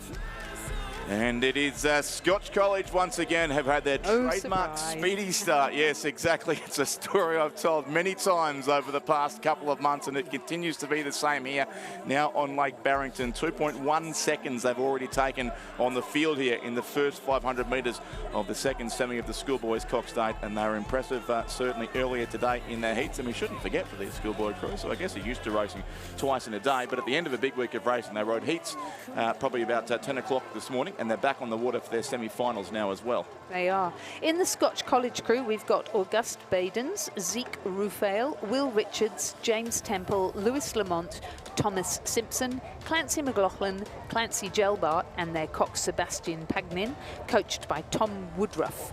Currently in second place, the Southport School, Tommy Hill, Fergus Woolley, Cruz Sten, Hugh Attow, Lachlan Evans, Kine Baird, Rory Greenup, and Leonardo Hughes, coxed by Lachlan Hewitt. And the other crew to keep an eye on there, I think Xavier College, who've been chasing Scotch down the course for a lot of this season, and they've been matching it well with Melbourne Grammar School, who we saw in the previous semi-final, but Xavier here looked to be in 3rd place. Oliver Reynolds, Ned O'Sullivan, Anders Spralya, Joseph Dwyer, Hugo Paulick, Harry O'Flynn, Ben Reynolds and James Glass, coxed by Jeffrey Liu. And the Wesley College crew is Samuel Richardson, Nicholas Crozier, Kai Arkeveld, Jed Camilleri, Joshua Michael, Sonny Kirk, Jack Shepherd and Zach Roylance, coxed by Hugh Robinson. Of Victorian crews there, midfield there, St Kevin's, then Prince Alfred College, the only crew from South Australia that's made the semis here of the School Boys 8, Geelong Grammar School in 7th place, and Brisbane Grammar in 8th place over in lane number 8. They were in 3rd place in the Queensland GPS header over behind the Southport School, who won it, who are in this race, and Churchy, my old school, who came 2nd this year, one of their best results in a long time, unfortunately not competing in the National Championships again this year. Two good Queensland crews here in the race, and certainly TSS well placed here to move through to tomorrow's final. They were within a few strokes of winning the Barrington Cup at the Sydney International Regatta Centre a couple of years ago, being beaten in the final strokes by the King's School, and in this case the bright yellow caps, so they sit close to probably in 3rd place, I think it would be. Xavier College now moving up to match them on this side of the course. They come through 1,500 metres now, but it is Scotch by just over a length, and it's the same pattern again, Lizzie. We've seen Scotch take about a length lead, and they often don't win by much more than that, but it's amazing by how getting out in front early, it makes it very, very hard for the other crews to catch them. Certainly have a good lead there, 4 seconds as they now storm towards the finish line. So that is certainly a length, and they're making it clear water now. Xavier College, who certainly have a habit of coming home well and making up ground late in the race, are doing the same here. They've gone past the Southport School into 2nd place, so it is the Victorian crews at this stage sitting 1 and 2 in lanes 4 and 3. The Southport School still looking to qualify, you would think, and the real interest in the other spot between St Kevin's on one side and Wesley College back on this side, with Prince Alfred College there as well. So as it's been the case in many of these semis we've seen so far today, a fantastic race potentially coming up for the final qualifying spot, but St Kevin's College on lane 7 at this stage from that shot and high above look to be in the 4th and final qualifying spot. They've never won the APS head of the river in Victoria, but they're a chance here certainly to qualify for the final of the Barrington Cup tomorrow when the race is run just after 12:30 in the afternoon. But Scotch College, you reckon, will start unbackable favourites in this race, although St Ignatius were pretty impressive too in the previous heat and maybe will post a slightly bigger win. But Scotch doing exactly what they do in every race here, taking an early lead and maintaining it all the way down the course. Ahead now of Xavier College and the Southport School, with St Kevin's still there ahead of Wesley in the race for 4th place. But Scotch College by a length will take the win here in the second semi-final of the schoolboys Coxed 8. It is Xavier College from Melbourne second. The Southport School finished third. And on the far side, St Kevin's will indeed secure themselves a spot in the A final of the race for the Barrington Cup. Wesley College in 5th, Prince Alfred College in 6th. 7th is going to go to the far side, Brisbane Grammar School, and 8th place will be the crew from Geelong Grammar in lane number 6. But Scotch College get the job done impressively once again. They certainly do. They did it in a time of 6:28, so we've still got nice steady head breeze there. The margins 2.75, 2.7, 3.7, just 1.37 back to Wesley College, who just miss out and will have to settle for a B final. For what it's worth, Lizzie there for about 10 seconds slower than the first semi-final, so that will set people's rumours heading in all sorts of directions. But St Ignatius take the first semi easily, and Scotch a comfortable enough win there in the second. And the final coming up tomorrow for the Barrington Cup as we go to the Open Women's 8, the race for the Florence Eaton Trophy. Yes, indeed, and that is a final. We have here the Melbourne University. No, we don't. In lane 1, we've got Sydney University and the National Training Centre. In lane 2, we have a Swan River Composite. In lane 3, Melbourne University and the Victorian Institute of Sport, and a similar crew in lane 4. In lane 5, we have Sydney Rowing Club, some athletes at the ACT High Performance Programme and others at N-Swiss. In lane 6 from Victoria and at Canberra, Mercantile and ANU Composite. And in lane 7 from CAND, University of Queensland Centenary and UTS Haberfield, a composite crew. The crew in the lead is the Melbourne University VIS crew from lane 4 of Romy Cantwell, Meg Dumbrell, Yolanda Hooper, Lucy Steffen, Chloe Nevins, Eliza Gaffney and Sarah Duure. Katie Easton is in the stroke seat and their cox is Ivy Jones. They are being challenged by the Sydney Rowing Club ACT N-Swiss crew of Lila Anderton, Rihanna Sumpter, Amelia Carpenter, Remy Mackay, Gabby Morton, Samantha Morton, Bella Scammell, Caitlin McManus Barrett and their cox Hannah Cowap. And been chased too by the crews on either side of the course, it looks like. But Melbourne Uni have extended a little now on Sydney Rowing Club. Their lanes of 4 and 5 out to 1.53 seconds. It's actually showing up as a canned composite crew there, so it appears some late substitutions again into that. Indeed, Ella McKenzie from CAND, Laura Goulet from UTS, Zara Hilton from CAND, Sophie Malcolm from Centenary, Eliza Bridgefoot from UQBC, Ella Kossel from CAND, Lily Alton from UQ, Laura Chancellor from CAND is now in the stroke seat, hence it being called the CAND Composite. Their cox is Thomas Coogan from CAND and they're coached by Charlie Betts and Miller Rowe.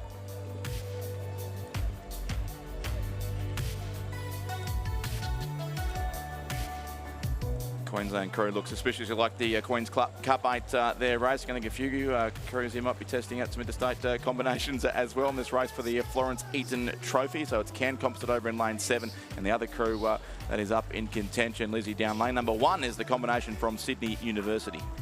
Yep, and that's the crew of Olivia Natty, Alyssa Fickers, Emily Shepherd, Stephanie Preller, Zara Collison, Taylor Cordell, Jamie Ford, Tiffany Botha and Chloe Gioretta in the cox seat. They're coached by Tom Lorridge and Phil Bourguignon. So they're our top 4 at this stage. A little bit back then to the crew over in lane 6, the Mercantile Composite combination, or Mercantile and the ANU. It looks to be there in lane number 6.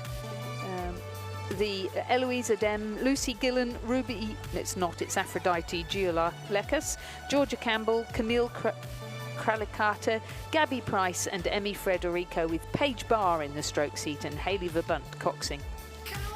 Verbunt was coxing only a few races ago, wasn't she? Indeed, yes. Been, very busy the lightweight today. men's 8, and That's she's got right. a medal in it. Exactly, Yeah. it's a busy day for the coxes, of course, with all the big boat races It coming must around. be fantastic though to jump in and out of different crews. Yes. Yeah, I remember when Renee Domishens was coaching the para crew, you'd forever see her jumping in and out of lightweight crews. So fantastic opportunity because there aren't that many. They're in demand, quality coxswains, that's for sure. They sure are. But, it is the Mercantile crew who continues here to hold the edge on Sydney Rowing Club alongside them. So two non-composite club crews there in lanes 4 and 5 lead the race for the Florence Eaton Trophy. The canned composite crew, which is certainly a large part, if not the entirety, of the Queensland Queen's Cup crew, who will row in what is the last race of the regatta tomorrow afternoon to the King's Cup, the second last race, and the Queen's Cup, the last race, coming down the course at about 3:30 tomorrow afternoon. So pretty much exactly 24 hours from now, and they're coming home well too, that canned composite crew on the far side of the course. And Sydney University in lane number 1 continue to be fourth ahead of Mercantile Composite, Melbourne Uni lane 3, and Swan River Composite in lane number 2. But it's the Mercantile crew, Melbourne Uni crew, I should say, out in front, who've had the narrow edge on Sydney pretty much all the way down the course. Can Sydney mount a final late surge here, or can the Queenslanders in the Queen's Cup boat down the far side of the course try and do the same? It is still Melbourne University in front here now with about 65 metres to go. Melbourne Uni have it by a third of a length from Sydney Rowing Club. The canned composite crew is really sprinting quickly down the far side of the course, but it looks like Melbourne University will just hold on as they hit the line. Half a length first to third, but Melbourne University win the Florence Eaton Trophy. Second will go to canned composite, and third will be Sydney Rowing Club. Look at the delight there in the crew from the Melbourne University Boat Club, who've claimed the Florence Eaton Trophy. Fourth will go to Sydney University on lane number 1. Fifth home now, Mercantile and ANU Composite on lane 6. Next will be the West Australian boat, again rowing in what we think is their bright pink interstate boat there, glowing brightly in the sunshine here. They'll finish in 6th place, and 7th will go to Melbourne University on lane number 3 at 7th and 1st to Melbourne Uni in the race for the Florence Eaton Trophy. And so cruel for 4th place. 0.77 of a second, Sydney University pushed into 4th place by their arch rival, Sydney Rowing Club. Yes, indeed, and tight there for the win too. What, it was under a second, 0.95 and 1.36. So that's under 3 seconds first to 4th, Lizzie. You're right, that's incredibly tight. Some big intakes of breath there. We move to another final, this time the men's quadruple scull. We have a canned composite of canned Swan River and Surface Paradise in lane 2, Jake Gilmore, Ben Horsnell, Ryan Povey and Tom Coates. In lane 3, we've got Hamish Harding, Alexander Wolfe, Ben Clayton and Darcy James in a Canberra, University of WA, Sydney and ANU composite. Tom Westgarth is coaching that one. In lane 4, another composite, Marcus Delamato from Sydney Uni, Johnson Daubney from Swan River, Jackson Cleary and Alex Rossi from West Australian Rowing Club. The coach, Luca Rossi. In lane 5, from Banks, Lachlan Ziggiter, Lockie Rose, James Meads and Nick Ziggiter, coached by Joe O'Neill. And a composite in lane 6 of Tom Anderson from Sydney Uni, Cormac Kennedy-Leverett from Sydney Rowing Club, Jackson Free from Canned and Hamish Danks from Sydney Uni, which looks to me like a pretty good crew, coached by Tom Lorridge, currently sitting in 2nd position behind that WARC composite. Yeah, so we'll call that Kenny Leverett and Jackson Free in the middle of that boat to claim the double scull race a couple of days ago, and were first and second. We're up contending also in the single sculling race, but they sit in 2nd here behind that West Australian composite crew. And all going fast and furious, I must say. Look at the catches on that crew, they're so sharp. Yeah. Marcus Delamata there in the bow seat. And he was the winner of the Open Single Scull back on, I think that was Wednesday morning. He was Thursday indeed, morning, that was raced. And it's a pretty speedy quad scull here too, isn't it? Making its way down the waters Alex here. Rossi go, like he's so well credentialed and held in very high regard in sculling, and just such sharp catches.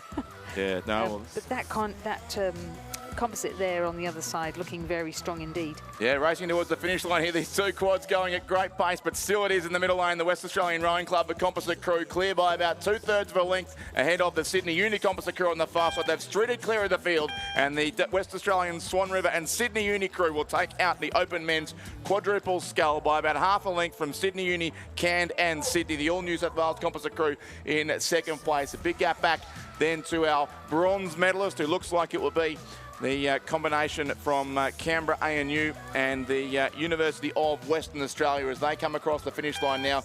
and confirm their hold on third position. So Canberra Composite ahead of Banks, the far side, who will take out fourth place. The All Banks crew, the only non-composite here in the race. And then the Queensland and West Australian composite on lane 2 will take out fifth place Canned, Swan River and Surfers Paradise Rowing Club.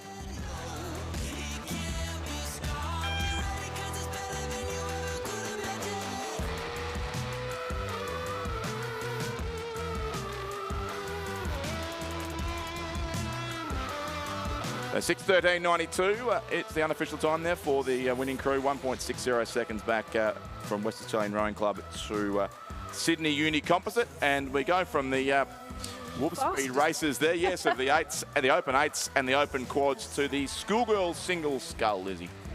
We do, and we now have the D final. In lane 2, we have Grace Donovan from Ballarat Clarendon. In lane 3, Pedra Smith from St Hilda's. Grace is coached by John Novak and Pedra by Chris Holliday. In lane 4, Sophie Evans from Shalom College. In lane 5, Ava Falzon from Manning Valley Anglican College. And in lane 6, Nia Simmons from Manning Valley. And they're both coached by Murray Doust, who was hard at work doing presentations a couple of days ago as well, Murray Doust. Impressive rowing record of his own for Australia, now coaching at the Manning Valley Anglican College, and has two scullers here in this D final, who we may just have a field of 4 here. I'm not sure that Pedra Smith of St Hilda's is present in this race. Ava Falzon certainly is. One of the two scullers from Manning Valley Anglican. In fact, the two scullers there from Manning Valley Anglican who sit certainly first and maybe first and fourth. In fact, St Hilda's Pedra Smith has not in the race. We can confirm that much at least. So it will be a field of 4 here in the schoolgirls single scull D final.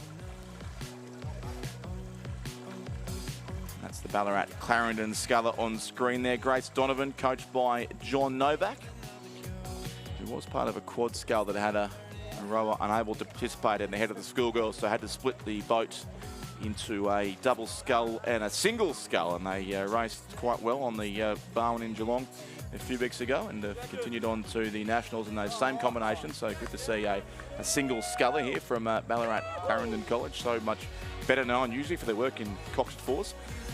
But here in the single is Grace Donovan, so she sits in a good race, our top 3. The only one really out of contention here is Nia Simmons of Manning Valley Anglican, who is clearly in 4th place. For those here at the venue, I'd like to announce that the Rowing Australia Foundation has a stand at the bar in the Row Union marquee, where I reckon the crowds are pretty big right now.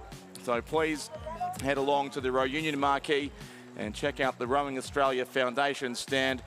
Learn about the social and support opportunities associated with the Rowing Australia Foundation. You can do that in the Row Union marquee right now.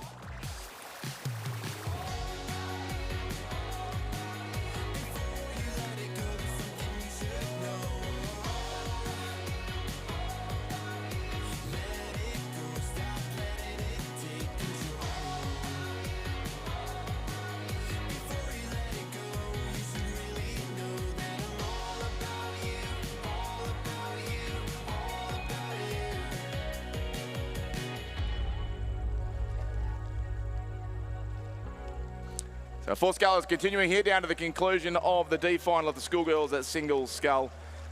That's the Shalom sculler Sophie Evans there, the school from Bundaberg, who is a bit behind the Manning Valley Anglican sculler. But on this side, I reckon the Ballarat Clarendon sculler, Grace Donovan, seems to be going faster as this race goes on, and may well have certainly gone very close to the race lead on this side of the course. In fact, that was the case through 1,500 metres, with Grace Donovan leading it for Ballarat Clarendon at a time of 7:18.19, and the 1.11 second lead over Ava Falzon of the Manning Valley Anglican College. Third was Sophie Evans from Shalom College, who's about 2 lengths back now, so that 2.93 margin at 1,500 has extended a little bit more, and a bigger gap back to Nia Simmons from Manning Valley Anglican College as well. But this is, I suspect, the last race for these single scullers here at the Nationals. A few of them have done many races over the course here of the week so far.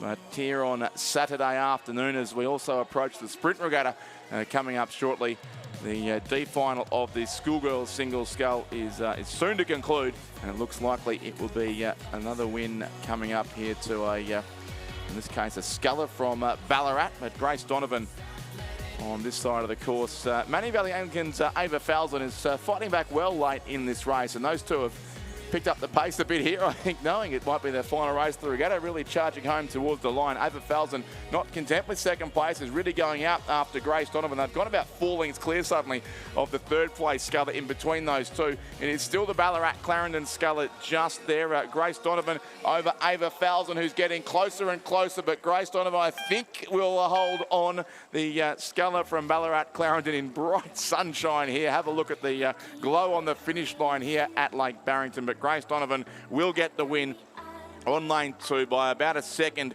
ahead of Ava Falzon from Manning Valley Anglican. Third is going to go in between those two to Sophie Evans, the sculler from Shalom, and fourth place will be Nia Simmons of Manning Valley Anglican. But a good win there to Grace Donovan of Ballarat Clarendon. You're saying the words that only mean something to you. But I don't wanna get caught up in this, so I keep telling myself there's nothing you can do, nothing you can do about it. Just keep your head up, keep your head, don't sweat it.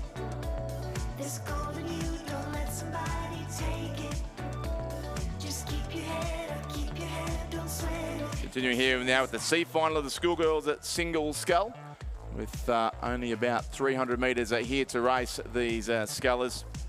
Alicia Garvey of All Saints Perth, Alice Allen from Canberra Grammar, Sky Quirk of Cardinia International College, Louise Roach from Haileybury, Meg Story of Canberra Girls Grammar School, Sibylle O'Rourke of Don College, Erica Nutt from Winona School, and Elizabeth Burke of Lowther Hall are our scullers here. And And if I was like you, too much between our top couple of scullers. Sky Quirk racing here for Cardinia, often seen in the colours of Corio Bay, a talented young sculler from Victoria, only I think still in year 9, so has several years of school rowing certainly ahead of her, and may well take a win here in the C final of the schoolgirls single scull, which would give her, I think that makes it 17th place overall for Sky Quirk. It's not a bad first effort here at the National Championships, but she's being challenged here late in the race also by Meg Story from Canberra Girls Grammar School. Louise Roach for Haileybury back a little in between those two. Also Alice Allen from Canberra Grammar, so two scullers from different schools in Canberra, Canberra Grammar and Canberra Girls Grammar, just to make my job slightly more complicated. As if Cardinia International College isn't hard enough to say quickly, but Sky Quirk, who usually races for the much easier to say Corio Bay Club, looks set here to take the win here in the Cardinia colours ahead of the two scullers from the nation's capital, who should take out second and third. But it's going to be Sky Quirk here in lane number 3, coached by Jeff Watt, one of many impressive scullers to come out of Geelong. She will win the C final here of the schoolgirls single scull. Second to Meg Story from Canberra Girls Grammar School, and third on this side will be Alice Allen of Canberra Grammar. Fourth place, Alicia Garvey from All Saints in Perth. Fifth, Erica Nutt from the Winona School.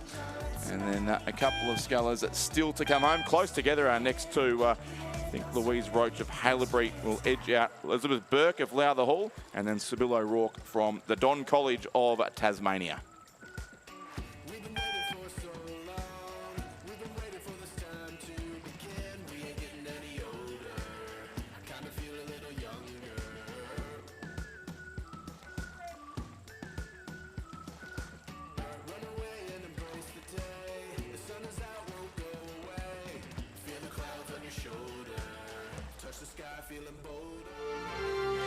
The presentation of medals and the Florence Eaton Trophy for the Open Women's Coxed 8 Championship of Australia.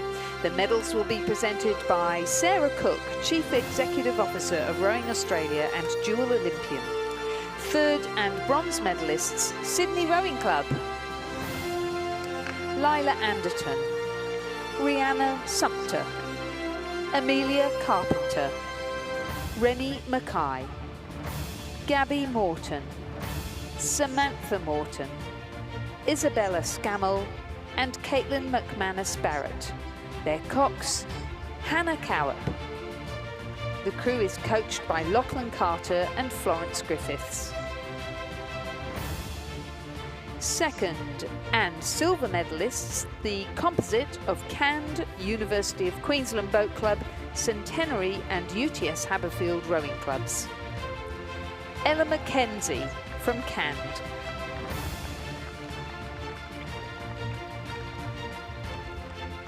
Zara Hilton from Cand. Ella Kossel from Cand. Laura Gourley from UTS. Sophie Malcolm from Centenary. Eliza Bridgefoot from University of Queensland Boat Club. Lily Alton from the University of Queensland Boat Club. Laura Chancellor from Cand. And their cocks, Thomas Coogan. The crew is coached by Charlie Betts and Miller Rowe. And our gold medalists and national champions, Melbourne University Boat Club. Romy Cantwell, Meg Dumbrell, Yolanda Hooper, Lucy Stephan, Chloe Nevins, Eliza Gaffney, Sarah Deure, Katie Easton, and their cocks, Ivy Jones. The crew is supported by the Victorian Institute of Sport. Ladies and gentlemen, please congratulate, I do apologise, the Florence Eaton Trophy will now be presented to Melbourne University Boat Club by Sarah Cook.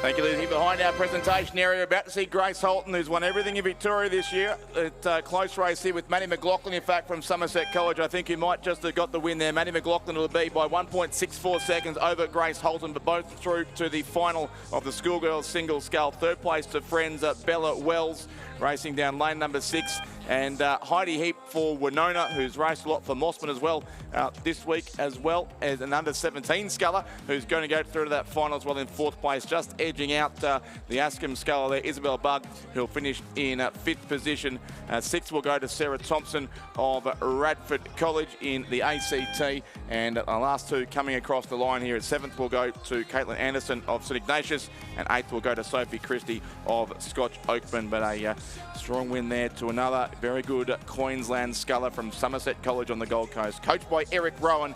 Maddie McLaughlin takes out the first semi of the schoolgirls single scull.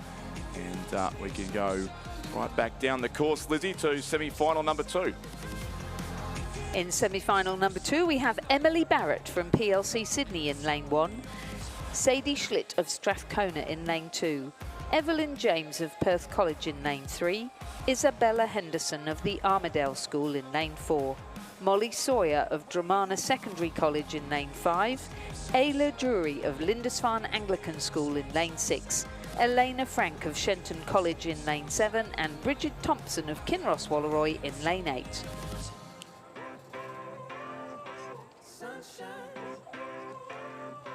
Yes, Ayla Drury in lane 6, who took out the under-17 single scull back on Thursday morning, and the under-17 double scull, I think, that seems such a long time ago.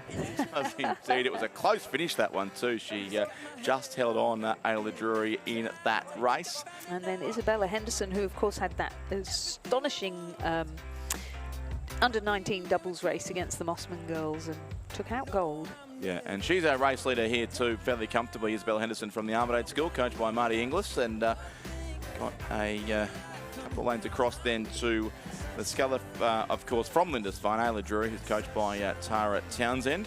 So they're first and second, the Armidale School and Lindisfarne.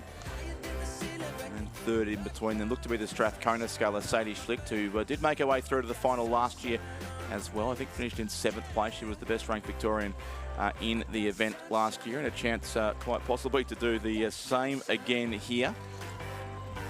pretty sure she was here first thing this morning doing a club double as well. So it's amazing how much racing some of these young ladies have been doing over the last few days, and multiple races in one day with all kinds of weather. Yes, absolutely. And yeah, you're right. Many of them were back here for the very first event of the regatta at 8 o'clock on Monday morning, the under-17 women's single scull, and now here competing in the schoolgirls single scull, often in different with different names, of course, racing for their schools in this event as opposed to their clubs, which was the case in the under-17 event. But regardless, it is Isabella Henderson and Ayla Drury who are pretty comfortably clear in the qualifying spots. It gets interesting, but behind them, Evelyn James of Perth College is there, along with Sadie Schlicht of Strathcona, Emily Barrett of PLC Sydney, and they look to be the most likely to take the third and fourth qualifying spots, as Isabella Henderson now goes clear by about a length ahead of Ayla Drury, 2.25 seconds. In fact, Sadie Schlicht, the Strathcona sculler, who does sit in third place on lane 2, coached by Dave Orchard, as well, of course, as rowing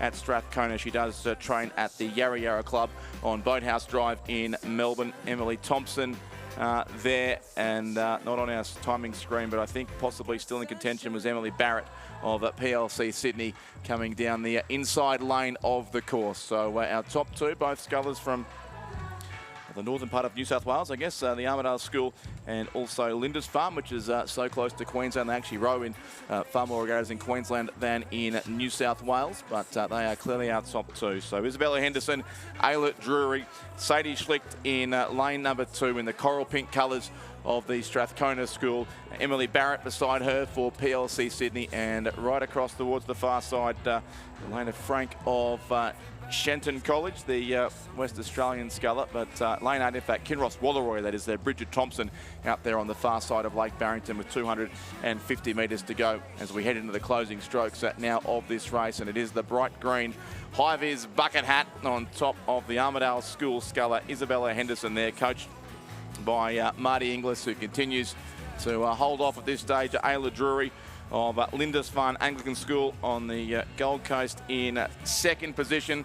Both look set to comfortably go through, so you'd think at this point they would be starting to prepare for Sunday's final in the schoolgirls single scull. Good race coming from Emily Barrett of PLC Sydney on this side, alongside Sadie Schlicht from Strathcona, and the sculler there over in lane 8 still from Kinross Walleroy. Bridget Thompson with a chance still to go through into the top 4, so it's going to get very interesting, I think, for the minor placings, and interesting for first too, as Ayla Drury really gets going. She had almost a photo finish in the under-17 single, her very first final back on Thursday morning. We might not need the photo here because I reckon she's gone past Isabella Henderson from the Armidale School, and Ayla Drury will take out the second semi of the schoolgirls single scull. Second to Isabella Henderson of the Armidale School, or third and fourth, fifth very tight. I think Sadie Schlicht may have just missed out on the final there in the closing strokes of the race. It'll be Emily Barrett and Bridget Thompson likely going through ahead of the Victorian sculler in fifth. And then it will go back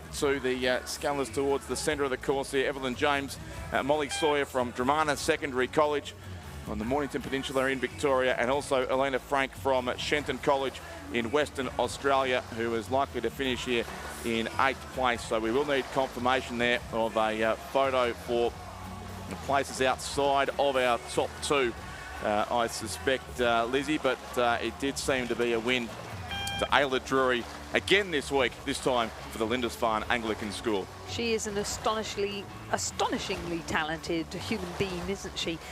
Isabella second, and in a photo finish between Emily Barrett and Bridget Thompson, and Emily Barrett, another both of them very talented scullers coming through now, through the schoolgirl and also club route. Sadie Schlitt, just by the looks of things, pushed into the B final with Molly Sawyer, Evelyn James.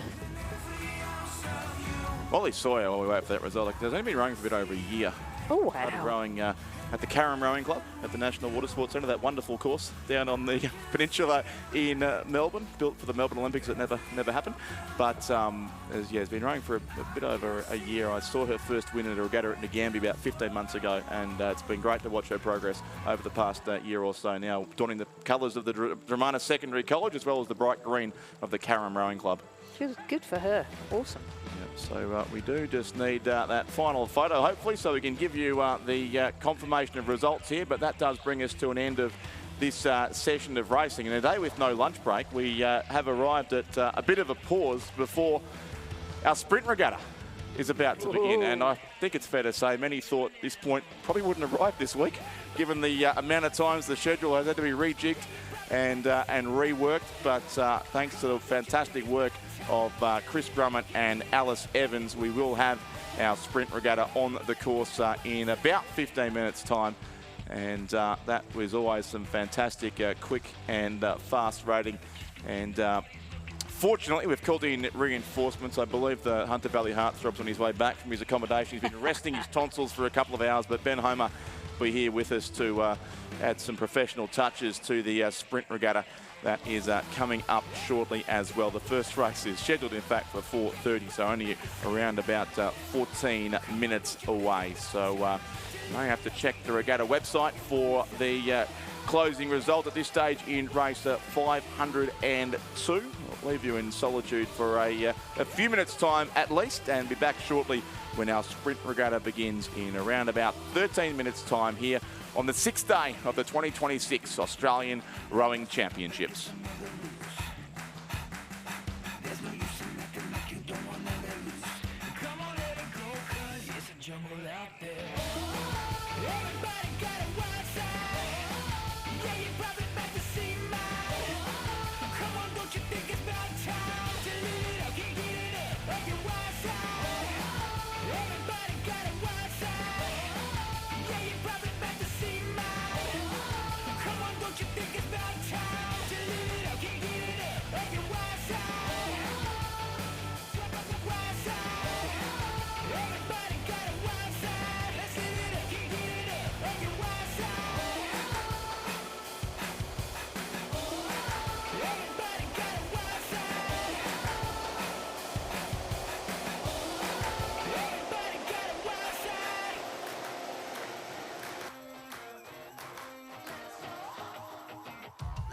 In the city lights. Painted red, gonna be no better time. We're feeling high, and you know we got a good flow. And there ain't no one gonna tell us no. No, let's go. No hesitating. We gotta move, we gotta shake, we gotta get up on our feet and liberate it. Feel like something's out of control. Your mind says yes and your body says oh. Let's go. Let's go. Let's go. The sky is lit and it's gonna be a good night. What's mine is yours if it makes you feel alright. I wanna dance, I can feel it in my bones now. Feel the pull, oh, come on, let your body flow. So let's go. No hesitating. We gotta move, we gotta shake, we gotta get up on our feet and liberate it.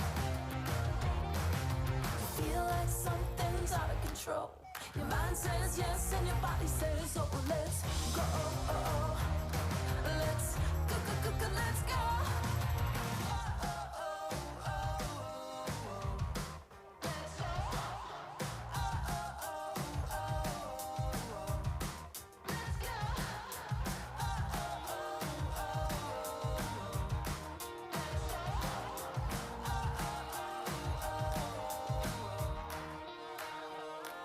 Let's go. No hesitating. We gotta move, we gotta shake, we gotta get up on our feet and liberate it. Let's fly and levitate it. We gotta shout, we gotta sing, and we make no apologies, we're celebrating. Feel like something's out of control. Your mind says yes and your body says oh. Let's go. Let's go. Let's go.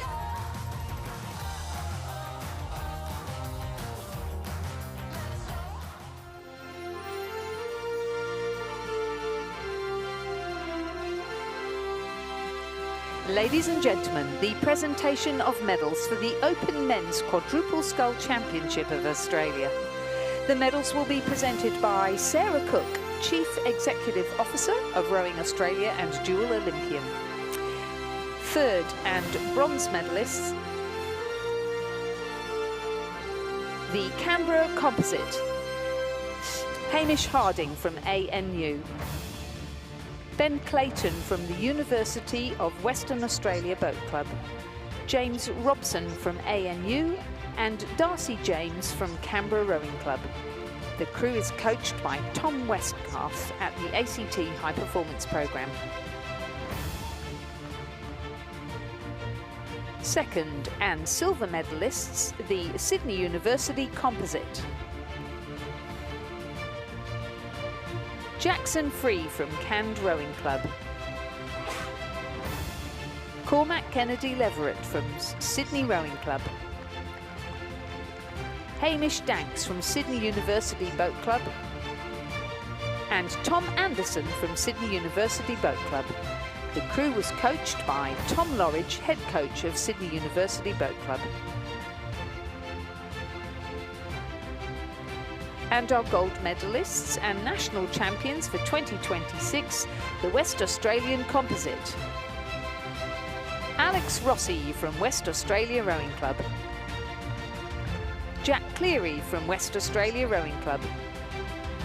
Johnson Daubney from Swan River Rowing Club. And Marcus Delamata from Sydney University Boat Club. The crew was coached by Luca Rossi.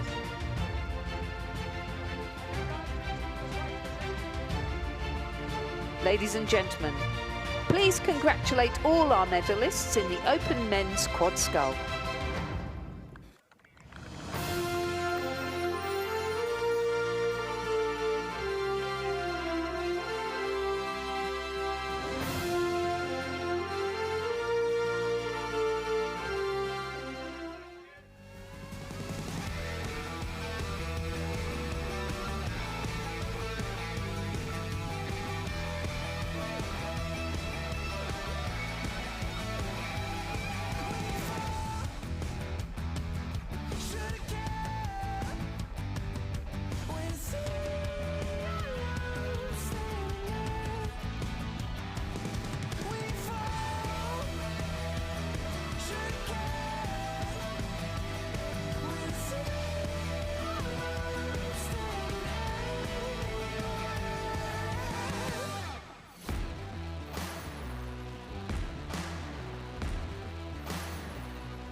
On the line, too much to give in. If you think it's over, then let's start it again. The planets align, the stars burn bright, the sun goes down, we keep going on now. Don't back down, the moment is now. Don't miss out, we're never turning around. The night is young, we're out and free. If you can, try to catch me if you can. Catch me if you can. We're renegades.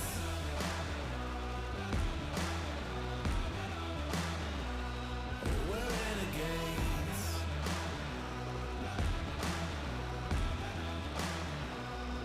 We're renegades. They'll never see us 'cause we move in the night. We're always ready if they put up a fight. Outrun, outclimb, we'll outshine. You were wrong to think it's worth it to try. So listen up, I'm calling your bluff, calling your bluff. Yeah, give it up, I think you've had enough. We're renegades. Yeah, we're renegades.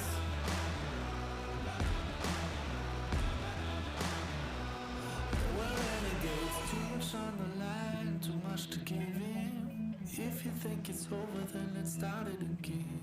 The planets align, the stars burn bright, the sun goes down, let's keep going all night. So listen up, I'm calling your bluff, calling your bluff. Yeah, give it up, think you've had enough.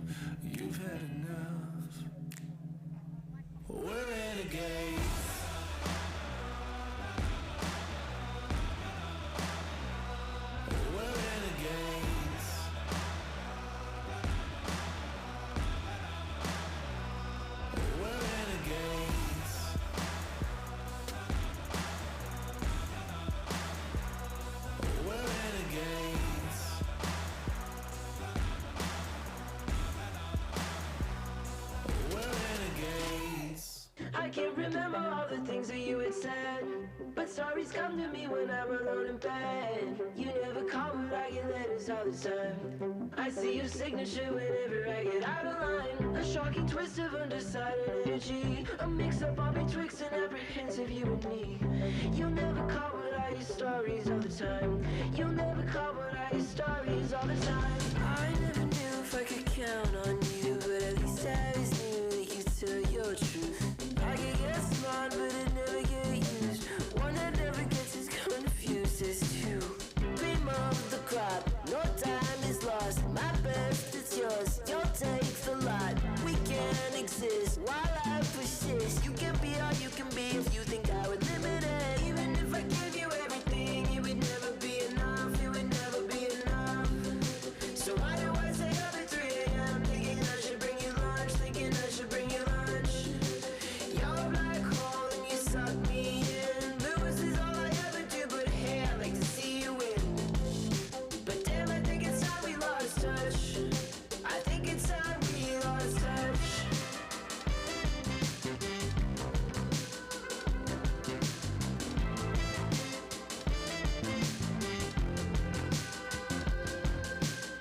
My sense of self is really starting to unwind. More so than ever with your stories on my mind. Change the way I just started smoking all the time. Project the best, forget the rest, just influence the time.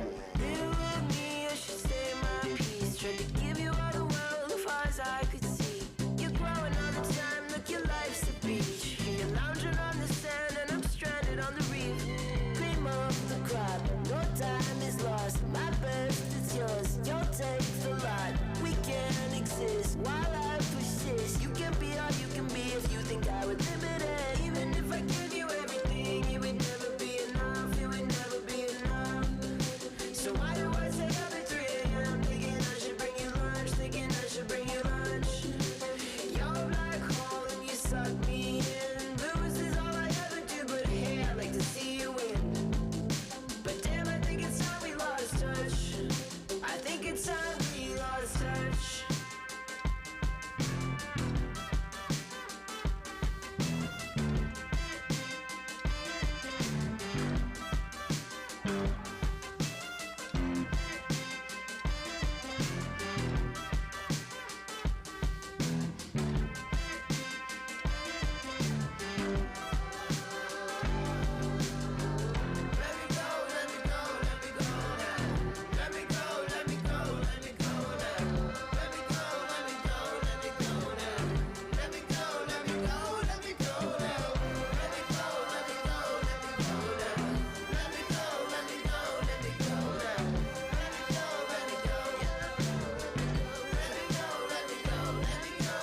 Even if I give you everything, it would never be enough. It would never be enough.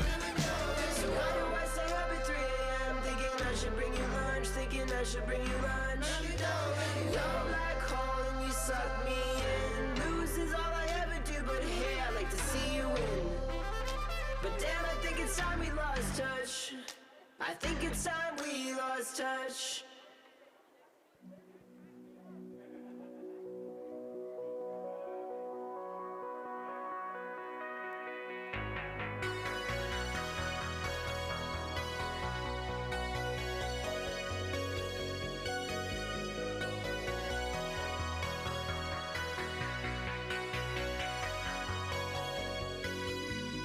Everything's a tragedy. Everything hurts. Everything's a tidal wave. Deeper submersed when there's too many minutes and there's too many miles in between. Too many minutes and there's too many miles. Why don't you come a little closer? I wanna feel your heartbeat beat. Why don't you come a little closer? You're too far away from me.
won't you come a little closer?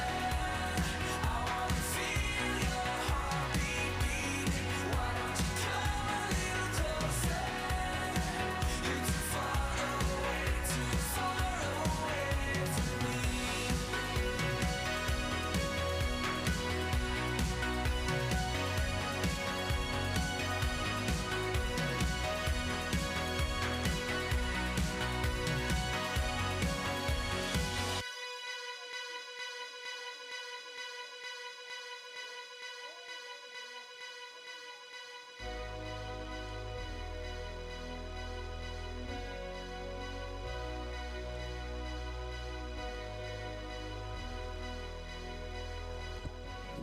Good afternoon. Welcome back, everyone, to the late afternoon session, which is the sprint regatta. I know, it's unbelievable. We are here, and Ben Homer with you alongside Stuart John. Stu, this is a really exciting part of the regatta.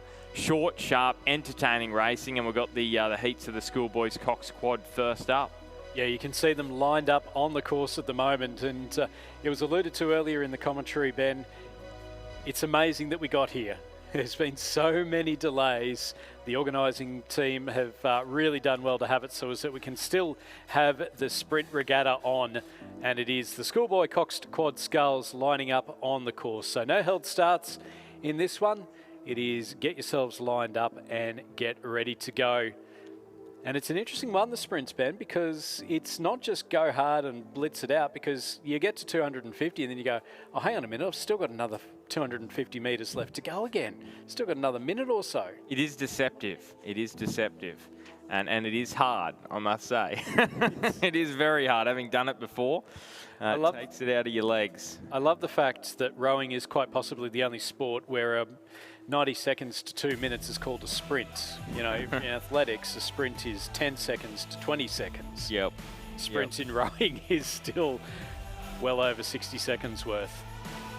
Yeah, so, and that points to the fact that, you know, technique, very important as well. See, it's still that sort of 90 seconds in length. This will be probably a little bit shorter, depending the headwind, but it seems to be fairly still at the moment. So, in this heat number one, so it's pretty cutthroat in the Schoolboys Cox Quad. It filled up really quickly, the numbers in this, and also the schoolgirls. So we've got 6 in this first heat, and the top 2 go through to the A final. So it's better than the 7 we initially had.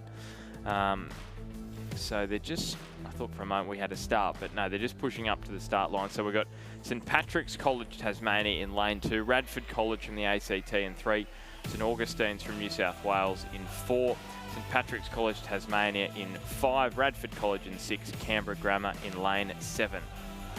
Somebody's got a sense of humour. We've got the 2 St Patrick's College crews and 2 Radford crews in there next door to a Canberra Grammar School and St Augustine's. So it's St Patrick's, Radford, St Augustine's, St Patrick's, Radford, Canberra Grammar.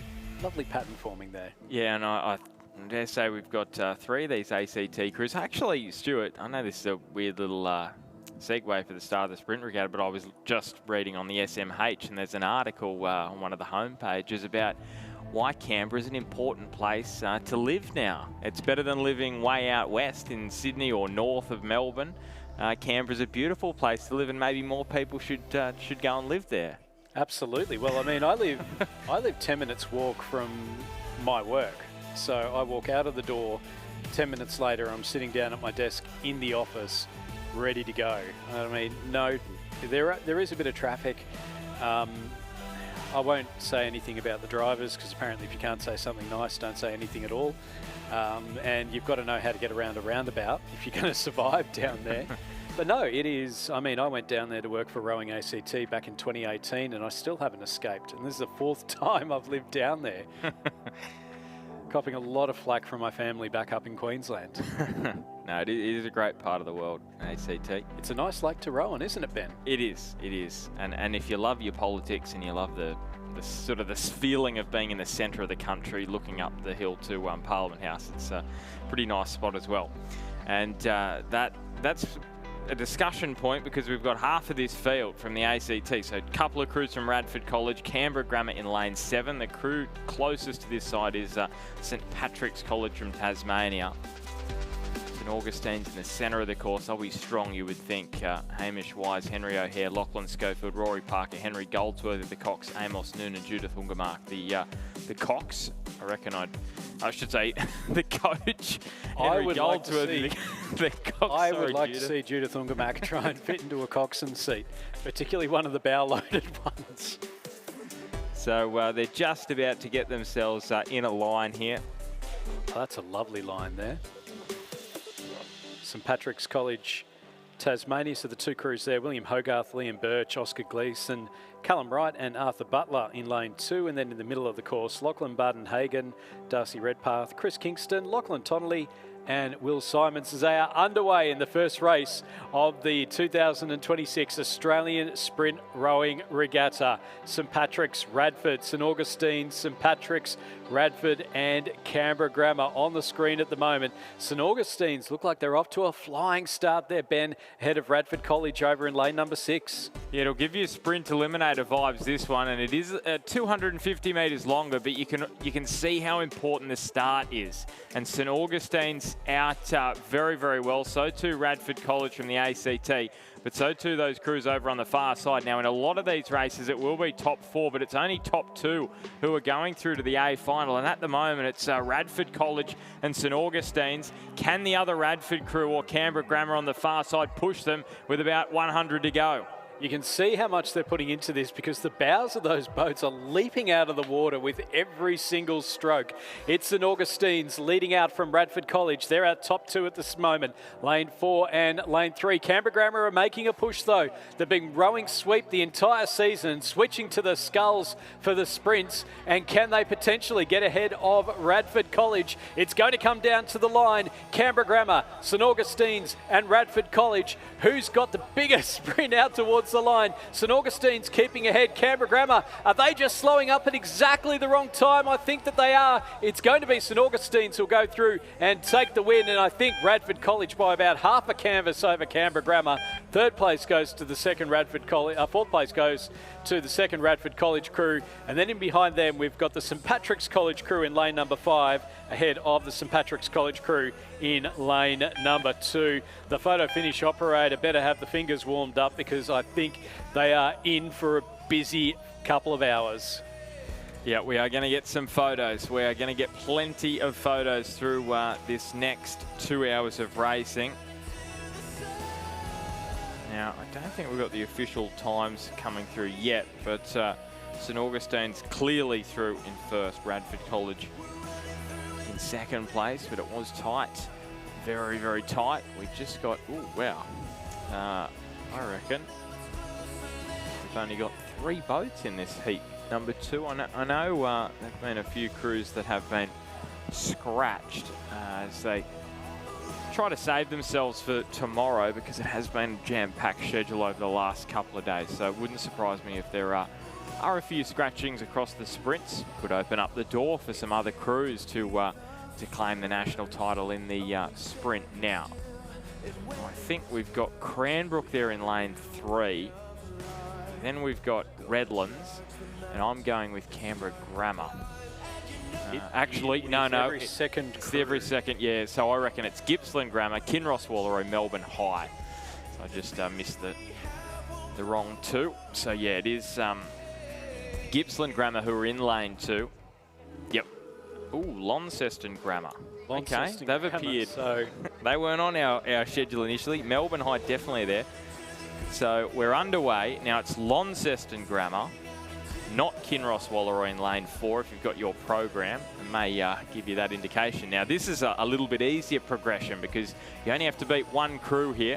So 3 into 2 for the A final in the Schoolboys Cox Quad Sprint. And Stuart, I reckon through the first 100 metres, it's very difficult to split them. Maybe Melbourne High just dropping a little bit off the pace, but I tell you what, they're seemingly coming back into it now with Launceston Grammar. Maybe just Gippsland Grammar in front as they near the halfway point. Yeah, there's not a lot to pick between them. It's all three crews right across the top. This does give us eliminator vibes, Ben, because it's three crews. One of them's going to drop out, and they're all level pegging right across the field as they come through into the last 200 metres. Who's going to take the win? I suspect that Melbourne High might just be dropping back a touch there, Ben. Yeah, I think it's Gippsland Grammar who have got themselves in a really good position. Then it's Launceston, so about an hour and a half drive from Launceston. They're on home waters here, or close enough to home waters, usually rowing on the Tamar River in Launceston, and they're currently in second place. But I tell you what, Melbourne High, they are upping the rating, they are upping the pressure as they near the last 50 metres, and they're coming for Launceston here. It's going to be really tight on the line, but the Tasmanians, they are just going to hold on. So Melbourne High miss out. Launceston go through, Gippsland Grammar go through in first place, and they weren't far behind Melbourne High. 1.42 the difference there, our victors in the second heat. So Gippsland Grammar, they are through to the A final along with Launceston Grammar. And it looks like in our first heat it was St Augustine's, Radford College going through in second place and Canberra Grammar in third. So that's the unofficial, according to what's on the screen at the moment, as we get ready for the third heat. So we've got a couple of scratchings in this one again. So it's Melbourne High in lane number 2, Genesis Christian College in lane 5, Melbourne High in lane 6, and Ballarat Clarendon in lane number 7.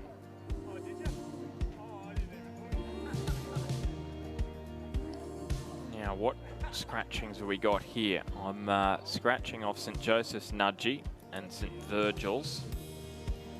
So we've got 4 into 2. We've got a couple from Melbourne High, so they're not scratching the sprints. Melbourne High, they got another couple of opportunities here to move their way through to the A final. Ballarat Clarendon also in this one.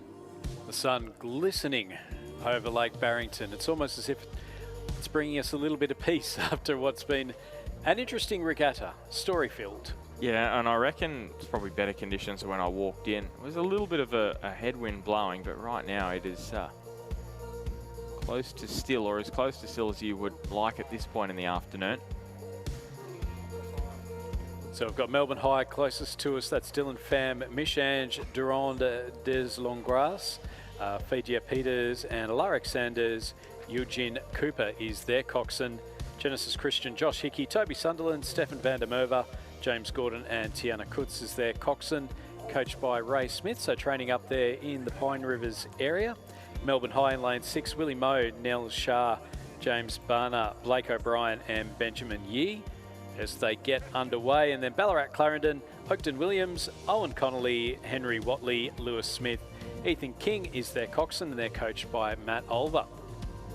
Now this is a little bit hard to work out when you've got one crew so far away from the rest, and that's a challenge for them. I would have almost asked if I was that Melbourne High crew in lane 2, can we move over a couple of lanes? Because they're going to have to look all the way across the course to see where they are in this one, because you can see Genesis Christian, Melbourne High, Ballarat Clarendon, they're right next to each other. They can get a good gauge of whether they're in the top 2 or not. And at the halfway point, maybe it's those middle two, Genesis Christian and Melbourne High, currently in a good position. But I tell you what, the Melbourne High crew on this near side, they are right in it as well. It's probably just Ballarat Clarendon that have dropped off the pace. Yeah, so Ballarat Clarendon sitting in 4th spot, but it's only the top 2 to go through. Genesis Christian and Melbourne High in lanes 5 and 6. Our leading 2 crews as they come into the Red Boys now. They're down to about 150 metres or so left to go, and the challenge is to try and maintain that rate, maintain that speed, and that's what Genesis Christian and Melbourne High are doing, extending that lead to a boat length over the Melbourne High crew in lane 2 and Ballarat Clarendon over in lane number 7. As much as you can, it's an opportunity to wind down a little bit. It will be a win for the boys from Genesis Christian College. They'll finish first. Second place to Melbourne High in lane 6. They'll both go through to the final, with Melbourne High in lane 2 finishing in 3rd and Ballarat Clarendon finishing back in 4th place. Handshakes there all round for that crew as they get ready to go back again in the final of the Schoolboy Coxed Quad Sculls. Well, we got as close to a full field as we have had so far in the Schoolboys Cox Quad. I reckon we've got 5 in this one. We initially had 6 on the program.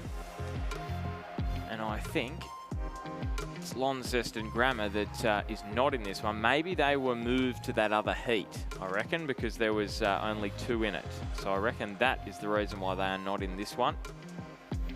And they'll be pretty happy with getting moved, I reckon. Worked out well. It did. Yeah, through to the final. So 2 of those boys from Genesis Christian out of Queensland. So I'll be curious to see how this Cranbrook crew goes in lane 2. So that's Oscar Auden, Hamish Allen, Tate Leggett, Christopher Vlahos and Owen Moody, coached by Tom Gloucester. The Launceston Grammar crew, lane 3, Fergus Broomhall, Piers Nichols, Charlie Gabbardy, Otis Hillman and Elliot De Jong.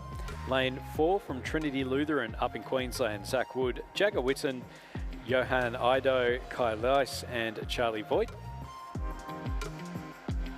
In lane number 5, Gibson Grammar, Andre Vosserman, Eamon Brady, William Edgar, Ethan McDougall and Gemma Gibbons. And then lane 6 from Trinity Lutheran, William Horsey, Byron Cullen, Kai Imoliek, Teal'c Heron and Louis Voigt. As we wait for the crews to go through. Yeah, well, Stuart, you'll be very happy. I'm just having a look at the AFL results. Brisbane getting a win over St Kilda this afternoon. First win of the season, and I know where you're going with this because, Ben, how are Newcastle going? How are the Knights going? There's still 5 minutes to go, Stuart. I'm not gonna, I'm not even gonna look into that. You know, it's getting late in the regatta when we start talking about the footy. So here we go. Schoolboys Cox Quad Skull Sprint, heat number 4. Cranbrook in 2, Launceston Grammar in 3, Trinity Lutheran in 4, Gippsland Grammar in 5, Trinity Lutheran also in lane 6. Top 2 are going through to the A final, and they are probably lining out now in 4. I would say Gippsland Grammar have just slipped off the pace. Yeah, it's Trinity Lutheran in lane number 4, Trinity Lutheran in lane number 6, our 2 leading crews, and then off on closest to the grandstand, Cranbrook and Launceston Grammar needing to make a sprint. And here comes Cranbrook as they come into the 250-metre marker. The boys from Cranbrook Schools sitting nicely out in front next to Launceston Grammar, Trinity Lutheran in lane number 4. They're now starting to make a bit of a push, and as they come now into the final 250 metres, it's 2 and 4 that are leading in this battle of 5. Top 2 to go through to the final, but here comes the push from Launceston Grammar, Ben. Well, this is probably as tight as it has been so far. We've had 3 heats so far. Heat number 4 is delivering, and it's the 3 crews on this near side. Cranbrook, Launceston Grammar, Trinity Lutheran College. It is 3 into 2. Even Trinity Lutheran over there on the far side. They're not giving up the ghost either. But it's these 3 crews. Cranbrook, Launceston Grammar, Trinity Lutheran. It's Cranbrook probably just in front. Launceston Grammar in the 2nd spot. And it will be the Tasmanians joining their crewmates in the final. Oh, that was a heat and a half. Cranbrook from Sydney, Launceston Grammar just edging out Trinity Lutheran, 3rd and 4th, the Queenslanders. That's a heartbreaker for them. And Gippsland Grammar rounding out that field in heat number 4. Cracking race there from Cranbrook. They weren't the quickest off the line, but my word, they were the quickest over about the middle 100 and then the final 100. Cranbrook and Launceston Grammar go through to the final of the Schoolboy Cox Quad Sprints. As we head back down to the start now, and it is the heat number 1 of the Schoolgirls Coxed Quad Sprint. So we're due to have, so in this one we've got scratchings in lanes 2, 4 and 5, which by my calculations there, Ben, with the top 2 to go through to the final. Perth College in lane number 3 and Ballarat Clarendon in lane number 6 to go through. Well, now if I was rowing this race, now I remember the sprint eliminator, the men's sprint eliminator. I don't know if you watch it up in Sydney, but if you did keep an eye on the men's event and about heat number 3, well, Paddy Burke's legs gave out and then the rest of them just cruised in. And I reckon I would recommend these 2 crews do exactly that. Just cruise it in. Cruise it in as slow as you like and save the legs. Don't expend any more energy than you need to. In that scenario, is it where one of the crews still misses out and then it becomes a 7-crew final? So potentially, so we'll keep an eye out on that one. It's Perth College. Well, does there have to be one crew eliminated? Is that the way? Or because it's scratchings, I reckon it's just, no, I reckon it's still the top 2. That's my view. If there's a boat race official about who could come up into the commentary box. I reckon if there was only 2 entered or 2 in the scheduled heat, then I reckon you've got to eliminate 1. But I reckon because there's a scratching, or that there's 6 scratchings, that means that these 2 just go through. Okay, so we'll await further clarification, but I reckon this looks like a truce to me. Do you think? Well, they're rowing through, and you're probably right there, Ben. They're not going completely full tilt, although Ballarat Clarendon have got out to a very quick lead there. So that's a crew of Mietta Hegney, Delaney Kopka Veldhuis, Maggie Peel, Chloe Forsyth and Grace Burke. They're coached by Claire Boatman. And then the Perth College crew, Samantha McInish, Ash James, Verity Morn, Ariane Tolmi and Sasha Ong Sen is their coxswain. So they are a little ways off the pace here. So it is Ballarat Clarendon. So if it is only the 1 crew to go through, then Ballarat Clarendon are certainly sitting pretty at the moment with about 200 metres or so left to go. Yeah, so there will be a few scratchings, as we said, from this sprint regatta, because a number of athletes, a number of schools, clubs have just decided to reduce the workload for their athletes because it's been quite condensed the last few days of the regatta.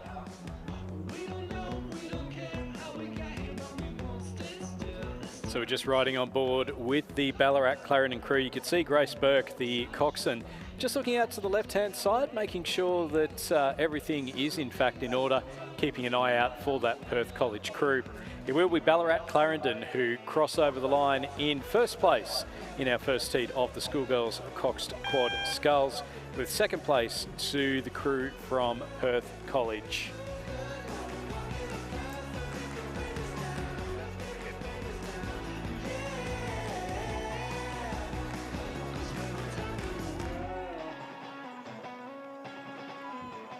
All right, so we are presuming at this stage that Gippsland Grammar also... Oh, hang on. Perth College is coming up on our... Perth College, I should say. Yes, it is Perth College. And they're celebrating, so I reckon they're through to the A final based on that reaction. Stuart, do you reckon? We will... Are you going with me on that? Look, well, because I'm not here to argue with Chris, because Chris isn't here to argue with, I'm going to have to say no.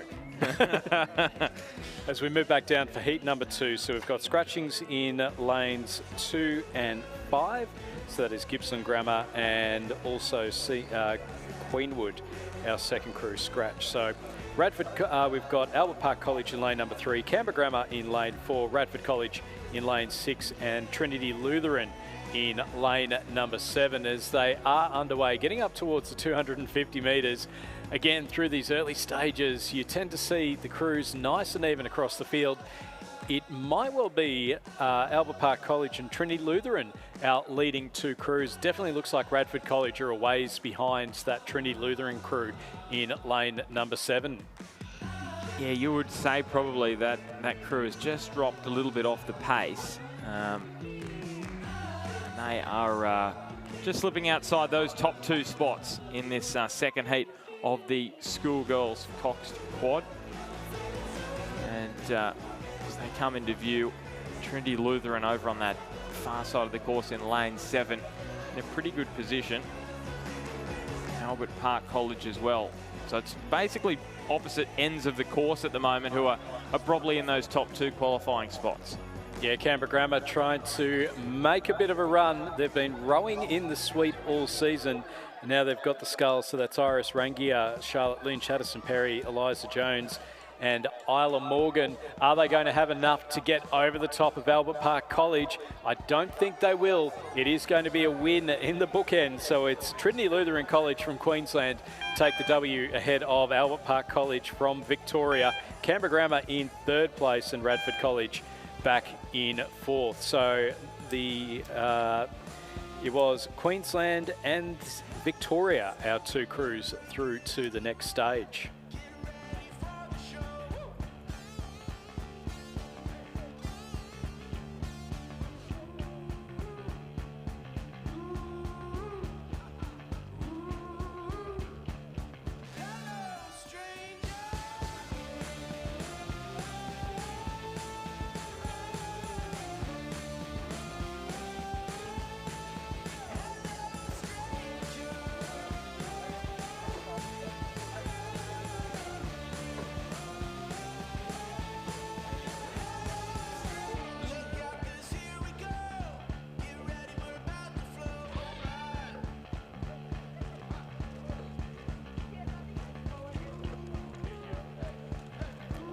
Okay, so heat number 3, we're going to head all the way back down for Schoolgirls Cox Quad, and we have no lane 2, so Canberra Girls Grammar are out. Do you have any intel on that, Stuart?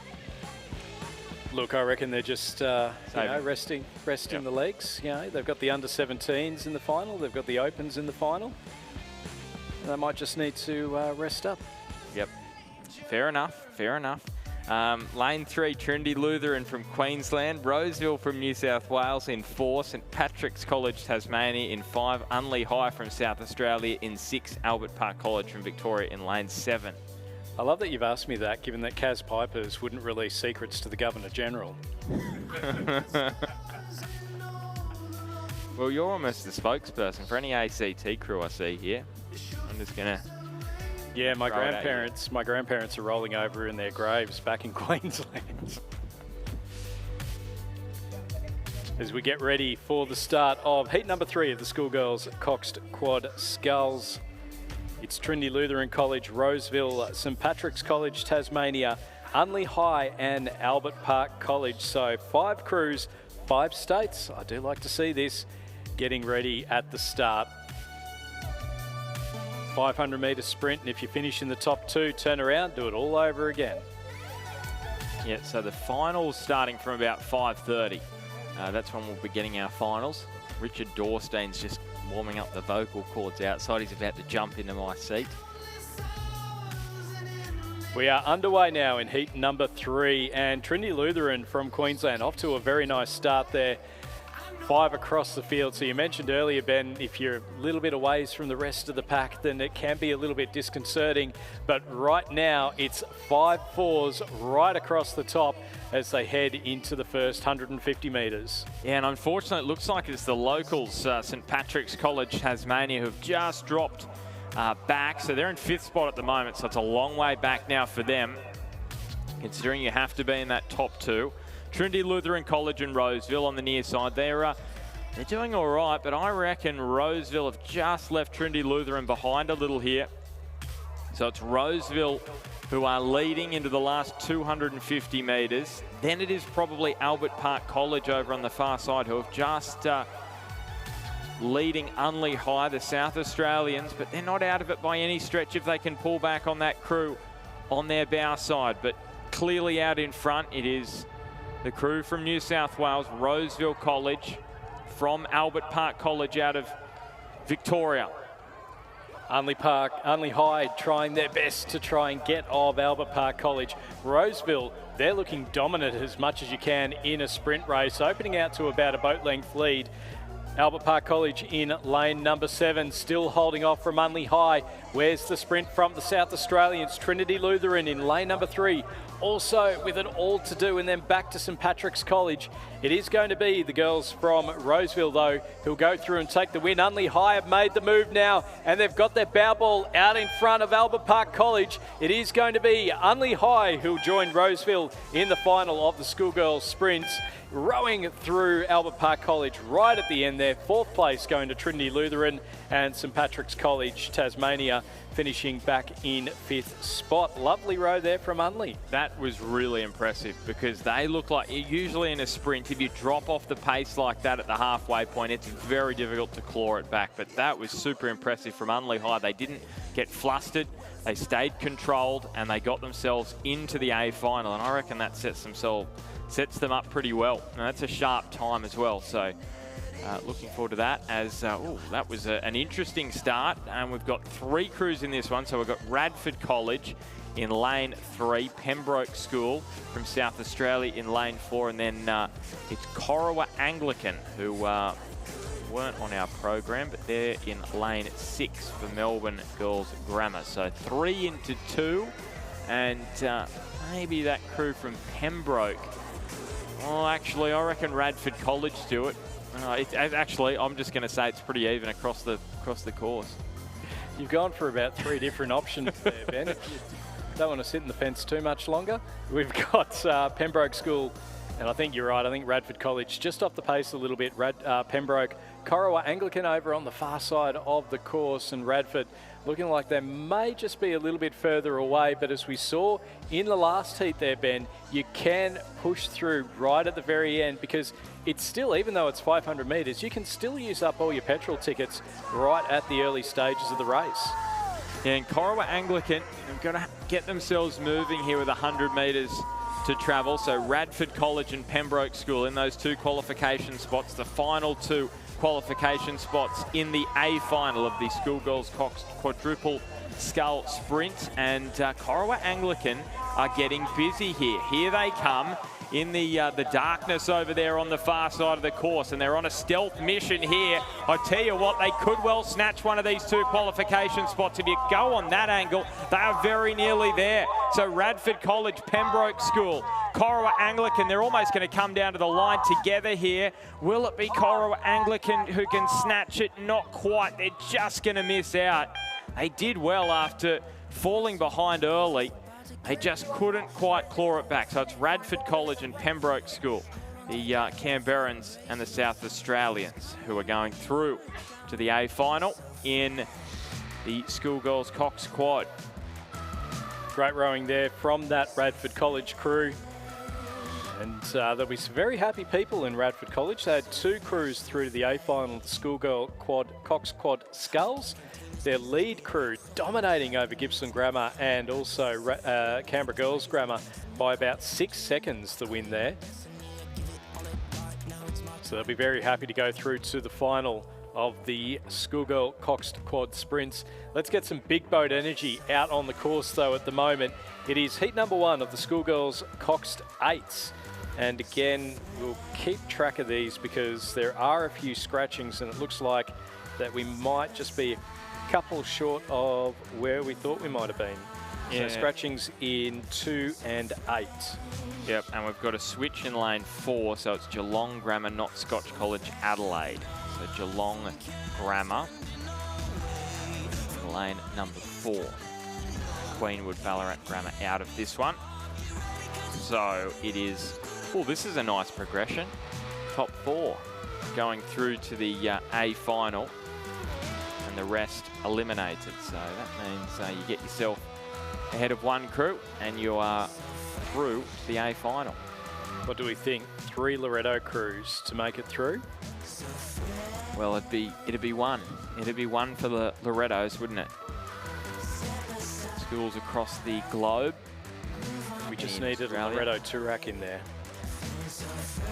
Well, yeah, we had Scotch College Adelaide, so we've got a Victorian replacement in Geelong Grammar coming in there in lane 4.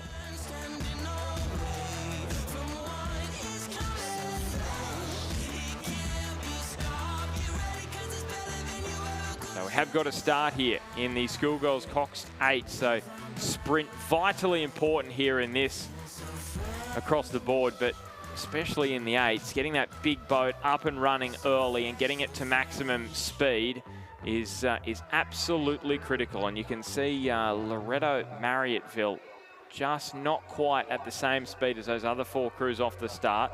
Loretto Ballarat, they're in a good position, so too Pymble Ladies. Geelong Grammar as well up there. Loretto Ballarat have just slipped off the pace as well, so I reckon they're being clawed back into this battle with Loretto Marriotteville. So it's the 2 Lorettos, Stuart, who would have thought, battling it out for that final qualification spot, I reckon. Yeah, it's Pymble Ladies and Geelong Grammar looking very impressive out towards the front. Over on the far side, Loretto Ballarat staying ahead of Loretto Marriotteville. And then the second Loretto Ballarat crew over in lane number 3. So Pymble Ladies, though, Pymble Ladies College sitting almost a boat length. They've got that lead, although Loretto Ballarat over on lane number 7, they're starting to make a bit of a move now, really just lengthening out, getting those good strokes in and keeping themselves up level with the crew from Pymble Ladies College. As they come into the final stages now, that battle for 4th and final qualification position is still on. It's Loretto Ballarat and Loretto Marriotteville, our 2 crews towards the back. Pymble Ladies College and Loretto Ballarat, our 2 leading crews, they're going to go through to the final. It'll be Pymble Ladies finishing just ahead of Loretto Ballarat, 3rd place to Geelong Grammar. Now, who's got the 4th and final spot? It's going to come down to the line on the surge. It's Loretto Ballarat through to the final of the Schoolgirls Cox 8s.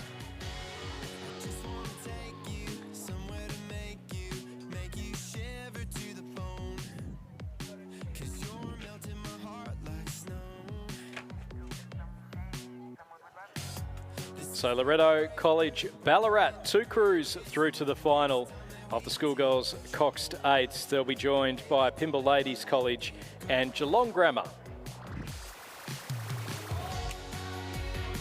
So 4 crews in this one.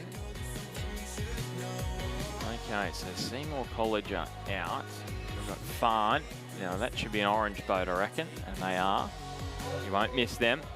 Tasmanians, Perth College, Friends, Walford Anglican, and no Geelong Grammar in lane 7. So, Stuart, we're going to have this debate again. Actually, I should just check the do a bit of a refresh on the regatta manager and just see what has happened with that schoolgirls event. But I reckon these top 4 will go through to the final. Now, yes. So in that race, where Perth College through to the final. Yep. So I reckon all these crews are going to go through to the final. So they can just get themselves tuned up. Not that you just want to take it easy all the way down. May as well just get the start up and running. Just have a go, but just don't extend yourselves too far. Don't go into the red. A good 20 stroke start. Just make sure you get that sequence in correctly. Make sure that you're all in time. As we just see there, the Farn School glistening in the sunshine. It's that sun is actually in the perfect spot for the 1500 metre timing point. Gives us a nice line across the course. Well, they're certainly going for it. Doesn't look to be any kind of truce going on or any kind of easing of the pressure. So what was the time in heat 1? It was 1:38, and that was a heat where there was elimination. So I'll be interested to see what this ends up. So if 1:38, that gives you about 49 seconds to the 250. So I reckon, Stuart, there's definitely no easing of the pressure going on here because they're just getting towards that 250 to go, and they're well ahead of the pace from the previous heat. Although the first 250 is going to be a lot faster, but I reckon they're a long way faster. Yeah, they're keeping that rating high, they're keeping that pressure on, and it's pretty even right across the course. Does look like Walford Anglican over on the far side of the course, our leading crew, camouflaged there in the light blue hull, and then next to them, Friends, Perth College, and then Farn about a boat length back in 4th place. So that would be the crew to miss out if it is only the top 3, but if it's similar to what we saw in the schoolgirls quads, then Farn would make it through to the final. Walford Anglican School from South Australia, they are our leaders, extending it out a little bit, and now they can just start to wind it down. Walford Anglican finish first, Friends in 2nd, Perth College in 3rd place, and then it is back to the Farn School in 4th. So a few deep breaths there from the crew members as they crossed over the line. So they weren't mucking around. What was that, a 136.36, a 138 for Pimble Ladies in the first? Yeah, so pretty close. Pretty close. They were going for it, that's for sure. Walford Anglican. Friends Perth College Fund just a little bit off the pace, but we believe all of those will go through. Now, what have we got here for the schoolboys? It looks as though we have no crew in lane. We've got 2 and 3, so Geelong Grammar and St Joseph's, yep. No Geelong College. Unley High's in there, Scotch College Adelaide out, St Joseph's out.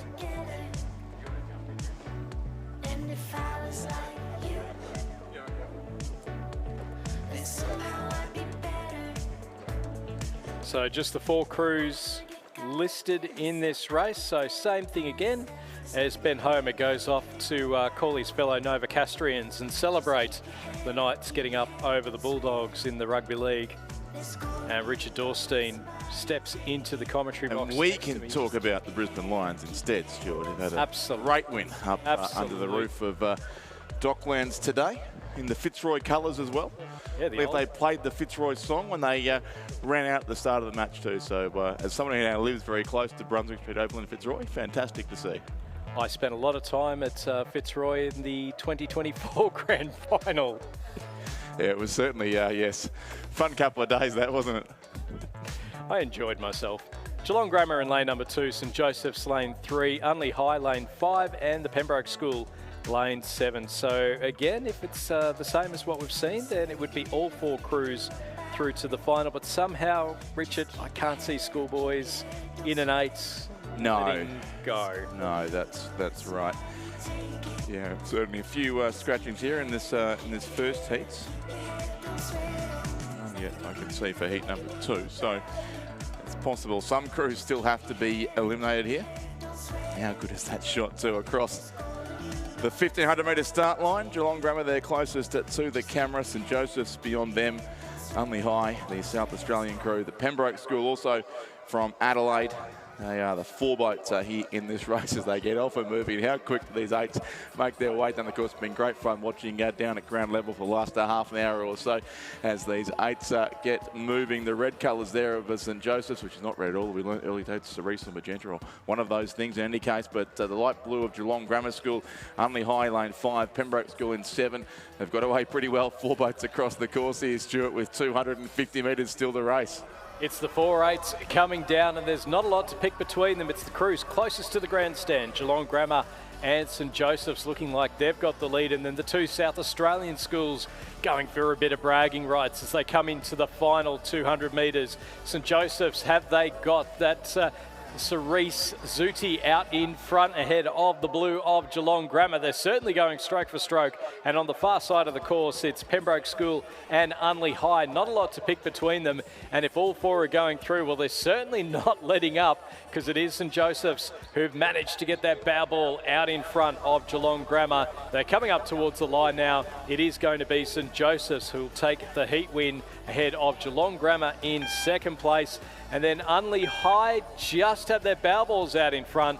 It'll be Unley High by a canvas over the Pembroke School in 4th. But if they're all 4 of them going through, then I wonder whether or not 1 or 2 might have just been keeping the powder dry, Richard. Yeah, well, for some of these school 8s, it's been an incredibly busy day. We saw some row a heat and a semi-final of the 8s, as well as the under-19 event earlier today as well. So you think that'd be certainly a wise move, but you never quite know these school 8s and a tight sprint race like that. It's pretty hard to keep things under control when you've got the chance to go and get the victory. So as we head back down to the 1500 metre timing point, it is heat number 2 of the schoolboys Cox States, and it looks like we've got 6-8s down the course, so a lovely waltz, 6-8 time. Yes, exactly. Second heat of 2 here in the schoolboys Cox State. Finals coming up shortly, in fact, after our heats. There will be medal presentations to the winners too of this race, though we won't have time in this short races to bring you that on the live stream. They are happening usually in the boat on the pontoon after each race, but rest assured our final winners will receive their medals. St Peter's Adelaide there in lane 2, Caulfield Grammar School in 3, Friends School in 4, Carey Grammar 5, St Joseph's, Scots I should say in 6, and St Joseph's in lane number 7. So 2 boats in the field here from St Joseph's.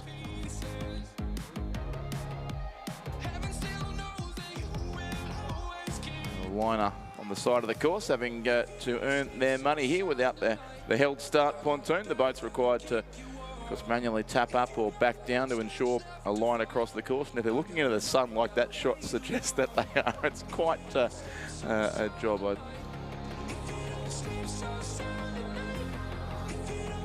Good news for those, I think, here at the lake, for us, certainly in the commentary box, and for our camera operator on the finish line. The sun is about to drop behind the hills here on the western side of Lake Barrington. So we should get a clearer view of the course from our vantage point at least. The conditions are fantastic at Lake Barrington now, Stuart. It's a long way away from where we were 24 hours ago as well. Yeah, it was brutal. We've had a number of weather-related delays. I think Thursday afternoon was delayed, Friday during the mid-morning was delayed, and then again in the afternoon. We weren't able to finish off those races. But here we are at the sprint regatta. Yeah, and yes, we look quite set, so let's not count our chickens before they're hatched, but with only an hour and a quarter of racing left, we should get all the way through 120 races here today, although just a few issues here at the start, aligning a couple of these crews. I can see Carey Grammar in particular offered a pretty obtuse angle, as is the other crew in the yellowish colours. That's the Scots College from Sydney, so maybe just slightly trickier to align these crews. And it seems from here, a little bit of breeze coming across the course.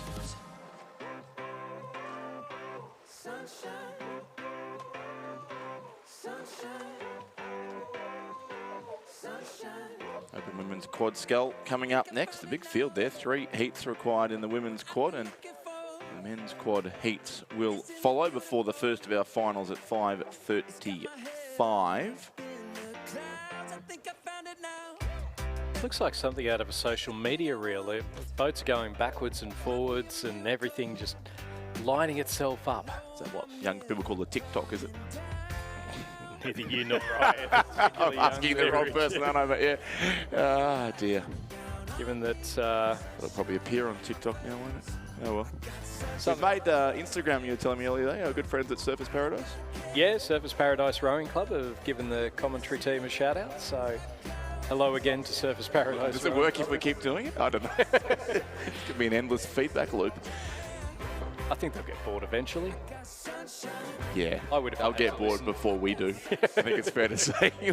We've been doing this for a while, and we've commentated gross silences here at times, and no racing on the course for hours. So this is straightforward.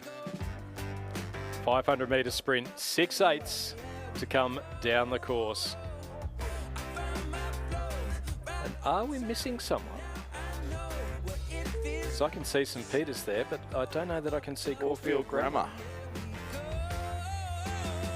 I think they've moved one lane across, I reckon is what's happened, Stuart. In the interest of getting the race underway. The plot thins. Yeah, so there's a vacant lane. It does indeed, but there are 6 boats on the course.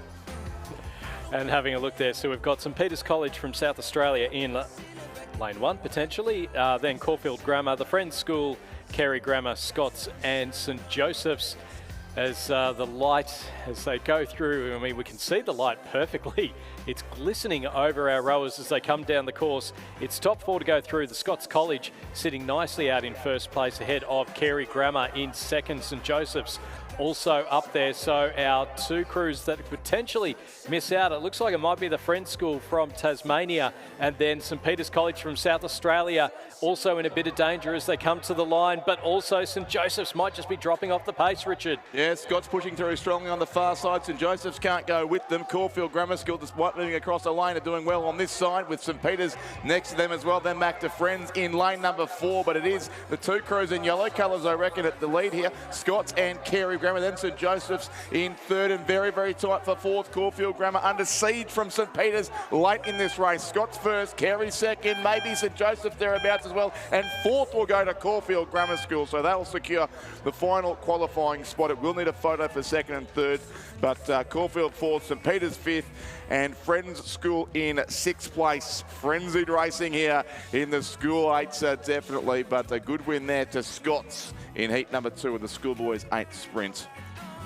As we move back down towards the start, and I reckon these open women quad sculls will get off pretty quickly, so they'll try and make up a little bit of ground. We're just a couple of minutes behind schedule at the moment, so the open women's fours. So we've got Swan River, Adelaide University and Adelaide ANU and the ACT High Performance Program, Tasmania University, Buckingham and Tamar, then North Esk and Tasmania University and Tamar. So there's plenty of Tasmanian representation, including in the ANU boat. Hannah Tippett in there, she'll row in the Victoria Cup, and no Anika Reardon in that boat. So we are underway in our first heat of the Open Women's Sprints. It is the top 2 to make it through to the final. In fact, the ANU crew has scratched. So a field of 5 here as they get underway, but plenty of chances here, certainly for Tasmania. Tasmania Swan River, so there's a substitution too into that crew on lane number 2, it appears, to add to the Tasmanian flavour. Adelaide Uni Adelaide in lane 3, then across to Tasmania University Composite lane 5, North East lane 6, and another Tasmania University Tamar crew in lane number 7, who may well be the leaders this stage. Only 2 will go through here too, with 3 heats and the Open Women's Quad Scull Sprint. I reckon that lane 5 probably has it at this stage from a very tight race for second place. Maybe lane 7, Tasmania University, and that South Australian composite crew towards this side, lane 3, probably third. And then at the Swan River now, in addition with a Tasmanian rower there, and North Esk in lane 6, but probably 2 lengths across the course here, Stuart, as the lane 5 crew looks to hang on to their lead, but their club mates are coming at them too. Yeah, it's the 2 Tasmania University composites who have the lead at the moment, and they are sitting about a boat length ahead of the crew from Adelaide and Adelaide University, and then back then to the North East crew, lane 6, and Swan River and composite in lane number 2. So as they come down towards the finish line, it will be the 2 Tasmania University crews sitting out in front. If the South Australians are just a little bit too far back, they're making up plenty of ground in the last few strokes. But it is going to be the locals that go through in the Open Women's Quad Sprints. It's Tasmania University Composite in lane 7, finishing first ahead of Tasmania University Composite in lane number 5, and then across then to the crew from Adelaide University and Adelaide in 3rd place. 4th place going to North Esk, and 5th to the Swan River Tasmania University Composite. 1:38.51 for 500 metres, 1.56 second win there to to one Tas Uni composite crew over the other in heat 1, and we have confirmation too that Carey Grammar did take out second place in that previous race by 400ths of a second over St Joseph's Sydney. So both in any case will go through to the final of the Schoolboys 8 sprint as we move on now to the next heat of the Open Women's Quad Scull Sprint. There has been a scratching here from the lane 3 crew from Swan River, and still a few crews to move up into place, so this race won't be underway for a couple of minutes as we go back to the start line where the sun is still shining brightly from there. Here we've now got the protection of the hill out to our western side, which suddenly makes things feel a bit cooler here in the commentary box as well, or maybe that's because Ben's gone outside.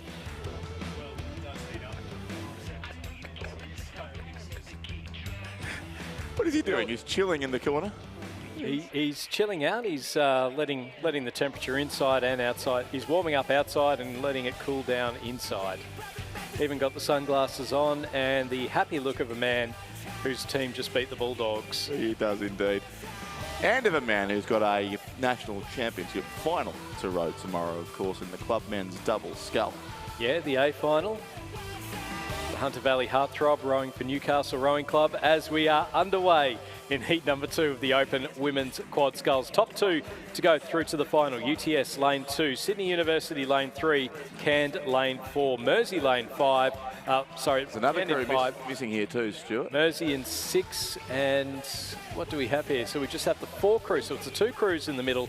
So it's UTS and Sydney University. Cand look like they are missing, and then Mersey and Sandy Bay Composite. So here we go. 2 New South Wales crews closest to the grandstand, 2 Tasmanian crews over on the far side, but it's only 2 to go through to the final. And through the early stages, it does look like it's going to be the 2 New South Wales crews with about 250 or so metres left to go. The Sandy Bay Tasmania Composite, the crew that could potentially upset the apple cart there. Yes, a good race on either side of the course, but you're right, it is the 2 combinations from New South Wales who look to be in the qualifying spots from here. Sydney Uni, Woodbury, McCready, O'Brien, Fickers, and coached by Phil Bourguignon and Alan Bennett, or PB and AB as we decided they were called yesterday. UTS Haberfield Lane 2, Berritree, Greibel, Mackenzie and Olivier on this side, but of the Tasmanians, still a chance for that Sandy Bay, and in fact largely Tasmania University composite crew, hence the 3 rows in red colours in that boat, and they are not too far away from second place here. Sydney University Lane 3 should go through and take the race win here with about now 50 metres to go, but the Tasmania University composite crew chasing hard against UTS Haberfield on opposite sides of Lake Barrington, still with 3 or 4 strokes to go, but I think the Tasmanians will take second here. It's a win to the Sydney Uni crew, and second does indeed go on lane number 7 to the Sandy Bay and Tasmania University composite crew. Third place UTS Haberfield.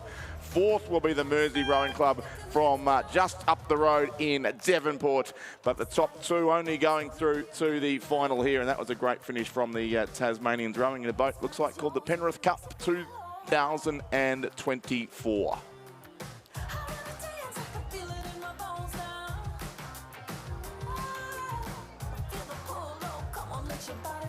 Well, you'd hope that Tasmania won the Penrith Cup in 2024 because you'd hate to get that year wrong. It'd be, having said that, I've got a few years to choose from, but yes, it's. I think, assuming that's the case anyway, that's the boat. We will see the Penrith Cup, of course, raced here again tomorrow afternoon, along with the Victoria Cup, the women's lightweight interstate quad scull. But we're just about set to go here in the 3rd and final heat of the Open Women's Quad Scull Sprint, and we do have this time all 5 crews there ready to go. The composite crew of the West Australian Rowing Club and Perth Rowing Club in lane number 3, University of Western Australia rowing in lane number 4, Sydney Uni in 5, Mersey Rowing Club in 6, and Toowong Rowing Club from Brisbane are in lane number 7, and they are on their way. A splashing of blades there from the sun-drenched 1,500 metre marker, so 500 to go on the course, and they're racing here in the Open Women's Quad Scull Sprint 3rd and final heat. Just 2 crews here. We'll go through to the final coming up in an hour or so. A very even start across the course as well. Hard to pick anyone really showing out in front. Maybe just there, Sydney Uni in the centre of the course. And on this side, the red colours of the West Australian Rowing Club. Mersey lane 6 to Wong lane 7. Just a little bit back then to the University of Western Australia lane number 4, but still very tight indeed in this race. Sydney University in front here. Stephanie Preller, Olivia Natty, Tiffany both Poppy Wyndham, again coached by PB and AB in that race, have the edge, it looks like, on the Mersey crew coming through strongly as well. Stuart looking for that second qualifying spot.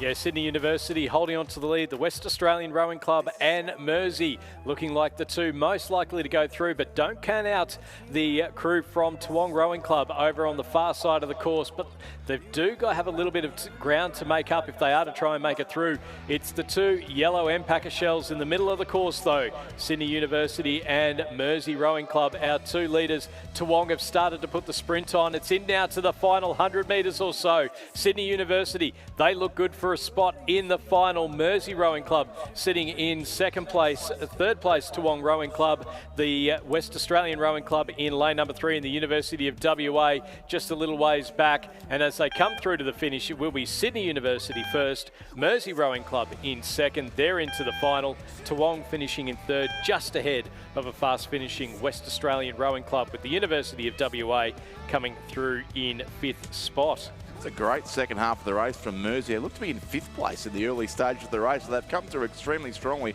to comfortably take second in the end, with photo required for 3rd and 4th, but that's largely academic, and I'm pretty sure it went to Toowong in any case.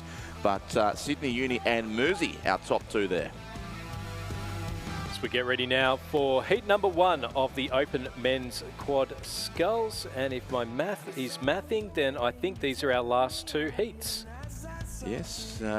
It might even be our last 2 heats of the regatta.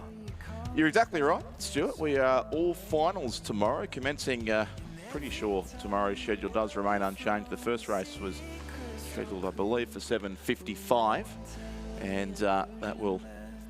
Check local guides for details. Yeah, exactly right. As always, so check the website. At least it won't be midnight tonight where the final schedule is released, because tomorrow's schedule's been set for a while, and we've now got through every race we needed to get to this point of the regatta. So we do once again congratulate Rowing Australia for their flexibility and agility in doing so. As we note there, the scratching of the UTS Haberfield crew on lane number 6, but a field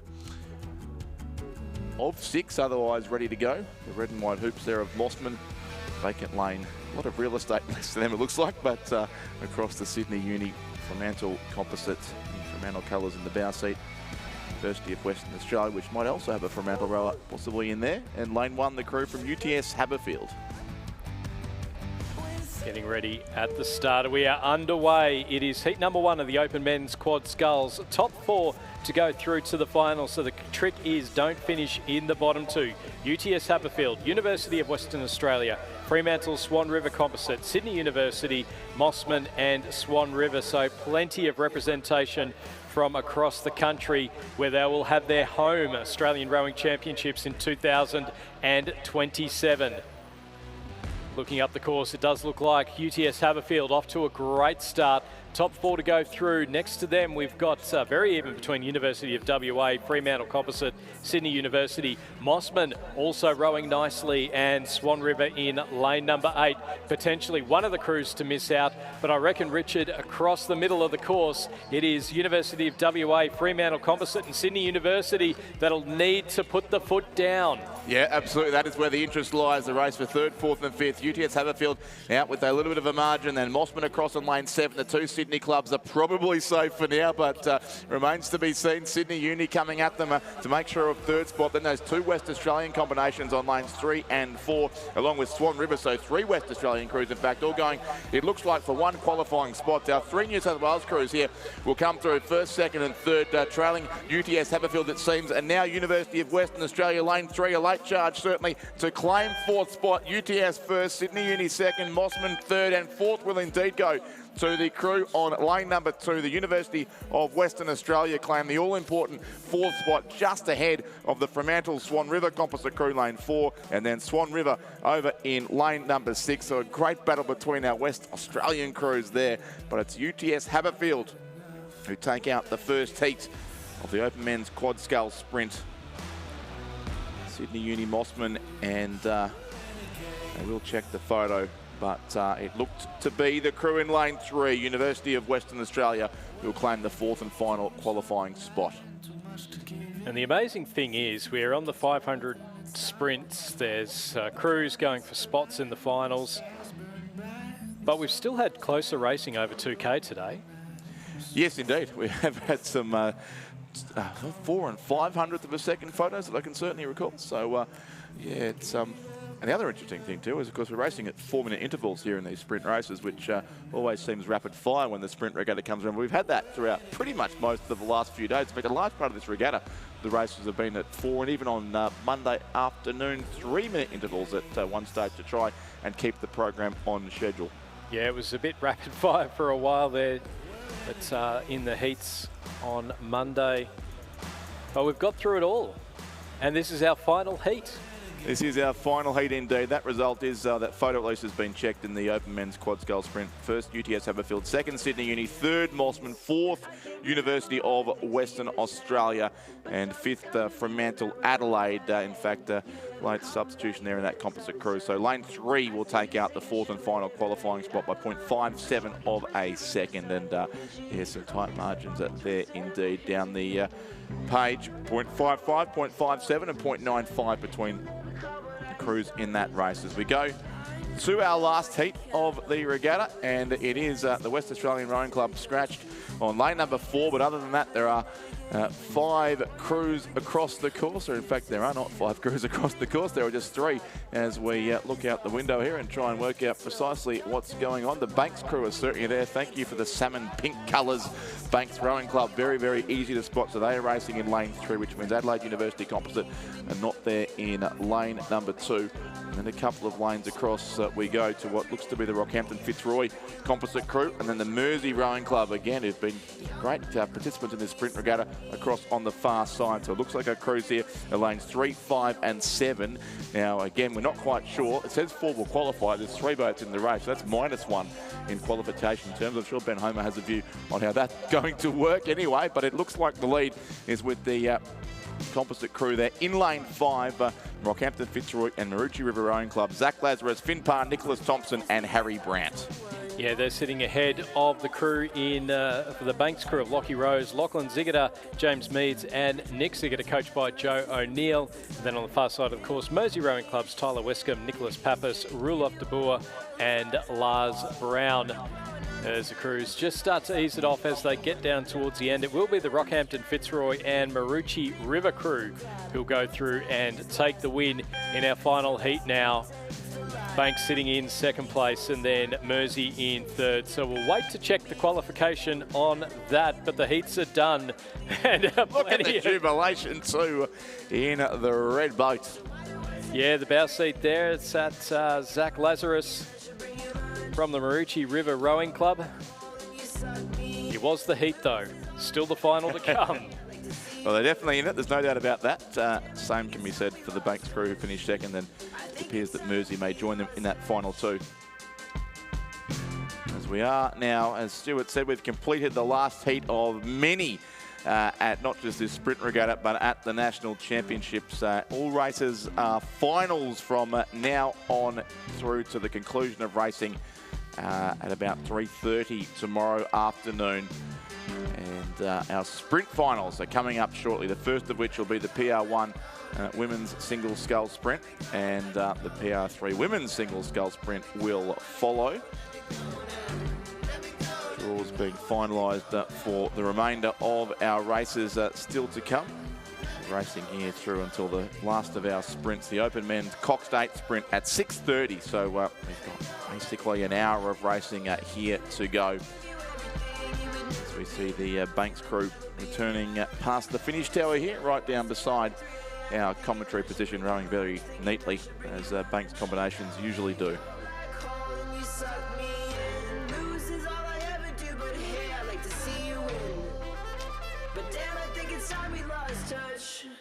I think it's time we lost touch.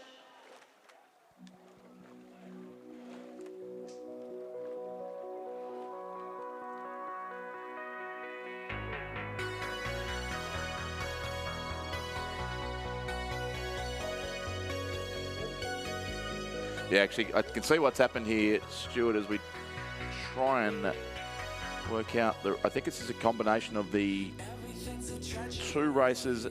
Or the PR? So it looks as though we've 3 got, races in 1. Yeah, so we've got the women's PR1 single scull. So that is Sarah Ashley Tate. Then in the women's, I think Emma Barnett from Scotch Oakburn is PR3, I think. So I think we've got the PR3 women's sprints in there as well. So Georgina Browning in there, as is Wallace Russell. I saw that name Eric Horry up on screen there, so he is definitely not women's PR3. No, he's not, but he will be a great contender in this event, I suspect. Yeah, you can see Eric there on the left of the screen. Georgina Browning from the University of New South Wales next to him, and then Wallace Russell from the University of Queensland. So a bit of Queensland v New South Wales in there, and Eric Horry, who rows for Sydney Rowing Club but is from Queensland. He's rowing back up on the Brisbane River at the moment with the Queensland Academy of Sport. Sarah Ashley Tate is the women's PR1 single sculler, and Emma Barnett from Scotch Oakburn College a little ways back in lane number 2. So we'll keep an eye out on those ones. But in the para single sculls, I mean, Eric Horry is well up there with Georgina Browning through the first 300 metres or so. Yeah, so it's such a strong competitor, Eric Horry, and gets such amazing length and drive and momentum out of his boat. And you can just see that there, how much he's still able to move the boat each stroke without using any leg drive, obviously. But it is certainly the University of Queensland scholar there in lane 4, Wallace Russell, who again we'll see in the more maroon colours coming up tomorrow when she rows for Queensland in the interstate para single scull, and she's going to take out the win here in the first of our Sprint A finals. It will be Wallace Russell who win the PR3 women's single sprint on lane 4 ahead of Georgina Browning from the University of New South Wales in second place, and Eric Horry of Sydney Rowing Club will, well, third across the line in this race. I'm not sure if that actually is a specific event that he will also receive a gold medal for. And then the other race, certainly on the course, the PR1 men's single scull sprint, is between Emma Barnett of Scotch Oakburn in Launceston, who's about to cross the line now, and followed home by Sarah Ashley Tate of Surfers Paradise on lane number 2, who still has a few strokes to go to complete the course. But a good win there, certainly to Wallace Russell, coached by her father, Michael Russell. We saw her win a gold earlier today in combination with the brother Mac Russell as well. So, as always, this regatta has been a happy hunting ground for the Russell family. And another gold coming up here in the PR3 women's single scull sprint. Georgina Browning second. Eric Horry was there on the course as well. Scotch Oakman's Emma Barnett will take out the PR1 women's single scull sprint. And in second place here, it's going to be Sarah Ashley Tate, coached by Gus Rodero and Mike Partridge at the Surfers Paradise Rowing Club on the Gold Coast in Queensland. She's across the line now as well to conclude the combination of races 520 and 521. And Stuart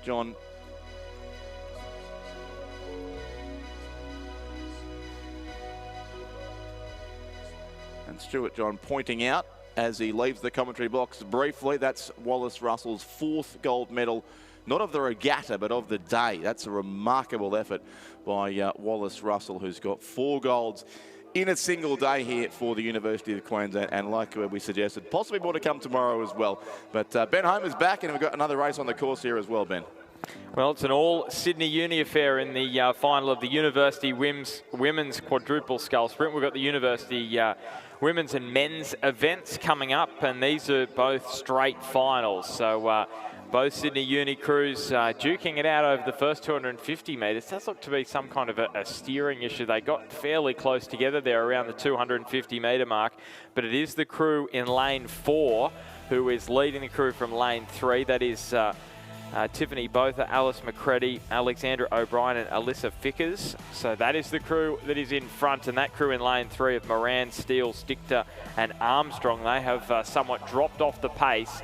So Sydney Uni, their crew in lane 4, can almost cruise it in here with about 100 metres to go, and this will be a rather impressive victory. So as they hit these last 50 metres, it is the Sydney University crew in lane 4, coached by Phil Bergeron and Alan Bennett. And that has really opened up. It's a massive advantage there with just a few strokes to go. So Sydney University claim the University Women's Quadruple Scull Sprint from Sydney University. So just the gold medal to be awarded in that final.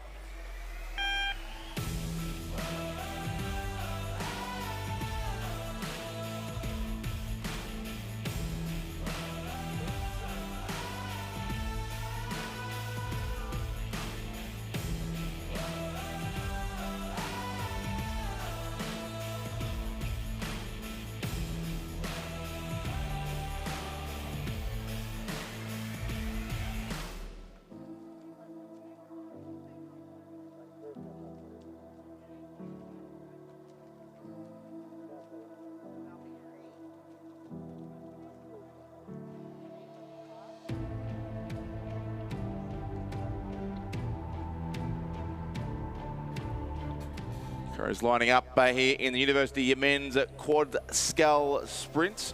We are expecting 5 crews on the course. You see 4 at the moment. The lights flashing on our starters boat behind these 4 boats. UTS Haberfield certainly there in lane 4. Next to them, Canberra ANU. Sydney University and what appears to be the University of Western Australia. So I'm not sure we have the crew in lane 7 at this stage. Yeah, I'm having a look at Adelaide Uni, Daniel Worsman, Jude Shermer, Alexander Williams, Jasper Boyce. So I reckon a few of those boys might be saving themselves for some big races tomorrow. So they're out of this one. So we are underway. And pretty even start across the board. UTS Haberfield looked like they had a good start, but then Sydney Uni have also sidled up alongside them. And then those 2 crews on the outside, Canberra Composite and Uni of WA Composite, look to be dropping back, but now they are well and truly in the fight here, Richard. This is going to be a lot tighter one than the previous race to call. It's probably just Uni of WA that are dropping off, but the top 3 are going for it here. Yeah, they are indeed. UTS Haberfield just, I reckon, have it for now. Zachary Neal, Sam Green, Mackenzie Thompson and Jack Power, coached by Matthias Ungemark and Jack Hargroves. Either side of them, Canberra ANU and Sydney Uni. They are certainly our top 3, but not too far back either to that University of Western Australia and Fremantle Composite crew. And the charge also coming from Canberra ANU on the inside of the course here as well, Ben, as they head towards the finish. Well, what's happened out there on that far side, Sydney University, they must have had a steering issue because they have they've dropped right back like a stone through the field. So UTS Haberfield all of a sudden in a duel here on the edge. And it's Canberra Composite who are coming for them right at the back end. Look at this finish from Canberra Composite. UTS Haberfield trying to hold on to it. I reckon they just got going in the nick of time, and they did. They win it from the Canberra Composite, and I tell you what, they wouldn't have expected this Uni of WA after the start to this race. They wouldn't have expected to snatch a bronze because Sydney Uni were going like the clappers, and then all of a sudden they had an issue. I'm not quite sure what happened there. But if you have an issue in a sprint, it's pretty much good night, game over. Exactly. There's a couple of messy strokes, it seemed, enough to slow the boat right down. We didn't actually see it from up here, but suddenly they were back in 4th place, but got moving again quickly. But there's just no recovery time in these short sprint races. And University of Western Australia will be the beneficiaries there. But a good win to UTS Haberfield, just holding on ahead of Canberra Composite with the ANU. I was trying to work out how Canberra can actually participate in the University Men's Quad Scull Sprint, but I guess the ANU component in the crew is what is in place there. That is a very good question, and I don't have the answer for you, Richard. Yeah, I thought it had to be a university club as well, but anyway, we'll leave that to the to those much more well across that than us. We go on instead to the next race, the Schoolboys Quad Scull Sprint, and they're off. Radford College in 1, Launceston Grammar 2, Cranbrook 3, Gippsland Grammar in 4, St Augustine's lane 5, Genesis Christian College lane 6, Launceston Grammar lane 7, Melbourne High across in lane 8. This was fantastic racing in the heats earlier today, and in the middle lanes here are heat winners side by side. Gippsland Grammar School lane 4, St Augustine's in 5, or Genesis Christian College have come unstuck too in the early strokes. They're dropping right back too, so out of contention now it would seem. But St Augustine's Gippsland Grammar School, also the Cranbrook School in the middle lanes, well placed here in the hunt for the medals. Radford College in lane 1 and Launceston Grammar in lane number 7. But here comes the charge from Gippsland Grammar School as well. Yeah, well, you can't write off those crews over on the far side of the course. Launceston Grammar is certainly right up there with the field at the head of this one. Cranbrook, Gippsland Grammar, St Augustine's, Launceston Grammar. It's probably out of those 4. Radford College are also making a run for it on this near side of the course, but it's those 4 crews I just mentioned. St Augustine's are up there. Gippsland Grammar, maybe just. Now it's Cranbrook. Launceston Grammar are coming for it as well. The Tasmanians, that would be a popular victory here at Lake Barrington. And Launceston Grammar are absolutely flying. This is a really strong finish from the Tasmanians. Are they going to claim this national title in the sprint? Can they hold on the line? It is very tight. I reckon Launceston Grammar maybe just there. The timers are giving it to Gippsland, but I tell you what. Closer than that. I was on Gippsland Grammar too, Ben. That's because I'm a Victorian, but that was very tight indeed. And Cranbrook there as well. Any of those 3 will need to wait for the photo in that particular finish, but just thought that Gippsland Grammar School may have got the last stroke in. We need to wait It was as tight as it gets. Launceston Grammar were just trying to hold on. It just depends whether Gippsland just got a little bit of an extra stroke in there right on the line. And Cranbrook also in there. But what a cracking final. St Augustine's will be gutted that they've missed out. Yeah, the rest of the placings look accurate. St Augustine's 4th, Bradford College 5th, Melbourne High School in 6th place. And we know that Genesis Christian College dropped out early in the race. We'll need to go back to the start line soon for the schoolgirls quad sculls sprint, but stand by for the placings in that one as the action continues thick and fast here, Ben. Yeah, so school girls coxed quad scull sprint. So Albert Park College in 1, Pembroke School in 2, Ballarat Clarendon in 3, Roseville in 4, Trinity Lutheran in 5, Radford College 6, Perth College in 7, Unley High in lane 8. So just try and get this line sorted. And it is a side, isn't it, having full field across the course, all 8 boats. Yeah, absolutely. Great vision there from the start line. Boats aligned from the side, and then starter will send them on their way in the boat with the flashing lights behind, which have just turned red and will soon go green, and we'll be underway here. Well, I think we were underway, but some crews got the message, some did not, it appears. Now we just got confirmation, so Gippsland Grammar did get it. 0.07, 0.17 I should say, back to Cranbrook. Launceston Grammar 0.02, so it's less than 0.2 between those top 3 that just came to the line together. Yeah, Launceston Grammar, 2 crews in the race. Their lane 7 crew has taken out 3rd place. And as we said then, St Augustine's 4th, Radford College 5th, Melbourne High 6th, Launceston Grammar's 2nd crew finished 7th, and Genesis Christian College in 8th. But yes, Gippsland Grammar School by 0.17 of a second, and Cranbrook 2nd by 0.02 of a second. Yeah, just incredible. Incredible. So these crews are just going to restart. They're going to back it up to the line.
So we're just waiting a restart here in the schoolgirls quad sculls sprint final, and certainly some crews appeared to get the message to start racing, others did not, so they've been called back and will be realigned here.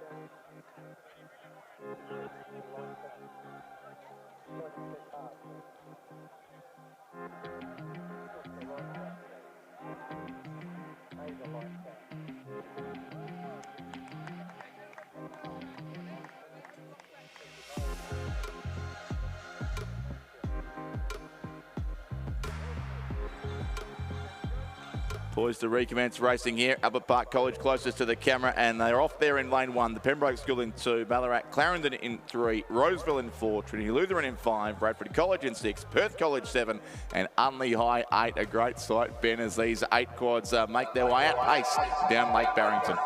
All right, so I reckon middle of the course is where it's at the moment. Roseville and Trinity Lutheran have gotten off to a good start, but now Pembroke School in lane 2, they're also up there.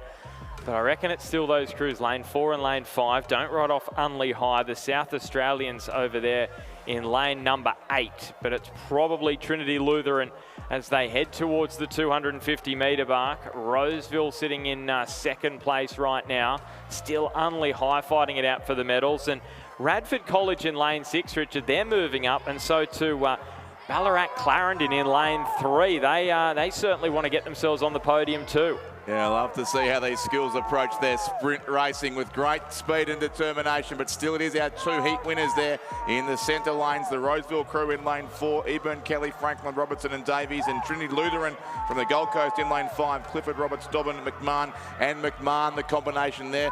They are our top 2 at this stage. Ballarat Clarendon this side, Radford College the far side, a good chance for a bronze medal. Unley High have dropped back now after a bright start, but Albert Park College still coming home well down lane number 1, just ahead of the Pembroke School, and also Ballarat Clarendon, so chances still for the bronze medal and tight for the gold as well. Roseville and Trinity Lutheran College in the bright green colours. I reckon the Roseville crew with the pink caps on has their boat just in front, and then Radford College in third for the bronze, or it'll be tight maybe, but the win will go to Roseville. Second, Trinity Lutheran. Third was very close as Albert Park College absolutely flew home, and they may yet have taken the bronze there. Albert Park College over Radford College. 5th then, the crew from Ballarat Clarendon. 6th, the Pembroke School from South Australia. 7th, Unley High. And 8th place still to come across the line is the combination from Perth College. But Ben, you're watching your line intently there. Was it Albert Park who pinched the bronze? Well, I was after that last race. I was trying to get right in line there. I reckon Albert Park may have snatched it. I reckon it was very, very tight, but they may well have snatched it. And you've got to be careful on this course because those crews on the near side, they really can sneak up rather quickly on the line. So we'll get confirmation.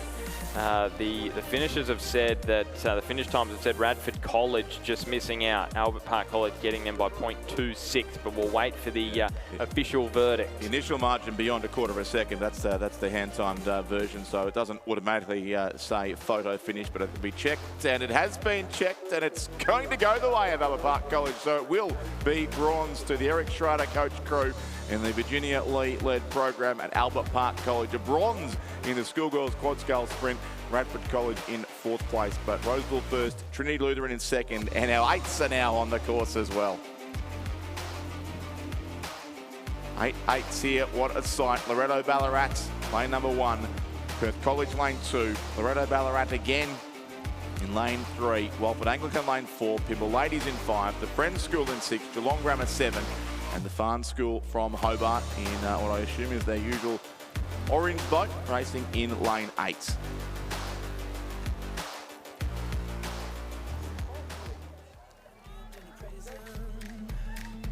Okay, the green lights are on and away we go here in this Schoolgirls Coxed 8 sprint. 8 8s all the way across the course. That is the sight here at Lake Barrington as the sprint regatta is taking hold. And out in lane 4, Walford Anglican with a really good start. So too Loretto Ballarat. Lane 2, Perth College. They've gotten out well too. And this is such a critical part of the race to get yourself up and moving early on. Get that 8 up to full capacity. Probably Farn there in the orange boat on the far side of the course have just dropped back a little bit. And they're probably out of the reckoning at the moment. Loretto Ballarat are there in lane 1, but they've also just dropped off the pace. But Geelong Grammar, they are now moving. They're probably one of the fastest boats on the water here. Friends have also just dropped off the pace. So Pymble Ladies there in lane number 5. They have Walford Anglican alongside them. So Walford Anglican with the last 100 metres approaching are probably just in front. But do not take your eyes off Geelong Grammar over there on that far side of the course. They are moving through too. Loretto Ballarat probably sitting maybe in 2nd or 3rd. It is still Walford Anglican who are sitting sitting in first place. Pymble Ladies are coming at them now. Geelong Grammar are coming at them. So too is Loretto Ballarat. There's 4 crews here coming down to the line together with 50 metres to travel. This one's going to be impossible to split. Geelong Grammar over on the far side, maybe just in front. Walford Anglican, Pymble Ladies, they come down to the line as well. And I tell you what, that is 4 crews coming together. Geelong Grammar, Walford Anglican in a photo. Pymble Ladies third, Loretto Ballarat in fourth. I reckon there could well be a photo for maybe third and fourth as well. It was so tight. Right on the line. Gee, Geelong Grammar, they came home like a steam train, and Richard Stewart's making the video referee signal. He's saying, we need to head upstairs for that one. That's incredible. Yeah, Geelong Grammar School, Walford Anglican surged out, then Pymble Ladies were thereabouts as well. There were literally 4 crews across the course, and I think we still need to await confirmation, even possibly for third and fourth there. So we won't hand out any medals yet for the schoolgirls Coxed 8 sprint. But what a fantastic race, and it shows when you put 8 8s over 500 metres, that's the sort of performance that they can put on the course. So no one out in the water quite knows what's happened yet either. The celebrations are somewhat muted for now because we need to know which school has got across the line first. And it's a very, very tight one indeed.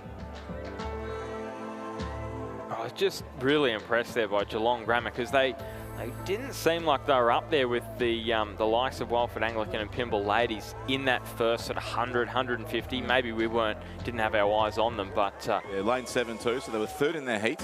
It clearly saved their best for the end of the race there in the schoolgirls Coxed 8 sprint. So we still await results here. And it looks like it's going to go to Geelong Grammar by 7/100ths of a second. Geelong Grammar first, Walford Anglican second, and it is Loretto Ballarat on lane number 3 who will claim the bronze medal. So a fantastic race there. Pymble Ladies back in fourth by 6/100ths of a second, and then it was Perth College ahead of friends Loretto Ballarat and the Farn School. That's the lane 1 crew from Loretto Ballarat. But wow, Ben, that's what is it, 25? A quarter of a second? Yeah, a quarter of a second between the first 4 crews. And it's, yeah. Like that. 1:34.86 the time point, 07.12 and 0.06. Geelong Grammar School, Walford Anglican and Loretto Ballarat will be your medalists in the schoolgirls 8 sprint. Fantastic race. All right, well, if you love that, this is going to be right up to your appetite as well, because we've got the schoolboys Coxed 8 sprint, Caulfield Grammar in 1, Unley High in 2, Kerry Grammar in 3, St Joseph's in 4, Scots in 5, Geelong Grammar in 6, St Joseph's in 7, Pembroke School in lane 8, Richard, and already they've got about 300 metres to go, and you can see that crew in the middle of the course, St Joseph's. Problem for Kerry Grammar, they're out of it, but it's St Joseph's and St Joseph's, the crews in lane 4 and 7, but don't write off Scots, here they come as well. Yeah, Scott's there, Pembroke the far side. Geelong Grammar School here again in an outside lane, so watch out for them late in the race too. But St Joseph's lane 4 and St Joseph's lane 7, the 2 Joey's 8s. But have a look at Scott's in the yellow colours, really charging through in the centre of the course. Caulfield Grammar School back over this side ahead of Unley High from South Australia. A little bit back then to Geelong Grammar and also the Pembroke School. There's 3 crews clear here you think will share the medals, but the order not yet confirmed. All from Sydney, 2 crews from St Joseph's. Scott's in between them. Geelong Grammar are charging late once again, but might have left their run a little bit too late. It'll be either St Joseph's on the far side or Scott's in the middle as they hit the line. Scott's will win it. Scott's first, St Joseph's second on the middle lane, and third St Joseph's lane 7, just ahead of Geelong Grammar School. 5th and 6th is just as close as they charge across, and 8th is going to go the way of Kerry Grammar School. But we will go to the photo to be certain, but I think Scott's from Sydney, the Scots College have just edged out the 2 crews from St Joseph's, and Geelong Grammar School in 4th position. Wasn't that fantastic? And Scots through that sort of middle 200, maybe 250, they were the fastest moving boat. They were flying, but then all of a sudden that St Joseph's crew out wide just started to get going, and you thought maybe they're going to pull back on Scots and get the victory, but in the end they couldn't quite do so, and Scots get it over the 2 St Joey's crews. Fantastic stuff there. 1:16.84 is the time. this stage, 0.30 seconds, but need that finish to be reviewed to make sure.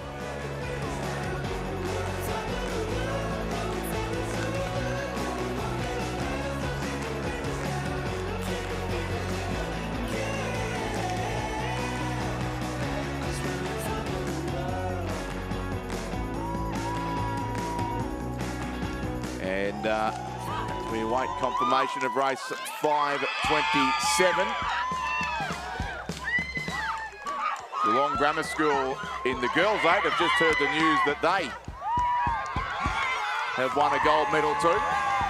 I think people in Launceston just heard the news that they won a gold I think medal. people in Geelong just heard that actually. That would have carried Bass straight. So Geelong Grammar School, fantastic result for them. They won the head of the river last weekend at the Gambie Lakes, and those cheers were about as loud. And still no final result for the schoolboys 8 sprint, but we do believe that the Scots College have won it, and Spenheimer steps out, and obviously Stuart John is back in here for the conclusion of the day. We will go on to the PR3 men's single scull sprint. Yeah, 2 entrants in this one. We've got Mac Russell from the University of Queensland in lane 3. Aaron Skinner from Nestles Rowing Club in Warrnambool in lane number 4. Mac Russell off to a traditionally very quick start. So Mac Russell leading out Aaron Skinner here in the men's PR3 single scull final. And just a reminder too, for people that there's a range of impairments that come in under the PR3 category. It is a reminder that if you do have some kind of an impairment, first instance, make an inquiry with your local state rowing association, so Rowing ACT, New South Wales, Queensland, Victoria, SA, WA and Tasmania. They can step you through that classification process. Make sure that if you do have an eligible class, you too could be rowing in these categories. And I know that James Loveday is always on the lookout for new para talent. Yeah. We mentioned earlier that the Brits haven't lost a PR3 Coxed 4 since about 2010, 2011. Too long. It's far too long for the British to be winning things. Yeah, anything, but yes, exactly right. So as we just have a look there, you can see Mac Russell now into the Red Boys, marking 250 metres to go. Aaron Skinner from the Nestles Rowing Club still pushing hard right the way down the course. And we mentioned a few times, we'll probably mention again tomorrow in the interstate men's PR3, but 20 consecutive Australian rowing championships for Aaron Skinner. He just loves rowing, gets in the boat, and yeah, he does. And as I mentioned, I think at the same time when he raced the other day, he races often. In Victoria, there is a bit of a dearth of para competition, so he often rows in events like the Open Men's Single Scull and takes on the elite rowers from around the state, and it can be quite competitive too in those events. So Mac Russell, someone who competes in the lightweight events quite regularly, he is out in front. And we spoke about Wallace Russell earlier on. Mac Russell, never count him out when he pulls on a Queensland Zooty. He grows about 6 foot tall and bulletproof. He takes the win in the men's PR3 single sculls ahead of Aaron Skinner from the Nestles Rowing Club down in Warrnambool. Another national title to Mac Russell from the University of Queensland. 51.59 across the line now. 4.53 seconds ahead of Aaron Skinner. Well done to both of our PR3 men's single scullers. And yeah, we are looking forward to the interstate PR3 single scull over 2,000 metres to kick off the interstate regatta tomorrow. Yeah, so we've got some great racing tomorrow, don't we? I mean, we've got the final of the schools races, we've got the finals of the club races, before moving into the interstates. And I mean, we had some rogue predictions on the Rowing Down Under podcast yesterday. Some more rogue than others. Some more rogue than others, yes. I may live to regret those, but it is always good fun. And I think there's some opportunities there in that interstate regatta that we've spoken about. So Rowing Down Under, wherever you get your podcasts from, as we move on back down to the start. And before we do that, Stuart, I can now confirm that the Scots College have been ratified as the winners of the Schoolboys Coxed 8 sprint. So Scots won it by the fairly leisurely margin there, at 0.19 of a second after some of the really close ones we've had in recent times. St Joseph's second Luxury. and third. Yeah, it's an easy victory to the Scots College from Sydney in that previous race, 5:27. We've seen Mac Russell win race 5:28. We go on to our next event. Yeah, the Open Women's Quad Sculls. It's lane 2, Mersey. Lane 3, it is Buckingham, Tamar, Tasmania University Composite. Lane 4, Sydney University. Lane 5, Sydney University. Lane 6, Sandy Bay and Tasmania University. And lane 7, Tasmania University and Tamar. So the 2 quickest crews in the heats were from Sydney University. They're in the middle. All around them, they're surrounded by Tasmanians. Well, that's a great experience to have on Lake Barrington, I'm sure. But yes, two Sydney Uni crews there to the centre lanes. And fantastic to see the Tasmanian crews really investing in the sprint regatta and the entire national championships too. We mentioned a few times last year here how many Tasmanian schools that you and I possibly had never heard of before were turning up to a race for national titles, which was great to see. And they're back here again this year. And I guess the question remains, will they then make the trek across the Champion Lakes next year or other parts of the country in the years to come, before I'm sure we return here for another Nationals before too long as well. Yeah, and it's one of the great things about Nationals moving around. You know, you've got it where schools and clubs and rowers that may not want to travel, you know, long distances to get from Tasmania even to Sydney, you know, it's not an easy task. It's not a cheap task, particularly with petrol prices the way that they are. Yes. Champion Lakes next year. Obviously, you get a number of Perth schools, clubs, you know, people that wouldn't normally row at national titles. Suddenly for them, they've got that opportunity to be able to go out and to participate. And we've got to remember that it is, yes, it is an elite level competition, particularly with the open events, but it is also a participation event, the clubs, the para rowing, that kind of thing. So it is, you know, a great opportunity. If you're a Tasmanian rower, heck, I'm just going to chip in my $55 or whatever the seat fee is now and have a go. Okay, yeah, exactly right. And I think you and I can probably agree, as both people not resident within the state of New South Wales, that there is certainly value to the other states in seeing this regatta in their own backyard from time to time, and particularly for the athletes, as you say, from those states to have the chance to go and race it at Nationals, whether it's a Ngambie Rowing Club member a few years ago at Ngambie Lakes, or yes, the West Australians next year, or as it was back in 2023, I think we're over there as well. And of course, hopefully regularly too at the Sydney International Regatta Centre, which clearly at this stage is the premier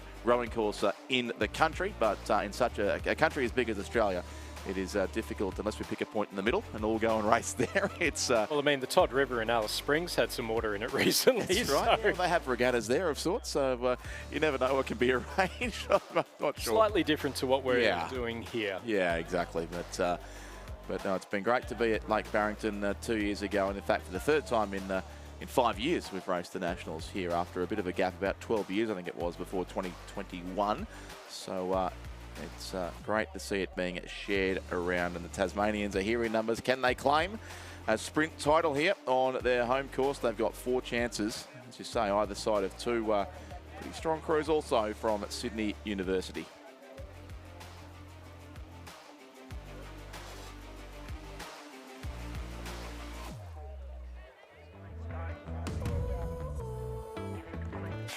Actually got ahead of time again here too, Stuart. So the scheduled start time for this race was 6:15. It's only 6:13. So again, not only have we caught up on racing, we've got ourselves a couple minutes ahead. And they're off and racing here. So Mersey lane 2, Tasmania University, Tamar Buckingham at lane 3, Sydney Uni in 4 and 5, Sandy Bay, Tasmania University in lane 6, and Tasmania University and Tamar in lane number 7. The 6 boats here. The Open Women's Quad Scull Sprint, and away particularly well of those 2 Sydney Uni crews was the lane 4 combination of Scarlett Woodbury, Alice Bracretti, Alexandra O'Brien and Alyssa Fickers. Beside them also the Tasmania University Tamar and Buckingham crew, Alana Edwards, Emma Johnson, Olivia Yates and Kate Oliver. And right across on the other side of the course too, Ashley Cherry, Bella Wells, Matilda Cocker and Lily Barker, who would narrowly be our top 3 from the second crew from Sandy Bay Composite crew in lane 6, the second crew from Sydney Uni, and also Mersey on the inside lane. Plenty of chances here, Stuart. Yeah, and one of those Sydney University crews, they've actually gone down the course twice already.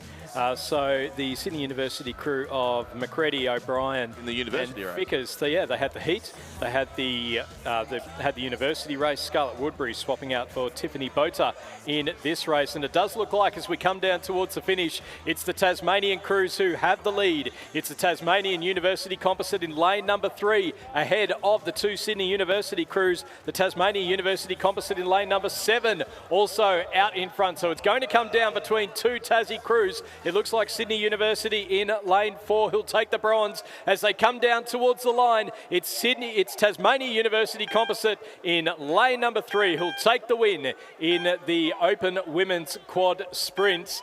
They'll take the W. Second place going to Tasmania University and Tamar over in lane number 7. Sydney University in lane 4 finishing in 3rd place, with Sydney University lane 5 in 4th. Sandy Bay and Tasmania University in 5th, and Mersey back in 6th spot. Great rowing there, and it was 2 Tassie crews, gold and silver. Yep, they'll receive their medals shortly down on the presentation pontoon. So 2 crews from the home state, and Sydney University secure the bronze. 1:36.48 is the unofficial winning time, and almost 0.90 first to second. So that counts on what we've seen today on a pretty big win in sprint racing here. Reminder too that presentations are taking place to our place getting crews on the pontoon, our hardworking volunteers and photographers down there. We do thank our medal presenters. I know that Deb Spring, the president of Rowing Victoria, and Adam Harrison, the CEO of Rowing Victoria, were doing the honours in the early stages of the finals, and a few other state CEOs, I believe, to come through in after that. So thank you to all of our medal presenters as we get ready for our next race here too, which will be the Open Men's Quad Scull Sprint. Yeah, Andrew Swift from Rowing South Australia down there. Dan Tackenberg is the CEO of Rowing WA, but he's listed as CEO of Rowing ACT, so he might have got a promotion. Yes, indeed. It's been an interesting copy and paste, I suspect, but maybe. Well, the default is normally Sarah Davorin. This is true, yes. Might be her spreadsheet, in fact. Anyway, it's good to see there is a list of presenters here, and that is all going on down in front of us here on the presentation podium. So congratulations to all our place-getting crews as we get ready to go here in the Open Men's Quad Scull Sprint Final as well. University of Western Australia, lane 1, they're just edging up to the start line. Mossman lane 2, Banks in 3, UTS Haberfield in 4, Rockhampton Fitzroy and Maroochy River in lane 5, Sydney Uni in 6, Mersey in lane 7. A 7-boat final here, Stuart. Might answer those questions from before about how many crews would qualify for the final. And our crews lining up here. You can see the University of Western Australia front of screen, Mossman next to them, and then Banks Rowing Club. So very pleasingly, they're all club crews and they all have very distinctive zooties. Yes. UTS Haberfield to be in behind them. They've got a distinctive zootie. And then we do have the Rockhampton Fitzroy, Maroochy River Composite, Sydney University and Mersey. And I reckon there's now, for the first time in a hot minute, a little tail breeze. Yes. Push.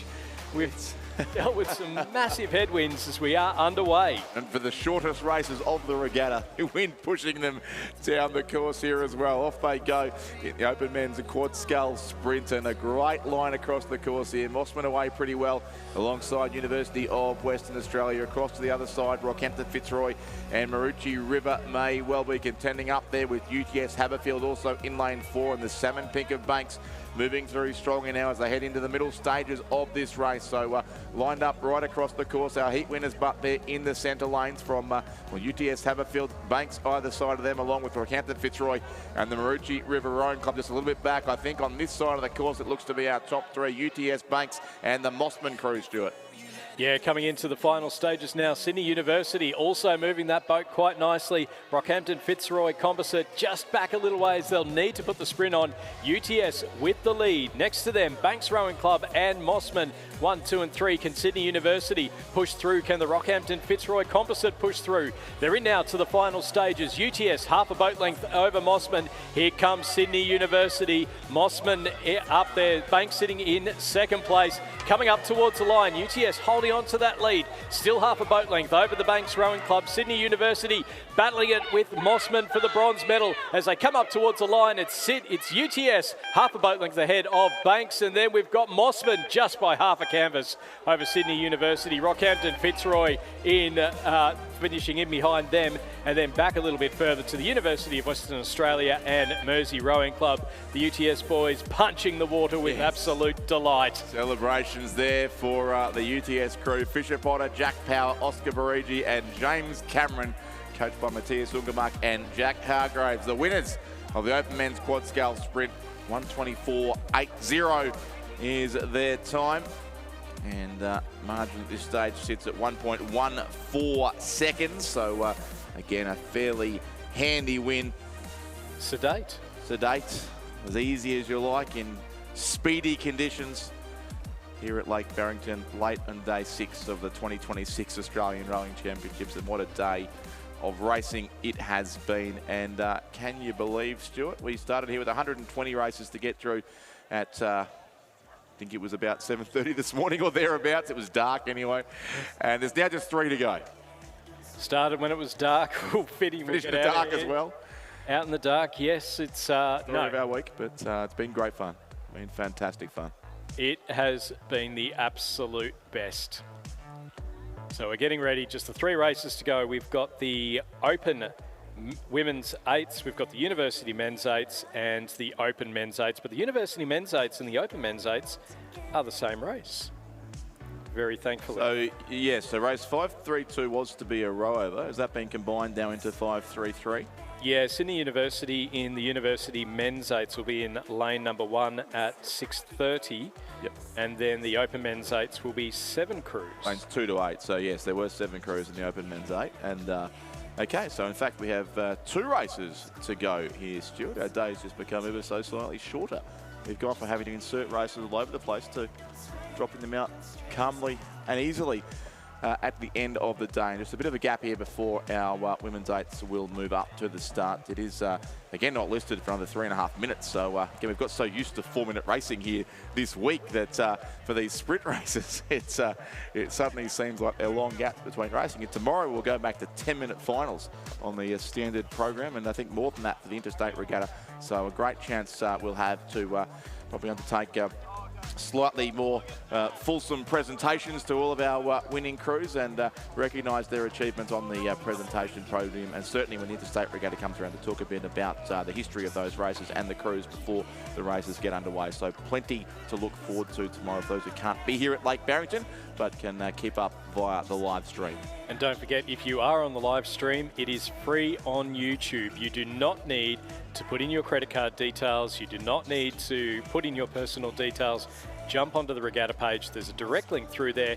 Don't be clicking on any Australian Rowing Championships groups or random ads or something like that. If you'd like to donate to the commentators. We'll set a different page for that. But yes, no, live and free all week long, the Australian Rowing Championships on Rowing Australia's YouTube page.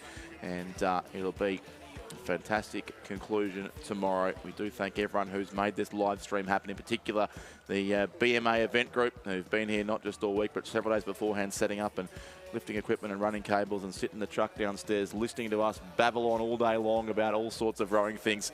And I know that John wants to go home, but there's still 2 races to get through here this afternoon before they get their fantastic home-cooked meal. They're very, very creative people at BMA Events Group, and it's been fantastic working with them, I think now for the 11th year or so in a row. So great to have them involved in the National Championships, despite some of the feedback we get through our headsets. Now in lane number 2, we've got a Surfers Paradise composite in there, and there's quite a few names that we've called out, and I think it would be remiss of us, again, not to call out the team from Surfers Paradise. If you have a look on their Instagram page, every time one of their rowers is in a race, they've got a bit of footage from the live stream, and this crew here, some very young names in there. So we've got Jamala Milu-Hines from Maruti River Rowing Club, Ayla Drury from Mawilumbar. She has been a very busy woman. Brooke Bowden from Surfers Paradise, Alanya Thomason from Surfers Paradise, Courtney Davis, Gemma Jansen Van Buren, and Jackson Phil.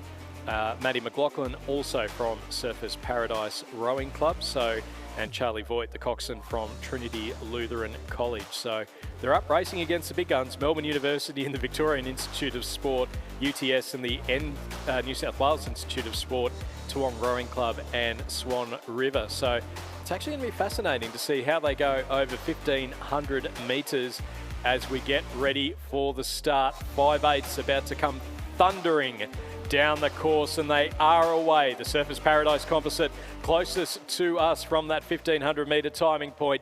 Next to them, Melbourne University, UTS, Toowong and Swan River. All crews away cleaning. It looks like UTS with the early charge. Yeah, they're way in the middle there. Well, that crew from UTS have a field, but either side of them as they get moving, Melbourne Uni and Toowong, Swan River, the West Australians there on the far side, and that composite crew from the Gold Coast, too, of various parts of Queensland, but largely the Gold Coast and Northern New South Wales. They're on lane number 2, and they're competing in a fantastic way with these big club 8s from the rest of the country. But Melbourne Uni maybe now just edging ahead of UTS, Haberfield, Toowong there in the mainly yellow and blue colours there towards lane 5 would be in third spot as the crews on the outside just start to drop back a little, and Melbourne University really power away here, Stuart. Melbourne University out in front ahead of UTS. Toowong are starting to make a move now. And then over on the far side, Swan River sitting back in about 4th place. Surfers Paradise then in 5th in a very young crew there competing in the open category. It's Melbourne University leading out. Toowong have moved up into 2nd place. UTS in 3rd. Swan River back in 4th. Melbourne Uni now just start to stretch it out just that little bit further. Is this a preview of what we'll see in the Queen's Cup tomorrow? Victoria desperate to get that trophy back. It's Melbourne University leading Toowong, UTS and Swan River and Surfers Paradise. It will be Melbourne University by about half a boat length over Toowong, and then 1/3 of a boat length back to UTS. Swan River in 4th place and Surfers Paradise in 5th. Fantastic stuff there from the Melbourne Uni crew. I'd love to be called Victoria too, I'm sure, but a lot of them will race in the Big White Feed tomorrow as well, so fantastic there to see. They'll get the win in the Open Women's Cox Sprint. And then there's that young crew from the Gold Coast, closest to the camera there, who've finished in 5th place, but a good effort from them, only about 5 or 6 seconds behind our leading crew from Melbourne Uni over 500 metres. Toowong 2nd, they'll get a silver medal, and UTS Haberfield will finish in 3rd place. So a good win there to Melbourne University in the penultimate actual race of the day, the 3rd last scheduled event, with our last 2 to be combined to avoid the University 8 having to do a row over. But they'll be here in lane number 1. So that's the results in the Open Women's 8 Sprint as we get ready for our final event here.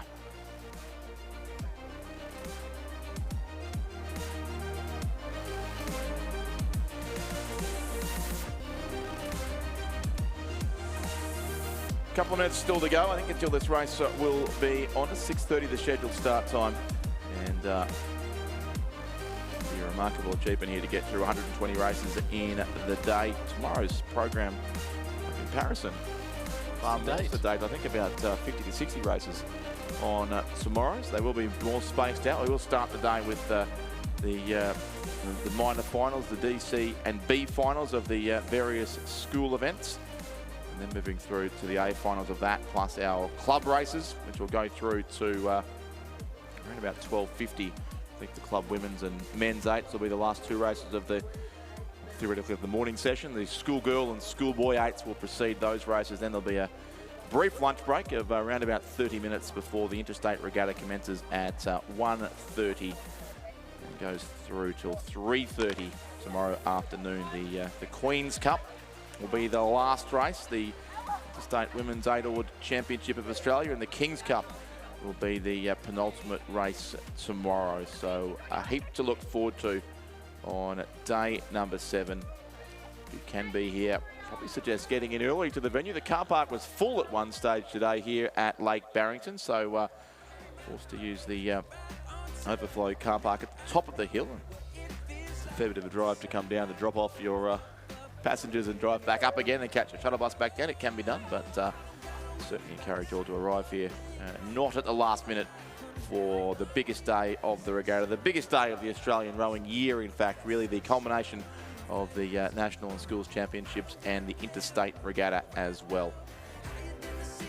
As we see one crew heading back there towards the presentation pontoon and just about ready for our last race.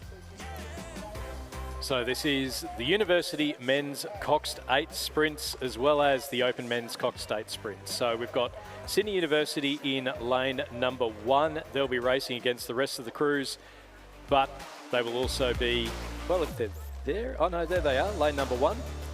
And then in the Open Men's Coxed 8s, we've got Swan River in lane number 2, Toowong in lane 3, North Esk and Tasmania University in lane 4, Mercantile lane 5, Sydney University and St Ignatius College in lane 6, the West Australian Fremantle and All Saints College Composite lane 7, and UTS Haberfield in lane number 8. Our crews coming up now to the start.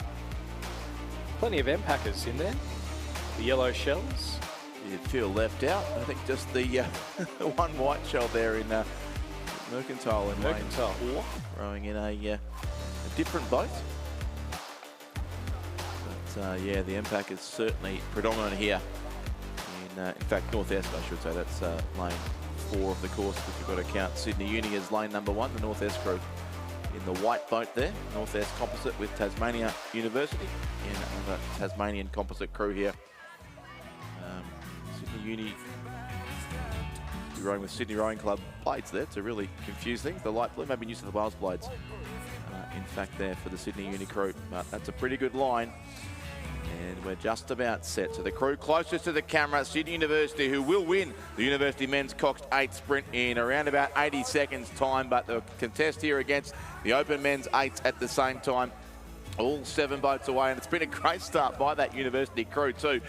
Down lane number 1, so Sydney Uni away well, back towards the centre of the course. I would think the crew there from, in fact it is that North Esk composite crew in the white boat who've got away well just from Toowong and also Mercantile. Then across further to the Sydney Uni composite crew with St Ignatius College in lane number 6, and a little bit back to the West Australian Rowing Club lane 7, UTS Haberfield in lane 8, but a fantastic race there in the middle of the course. North Esk composite, Mercantile and also Sydney Uni along also with the Toowong crew. And how about Sydney Uni on the inside of the course? Sydney Uni inside of the course, absolutely motoring, but wouldn't it be a turn-up if a Tasmanian 8 won 100 years after they last won the King's Cup? It's only over 500 metres, but that won't stop them from trying their absolute darndest. Mercantile next to them, they've moved up level. They've had Sydney University on the far side of the course. It's UTS Haberfield also pushing through. We're in for another cracking finish here in the final race of day 6 of the Australian Rowing Championships. It's UTS. North Esk have got the push towards the line. Are they going to make it? No, it'll just be the UTS crew on the far side. And then it's photo between North Esk Composite and Mercantile. Sydney University in lane number 1 are punching the air with absolute delight because they've won the University Men's Sprint. Well, that's confirmed. I think you're right, Stuart, but that was incredible. And North Esk Composite was so close at taking a win. You're right, 100 years after they last won the King's Cup in a boat called the Tasmania that is stored or on display here at Lake Barrington. We will wait for the results because that was tight across the course. The timing system, I think, is blowing a fuse here. It's saying no crew anywhere apart from Sydney Uni, who we know will take out their event in lane number 1. So we're going to have to wait for confirmation of the results here once again, which means John from BMA's got to listen to us for 2 or 3 more minutes before this massive day will conclude. But what a fantastic race there from all of those crews. But what a brave effort from the Tasmanians. Absolutely, and I tell you what, the Rowing Australia Volunteer of the Day should be the guys in the photo finish booth because they have been busy right the way through the day and particularly over these last little bits. So we'll wait on that confirmation in our final race of the day to see who has walked away with the final gold. I suspect it'll be UTS. I think the North Esk Composite potentially in second by about the width of the bow number. Yeah, no, it was that close. It really was. And it will take a great look to sort that one out. As for the bronze medal as well, so we'll work out who's going to receive those medals shortly. But how great is it sprint racing, and probably again proves the decision to not remove the sprints from this regatta, which I know was discussed with coaches earlier in the week, has again been the right one. It is fantastically close rating. It's exciting. There are crowds and particularly parents, I'm told, down the presentation area making lots of noise as these crews receive their medal. I'm sure the Row Union Bar is doing a roaring trade as well. The deck chairs are out on the waters of Lake Barrington watching the big screen. The moon is rising too in the eastern sky, Stuart, so it's a wonderful scene here at Lake Barrington. Sydney Uni are celebrating like they've won because they have, in fact, because that's the Lane 1 crew, which we know has taken out their own event. But we will hopefully shortly get the answer as to who has taken out race 533 of this regatta. So I'm just on the regatta page, unofficial. 7th place, Swan River. 6th place, the West Australian Composite. 5th place, Toowong. 4th place by 0.29 of a second, Sydney University St Ignatius. 3rd place by 0.04, Mercantile. 2nd place by 0.11 of a second, Northwest Tasmania University. Oh, UTS taking the W. 0.11. Wow. Wow. Oh, the storyline was there. Hollywood was calling, and they've just missed out. But they've had a great race, and it's been certainly a great day for the Tasmanian crews here in the sprint regatta, Stuart. But as we get a shot of darkening sights here at Lake Barrington, I think that's our cue to wrap things up from down here. What a fantastic day it has been. As you say, Wallace Russell taking 4 individual gold medals in the one day, an incredible sprint regatta, lots of semi-finals of our school races setting us up for tomorrow, and a few national titles awarded too in our big boat events earlier today. Yeah, that big boat energy, the open men's and women's quads and eights. Some fantastic racing in the schoolboy, schoolgirl quads and eights as well. Cannot wait for tomorrow, day 7, 2026 Australian Rowing Championships. Let's get ready for some history. Absolutely, it should be a great day. Check the website to make sure, but we should commence racing. I think the original schedule was at 7:55, so just before 8 a.m. Running through to the Kings and Queens Cups at 3:30 tomorrow afternoon. It'll be a fantastic day 7 here at Lake Barrington. It's been a fantastic day 6 as well. So farewell for now from the 2026 Australian Rowing Championships. We gotta move, we gotta shake, we gotta get up on our feet and liberate it.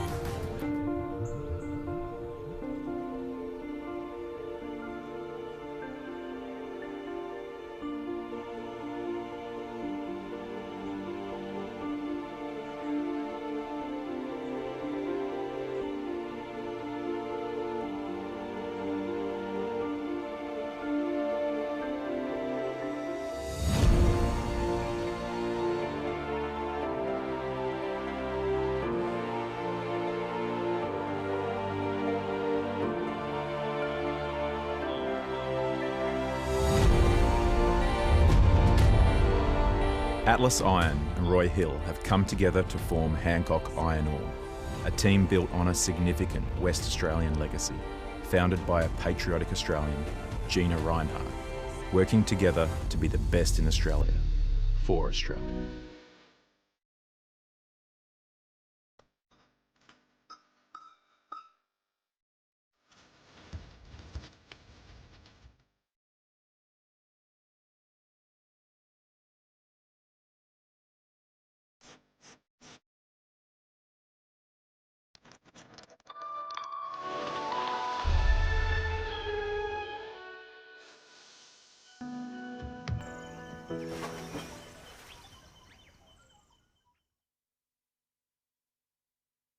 Works now when the gates of earth won't let you out. This is where you fall down. You weren't ready when heaven rained down in a storm cloud.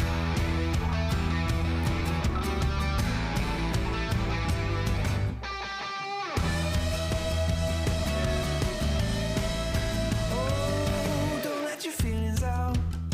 Every word you speak on the back page, dripping in a joke in a seascape. And your love shall